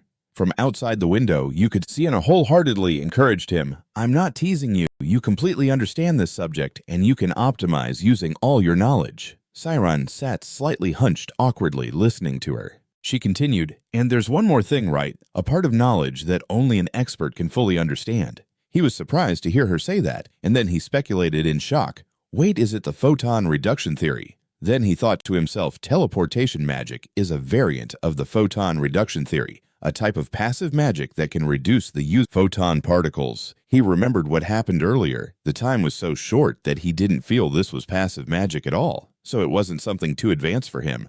Active magic is a type of magic that has no time limit for the mage. After recalling, Siron looked at Sienna in astonishment and said, "I didn't know we could use photon reduction theory for active magic." She turned to rummage. He remembered Amy's radiant figure when using the field. She handed him a document. "Look at this." Sean held it in his hand and thought, "This is my first active magic," he thought, in admiration, and flipped through the pages of the magic journal. He turned to a page with important information, a new discovery about the photon reduction theory, photon output. Below the picture, there was additional information from the researchers describing photon output as its name. This is magic in the form of photon particles. He remembered what happened earlier a short time where he didn't feel this was passive magic at all. So it's not something too advanced for me, right? Passive magic is a type of magic that has no time limit for the mage.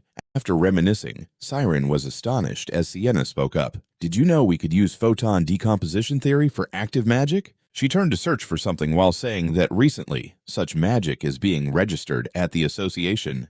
He was stunned, wondering magic using photons. "I hope it's real." "Cool." He remembered Amy's brilliant figure when she used her domain. She handed him a document. "Look at this." Sean held it in his hand and thought, "This is my first active magic." He praised it and flipped through the pages of the magic journal. He turned to a page with important information, discovering a new finding about photon decomposition theory, photon output. Below the picture, it was noted. A lot of information from researchers describing photon output as its name suggests. This is magic with light output allowing a person to detect everyone around them through photon output. However, this method is not as effective as light magic. There's still much research to be done. Then he voiced his doubts. Professor Siron picked up the book wide-eyed. "Are you sure you're introducing this magic to me? You can participate in the exam, but I'm not sure I can use this magic." She picked up a teacup, closed her eyes gently, and said, "If you only look at the surface, it's quite useless, but the idea of using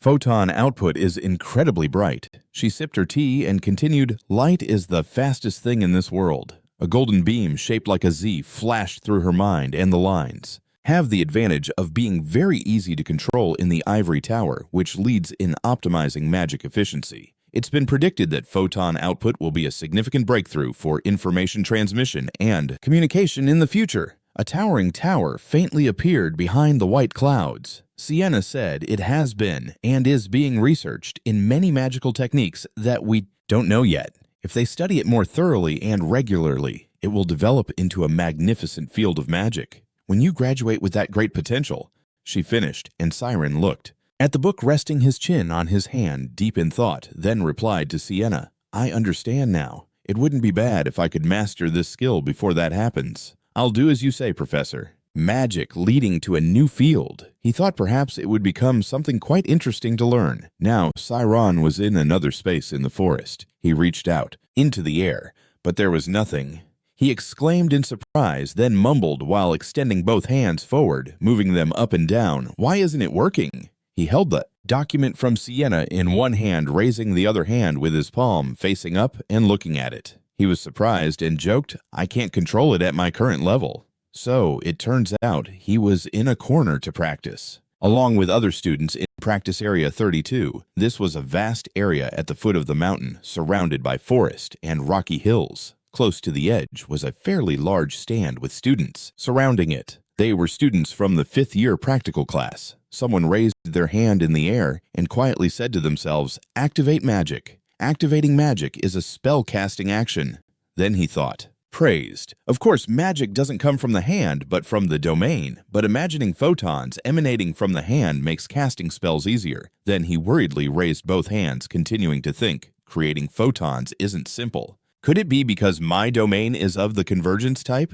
It's also tricky to cast spells. Suddenly, a female professor's voice rang out very cheerfully. Nice to meet you all, I'm Ia. She stepped out onto the stand, smiling with her eyes squinted. Let's start the lesson right away. The students below the Professor Ia's outfit, her glasses disappeared. Indeed, she had taken off her glasses and was gently clapping her hands, smiling kindly at them. Siron exclaimed in astonishment, full of admiration, Wow, your outfit is so beautiful. A male student behind used his index finger to touch his upper lip, closing his eyes, and speculated she must have just come back from training. He turned to look at that person, wondering when and where the training was. The male student continued to answer him.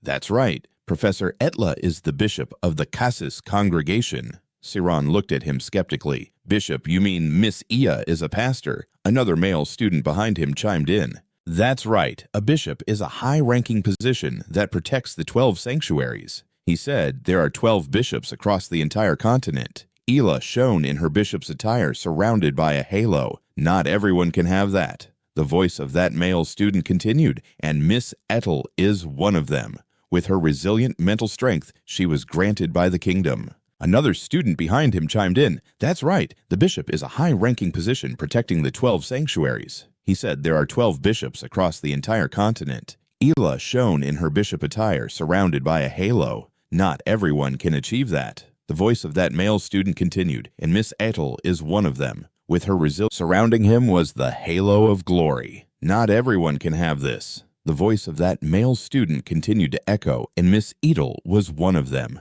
With her resilient mental strength, she was bestowed by the kingdom. The title Jonas Jazz is awarded to the mage with the strongest mental power. After the male student finished speaking, he proudly turned to the arena and asked, Do you get it now?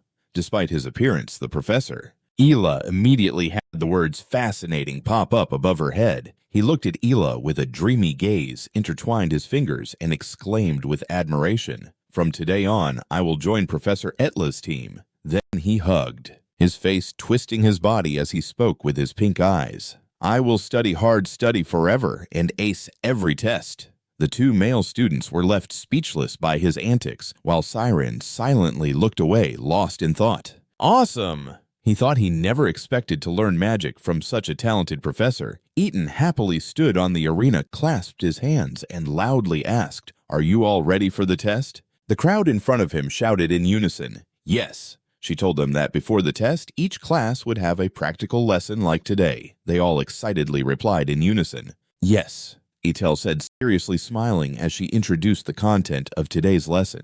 We will learn an advanced technique to enhance your versatility. She had invited a senior from the graduating class to assist us. They began to chatter among themselves. Is it really a senior from the graduating class where? Etela's warm voice echoed as she welcomed the mage Kododama Sanyun. A footnote indicates that CTO is equivalent to the language Dima, which corresponds to the soul or spirit. San-un relaxed his shoulders, walked forward, and addressed the fifth-year class. He placed his hand on his right shoulder, bowed to everyone, and said he received an invitation from our esteemed Professor Etel. I have come here even though this place is not meant for me. I hope I can help you in some way. I am very willing.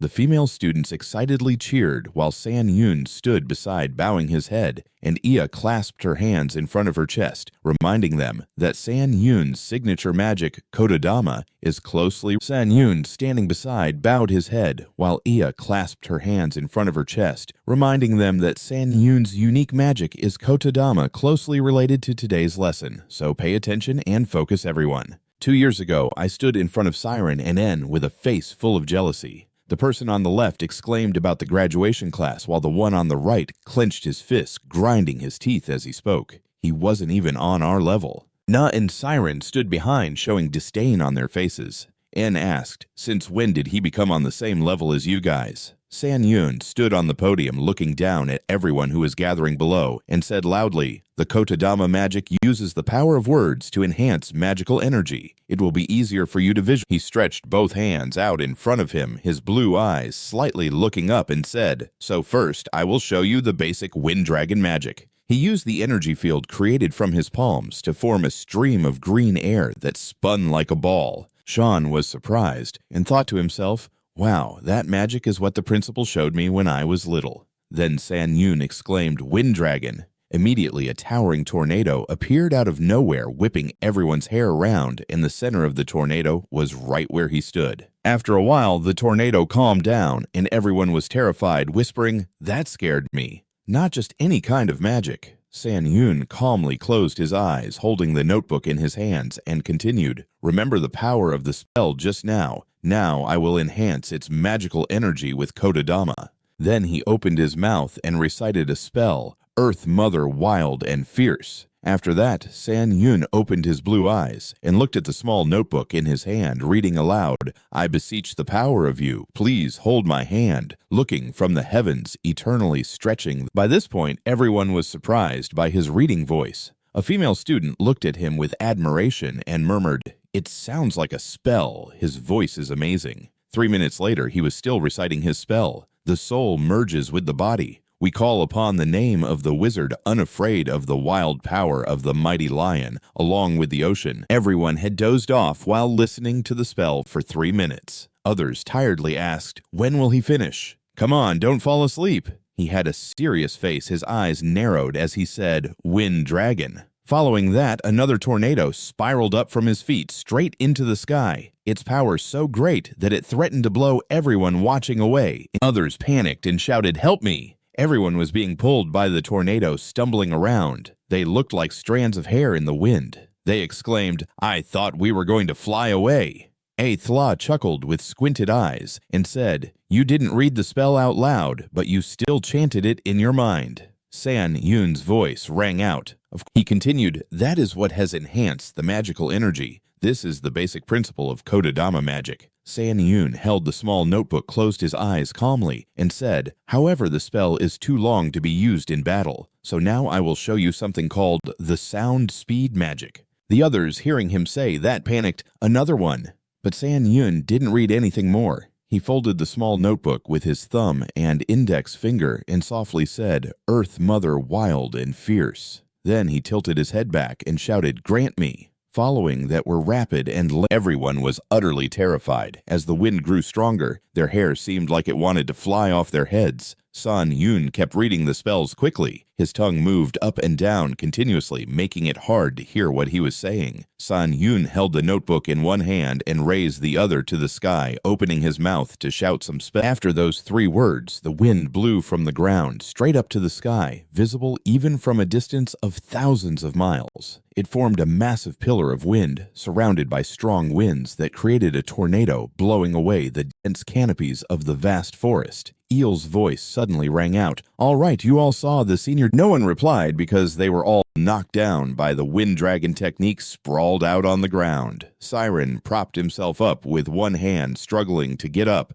while the other brushed his hair. His eyes half closed, he thought to himself, "That power is unbelievable. Is this the level of the graduation class?" Edel stood with her arms crossed, turning her head to look at him, happily saying, "Thank you, San Yun." He bowed his head in response. "If you need anything, just call me." Siron looked at them and thought, "I can't imagine how powerful a level 6 wizard like her, Itel, must be.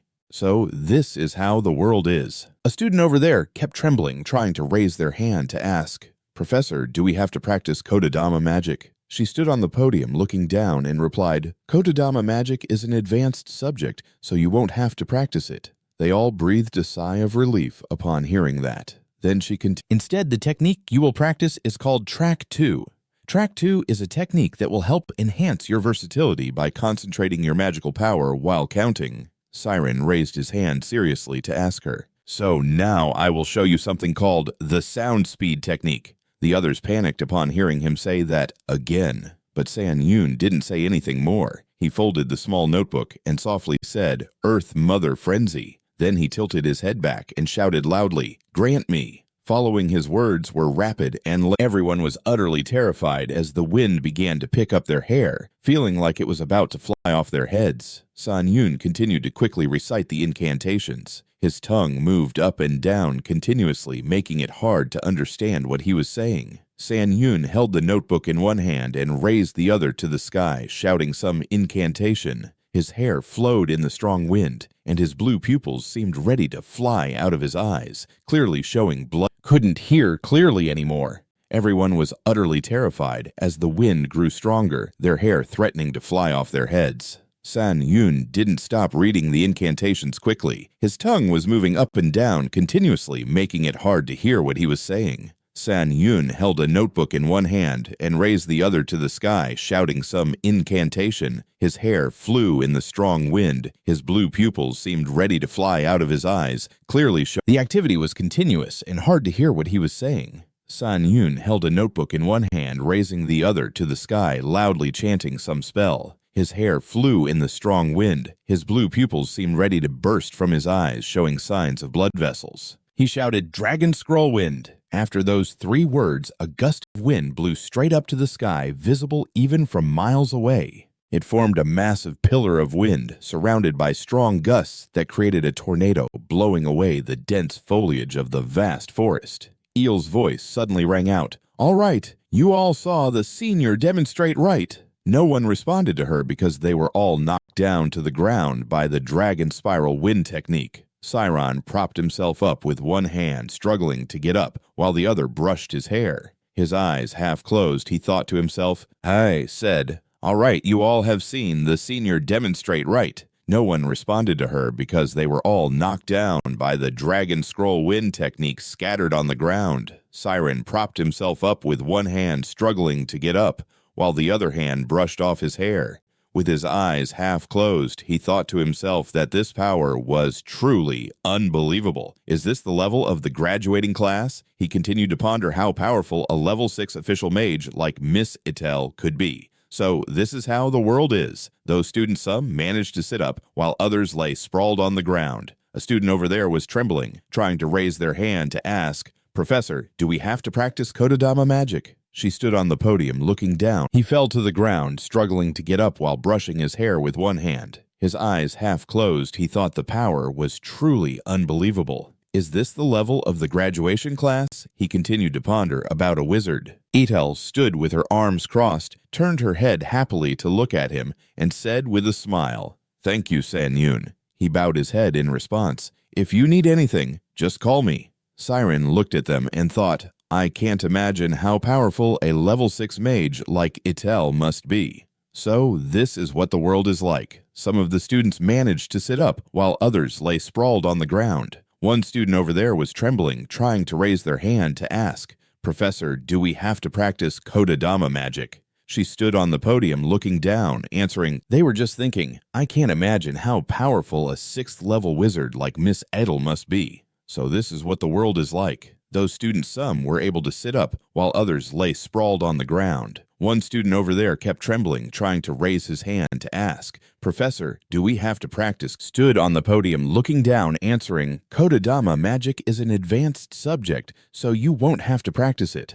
Upon hearing this, they all sighed in relief. Then she spoke seriously again. Standing on the podium looking down, replied, "Kodadama magic is an advanced subject, so you won't have to practice." Hearing this, they all sighed in relief. Then she continued in a serious tone. Instead, the technique you will practice is called Track 2. Track 2 is a technique that will help enhance your versatility by concentrating your power while counting. Siron raised his hand to seriously ask her, "So the more you count, the stronger you get?"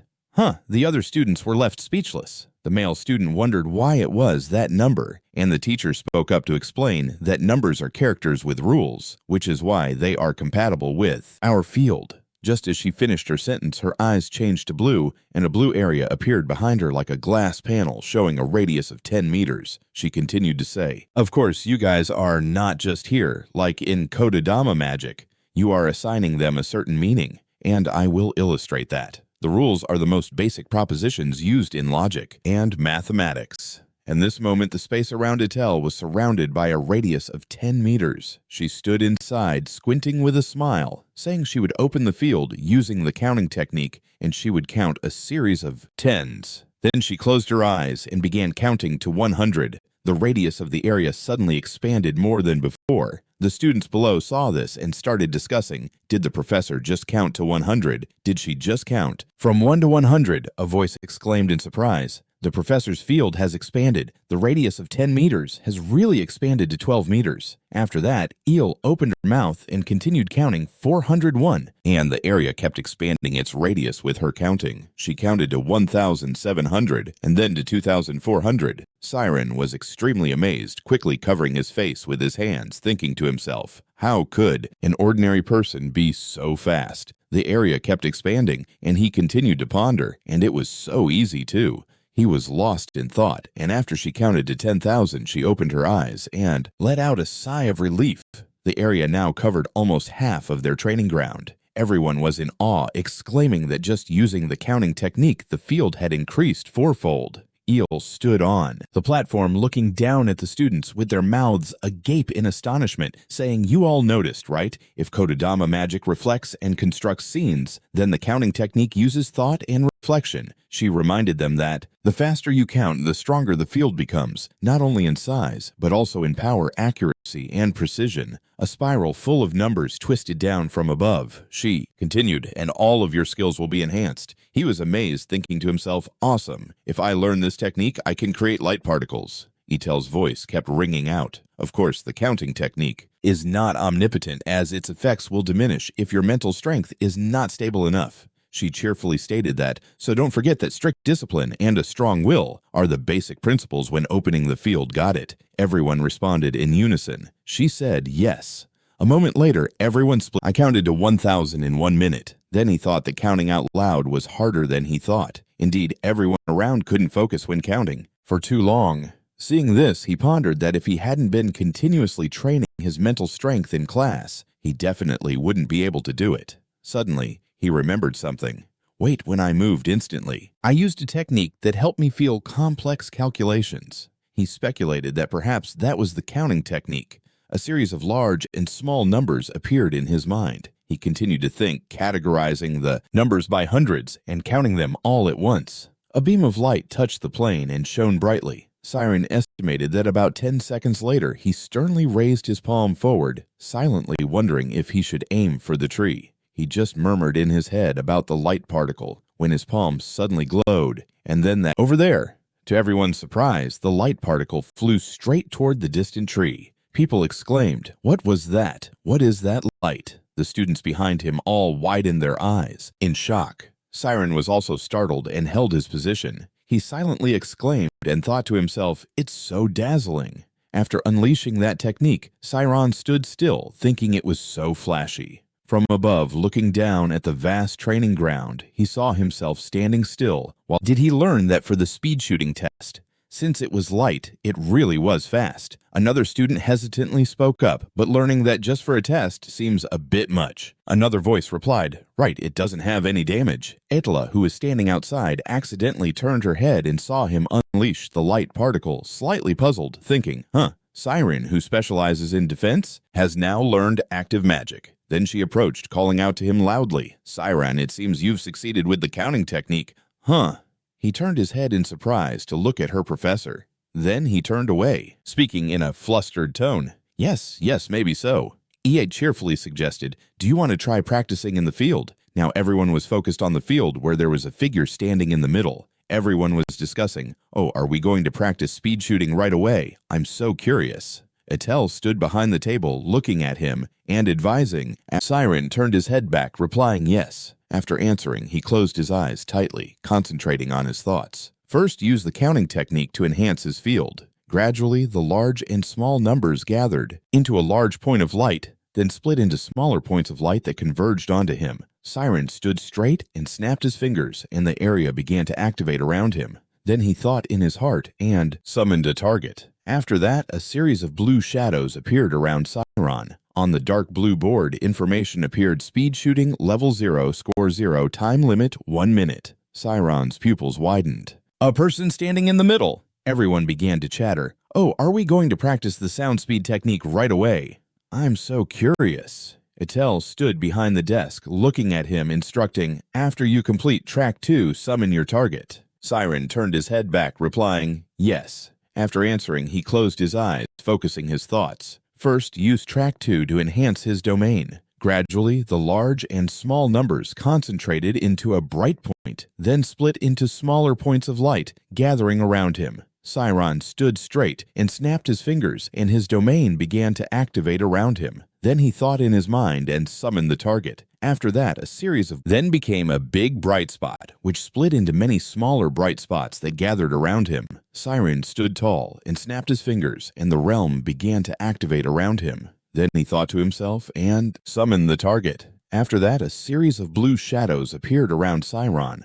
On the black and green board, information appeared showing rapid fire level 0 score 0 and a time limit of 1 minute. Siron's pupils appeared, lined up a series of targets and reflected the dazzling blue light. He squinted and opened his eyes to see those targets right in front of him. Then he raised his hand, focusing the spirit energy in one spot. He directed his palm towards the target hovering in midair and mentally concentrated on the light projectile. Immediately, the light projectile lit up and shot straight towards that target. Sean saw this and was stunned, thinking to himself, "This is it." He silently thought that thanks to the bullet speed approaching the speed of light, the light projectile only needed to be launched once. It automatically sought out the target to attack. It shattered the targets into pieces. Siron continued to ponder, feeling as if he was aiming and shooting at the same time. Currently, his shooting angle was at level 2 with a score of 11, and the time limit was 0 minutes and 55 seconds. The other trainees exclaimed in surprise, "That was fast!" Everyone was stunned, mouths agape. Someone's voice rang out. As soon as he aimed, he hit the target right away. It was like a type of instant activation magic. Etla stood there silently watching him, thinking to herself, "I get it now." Siron's ability must be to group numbers into a large combination and then deploy them. She concluded in her mind that this was a modular technique previously used in intelligence magic. Now above Siron, his attack technique against the targets looked like fireworks, exploding in the sky. Below his feet was a wide magic circle covering the entire field. Ethan observed while thinking that perhaps this was the knowledge he gained at the bridge that couldn't be crossed. Then she silently marveled at such a terrifying growth rate. Meanwhile, Siron was focusing on launching his attack towards the targets. He didn't miss a single shot. All the targets were obliterated. After a while, the training session finally came to an end. Siron stood up, wiping the sweat from his forehead, unaware of the information on the wall showing his time was up with level 19 and a score of 342. The time limit was 0 minutes. The crowd below cheered nonstop. Wasn't that a perfect score? Taking down 342 targets in 1 minute. Someone's voice also rang out. "Should I switch to using light projectiles too?" "Better not. That's only possible if you understand it like Siron." He stood there wiping sweat and sighed in relief, thinking that with this he didn't need to worry about the speed shooting test anymore. Standing outside and having seen everything, he crossed his arms and spoke up. Until now, he hadn't been able to succeed with magic, but as soon as he understood it, he scored 342 points. Impressive. Iraqi, sitting next to him, chimed in. "That's quite a score, but it was just a fluke." It was his first time, so it wasn't bad. Iraqi stood up and looked over at him, grinning and saying that his score was indeed a fluke, but it was still interesting. Suddenly, Iraqi raised his hand, calling out to Professor Etla, "I want to try too." She and N were startled to hear him say that. She worriedly spoke up, "Iraqi, are you sure you can't cause any trouble, okay?" Sean, who was wiping his face, suddenly heard someone's voice ringing out. "What, it's Iraqi. He wants to practice too." Hearing this, he felt annoyed, turning away while thinking, "Iraqi, I don't like your way of thinking." But he hesitated and continued to think, "I'm still curious." Iraqi stepped out onto the stage, looking bold and confident. Everyone gathered to look at him. He took his hands out of his pockets. Iraqi stood tall, grinning. The spirit energy began to surround him. The spirit energy rose from his feet up into the sky, and he looked very pleased. Everyone saw this and was stunned, discussing speed shooting with a directional change. No way. The speed shooting was completely different, and Siron was equally surprised. Someone's voice rang out, so he plans to take down the targets by just looking at them and not using Seiya.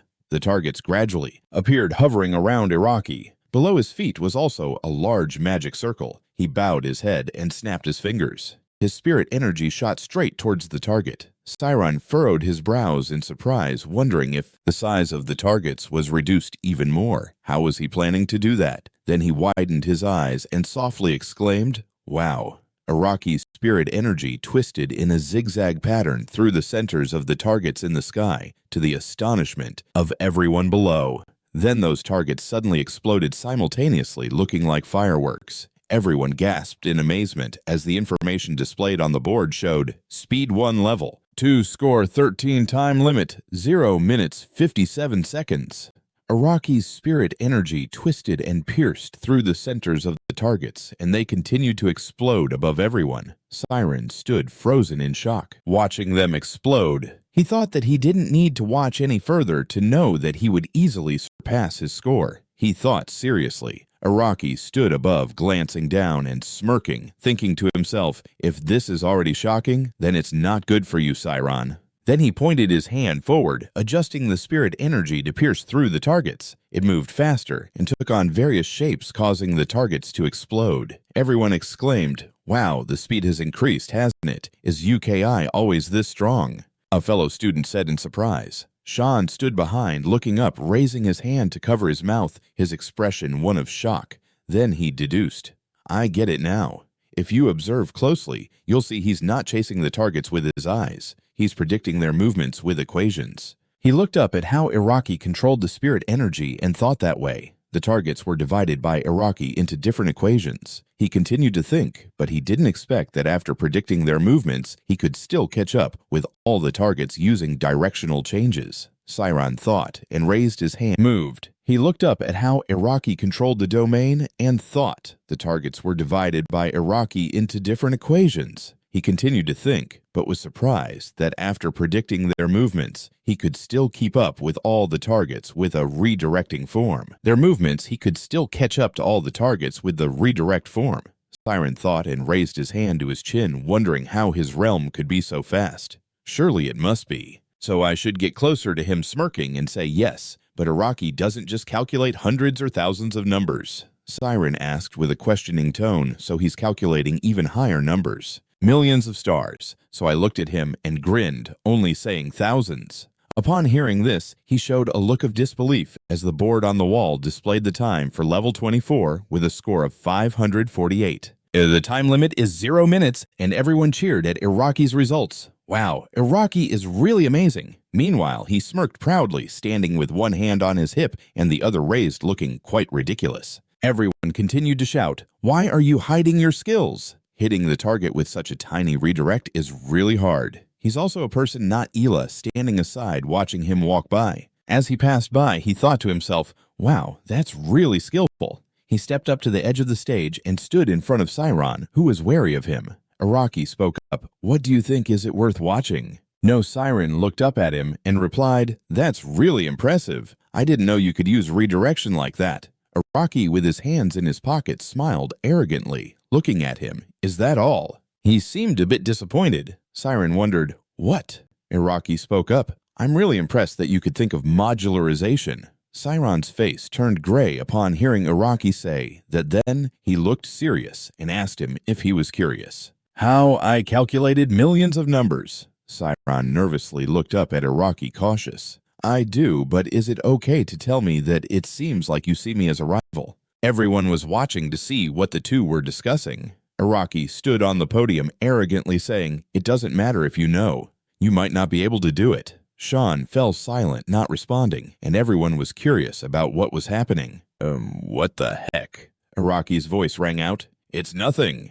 He scratched the back of his head, glancing away, and continued, "I used blocks and reduced the units." Siron was incredibly shocked when he said that, his mouth agape. He wondered silently, "No way, how can he consider this a method?" Everyone around heard and gasped, What did he say? Isn't that too much?" Furrowing his brows, he thought, "If he calculates using blocks, it clearly feels like the numbers are much larger. Even if he uses a simple calculation method, the calculations will still become complicated. He confidently declared, "This is a genius syndrome." Araki raised his index finger to his nose, frowned, and spoke, "What do you think? Can you beat me?" Siron replied loudly, "I don't intend to defeat anyone. This is just a test." "Well, you stand there covering your nose looking elsewhere," he retorted, dismissing the ordinary declaration of weaklings. "Remember this," Araki said seriously, "if you don't have skills, then give up your life goals and continue pretending to be the best." He then spoke with disdain. "That doesn't sound convincing at all." Siron angrily replied, "If I defeat you, it will prove that I'm right. Araki snapped his fingers and laughed mysteriously. "Of course, but you should know that no matter how high your knowledge is," Araki continued, "compared to me, you're just a bug." Siron was extremely angry, exclaiming, "Bug. Everyone was surprised, even the place was the same. He thought about this quietly, then he happily began searching for something in his paper bag. Interesting. The rules of the rapid-fire test. Your score is calculated by the number of targets hit within the time limit. Level 1, score 0. The time is 1 minute. For each level, the number of targets will increase. First stage target is 12. Second stage target is 11. Third stage target is 12. Fourth stage target is 13. Fifth stage target is 14. If you miss even one target, you cannot advance to the next level. Moreover, the higher the level, the faster the targets are summoned. If the Lin Vuk condition cannot keep up with the targets, the student will be eliminated. If you cannot quickly handle them, you cannot summon additional targets, and the score will be severely affected. Everyone was focused on the results board of the rapid-fire test, and Siron, he thought to himself, the average score of the class is 400. No one has scored above 700 yet. Then he rested his chin, reasoning that to achieve 700 points, he surely couldn't miss any targets within 1 minute. He must reach level 30 to do that in a second. At this moment, Siron was standing in the middle of the podium under everyone's watchful eyes. He then looked serious eyes up and raised his right hand to the sky. Immediately, the targets were consecutively blown up by him, and the other students were amazed, looking up at the sky, with one friend exclaiming, "Wow, that's impressive." "That's too much." He turned around, executing his move, his eyes showing determination and sharpness. He swung his arm, directing the Lin Vuk towards the targets in front of him, and they continued to explode loudly against the ceiling. The two people who had spoken with Siron earlier were now standing amazed, watching him. The one in front spoke sternly. "Siron is not joking. If he doesn't move his head, he can still hit the target." The one standing behind doubted, how can he do that? The blackboard on the wall displayed a message. In just 1 week, his score has increased by 200 points. At this moment, the time was up and the Lin Vuk disappeared. He stood cracking his left wrist inside, as if releasing all the fatigue amidst the cheers of everyone. After that, Siron turned and walked away. In the distance, two people were whispering to each other. His bullet speed is really fast. Once he locks on a target, he never misses. The boy next to him replied softly, "His continuous shots have improved a lot too.